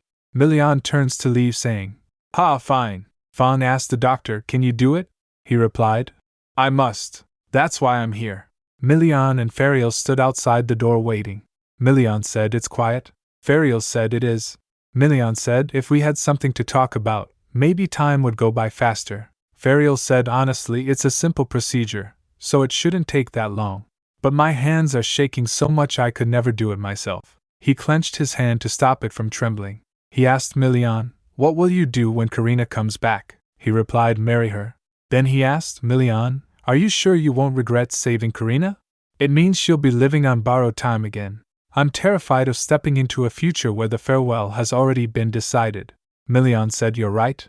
Karina will die before we do. I'll probably regret it hundreds of thousands of times, and live in fear daily. It's even harder because I've been through this kind of grief before. But even so, I want her by my side. I want her to live, and I want the pain she's carried so far to never overshadow the good. There's so much Karina and I haven't experienced yet. He thinks, like quiet mornings filled with loving words, and trips to the sea or the mountains. I want her to experience everything her heart desires. Ferial said, indeed, it would be good to do as much as possible in the time left. Milian clenched his hand saying, we've carved out 5 years together through sheer will. We'll make the most of it. Then the door creaked opened. Fawn came and said, it's done, Your Grace. Milian and Ferial looked at each other and nods. They went inside where Doctor tells, the heron has been secured in her heart. The incision healed almost instantly and vanished. She's still unconscious, but her vital signs and responses are all normal. She may just be staying asleep for now to adapt to her new body, so I think it's best to wait a little longer. Ferial said, that means there's no telling when she'll wake up. The doctor said, correct. We might know if we could ask the dragon. Milian said, but it left after just tossing us the heron. Ferial said, still, she seems to be regaining some color. For now, I think we can breathe a little easier. Milian said, Fang, escort Winston to his room. Good work, both of you. Doctor said, I'll be here to check on her every day moving forward. Milian said, Ha, you've worked hard too, so go and rest for the time being. Ferial said, all right. Everyone left the room, leaving Milian and Karina alone. He thinks, just the fact that she's breathing makes me feel so relieved. My heart truly lies with her. He said, holding her hand, I love you, Karina. It's already been a month since they placed the heron in Karina's body. Time has passed and the calendar has turned to a new page, but she still hasn't opened her eyes. Milian went to her room and said while moving the curtains aside, Good morning, Karina. He thinks countless doctors, including Winston, have come and gone. Her breathing is steady. She seems to be getting enough nutrition too. In the end, all I can do is wait for Karina, and then wait some more. He sat beside her bed and asked, What should I tell you about today? Oh, the first ships will leave the north soon, he said. Viscountess Ariel said that if you get better someday, we should go visit her. You said you wanted to see the sea, right? It feels like the perfect opportunity. He holds her hand thinking, I can feel your warmth, along with the gentle rhythm of your heart and breathing. Milian said, and my beard grew a little today. I want you to fall for me when you wake up and see me looking my best, but I keep neglecting to tidy myself up. It will be spring soon. Even here, in this cold northern region, the weeds have started to sprout. What else? Oh, I'll be busy today, so I won't be able to come in the afternoon. I'll come at night. I hope you're having sweet dreams. Saying this, he left and then came after some time and said, Karina, how much longer do I have to wait for you to open your eyes? He squeezed her hand, saying, I really miss you. I want you to look at me, and I want to hear your cheerful voice. You're lovely even lying here asleep, but I want to see you awake. He shakes his head, asking, I'm being needy again, aren't I? He kissed her hand, saying, I trust you're slowly making your way back to me. It's all right to take your time, but please don't ever stop. Karina in her unconscious heard Milian's voice. It's all right to take your time, but please don't ever stop. She said in her mind, I won't stop, so just wait a bit more. How much time has passed? Every day I hear Milian's voice from afar, but it's like I'm in a deep sleep and can't wake up. If this is a dream, when will I be able to wake? I want to wake up, please. She opened her eyes with a flash of light, but instead of waking up she was in a random place, and some strings made up of light were holding her. She touched one, saying, What is this? String. The string takes her to a memory. Little Karina said while drawing, If I draw well, they'll pay attention to me again. Karina thinks, seeing it, that's from the day of the first miracle, isn't it? Then some more memories came in front of her. I hate my siblings. You're the only ones who understand me. That's the day I got jealous of the twins. I want to be loved too. And this is, the man I'm engaged to must have lived a life of freedom, right? Then in one memory she said, just once, I want to live freely too. In one, Milian saying, I love you, Karina. I love you too. Milian, these are all my memories. I went through a lot of pain and hardship, but experienced happiness at the end of it. Then a voice shocked her. It's a relief to hear you say you were happy. She turns to see, who's there? The art god said, someone who cherishes you more than anyone else. I am the one who gave you the miracle of creation, and helped your art blossom. It's so nice to meet you. Karina asked her, a god. Are you the god of art? The art god replied, yes, that is what humans call me. I've long wanted to look over you in the divine realm, but numerous factors made it impossible to take you there. The god of war and that damned dragon ruined my plans, she said, and on top of that, my dear, I never expected you to give up the power of creation. Karina shakes her head, saying, I didn't need it. But the art god said, impossible. She came near Karina, asking, you used that power to discover happiness and the beauty of art, didn't you? Your loneliness honed your artistic sensibility, and your intense desire even brought a being with self-awareness into existence. That's something few creators achieve. You are truly special. If there hadn't been needless interference, you would have lived out the fate I set for you, she said. You're my precious child, created for art, and fated to sacrifice for it. Karina thinks, this conversation isn't going anywhere. This selfish being is supposed to be a god? Karina asked, is there even a point in saying more? Suddenly her gaze felt on a light behind the god. Huh? What's that? She thinks, is that a door? For some reason, I feel like I have to go through it. She clenched her hand, making the strings broke, and she said, I'm sorry, but I must leave. Someone is desperately awaiting my return. She rushed towards the door, and the art god turned, saying, if you leave now, you'll never be able to use the power of creation again. Do you think you can live without it? Karina said, leaving, yes, I'll be just fine. I've found something more precious than art. The art god mumbles, more precious than me? How cruel. Karina said, also, give me 5 years. The art god asked, 5 years? Karina left, saying, the next time we meet, you'll have to pay the price for having toyed with my life. Meanwhile, Milian stood in hallway thinking, when will Karina wake up? How much longer can I wait before I go mad? He thinks, still, I should appear happy. When Karina wakes, I want to greet her with a smile. He went to her room. Good evening, Karina. Suddenly he got surprised when Karina replied him. Good evening, Milian. He asked, Karina? She said, I'm sorry for making you wait. He runs towards her while his step stumbles. Karina, Karina. He hugged her. She pats him, saying, I miss you. His word stumbles while he said, how? I know, I miss you. She said, I'm back. Milian said, thank you for coming back to me. Sunlight streams through the window, illuminating the scene as Milian takes a shaky breath, held tightly in Karina's arms. MMH, she sighs softly. Milian holds Milian close, her gaze intense. Karina. Karina looks up at him, a question in her eyes. Yes? Milian's eyes soften as he pulls back, and a small box clicks open, revealing a beautiful ring. Will you marry me? Karina stares at the ring, speechless. But Milian.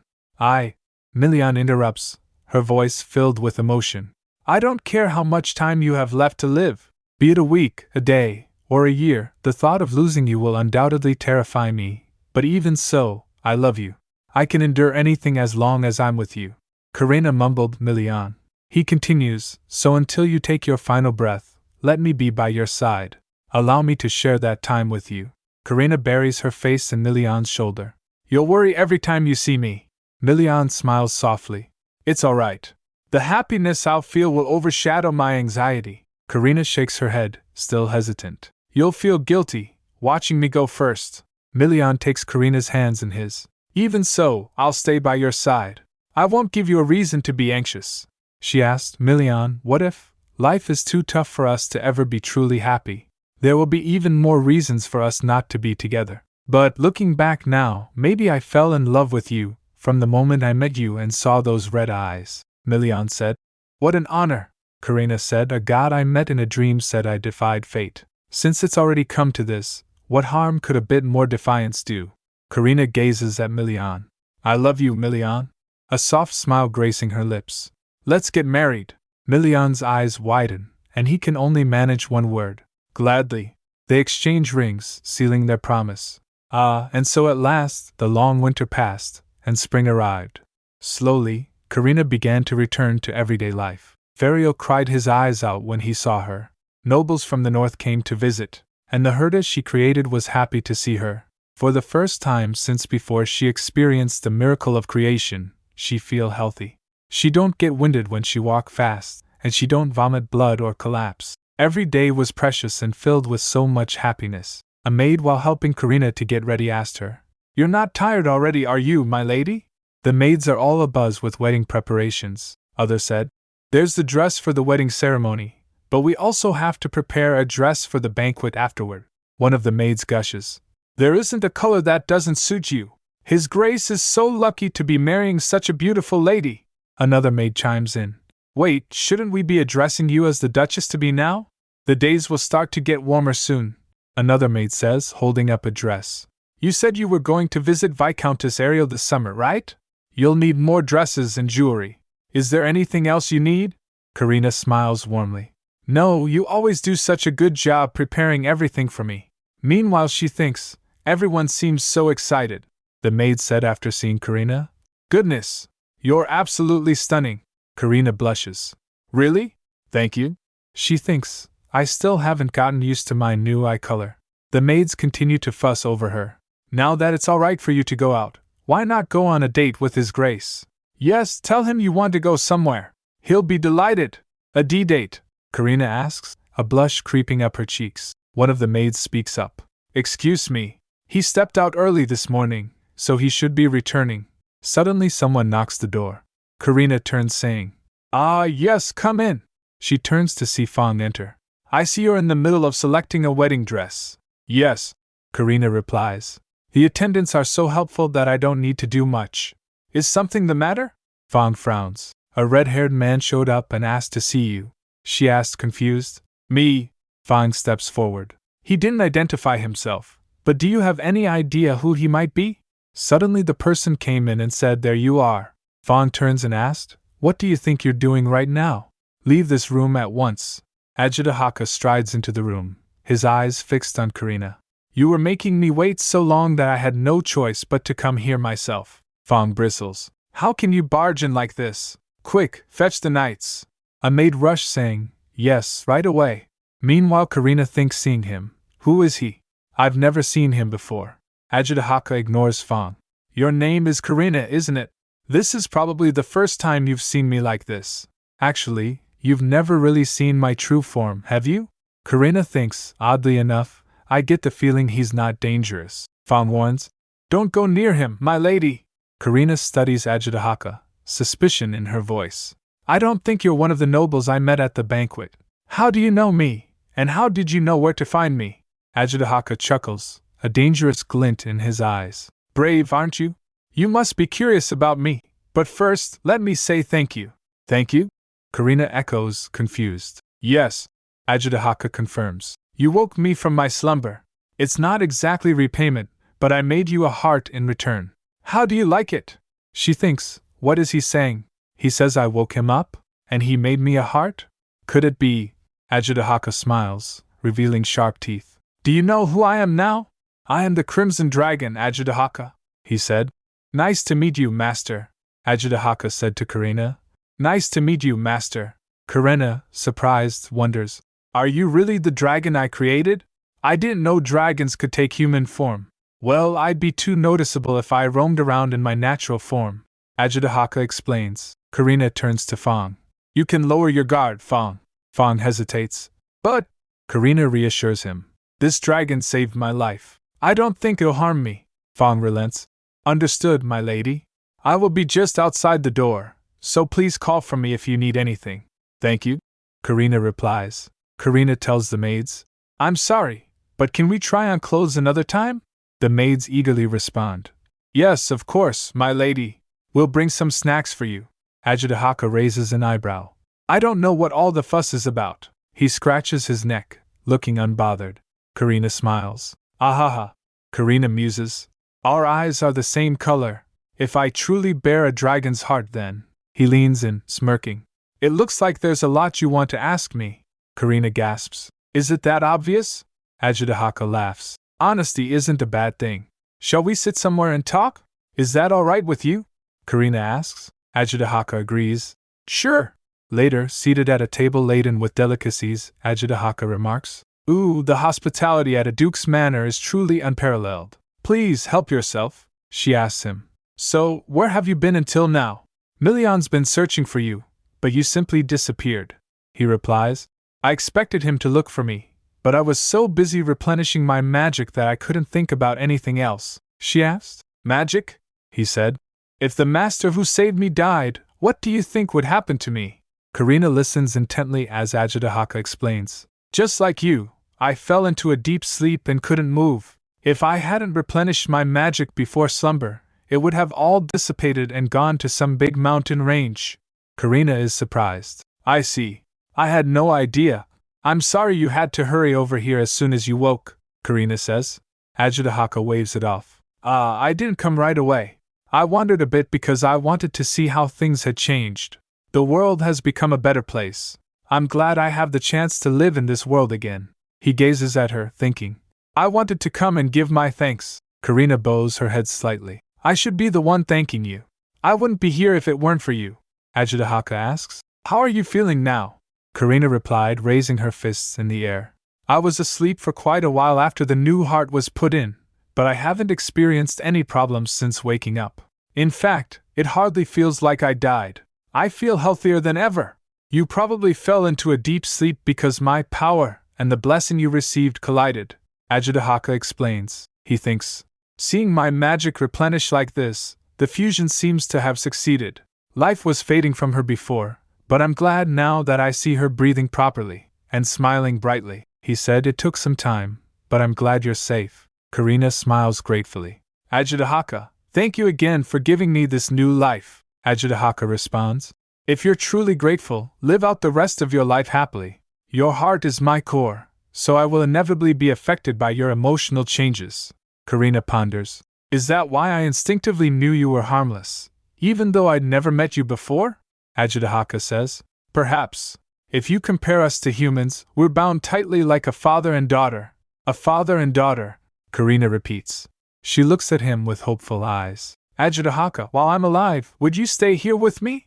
You saved my life, so I want you to be comfortable. Ajitahaka considers the offer. I appreciate the offer, but I want to explore this changed world a bit more.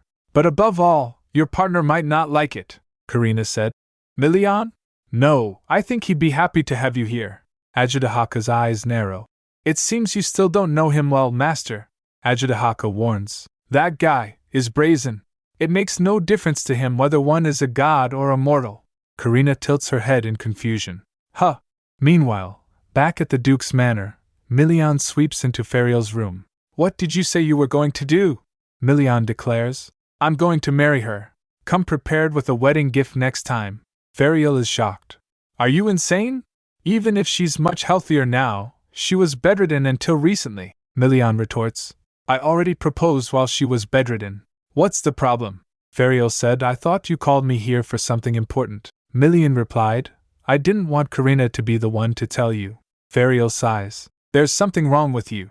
Milian shrugs. Well, I suppose love is a kind of sickness. Ferial scoffs. Are you serious? You haven't been drinking, have you? Milian snaps. Shut up. Anyway, that's what I wanted to tell you. Ferial is incredulous. I can't believe this lovesick man is a duke of the empire, he asks. Are you really not going to stop joking? Ferial asked. So when's the wedding? Even if you start planning now, it'll take quite some time. Milian examines some perfume bottles. I'll take this one and that one, he said. We're aiming for this month. Ferial is stunned. What? Isn't that too soon? Milian states firmly. Every minute counts. Karina said she'd rather have a simple ceremony and spend more time with me. Ferial scoffs. Pfft. You're way too happy about that, aren't you? Milian smirks. Why wouldn't I be? I'm the person she wants to be with. Ferial thinks back. He used to say Karina was his, but now he says he belongs to her. Falling in love really does turn people into fools. He sighs. Let me know when the date is set. I'll bring a generous gift. Milian nods. Sounds good. Ferial said. I'm going home now. I should really set up a residence in the north soon. As Milian turns to leave, Milian calls out. Ferial. Ferial turns back. What is it now? Just tell me everything at once, will you? Thank you. Milian interrupts. I wanted to thank you properly. Ferial is surprised. You're so blunt. I never thought I'd hear you thank me. He turns to leave again. Milian asked. Are you trying to pick a fight today? A maid peeks out from behind a door. Oh, Your Grace. She enters in the room saying, I see Duke Ferial is here too. Milian asked her, I thought you were choosing dresses today. What brings you here? Did you come out shopping with Karina? She replied. We were planning to browse the shops today, but a man came to see her ladyship. She's busy with the guests. Milian is taken aback. What? His mind races. Could it be someone from the Count's family? No, they wouldn't have the guts to show their faces here again. Who could it be? He grits his teeth. I'm heading back right now. Milian's losing it. Slow down, Milian, Ferial says, clearly concerned. Milian's response? Didn't you say you were going home? Why did you follow me here? He's practically fuming. Ferial's all. Well, I can't help but think something interesting is going to happen when you wear that demon-like expression on your face. He's not wrong. Milian is not having it. There's nothing interesting about this. Ferial tries to calm him down. Anyway, calm down. If something happened to Karina, Fawn would have sent word. There hasn't even been one message. But Milian's pacing is intense. Ferial even points out. You're going to stomp a hole in the carriage floor. And just like that, Milian burst into the room, shouting, Karina, I heard you were here. Only to stop dead in his tracks. Oh no! Because there, at the table, are Karina and Ajudahaka. Close. Very close. Milian's face. He's so shocked. Karina, all smiles, greets them. Oh, Milian! And Ferial, you're here too, Ajudahaka simply says. Oh, hello. Milian strides toward them, and without a word, he hugs Karina from behind, a possessive grip that screams, She's mine! Ferial is immediately on alert. Good grief, you don't care whether guests are here or not, do you? And just as I thought, there doesn't seem to be any danger in sight. Ferial raises an eyebrow. Karina, are you having an affair here at the manor? That's quite bold of you. What? Karina shout. What do you think is going on here? You've got it all wrong. Ajudahaka, trying to smooth things over, says. Affair? That's a new one. Karina said. Milian, this is the dragon who saved me. Milian asked. Dragon? You mean Ajudahaka? He smiles warmly. It's been a while, hasn't it? Karina explains in a defensive tone. He's taken human form so he doesn't attract attention. He was asleep the entire time I was. That's why he's here now. Karina adds. Since I'm healthy now, we were just chatting about. Milian squeezes Karina tightly. Ferial is unimpressed. Don't hold hands with other men. Ajitahaka, standing up, chuckles. Other men, huh? Ha ha! Your desire to protect your partner is admirable. He reaches out and ruffles Milian's hair.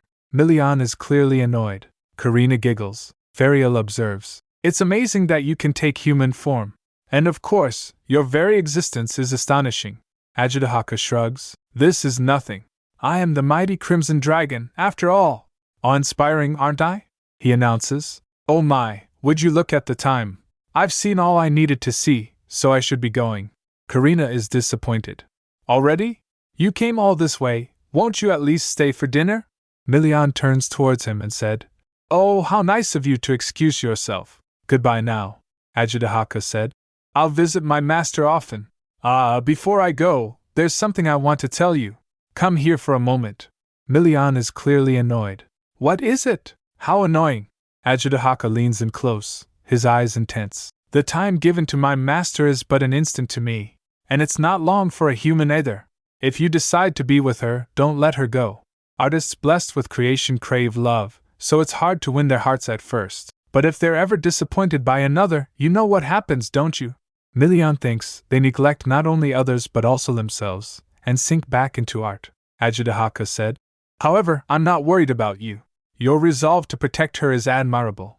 And more than that, you really suit my master. He pats Milian on the shoulder. Ajitahaka grabs his coat. Oh, you created the monster down there too, right? Can I take it with me? Karina asked Herta. Why? He said. If you die, it will die too, Karina said. If Herta's alright with it, fine. He said. Great. See you next time. Ferial chimes in. I'm leaving too. I'll show you the way. Ajitahaka said. Oh my, just look at this hospitality. The door closes. Milian comments. Ha, he's so rude, she said. He has a strong personality. Anyway, did you really think I was having an affair? I would never ever. Before she could finish, he kisses her tenderly. I love you. He pulls her close. She said. Don't try to get out of this. He said. I'm sorry. But more importantly, how are you feeling? Karina assures him. I'm fine. Ajitahaka says I have no health issues, so don't worry. He already checked me earlier. Milian said. I don't feel comfortable with that dragon. But if what he says is true, then I'm glad. Karina perks up. Haha, this means we can go on a trip. We can go to the beach or the mountains, he said. A trip sounds nice. But first, let's have a wedding. Karina is surprised. Are we really going to do it this month? Milian's face drops. Do you not want to? Karina quickly reassures him. Of course I want to. Milian grabs her hand. Then let's do it. Time is not infinite. Everyone feels that way, but time moves especially fast for Milian. You look beautiful. It's perfect. We see Karina in her wedding dress. Thank you. This is only possible because of you all. As her maid adjusts her veil, she complains. Don't keep hiding your face, Karina said. Sorry. The maid retouches her lipstick. I'll retouch your lips. Please stay still, Karina asked. Will Milian like this? The maid said. I wish you could see yourself how others see you, my lady. Other said. Of course he'll like it. Eek. His Grace is here. Karina thinks. Oh no, I'm so nervous. Milian enters. Karina, are you all ready? He stops, completely captivated. You're so beautiful. Karina smiles, her eyes sparkling. You too, Milian. They stare at each other, lost in the moment. We're finally getting married. Karina's heart is pounding like crazy, and she's convinced everyone can hear it. Milian notices her nervousness, telling her, Karina, don't be so nervous. Karina, flustered, denies it. What? I am not nervous. But Milian teases. Haha, as I always say, you're terrible at lying. Well, Karina admits, it's my first time getting married. Milian, with a tender look, responds, it's my first time as well. Karina, still blushing, says, but you're so calm. I feel embarrassed. Milian pulls her closer, asking softly, do I seem calm? His eyes darken, and he confesses, ever since I saw you, I've been forcing myself to hide how hard my heart's pounding. Karina smiles, replying, then we're the same. Milian takes her hand. Shall we get going? And Karina, full of love, answers, "Yes." The wedding guests are in awe. "Everyone, please welcome the bride and groom." "Wow! Just look at them. They're beautiful." The ceremony begins. "We gather here in this noble and sacred place to celebrate the bride and groom." Over at the tables, Fario remarks to Doctor, "You'd never guess this was put together in a hurry." Doctor chuckles, "Haha, I heard the servants stayed up all night to get everything ready." Fario said, "I feel a bit bad for them." But Doctor disagrees. "You shouldn't. You can see in their eyes how genuinely happy they are. You can tell how much they adore their masters." Fario said, "Milian really did become a proper human being thanks to Karina." Doctor, with a mischievous glint in his eyes, says, "I wonder if there will be good news from House Carlos anytime soon." Fario replies, "It's probably too soon for that. By the way, Winston, I heard you decided to stay here." Doctor confirms, "Yes. After supporting Lady Karina for so long, I didn't want to hand over my position as her personal physician to anyone else." Fario observes, "That's good, those two will have a bright future." Viscountess Ariel said, "They said it'd be a modest ceremony, but look at all these fresh flowers. Do you know how rare they are in the north? These must have cost a fortune." Baron said, "With so few guests, it still feels modest enough. I mean, it's the wedding of Duke Pastellio. But not a single noble from the capital was invited." Viscountess nods. "Well, I guess just being invited would have been an honor for most families." The Count is sentimental. "To be honest, I'd been worried ever since the engagement was announced, but they're a perfect match for each other." Baron teases. "You sound like an old man." The Count responds, "Compared to you, I am." "Ha," Viscountess said. "There's nothing to be worried about. Just look at them. They look like they've already got the whole world." The vows begin. The officiant asks, "Duke Milian Pastellio, do you vow to take Lady Karina Leopold as your wife, to love and protect for the rest of your life?" Milian, with a loving look at Karina, answers, "I do." Then, to Karina, "Lady Karina Leopold, do you vow to take Duke Milian Pastellio as your husband, to cherish and love for the rest of your life?" Karina responds, "Yes, I do." The officiant pronounces, "Then I hereby pronounce you husband and wife." As the guests applaud, Fang said, "Congratulations."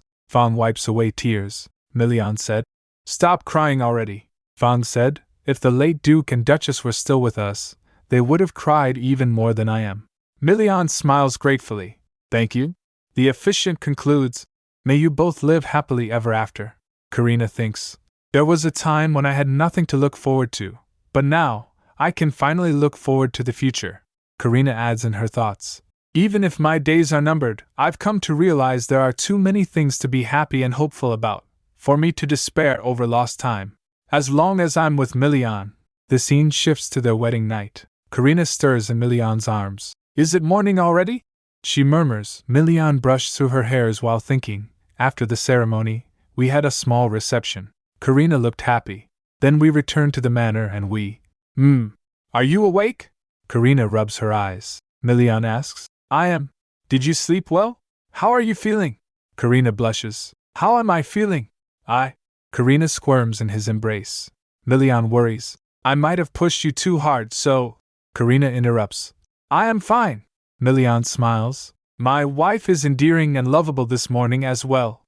Karina retorts, "I could say the same thing about you. Why do you have to look so handsome first thing in the morning?" Milian teases. "Well, I have to make you fall for me today too, don't I?" Karina, with a soft smile, replies, "I already fell for you anyway." The morning light streams into the room as Karina stirs awake. Milian, already up, offers her a glass of water. "Good morning, Karina. Do you want some water?" Karina nods, accepting the water. Yes, please." She gulps it down, clearly parched. Milian watches her, a soft smile on his face. "You look beautiful every morning." Karina giggles, a little embarrassed. "What? Goodness, Milian." She gazes at him, a wistful expression on her face. "It still feels like a dream sometimes." Milian, intrigued, asks, "What does?" Karina smiles. "When I open my eyes, you're always right here beside me. And I'm still alive." They share a tender moment, both still finding it hard to believe their newfound happiness. "I also can't believe that I've been living this carefree life for months now." Milian squeezes her hand gently. "Well, we have some free time these days. Is there anywhere you've wanted to visit? Let's take this chance to go." Karina thinks for a moment, then mentions, I'd like to go to the Northern Sea since we couldn't visit last time. Marin invited us too, so. Milian readily agrees. All right, I'll talk to her about it. Thank you. Karina responds. But soon, Karina's stomach rumbles, breaking the peaceful atmosphere. I think I'm getting a little hungry. Milian said I'll have someone prepare breakfast. He suggests they freshen up together, but Karina quickly shuts that down. No, if we wash up together, we'll never make it out of the bathroom. She gets up and rushes towards the bathroom, leaving a disappointed Milian behind. But Karina soaks in the tub, letting out a contented sigh. Ha! She reflects on how much time has passed since their wedding. It feels like just yesterday we had our wedding, but it's been months already. A thoughtful expression crosses her face. I suppose we should visit the capital at least once. I've never really had the chance to explore it, and we've never gone to see Fariel despite receiving so much help from him. A tinge of sadness enters her voice. The capital, huh? It's a bit sad though. Now that I can't use my power, I can no longer witness the birth of new life. She thinks about the price she paid. However, in exchange for giving up the miracle of creation, I met Milian and many others. When I think of all that I've gained, it doesn't seem like I've lost much. Besides, I can still paint with these hands. She looks down at her hands, a peaceful smile gracing her lips. Right now, I couldn't be happier. After some time, Fawn greets Karina. Good morning, Your Grace. The Duke will be joining you soon. Karina still feels a bit awkward with the formal address. It still feels awkward when you call me that, Fawn. Fawn chuckles. Haha, you'll have to get used to it. You're now the lady of House Pastellio, after all. He asks about her well-being. How are you feeling today? Karina responds. Ahaha, the same as always, I guess. A bit drowsy and a bit hungry. Fawn informs her of the breakfast menu. You've been craving meat lately, so the main dish of today's breakfast is steak. Karina is pleasantly surprised. Thank you. Oddly enough, I've been hungrier these days. I wonder if my appetite changed because of the heron. I used to prefer milder dishes, and I really didn't like undercooked meat because of the blood. Fawn pauses, noticing the change in her preferences. Halt, he observes her closely. Come to think of it, you've been napping a lot lately too, haven't you? Karina shrugs. Yes, probably because the weather's so nice. The north never gets that hot, even in the summer. Besides, I don't have much to do around the manor, so it's not strange that I get sleepy all the time. A hint of worry creeps into her voice. Did you think there's something wrong with me, Fawn? All I do is eat and sleep. Fawn tries to reassure her. Having an appetite is a good sign. It means you're healthy. Still, it might be a good idea to have Winston check on you, she said. But he's been traveling back and forth between Fariel's manor and here lately because of his research. I feel a bit apologetic, Fawn said. Don't, Your Grace. If you feel bad, Winston will only feel worse. Suddenly, Milian appears, curious. Why are you standing out here instead of going in? She turns to Milian, his eyes softening. Milian said, You're hungry, aren't you? Let's eat. Karina smiles and agrees. All right. They head inside to a lavish breakfast spread. Today's breakfast includes mashed potatoes, chicken breast salad, and meatball spaghetti, with steak as the main dish. Karina's eyes light up. It looks amazing. Milian notes. There are a lot of meat dishes today. Karina eagerly cuts into the steak. Nom! The meat's so tender, it melts in my mouth. Milian, concerned, says. Karina, aren't you eating a bit too much? I'm worried you'll get indigestion. You should eat slowly. Karina pauses, surprised. Oh, was I eating that fast? Milian studies her, a thoughtful look on his face. It's good that you have an appetite, but it has increased a lot lately. It's a bit strange to say it's only because of her improved health, since she's been eating normally for the past few months. If this change in appetite is connected to the heron, we might have to check with Ajudahaka. But that damn dragon's been hiding for so long that it's hard to even find him, Fawn observes. Your Grace, I don't think her appetite is abnormal. It's just that she used to eat very little before. That's true. She used to eat almost nothing. Milian chuckles. Ha! Maybe I'm concerned over nothing.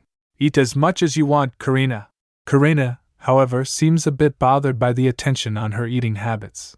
Milian notices her sullen mood and asks, Karina? She quickly puts on a smile. It's fine. I'm ready for dessert now. But Milian's eyes widen in alarm, a bead of sweat trickling down his face. Did I make a mistake? Milian notices Karina seems upset. She looks upset all of a sudden, he thinks. But why? He asks. What would you like for dessert? Karina replies simply, fruit. Milian's alright. I'll have them bring some right away. Karina just stares blankly. The desserts arrive, but Milian can't help but wonder. Did I say something wrong without realizing it?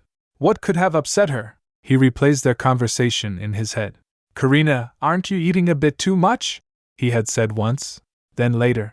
Eat as much as you want, Karina. He's frustrated. Is she mad because I still don't fully understand her? He thinks. Wrong.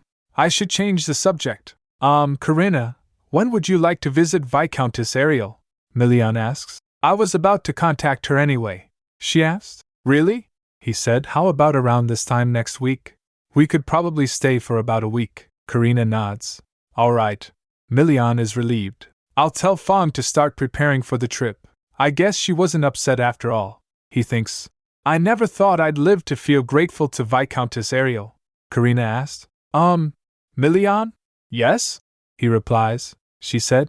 I'm sorry for snapping at you a few moments ago. He realizes. So she really was upset, he says. Huh.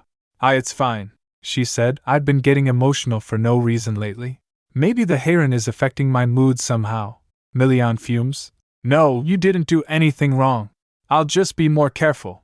He imagined a wanted poster with Ajitahaka's face on it. I should definitely track that dragon down.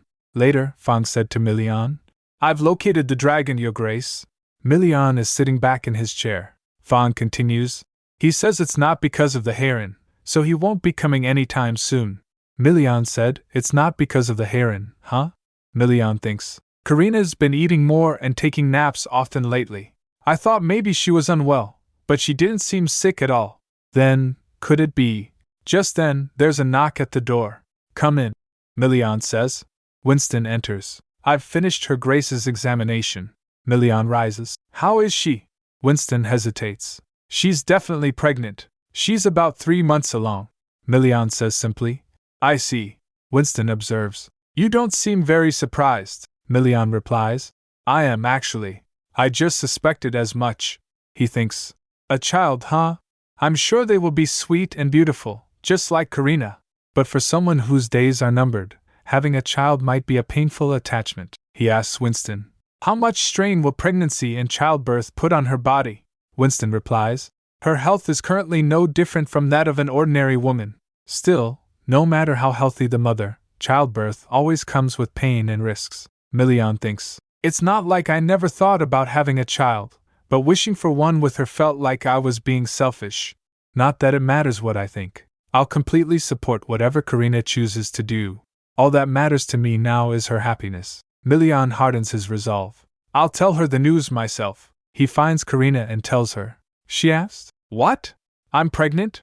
Milian confirms. Yes, about 3 months, apparently. She said I knew I had some symptoms, but in my case, I thought it was because of the heron.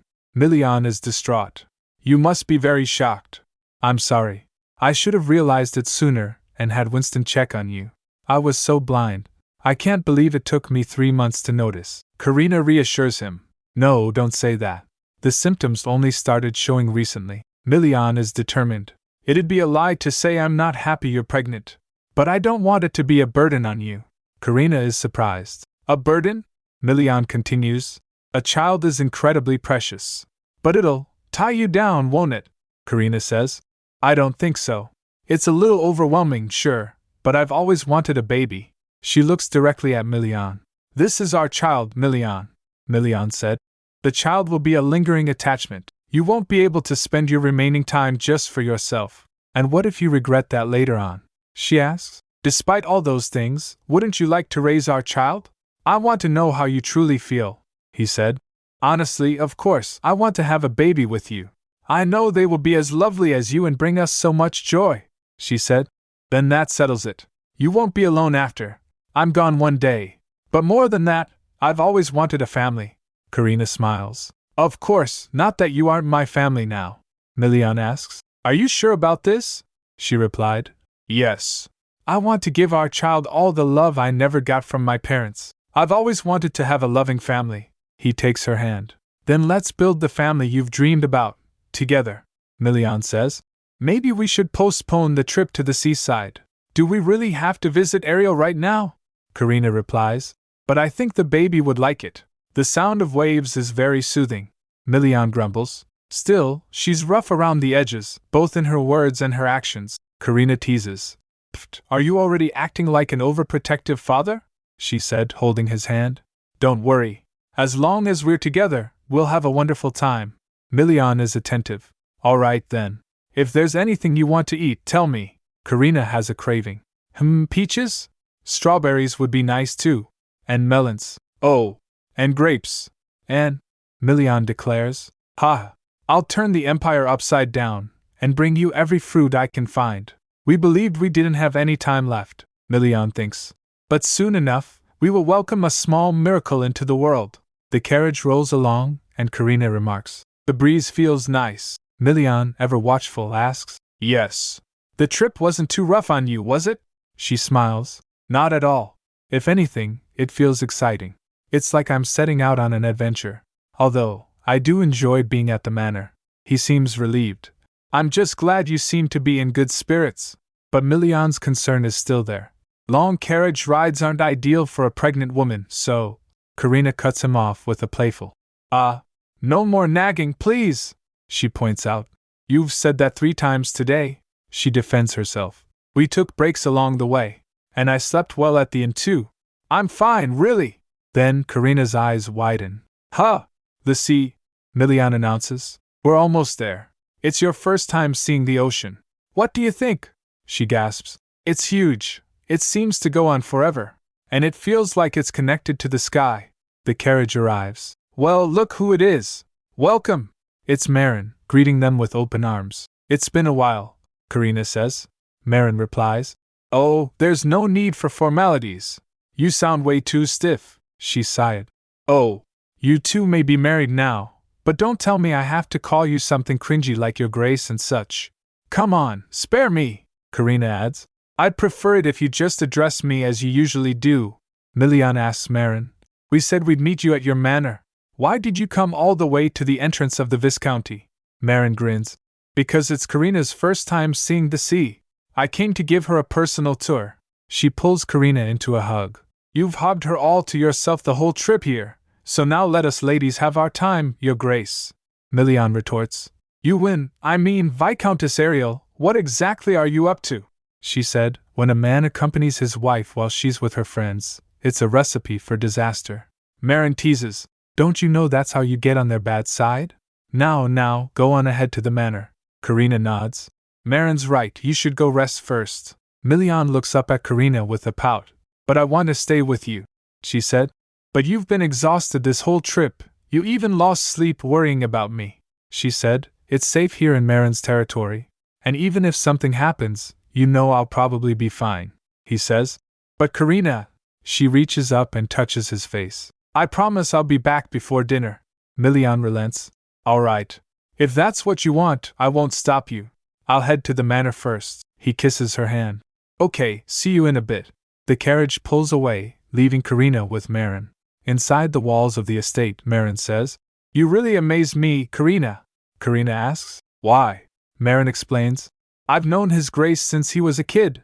As you know, the North and my family have had a lot of interactions. Karina gushes. So you saw him as a child? He must have been adorable. Marin laughs. Haha, only when he kept his mouth shut. We've been at each other's throats since forever. Even as a kid, he never got attached to anything. Aside from his parents, he didn't really connect with anyone emotionally. He was like a machine. Marin leans in close. That's why it's so strange. He's still as curt and cold as ever. So what in the world made you fall for that man? Enough to marry him, no less. Karina blushes. Maybe that honesty of his? Marin teases. You call that honesty? You're something else, Karina. Marin's tone turns thoughtful. Anyway, the Duke Pastellio I've seen nowadays is shocking. I always thought he was a workaholic, not someone who'd ever devote himself to another person. He's become more human because of you. Thank you, Karina.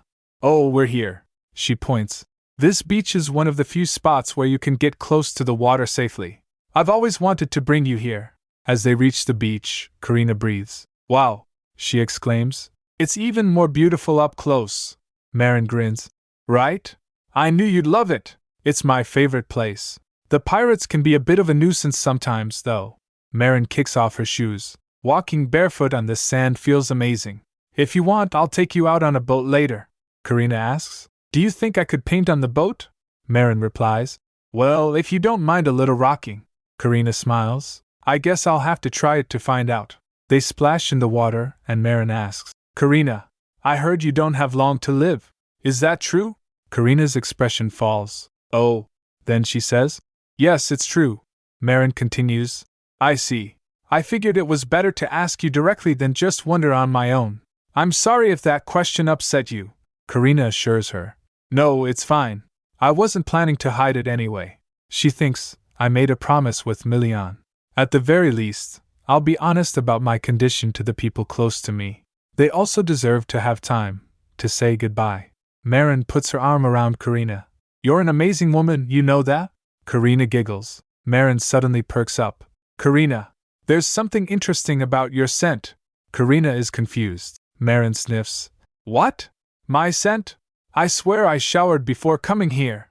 Marin clarifies. No, not that kind of scent. My family's known for having a keen sense of smell.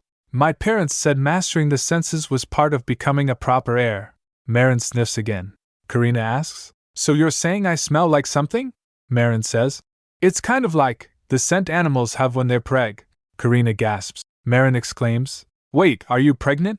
She replied. Yes. You really are sharp, Marin. I'm a bit embarrassed. Marin smiles. Congratulations, Karina. I'd like to think I'm the first friend to congratulate you. Karina answers. You are, Marin says happily. Good. I like that. She leans in and whispers in Karina's ear. I hope your baby ends up taking after you more than his grace. Karina laughs. Haha, what are you talking about? Marin replies. What, you don't believe me? I'm serious. The golden seaside stretches out before Karina and Milian, footprints marking their stroll. I feel like my stomach's going to burst again today, Karina says, sounding a little too satisfied. Milian agrees. We can get fresh seafood delivered to the estate, sure, but the freshness near the seaside really is something else. A few moments ago, Karina said at the dining table. Today, too, truly amazing. She thinks, at this rate, it's almost like I'm going to become seafood. Marin beams. Here, eat up. Marin explains she personally selected all the ingredients. Milian says, This is the most extravagant hospitality I've ever received in my life. Back on the beach, Karina is pensive. I still can't believe we're leaving tomorrow. Milian asks, You must be really sad about it. She replies, Of course. I should have come sightseeing a little earlier. Milian takes her hand. You can come again next time. Maybe next time there'll be 3 of us instead of 2. Karina's mood shifts. But before that, there's something you need to give Marin a proper answer about. He turns serious, thinking. You really dropped a bomb earlier. At the dinner table, Marin reflects. Not something to bring up during a meal, but I figured I wouldn't get another chance. Karina eats, seemingly unconcerned, as Milian looks on. What nonsense are you spouting again? Marin leans in. Don't you think the 2 children who'll be born will need a godmother? And the perfect candidate is me. Of course. Karina is touched. Marin as our child's godmother. If Karina agrees, I'd be delighted. Karina immediately responds. I'd love that. Marin beams. Then I'm sure His Grace will approve too, right? Milian's inner turmoil is visible. Godmother, he thinks. That's not a bad idea, but don't want to die. But then he looks at Karina's happy face. For me, Karina's smile is far more precious than any petty jealousy or pride could ever be. Back on the beach at sunset, Karina asks, You still don't like it? About Marin becoming our child's godmother. He gives a soft smile. No. If that's what you want, then so be it. As long as it's not a decision that puts you in danger, I'll always go along with what you wish. Karina's face lights up. Really? He confirms. Of course. The right to choose the godmother is yours to begin with, isn't it? Karina throws her arms around him. Thank you, he says. Wait, careful. Karina finds a seashell. This seashell is so pretty, Milian suggests. If you take it and dry it well, maybe you can make a necklace out of it. Karina sighs contentedly. Hee hee. I think I've seen enough of the sea to last a lifetime this week, Milian asks. So you're tired of it? Karina shakes her head, her hair billowing in the wind. Not at all. No matter how much I look at it, I never get tired of it. Especially where the sky and sea meet. It always looks so mysterious, like the sea becomes the sky, and the sky becomes the sea. It's always breathtaking. Milian gazes at her, captivated. Just like your eyes. When I look into your eyes, it's like seeing the sky and the sea together. And at night, you're my only guide in the darkness. She asked. Don't you consider this strange? He said. Not at all. I just wish you'd keep those eyes fixed only on me forever. If those eyes would keep shining only toward me, filled with life, I'd have nothing more to wish for. Milian embraces Karina, his heart swelling with love. My greed keeps growing endlessly. The more time I spend by her side, the more love we share. The more I learn the warmth of her heart. He looks at her tenderly. Karina, let's go to the Winter Mountains anytime you want. Aren't you curious to see what's left where the dragon once was? She asks. Do you think anything would still be there? He pauses, lost in thought. He touches her face as she said, Milian? He pulls her closer, and they kiss. He said, Every moment I spend with you, I feel like I grow a little happier. She said, Me too.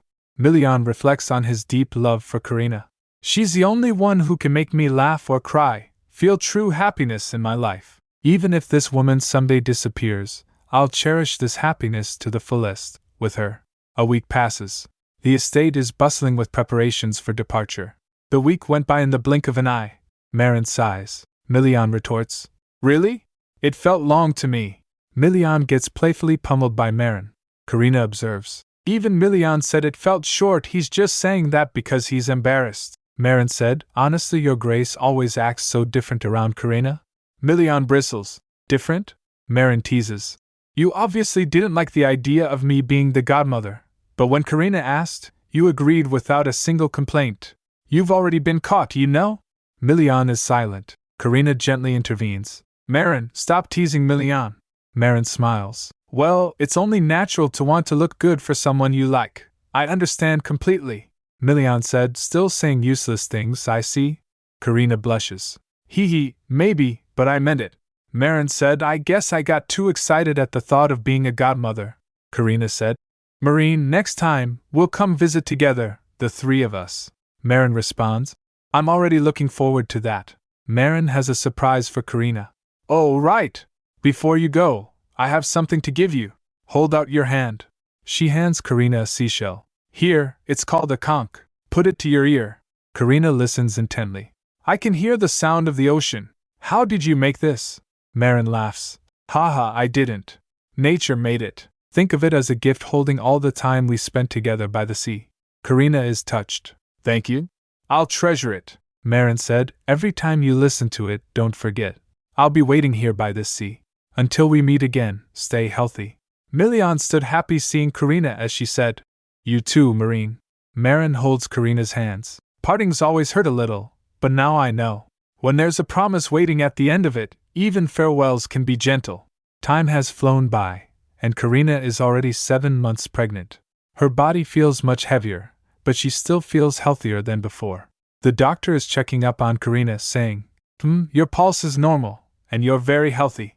Karina's relieved, admitting, Lately, I feel a lot of thumps and kicks. Everything's okay, right? The doctor reassures her. It's normal to feel the baby's movements more clearly now. How about talking to the baby whenever you feel it? The bond with the mother is a very important factor. Karina said it feels awkward, but I'll try. As long as the baby grows strong and healthy, I'll do anything. The doctor hesitates, then reveals, Lady Karina, I wasn't sure whether I should tell you or not. Actually, a few months ago, I think I had a conception dream about your baby. Karina's taken aback. A conception dream, the doctor continues. Normally, I would have forgotten it quickly, but I still remember it clearly. He recounts his dream. When I opened my eyes, the whole place was a vast snowy plain. It was so vivid that at first, I didn't even realize it was a dream. He had wandered around, thinking, where is this? What is this? A seed? I've never seen a seed like this before. What kind of plant could it be? The doctor thought. I need to find somewhere to put it. If I stay here any longer, I'll freeze to death. Suddenly, golden footprints appeared, and the doctor wondered, "What is this? Footprints, glowing gold." All the snow melted away. He marvels. All the snow has melted. He saw the seeds still glowing gold. Does it mean I should plant it here? He planted it. Instantly, a small plant sprouted, then grew into a massive tree. The doctor was stunned. He thought, "It's so beautiful." Even after waking up, the warmth that wrapped his entire body stayed with him for a long time. He reflects that the tree glowing gold and blue was incredibly beautiful, and the warmth that wrapped my entire body felt so real, even though it was a dream. She said, "Such an unexpected gift." She tells the doctor, "You even had a conception dream for my child, Winston." She continues, "I'm so happy. You are like a father to me now. A child with such a precious conception dream will surely be born healthy. Don't worry." Karina expresses her gratitude. "Thank you, Winston." After some moments, she said, "Hello, Winter." Karina tried talking to her belly, though it still felt awkward. "Then, shall we go for a walk together today with Mom? I'll walk carefully since you'll be born soon. Let's meet soon, healthy and well, Winter." Milian, walking in the garden, thinks of Karina. He enters to ask, "Karina, did the walk go well?" Just then, he noticed Ajitahaka arrives, sitting next to Karina. "You! Finally here! The weather is really nice, isn't it?" He offers Milian some cake. "Here, sit and try this. Your skills are still impressive," Karina says. "I ran into him while walking. I heard you arrived quickly," Karina exclaims. "Ah, Lord Ajitahaka?" Ajitahaka smirks. "Hee, you really have good instincts. I was just about to kidnap my master," she adds. "Ha! Milian might actually believe it. By the way, Milian, I have good news." Milian asks. "Good news?" Karina declares. "Ajitahaka will be the godparent of our child." Milian is shocked. What? What?" Ajitahaka explains. "It's my master's request, so there's no way I could refuse." Karina said, "Even dragons have the custom of being godparents like us. A godparent can bestow blessings upon the child." Milian in his thoughts imagining Marin and Ajitahaka said, "Both of them, why are they trying to act with Karina where I'm not present? And of all creatures, it has to be some reptile as a godparent." He mumbled, "They didn't come when I looked for them. So why now?" Ajitahaka observes. "Oh, his patience has grown. I thought you'd be mad," Ajitahaka says. "Well, it's nothing serious. I just felt my master's heartbeat was a bit off, so I came back. But it's quite amusing." Karina smiles. "I'm glad you came before the baby was born," Milian says. "If Karina is happy, then so am I," Ajitahaka offers. "One piece of advice, you should go to the temple in the capital soon." Milian is confused. "What do you mean?" Ajitahaka explains. "My master was born with an exclusive blessing from the gods, and even possesses dragon magic. On top of that, you are far above ordinary humans. You are a being born blessed by the god," he tells. "You don't seem to have been injured often, and your senses are sharper than others. Surely, you are a human blessed by the god of war. Those loved by the gods inevitably so not entangle with each other. Usually, gods don't get along that well, and those loved by the gods tend to instinctively avoid each other. Especially art and war? Normally, the two would clash, and a child like this couldn't be born." Ajitahaka continues. "It seems my magic acted as a barrier." Milian is concerned. "Could something happen to Karina?" Ajitahaka reassures him. "No, there shouldn't be much problem for my master. The child already shows so much affection." Ajitahaka asks, "Can I touch for a moment?" Karina replies, "Ah, yes." Ajitahaka places his hand on Karina's belly. Karina gasps. "The baby moved," Ajitahaka said. "It reacted to my magic." The baby really is sensitive to magical energy. This child might take some time to adjust to the world. Normally, a child like this couldn't be born, because it's a being with unparalleled excess. Karina looks on with concern as she hears that. This child will probably need some time to adjust to the world, because they're being born as being far beyond what should normally be born. Karina is startled, demanding, "What does that mean?" Ajitahaka calmly explains. "It's simple. Being sensitive to mana means their 5 senses are more developed than others." Karina worries, but Ajitahaka continues. "With time, they'll get used to it to some extent, but for a newborn human baby, it will be painful." Milian's worried, asking, "Are you saying the child will be in discomfort?" Ajitahaka realizes he may have unintentionally caused anxiety.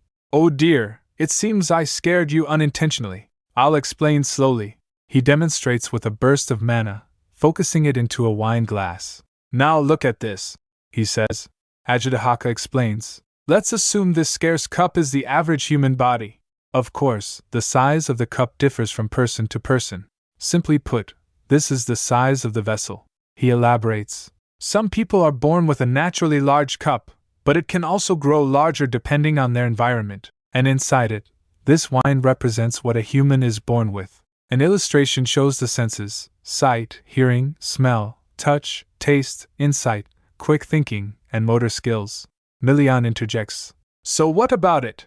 Ajitahaka continues. Some people are born receiving them excessively. Like this, the ones commonly called geniuses. They're born filled with their abilities to the limit of what a human can hold. Milian asked, is it similar to Asperger's syndrome? He answers, well, similar, but with a difference. To put it simply, Ajitahaka says, their wine doesn't overflow outside the cup. They possess the maximum ability within the range they can handle. Ajitahaka then adds, but in your case, it's like too much wine was poured into a normal cup and overflowed. Milian looks grave. Ajitahaka continues, meanwhile, your partner, who was born as an average human, but fortunately, their cup was much larger so nothing overflowed. But your child is on another level. What they're born with is so immense, not so matter how large your cup is, it won't be enough. Ajitahaka states ominously. It will inevitably overflow. Karina looks concerned. Are you saying they might develop something like autistic syndrome, or fall ill somehow? Ajitahaka responds. If they grow well, they'll be unusually excessively healthy. But you'll need to keep enlarging the cup to match their strength that grows with them. Every stimulus in the ordinary world will feel far more intense. You should go to the temple. Ajitahaka explains. The temple is filled with humans overflowing with divine power close to the child's, so it'll be better than other noise. Karina worries as he said. I recommend going right after birth if possible. She thinks, but the temple is only in the capital. What if I run into my family? I'm supposed to be dead. Will it be okay? Milian, having been silent, finally speaks. He continues. You're due soon, so we can't travel all the way to the capital. Ajitahaka chimes in. Come on, don't you have a villa in the capital? Ajitahaka offers helpfully. If distance is the problem, I can teleport you there, so don't worry. I was getting tired of wandering around anyway, so a trip to the capital with her sounds perfect. What do you think? Ajitahaka laughs as Milian said. Do you want to die? Ajitahaka said, if you could kill me, it would be the greatest honor. Milian considers. Even if traveling isn't difficult, going to the capital might. Karina might find it emotionally overwhelming. Milian reassures Karina, placing his hand on her shoulder. Karina, you don't have to force yourself. There are many quiet temples here in this province. You can go to those. Karina wonders, putting a hand on her stomach. But what if something happens to the baby? Milian reassures her. Didn't the dragon say it? That the child will be healthy. Ajitahaka said yes, the explanation was long, but in the end, time is the answer. Ajitahaka adds. It's natural that it won't be easy at first, but they'll quickly adjust to their senses and learn to control them. Even among newborn dragons, because their senses are too developed, they often can't handle even loud voices or movements and suffer numerous breakdowns. But with time, they'll get used to it. Your child will too, so don't worry. Karina replies softly. Yes, thank you. Ajitahaka tells her. Whatever the case, they're born with abundant divine blessings, and they're the child of someone who broke a taboo yet survived, a powerful miracle. They'll surely resemble their mother. Karina's eyes widen with realization. Milian looks at Karina and she said, Milian, let's go to the capital. He asked, Are you really sure? The baby is important, but you are also very important to me, she said. But if there's a better way, isn't it unlike us not to try it? Milian nods. All right. Ajitahaka adds, then it's decided. Tell me when you're going to depart. Fortunately, there were no more beasts left to subjugate, so it was easier for Milian to leave his territory than before. And they decided to stay in the capital for a while, the place she thought she would never return to again. The scene shifts to a teleportation portal. Karina, Milian, and Ajitahaka are teleported. After about 2 years since leaving the capital for the north, it was our return. Time flies after Karina arrives in the capital. Days turn into weeks as the numbers peel off the calendar. After gaining the dragon's mana, Karina's body healed, but even so, carrying a life inside of her isn't as easy as she thought. She sighs, holding up a beautiful white dress. I don't think I can wear these clothes anymore. Milian's arms wrap around her from behind. Still, they're just as pretty as ever. He continues. Honestly, I should have gained more weight, but only my belly is sticking out, so I'm worried. She said, everyone keeps treating me so delicately. What are you going to do if you end up rolling around like a ball? Milian nuzzles her neck. It's fine. Better than being too skinny. As the days passed, there was some anxiety. Yet strangely, Karina felt peaceful. Maybe this is the moment they've been waiting for. And then, sounds of labor filled the room. A healthy princess has been born. A nurse gently cradles the newborn. Karina's eyes are filled with tears as she lies exhausted in bed. Milian stands at her side. Karina, you did so well, she huffed while saying, I want to see the baby's face. Milian gently holds his daughter. Yes, hold her. Karina holds her baby close, tears streaming down her face. She said, Mom has been waiting so long for you, my baby. She gazes at her daughter. I want to look a little longer, but for some reason, I'm so tired. Milian is concerned. Karina? She said with a trembling voice. Milian, he said, you must be exhausted, right? Leave the baby to me. Milian carefully takes baby from Karina's arms. Before she dozed off, she said, I wish I could hold her just a little longer. Karina lies in bed, overcome with emotion, tears welling in her eyes. After giving birth, Karina fell asleep as if she'd fainted. It took a full 5 days before she finally regained proper consciousness. She vaguely remembered waking up a few times to eat or take medicine, but the drowsiness always dragged her right back under. Then Karina wakes up, looking around. Our baby! She struggles to sit up. I'm thirsty. Milian is immediately there for her. I'll get you water. Can you sit up? He hands her a glass. Here you go. Karina drinks deeply, then asks, Where's the baby? Milian replies, Every time you wake up, you ask for her first. You need to pay more attention to your own body. The baby is right behind you. Karina looks at the bassinet. Why is she here?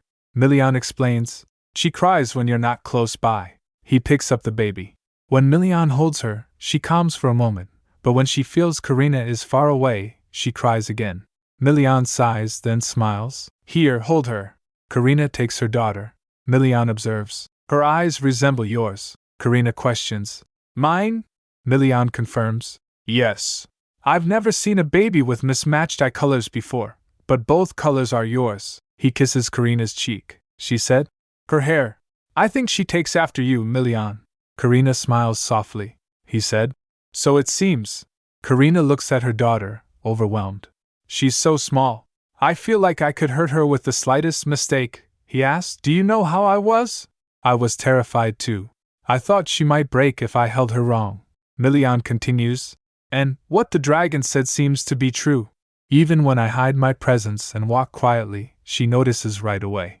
Her senses are definitely sharp. She said, I hope our voices aren't painful for her. He said, Thankfully, she seems used to our voices from being in the womb. Karina thinks, What must that heightened sensitivity feel like? I can't even imagine. Karina gently strokes her baby's face. Will she calm down if I do this? She covers the baby's ears, and the baby smiles. Milian is amazed. That's the first time I've seen her smile. She must like that you covered her ears. Karina is filled with love. It's really amazing. Milian asks, What is? Karina answers, Her. And I still can't believe I'm a mother now. How could this tiny little being have been inside my belly? That's right. We need to choose a name. Winter was only her prenatal name. Milian said. Fario rushes over the moment he heard she was born. He suggested, Serenus. He chose it hoping the world she lives in will be filled not with noise, but with calm seas like gentle waves, and that her time will shine brightly. Milian is touched, but amused. Without pointless wars or meaningless fights, right? Yes, he's always unrealistically idealistic. Milian and Karina share a kiss. Karina says, I like it. If you agree, I'm fine with it too. How about Saren as a nickname? He said. As long as it pleases you, I'm happy with anything. Karina smiles. Milian and Karina sit together on the bed, holding their daughter close. Nice to meet you, Saren. After some time passed, Ajitahaka came to meet them. He said, Oh, we finally meet. My little one, Milian said. Seems you don't like that title. This child will one day succeed me as the Duke, Ajitahaka said. Oh, come on, there are things that come before being a mere Duke, Milian asked. What? Ajitahaka retorts. Namely being the eldest daughter of this great body. Wahahaha, Karina said, but somehow, it feels like Saren also knows that Ajitahaka is the matron, doesn't it? Karina holds her baby, Saren, and looks conflicted. Milian said. I don't want to admit it. Turns out, Fawn and Winston have been a huge help, but Saren is so sensitive to even the smallest sounds or touches that she cries a lot, making things difficult, Karina said. Look, she doesn't cry in front of Lord Ajitahaka, Karina observed, stunned. Saren's huge, mismatched eyes stare intently at Ajitahaka. She seems to be staring as if she finds it fascinating. Ajitahaka, smirking, leans closer to the baby. Little one, looks like you're ready to have a staring contest with me from birth, she then asked him. Want to try holding her? Ajitahaka looks a little nervous, confessing. Sure, but how do you hold a human baby? Milian stood nervous staring at them, Karina said. I'll teach you how to hold her. She then passed Saren to him. Ah, look at Ajitahaka cradling baby Saren. He's totally smitten, he said. These tiny, young moments are really short. Just like hatchlings are brief even for dragons. Saren reaches out a tiny hand and grabs Ajitahaka's finger. He asked, Oh, did you see that? This little one grabbed me, Ajitahaka exclaims, clearly delighted. Milian deadpans. I think it's just a natural reflex, Karina said. She seems to feel comfortable with me instinctively. Ajitahaka said, My magic is somewhat similar to hers, so that might be why. You could say our frequencies are in sync. Anyway, as your godfather, listen well, little one. There will probably be many things in this world that could harm you. But I'll do my best to protect you until my life ends, Karina thinks.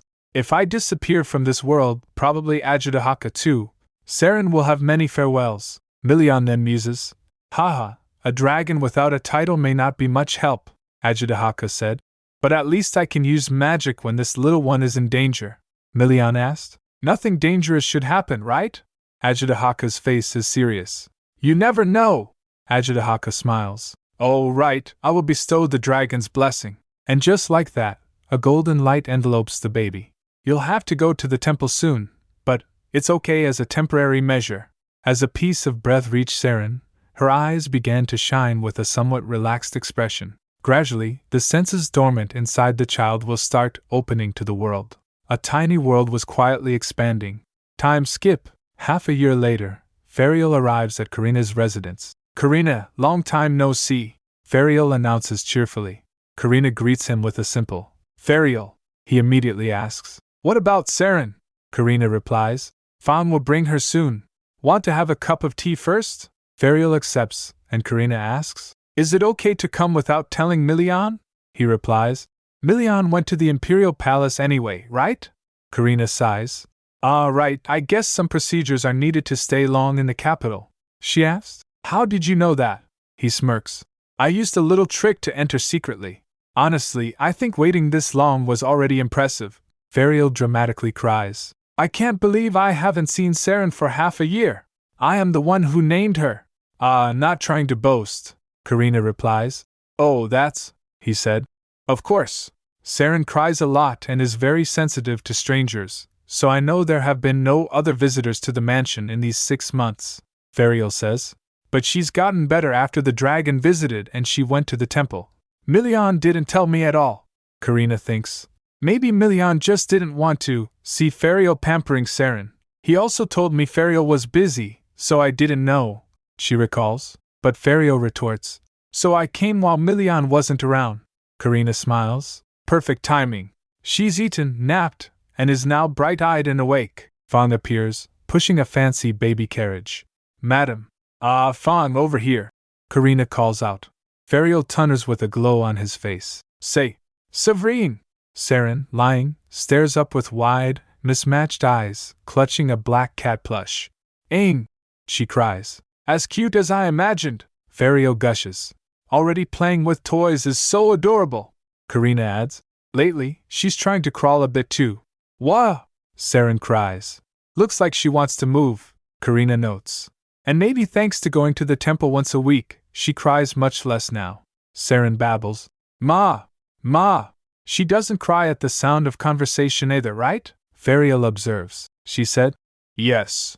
They said if you block out sound too much, it will be harder later, so babies are exposed gradually to adapt from birth, she explains. Around 3 months old, she was so sensitive she couldn't sleep because of bugs. Ferial asked. Bugs? She said. Yes, even mosquito sounds made her react. Not just nearby. She couldn't sleep until all mosquitoes in the mansion were gone. He laughs. Oh, I can't imagine that well, she said. Makes sense, haha. Ferial then asks, can I touch her a little? Karina, after a beat, replies, ah, yes, you may. Ferial reaches out a hand towards Saren, who stares up at him with wide, apprehensive eyes. The moment Ferial's finger touches her, Saren bursts into tears. Kia! Ferial is crushed. Say, Saren, I'm your uncle. Karina sighs. Still really shy with strangers. Karina then picks her up while she said, Ma! Karina asked, by the way, did you visit the lab today? He replied with tears in his eyes. Well, where I usually am, yes. Karina muses. Then it must be because of the chemical smells in the lab. Ferial, looking at his hands, said, but usually, ventilation is good. And by the time she comes back it's mostly gone, so she shouldn't smell it, Karina said. Her sense of smell is very sensitive, not just hearing. Maybe after washing and changing clothes she'll be fine, Karina suggests. Ferial pouts. What a picky little princess. Karina stands at the window, lost in thought. Would it feel better if I opened the window? She muses, then opens it wide. Saren was in her arms. Moments like this really make you seem like a kid and an adult at the same time, Karina said, gazing at her with so much love. She showers her with kisses. She's such a baby. Karina holds Saren, a soft smile gracing her lips. I wish I could stay with you a little longer. Mom just wants Serenus to be happy, forever. Suddenly Saren points at the door saying, Ba.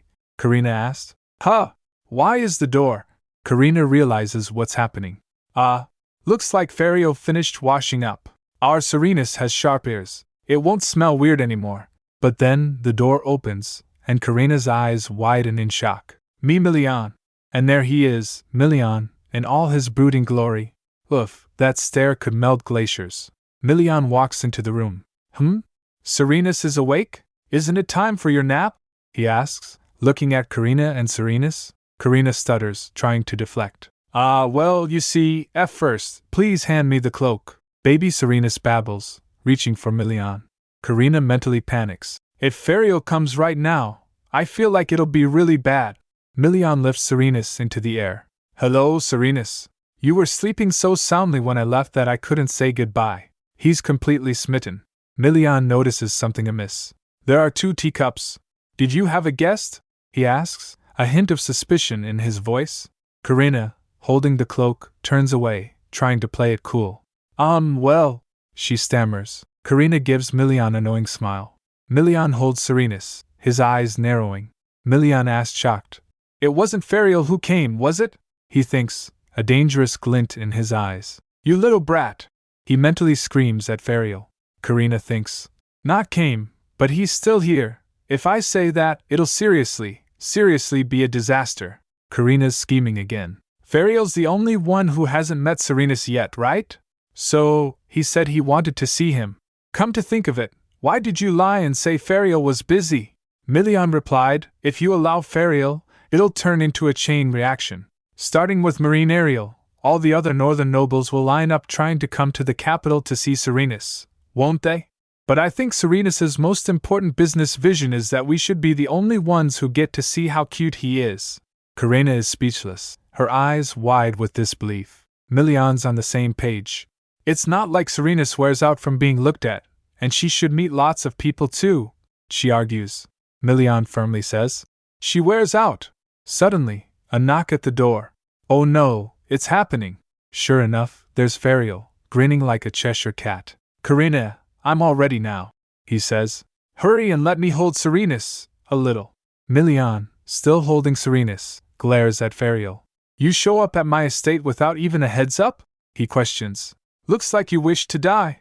Ferial shrugs. Like that'd stop me. You break into my place whenever you're bored too. Milian said, "You've got ulterior motives." Ferial nonchalantly makes himself comfortable on the couch. "Yeah, since I'm busted anyway, this works out nicely." The audacity. Milian's getting worked up. "What? Are you insane? Get lost." Ferial, looking hurt, clutches his chest. "Karina, I think Milian's way of speaking is a bit too harsh. It hurts my heart." Ferial whines internally, scheming how to get more time with Serenus. "Would it really be impossible to stay just a few days, Karina? I was thinking of playing with Serenus while Milian isn't around," Milian said. "This bastard," Ferial said. "If you don't want me staying, then let me play to my heart's content just for today." Ferial is a master manipulator. "Then I'll go back quietly," he says, but his expression says otherwise. Milian clenches his fists, seething. "Shameless bastard," he thinks. Flashback time. Milian reflects on their academy days. He was like that back in academy days too. When there was something he absolutely wouldn't give up, his obsession was on another level. Milian, looking at a sleeping Serenus, sighs. "If I kick him out now, it feels like he'll become even more troublesome later."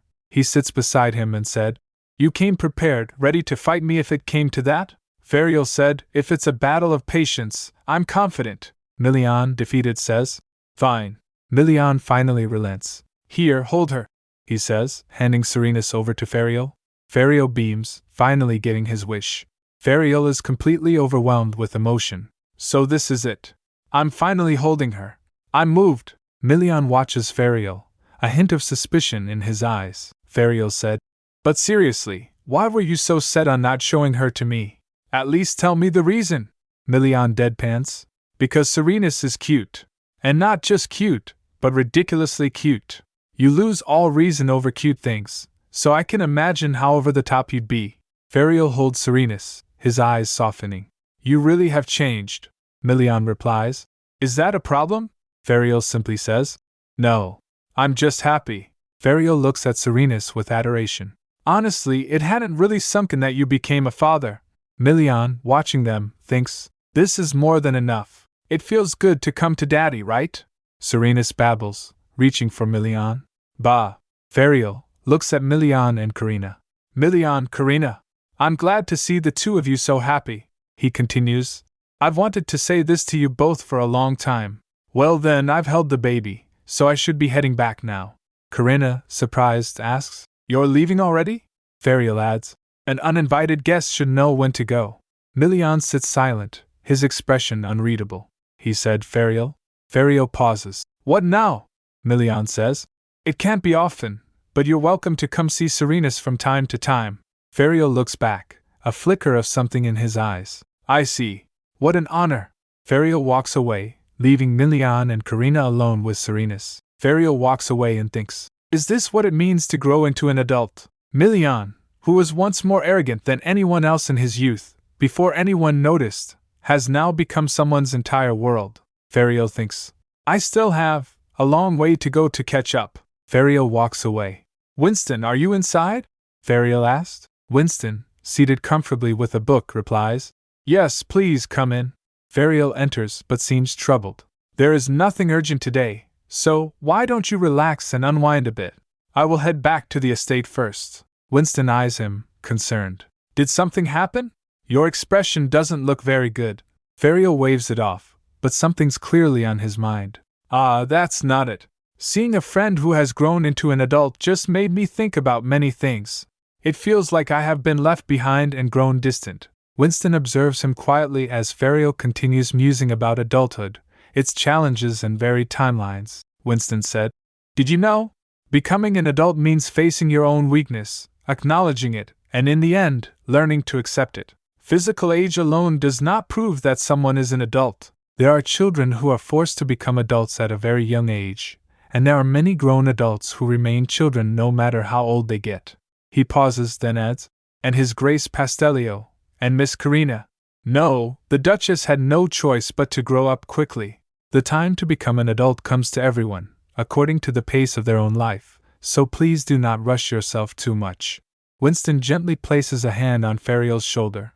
"Your Grace will not feel that you have grown distant from Duke Carlos either." Ferial seems touched by the gesture, a faint smile gracing his lips. "Thank you." Fawn came in and noticed both of them, then straightens up, changing the subject. Duke Carlos, you are still here. Did you meet Saren safely? Ferial's face lights up. Yeah, she was very cute. Fawn beams, relieved. You had been looking forward to meeting her for so long. I am glad. Then are you heading home now? Ferial nods. Yes, I should go. Then with a mischievous glint in his eyes he adds, Ah, right. I will probably be coming by more often soon. Fong raises an eyebrow, curious. More often? Ferial explains. Yes, I spoke with Karina separately earlier, and we decided to put more of her paintings up for auction. Now that the restrictions caused by her art illness are gone, she said she wants to paint freely. Isn't that what a title exists for, to help at times like this? He continues, a smile playing on his lips. She did paint little by little during her pregnancy. This is good news. Though that Milian brat wants to buy everything himself. Ferial waves goodbye. Anyway, see you again next time. Meanwhile, at a gathering, Enfric is being dressed. The scene cuts to a chess game, where someone shouts, Checkmate! That was a bit dirty just now. His opponent, reclining smugly, retorts, What do you mean by dirty? I won, so that painting you got at the auction is mine now. The loser protests, Do you know how expensive that painting was? Honestly. Someone else chimes in. Then why did you agree to a betting chess match? You mean that rookie artist's work? Someone asks from across the room. Another guest replies, Yes. I heard the Duke Carlos family is directly sponsoring them. Since the number of works is so small, it ended up going through second and third auctions here and there, making it extremely rare. They say that anyone who owns 3 or more is considered a recognized art collector. Enfric, overhearing all of this, thinks to himself, No wonder.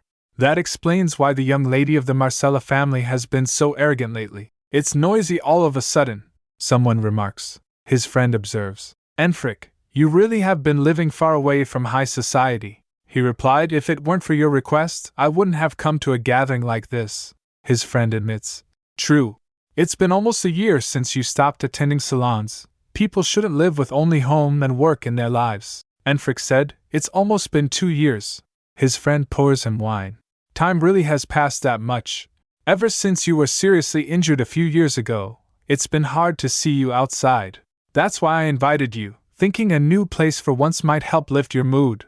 On top of that, Count Leopold has barely shown his face at the Imperial Palace lately, and there has been no news from the Countess or siblings either. As a close friend, how could I not worry? Enfric responds. Thank you for your concern. There are some circumstances. Our whole family has been distant from high society. By the way, what has everyone been so worked up about since earlier? Do you remember the rookie painter who shook the capital about 2 years ago? Since that painter started submitting works depicting the capital as the background, their value has risen even more. His friend said, Everyone is going crazy just to get their hands on a single painting. Well, I have no eye for art at all. A painter who made a name 2 years ago would be. Painter Karina, you mean? Enfric freezes, his eyes widening in shock. His friend, oblivious, continues, Your deceased younger sister was also named Karina. This is terrible. I was not being considerate. Enfric waves it off. It's fine. Please tell me more in detail. His friend continues, That's all I mentioned earlier. Well, since the shortage of that painter's works is extreme, there are even people trying to slip under the table money to Duke Carlos's family. They had to openly announce that they would not accept such bribes, so the capital is in even more uproar than a few years ago.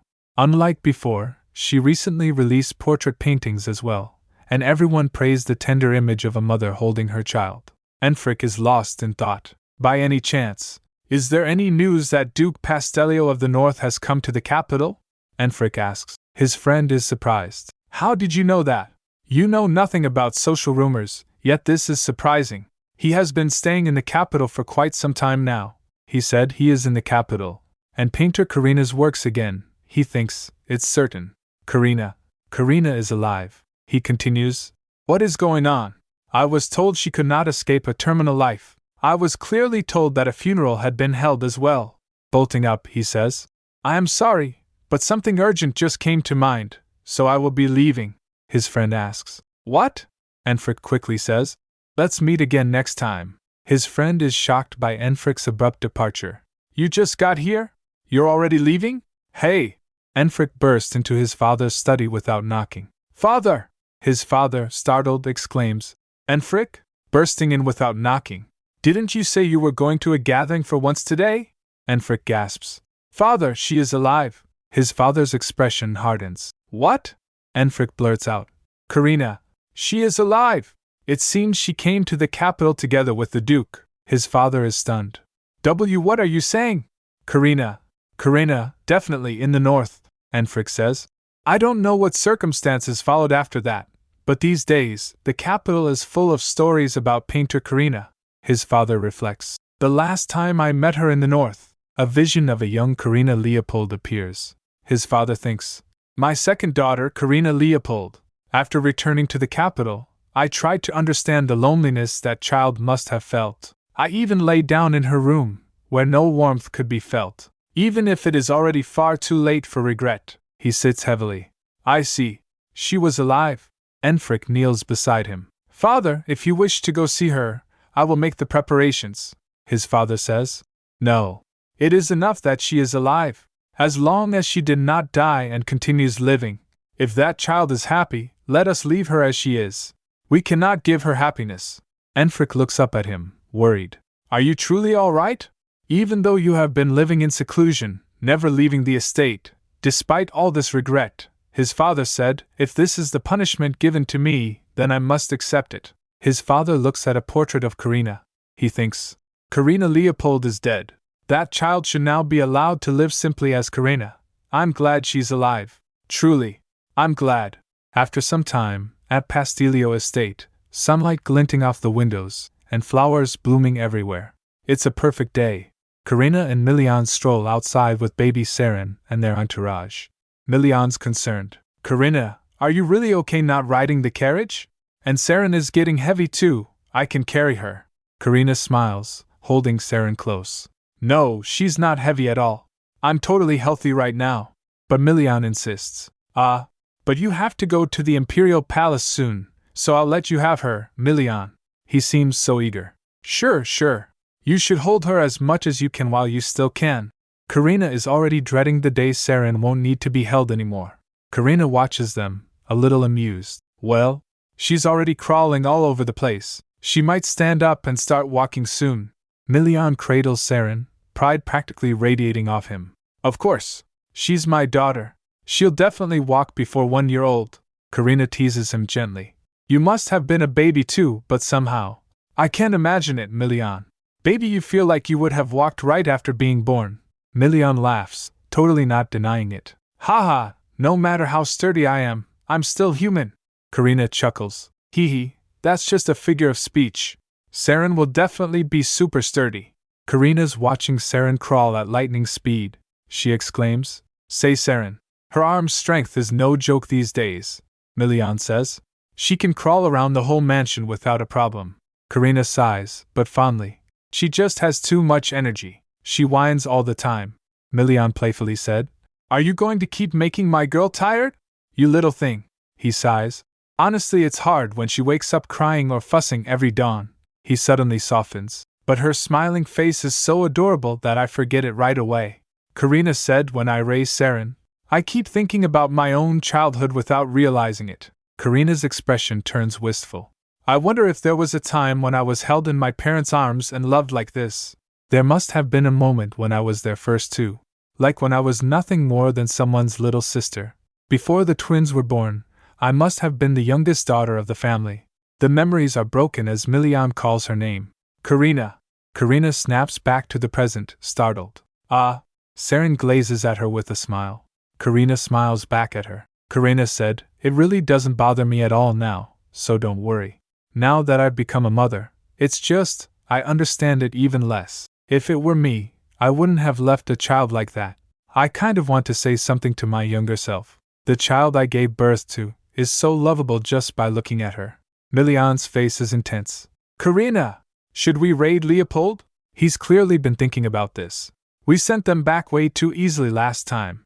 I've been regretting it. I'm going to give them a real beating this time." Saren bursts into tears. "Wah!" Karina soothes her daughter. Saren is crying because you're scared." Milian comforts Saren. "I'm sorry, Saren. You were really startled, right?" I will never get angry at you, Saren. Karina playfully chides him. You can't just spoil her all the time. You have to be strict when it's necessary. Milian agrees. You're right. Let's raise her properly into a good child. Later, her little brother watches Karina, Milian, and Saren walking down the street. His eyes widen. So what my brother said was true, Abilia shouts out. That's a lie. He turns to Abilia. Abilia? She shouts, Big sister is alive. You saw it too, right? Let's get off the carriage before we get any farther, he said. Abilia, calm down. We're on our way to the hospital. And we can't meet her, you know that. He sinks back into his seat, devastated. Big sister is no longer a Leopold. She wouldn't want to see our faces. She cries. But Nocturne is gone too, and it's been so long since I last saw her properly. I miss her, he shouts. Abilia? Hey, hurry to the hospital. The scene changes as Karina arrives at the temple. Phew, we've arrived at the temple Saren likes. Daddy went to work, right? The guards say.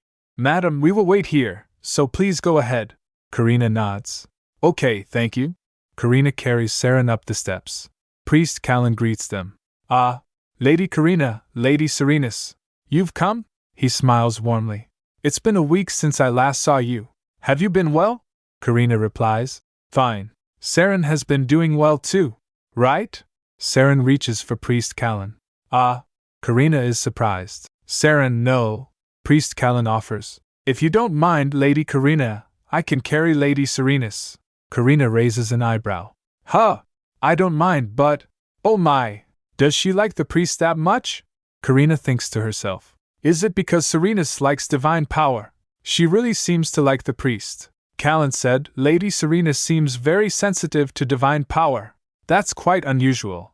I guess so. Karina reflects.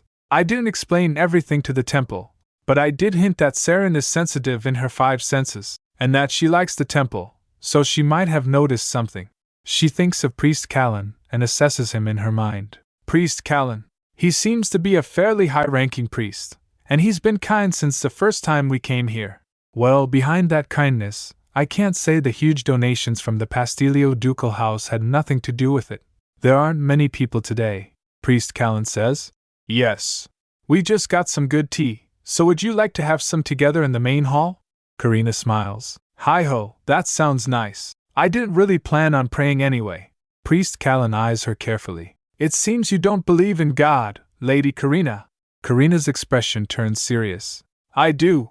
More than anyone, I believe that God exists. And more than anyone, I know God. I know how the God who gave me something so precious can also be so cruel. I have experienced both the dazzling beauty of the art created by her hands, and the cruelty that exists behind that beauty. Priest Callan asks, even though you believe in God, you don't pray. Is it because there's nothing you want? Karina answers, no, I want a lot. I'm very greedy. She thinks, I want Milian to be happy. I want Saren to grow up healthy, without pain, and always be happy. And even just a little, even one more day, it's fine with my child. And with Milian, I want more time together. Her face darkens. But God won't grant my wishes. Priest Callan states. Lady Karina, you resent God. Lady Karina, you resent God. Karina's face is shadowed, a hint of defiance in her expression as she contemplates this accusation. She acknowledges the complexity of her feelings. No, I have gained things thanks to them too, so it is not pure resentment either. Callan, ever the understanding priest, simply replies, I see. I will not ask further. Thank you. He seems to accept her complicated emotions with grace. They walk together through the grand temple, a picture of quiet understanding. Later, inside a lavish room, Callan asks, How is the tea? Karina responds simply, I like it. Karina shifts, and Callan observes. Serenus has fallen asleep already. She said you kept caring for her with divine power the whole way here, so she must have been comfortable. We ended up troubling you. Callan, cradling the sleeping Serenus, reassures her. Not at all. It is only natural for a priest to do this. If anything, I am glad Lady Serenus followed along so well. He smiles gently at the baby. Karina expresses her gratitude. Thank you, as always. Actually, I have a concern these days. Would you listen to it? Callan nods, his expression open and attentive. Of course. A priest always keeps their ears open to the faithful. She said. So, well, he said, any concern is fine, so please speak comfortably. Karina's face darkens with worry. My husband is being far too obsessed. Callan, momentarily taken aback, responds. Ah, obsess. Pardon? Karina continues. He was always a bit overly attentive with the child. Since she is our first, it is true that he is extra cautious. But lately, it feels like he has gone way too far. She then says, You remember what he did to make a rattle that suited Saren, right? He said, yes, he built a toy factory in the capital. Karina's concern grows. That is not all. Saren's favorite fruit is apples. This time, he bought an apple orchard. We see Milian signing the purchase documents with a satisfied smile. Callan's reaction? He burst into laughter, Karina said. I am not joking, I am really serious about this. While laughing he said, I apologize. She said, it is fine. I was dumbfounded too. Karina explains her distress. Saren does enjoy mashed apple baby food. But that does not mean I can feed her only apples every day, right? What on earth should I do? She reflects. It was hard to bring up stories like this to Milian, Fariel, or the mansion staff. He said then, how about this? First, she continues in her thoughts, in front of the priest, the words just keep flowing out somehow. Callan responds, Haha, these are very interesting stories. If I honestly say I am looking forward to what you will tell me next week, would you get angry? Karina smiles slightly. If you listen like you are now, I will not get angry. He said, I will listen as much as you like. Serena stirs in her sleep. She is so cute. Karina notices and asks, Oh my, Saren, you are awake? Baby Saren rubs her eyes. Callan suddenly shifts the subject. Come to think of it, have you heard about the famous painter causing quite a stir in the capital lately? A painter called Karina. Karina, holding Saren, looks surprised. Yes, I have. I did not expect you to know as well, priest. He said, sitting here, I hear all kinds of rumors. She inquires. What kind of rumors? He continues. That the painter named Karina is suffering from artistic obsession, or that she seems to be in the capital right now. Karina thinks to herself, did he realize that painter is me? Well, from the start, I was not even using a pseudonym. If the name is the same, it is natural to be curious. She asks, Is that a problem? He replies, No, there is no problem. I am simply a fan of that painter. I even participated in the auction this time and won one of the pieces. Karina is shocked. A fan. I see. Haha. Callan's eyes sparkle with excitement. He is so thrilled, so, if my guess is correct, could you give me a signature? The scene shifts to a painting. Callan speaks. When I first saw Lady Karina's painting, it was so beautiful that I could not take my eyes off it. A painting blessed by the gods, so the miracle that unfolded from the tip of that brush must have been far more beautiful than the painting itself. Karina said, This is the first time I have seen someone purchase my painting. He said, I want to display it somewhere, but honestly, I was afraid it might cause trouble. Since it is a painting that will never appear again, there must be many who want it. Karina responds to Callan. You flatter me. It is just an ordinary painting. But Callan disagrees. No, your paintings contain tremendous divine power, Lady Karina, she asked. Divine power? He replied, Yes, the miracle of art itself can be considered a blessing bestowed by the gods. I have witnessed countless miracles, but this is the first time I have seen an object so full of divine power. Karina thinks, well, it was a painting where I put the brush down right before a miracle happened, so that makes sense. He adds, and I can also see the divine power surrounding Serenus. I see. She thinks Serenus is a special being, born with magic and divine power intertwined. He pats her gently, saying, She really is a lovely person. Karina reflects silently. She says, Priest, this may be presumptuous of me, but I think paintings are best displayed naturally to truly feel their beauty. Callan replies, I see. I will keep that in mind. He then asks, So, will you give me the autograph? Karina smiles. Gladly. It would be an honor. She then gave an autograph on the painting. She said, Saren is awake now, so we should be heading back soon. He said, Yes, I will see you to the entrance. Your Eminence. Callan's assistant says, Since your long audience has ended, could you please take care of the piled-up work now? Callan sighs good-naturedly. I should. His assistant notices. You seem to be in a good mood. Is it because of Lady Serenus? Or Lady Karina? Callan smiles enigmatically. Both. he muses. I always marvel at Lady Serena's sensitivity, but Lady Karina also carries something interesting within her. I pray that Lady Serena's and Lady Karina will always be filled with blessings. Thank you? A voice in Callan's thoughts says. A person who blocked their own divine power and delayed death. They must have used a force closer to magic, opposing divine power, Callan said. I wish Lady Serena's would enter the temple someday. But his assistant said, that will never happen. Duke Pastellio will not forgive anyone who covets what is his, even if it is the imperial family, Callan said, and I do not particularly wish to be hated by those two either. Callan ponders. Still, I am somewhat curious about Lady Serena's godfather, the one who led the two of them to this temple. His assistant said you could look into it. Callan said, the Pastellio ducal house is extremely thorough with information control. And Duke Carlos's house is cooperating as well. Oh right, what about His Holiness the Pope? The assistant replies. He has been praying all day today, Callan said. I see. Please make sure he does not starve himself too much like last time. His assistant responds. Yes. The assistant hands Callan a letter. And Your Eminence, this is a request for cooperation from the imperial family. Callan takes the letter.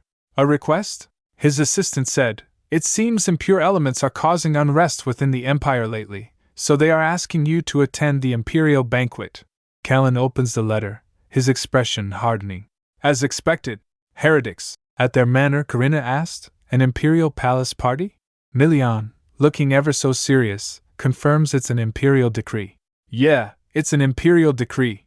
All nobles residing in the capital are required to attend, she said. That's rare, issuing an imperial decree for something like this.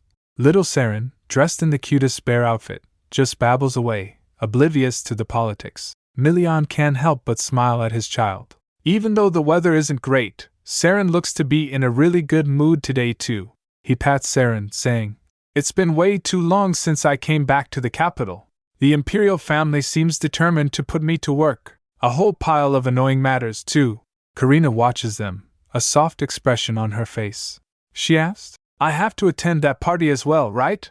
He responds, Well, as a duchess you'll be on the noble registry too.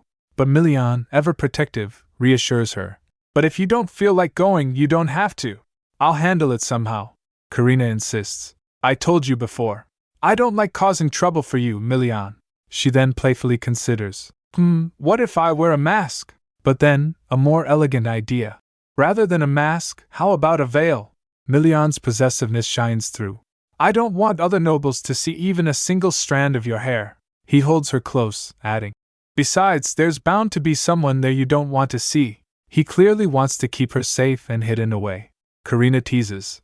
Honestly, your dad is still so childish, right, Saren? She kisses Milian, and baby Saren giggles in response, absolutely loving the affection. Milian pulls back slightly, his gaze intense. Can you believe it's already been a year and a half, Karina? He pulls her closer again. Time really does fly. It feels like I'm in the middle of a long dream. Like this moment will last forever. He confesses his fears. Sometimes I still can't believe you might leave my side someday. Ever since that day, you haven't had seizures anymore, and you haven't been sick either. Karina looks at him, a silent understanding passing between them. Milian's voice softens. Karina, how have you been lately? Does it still feel like death is right in front of you? Karina gently touches his face, her eyes filled with love. No, she answers softly. Now I only look at you and Saren.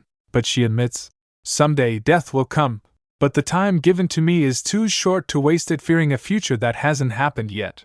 This time I can spend with you, this moment where I can hold Saren in my arms is my present and my future. He's determined to cherish every moment they have. She continues, we already chose to step into pain that feels like dying once more, with resolve, and with a promise. She thinks, I already faced death once and came back. Holding someone who must one day leave, and leaving behind someone you love. I know better than anyone how painful this choice is for both of us, but it's a future we chose together, fully resolved. His voice strengthens with determination. Now all we can do is live happier than anyone, and live fully, for the time we have left. Milian nods, his eyes shining. Yeah? They share a tender kiss, a silent vow to make the most of their time together. Milian pulls away slightly, an idea forming in his mind. Karina, if you're okay tonight, maybe. Saren interrupts with a happy Ma! And then, PPA. Milian sighs playfully. Guess it'll have to be next time. Looks like Saren felt lonely while it was just the two of us, she said. Ah, that reminds me. Does Saren have to attend the Imperial Palace party too? The scene shifts to a close-up of the invitation. For now, regardless of gender or age, every noble residing in the capital has been invited. Milian narrows his eyes. That condition is really strange, he realizes. Actually, the purpose of this Imperial Palace party is a warning about the heretics. Karina's eyes widen in surprise. What? A warning? What do you mean by that? The Empire fundamentally believes in a single god, and it is believed that beneath that god stands the Emperor. That's why revelations received from the temple are also executed by the Emperor. Milian continues. Recently, heretical missionary activities have become very active, and apparently their influence has grown quite a bit. He continues. They claim that the god who protected the Empire has grown angry, and that a new god is needed to protect the world. As proof of that anger, they're using the North as an example. The sudden disappearance of a massive mountain range, the appearance of a gigantic monster floating over the northern skies, and the countless magical beasts that once existed in the north. They're spreading the story that all of it is proof of the god's wrath. The gravity of the situation sinks in. They even say that not even Duke Pastellio, the guardian of the north, could escape that hammer of divine anger, and that soon, the god's fury will spread across the entire empire. Milian remarks dryly. Meanwhile, here I am, perfectly fine. Karina, looking concerned, asks, Oh, are there really people who believe something that absurd? Milian says, I thought the same at first, but it seems more serious than expected. Even the capital, under the Emperor's protection, has shown signs of suspicious movement, she points out. If there are that many followers, then there must have been a trigger people found convincing. He adds, Exactly. Coincidentally enough, a completely unfamiliar epidemic appeared, and rumors spread that the heretics' followers went village to village, curing the disease instantly. Sounds like there are quite a few witnesses, too. Salutaris. That's the name of the god they proclaim. They claim he descended to protect the world from the wrath of the angry god, and to drive away all diseases and evil. Milian scoffs. Wait, doesn't that just mean savior in ancient language? Even their naming sense is unbelievably lazy. Karina manages a small laugh. Haha. Milian, however, is serious. Well, when it comes to life and death, people tend to become weak and vulnerable. So I can't say I don't understand, he adds. Anyway, it seems followers have emerged even among the nobility. That's why this Imperial Palace party is being held in haste, to warn them. Since the North is involved, I couldn't exactly refuse either. So, Karina! He turns to Karina, his expression determined. I'll assign Gordon as your escort knight. Even if you go, just stay somewhere inconspicuous for about an hour and come back, Karina replies. All right. But Milian, aren't you in some difficult position, are you? They're not using you as an excuse or anything like that. Milian reassures her. If there's any problem, Ferio will help, so it'll be fine. Karina looks thoughtful. Maybe because our peaceful daily life has started to feel so natural, I can't seem to shake this sense of unease. Milian pulls her close, promising. Don't worry. I'll protect you. Saren too. Neither of you will get hurt. The scene changes. Callan asked, Lady Karina and Lady Serenus? The assistant replied, Yes. It seems they'll be attending the Imperial Palace banquet this time. Considering the Imperial family has issued a summons to all nobles currently in the capital, it appears the heretic issue is more serious than expected. Callan thinks, if the one calling himself a new god is just a fraud, it'll end as a mere incident. But if that's not the case, this could become troublesome. If it's the two of them, with such strong divine power, they'd be perfect targets for the heretics. Callan said, Please respond that we will comply with the request for cooperation from the Imperial family. The assistant replies, Yes, I will do so. Now all that remains is, how to drag the problematic Pope into the banquet hall. The 42nd Pope, Yurgashir Kalim Ripit, asked Callan. The Imperial Palace called for me? Callan said, Well, yes, that is correct. But Yurgashir is already planning to refuse. Then you already know my answer, right? I refuse. Callan said. This time you must attend. There are certain circumstances. The letter bursts into flames, she said. How annoying. Must be another pointless reason. Callan said, it seems Lady Karina and Lady Serenus are also being forced to attend this banquet. She said, another breach of etiquette? The blonde woman sighs. That old emperor must be worried sick about heretics reaching out to them, Callan said. Please, you know this as well, Your Holiness, that Lady Serenus will not grow up as an ordinary child. Oh, so she's the Pope. You mean like me?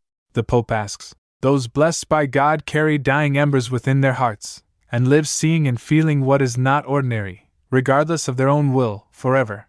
God's love is truly cruel to humans. They force you to bear what you cannot handle, then call it a blessing. That is why I do not love God, Callan said. Those are blasphemous words coming from a Pope. Please be mindful of your speech while outside, she said. So rigid. You used to be so cute, calling me sister all the time, she teases. Lock yourself in the prayer hall every day, and this is what happens to a person. The Pope stretches languidly. Callan then asked, could you at least use proper language and decorum? She asked, why would I, in front of you? Callan shocked asks, while we're at it, why do you not eat on time? I heard you collapsed again this morning from dizziness. Do you want me to pry your mouth open and feed you myself? If this keeps up, I will have no choice but to assign more attendants, he threatens. Oh, okay already! I said I'll attend the banquet, so stop nagging, the Pope exclaims, Callan said. I'm not even halfway done, but let's stop here for today.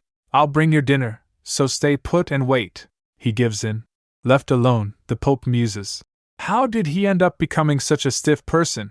He was cute when he was little. We then get a flashback to a younger version of him, shivering in the cold. Hey kid, you look cold. Want to come with this big sister? It'll be much better than here. The Pope offers her hand. Young Callan said. I want to go with you, sister. Back in the present, the Pope slams her teacup down. Do I really have to go to that banquet? I hate it so much, she screams. Attending such a trivial imperial game. Guess I'll see that raccoon-like old man's face after a long time, she sighs. Meanwhile, a maid helping Karina to get ready said, Madam, you look absolutely beautiful. Karina said, it's been a while since I dressed up properly. We see Karina applying lipstick. So it's a set with Saren and Mom? Hee hee, how adorable. Ma! Saren squeals. Milian arrives. Karina! Are you all ready? He asks. Yes, I'm done, she responds. Milian is stunned. Karina looks gorgeous. She asks, Milian, how do we look? I matched it with Saren's outfit. Isn't she adorable? Karina asks, beaming. He said, Karina, I'm sorry, but you and Saren might not be able to go to the banquet. What? Karina is shocked. We already finished getting ready though. Did something happen? She asks. Milian looks troubled. What if someone takes you and Saren away? He wonders, his expression dark. What? Karina repeats. Aren't you dressed too beautifully? I mean, if you want to, that's fine, but… Milian stammers, clearly flustered. Saren is also too cute. This is dangerous. What if some house already has their eyes on you? He says. Milian, you really are. Karina trails off. Sorry, but I truly am worried. You're just too beautiful, he admits. Milian embraces Karina and Saren. Of course I am. I endured the discomfort just to show you, Milian, she says. He then kissed her and said, You're beautiful even without that. Always, she said lately. I barely dress up at all. Today is especially beautiful though, right? If your goal is to drop my heart to the floor, feel free, but please hold back a little today, Milian says, kissing her. He then said, and even if you get tired, Saren, you can endure for an hour or two, right? You have to listen to mommy, okay? Milian instructs. Pa! Saren exclaims happily. You said you'd leave first, right? Karina asks. He replied. Yeah, I have something to take care of. I'll come pick you up, so don't worry and come on time. Okay. Say bye-bye to Daddy, Karina says. Milian waves goodbye and left. After he leave, Milian stands alone for a moment, lost in thought. Fawn appears. Your Grace. Are you leaving now? I hope nothing unnecessary gets said, Milian said. If they're not stupid, they already know Karina is alive. But it'd be better to settle things properly before the banquet, Milian thinks. After returning to life, Karina did not change her pen name and continued using it. Perhaps she wanted her family to know that she had not died. Even after speaking so harshly, she ultimately could not bring herself to choose a path that would burden them with guilt for the rest of their lives. Because she is endlessly kind. Finally, Milian declares, "We're going to the house of Leopold." Milian arrives at Karina's childhood estate. He thinks, so this is the place where Karina was born and raised. In a peaceful garden, within a picture perfect home where a happy family lives, Karina endured her loneliness alone. A servant announces Milian to Count Leopold. Milian instructs Fang to wait in the corridor. Fang simply acknowledges, "Understood." He then enters the room where Count Leopold was waiting for him. Milian said, "It has been a while, Count Leopold." Count said, seeing him, "You have come. I was quite startled when I received the letter." The letter requested that Count Leopold not attend the Imperial Palace banquet, wanting to discuss the details in person. Count explains that the letter had no sender's name or seal, which gave him pause and made him cautious. Milian said if a name were written, it might invite unnecessary rumors. "My coming here is also strictly confidential," he then said. "Judging by your attire, it seems you intend to follow my advice and not attend the banquet," the Count replied. "His Majesty has summoned all nobles, but the Leopold family has been distant from high society for some time, so we used convalescence as an excuse. Fortunately, it was granted without much suspicion." Count's eyes narrow as he continues. "Besides, even without the Duke's request, our family is not in a position to attend a banquet at present." He then asked, "Is Karina well?" Milian said, "So you had already noticed." Count said, "Well, rumors about a painter named Karina are widespread in the capital. Anyone who is not a fool would know." He adds, "It seems the child will attend the banquet." Milian responds, "Yes, but the reason I came personally today is, I wish that you refrain from meeting her, not only today but from now on as well." Milian continues, "As you know, Karina Leopold is officially recorded as deceased. A funeral was held, and it was reported to the imperial family. Therefore, I merely married a commoner named Karina." The Count simply replies, "I am aware." Milian thinks, I expected him to demand to see Karina upon arrival, but he has changed considerably from before. The Count elaborates, "However, someone at the banquet may recognize her." Milian said, "The only ones who would bother concerning themselves with the Northern Duke's commoner wife are the central nobles such as yourselves." The Count said, "Our family has no intention of meeting the child, so please do not worry." Milian replies, "You have chosen wisely. The name Karina must never be mentioned within the Leopold household, from now on and forever." The Count remains silent, then says, "Yes. It is enough for us to know that the child we believe dead is alive. If she would only live long and remain happy, we could ask for nothing more." Hearing this, Milian thinks, "Live long. But in the near future, Karina will once again." Milian thinks to himself, "There is no need to tell him that." He then raised up, saying, "I am glad our discussion ended quickly. Karina is waiting, so I shall take my leave." But before he can go, the door bursts open and Abilia cries, "I apologize for entering suddenly, father." The Count said, "Abilia, what is the meaning of this rudeness?" Milian observes while passing by her, "So she's the younger sister who was said to be ill." Abilia reaches out to Milian. "Wait," she demands. Is my sister well?" Her voice trembling. She recalls saying to his brother, "Brother, did you know sister was alive? Why did you not tell me? Let us go bring sister back right now, tell father as well." Enfric replies coldly, "Abilia, Karina will not return. Father does not wish for her return either." Abilia, heartbroken, whispers, Why? Do father and you not wish to see sister?" Enfric asks, "Abilia, have you ever seen Karina smile at ease in this house?" Abilia is stunned. Enfric continues, "That child always sacrificed herself for us, and lived as though killing herself piece by piece. But there, she was smiling more brightly than anyone." Enfric continues, "The place where Karina feels happiness is no longer by our side." Back to present, Milian said, "Yes, she is doing very well.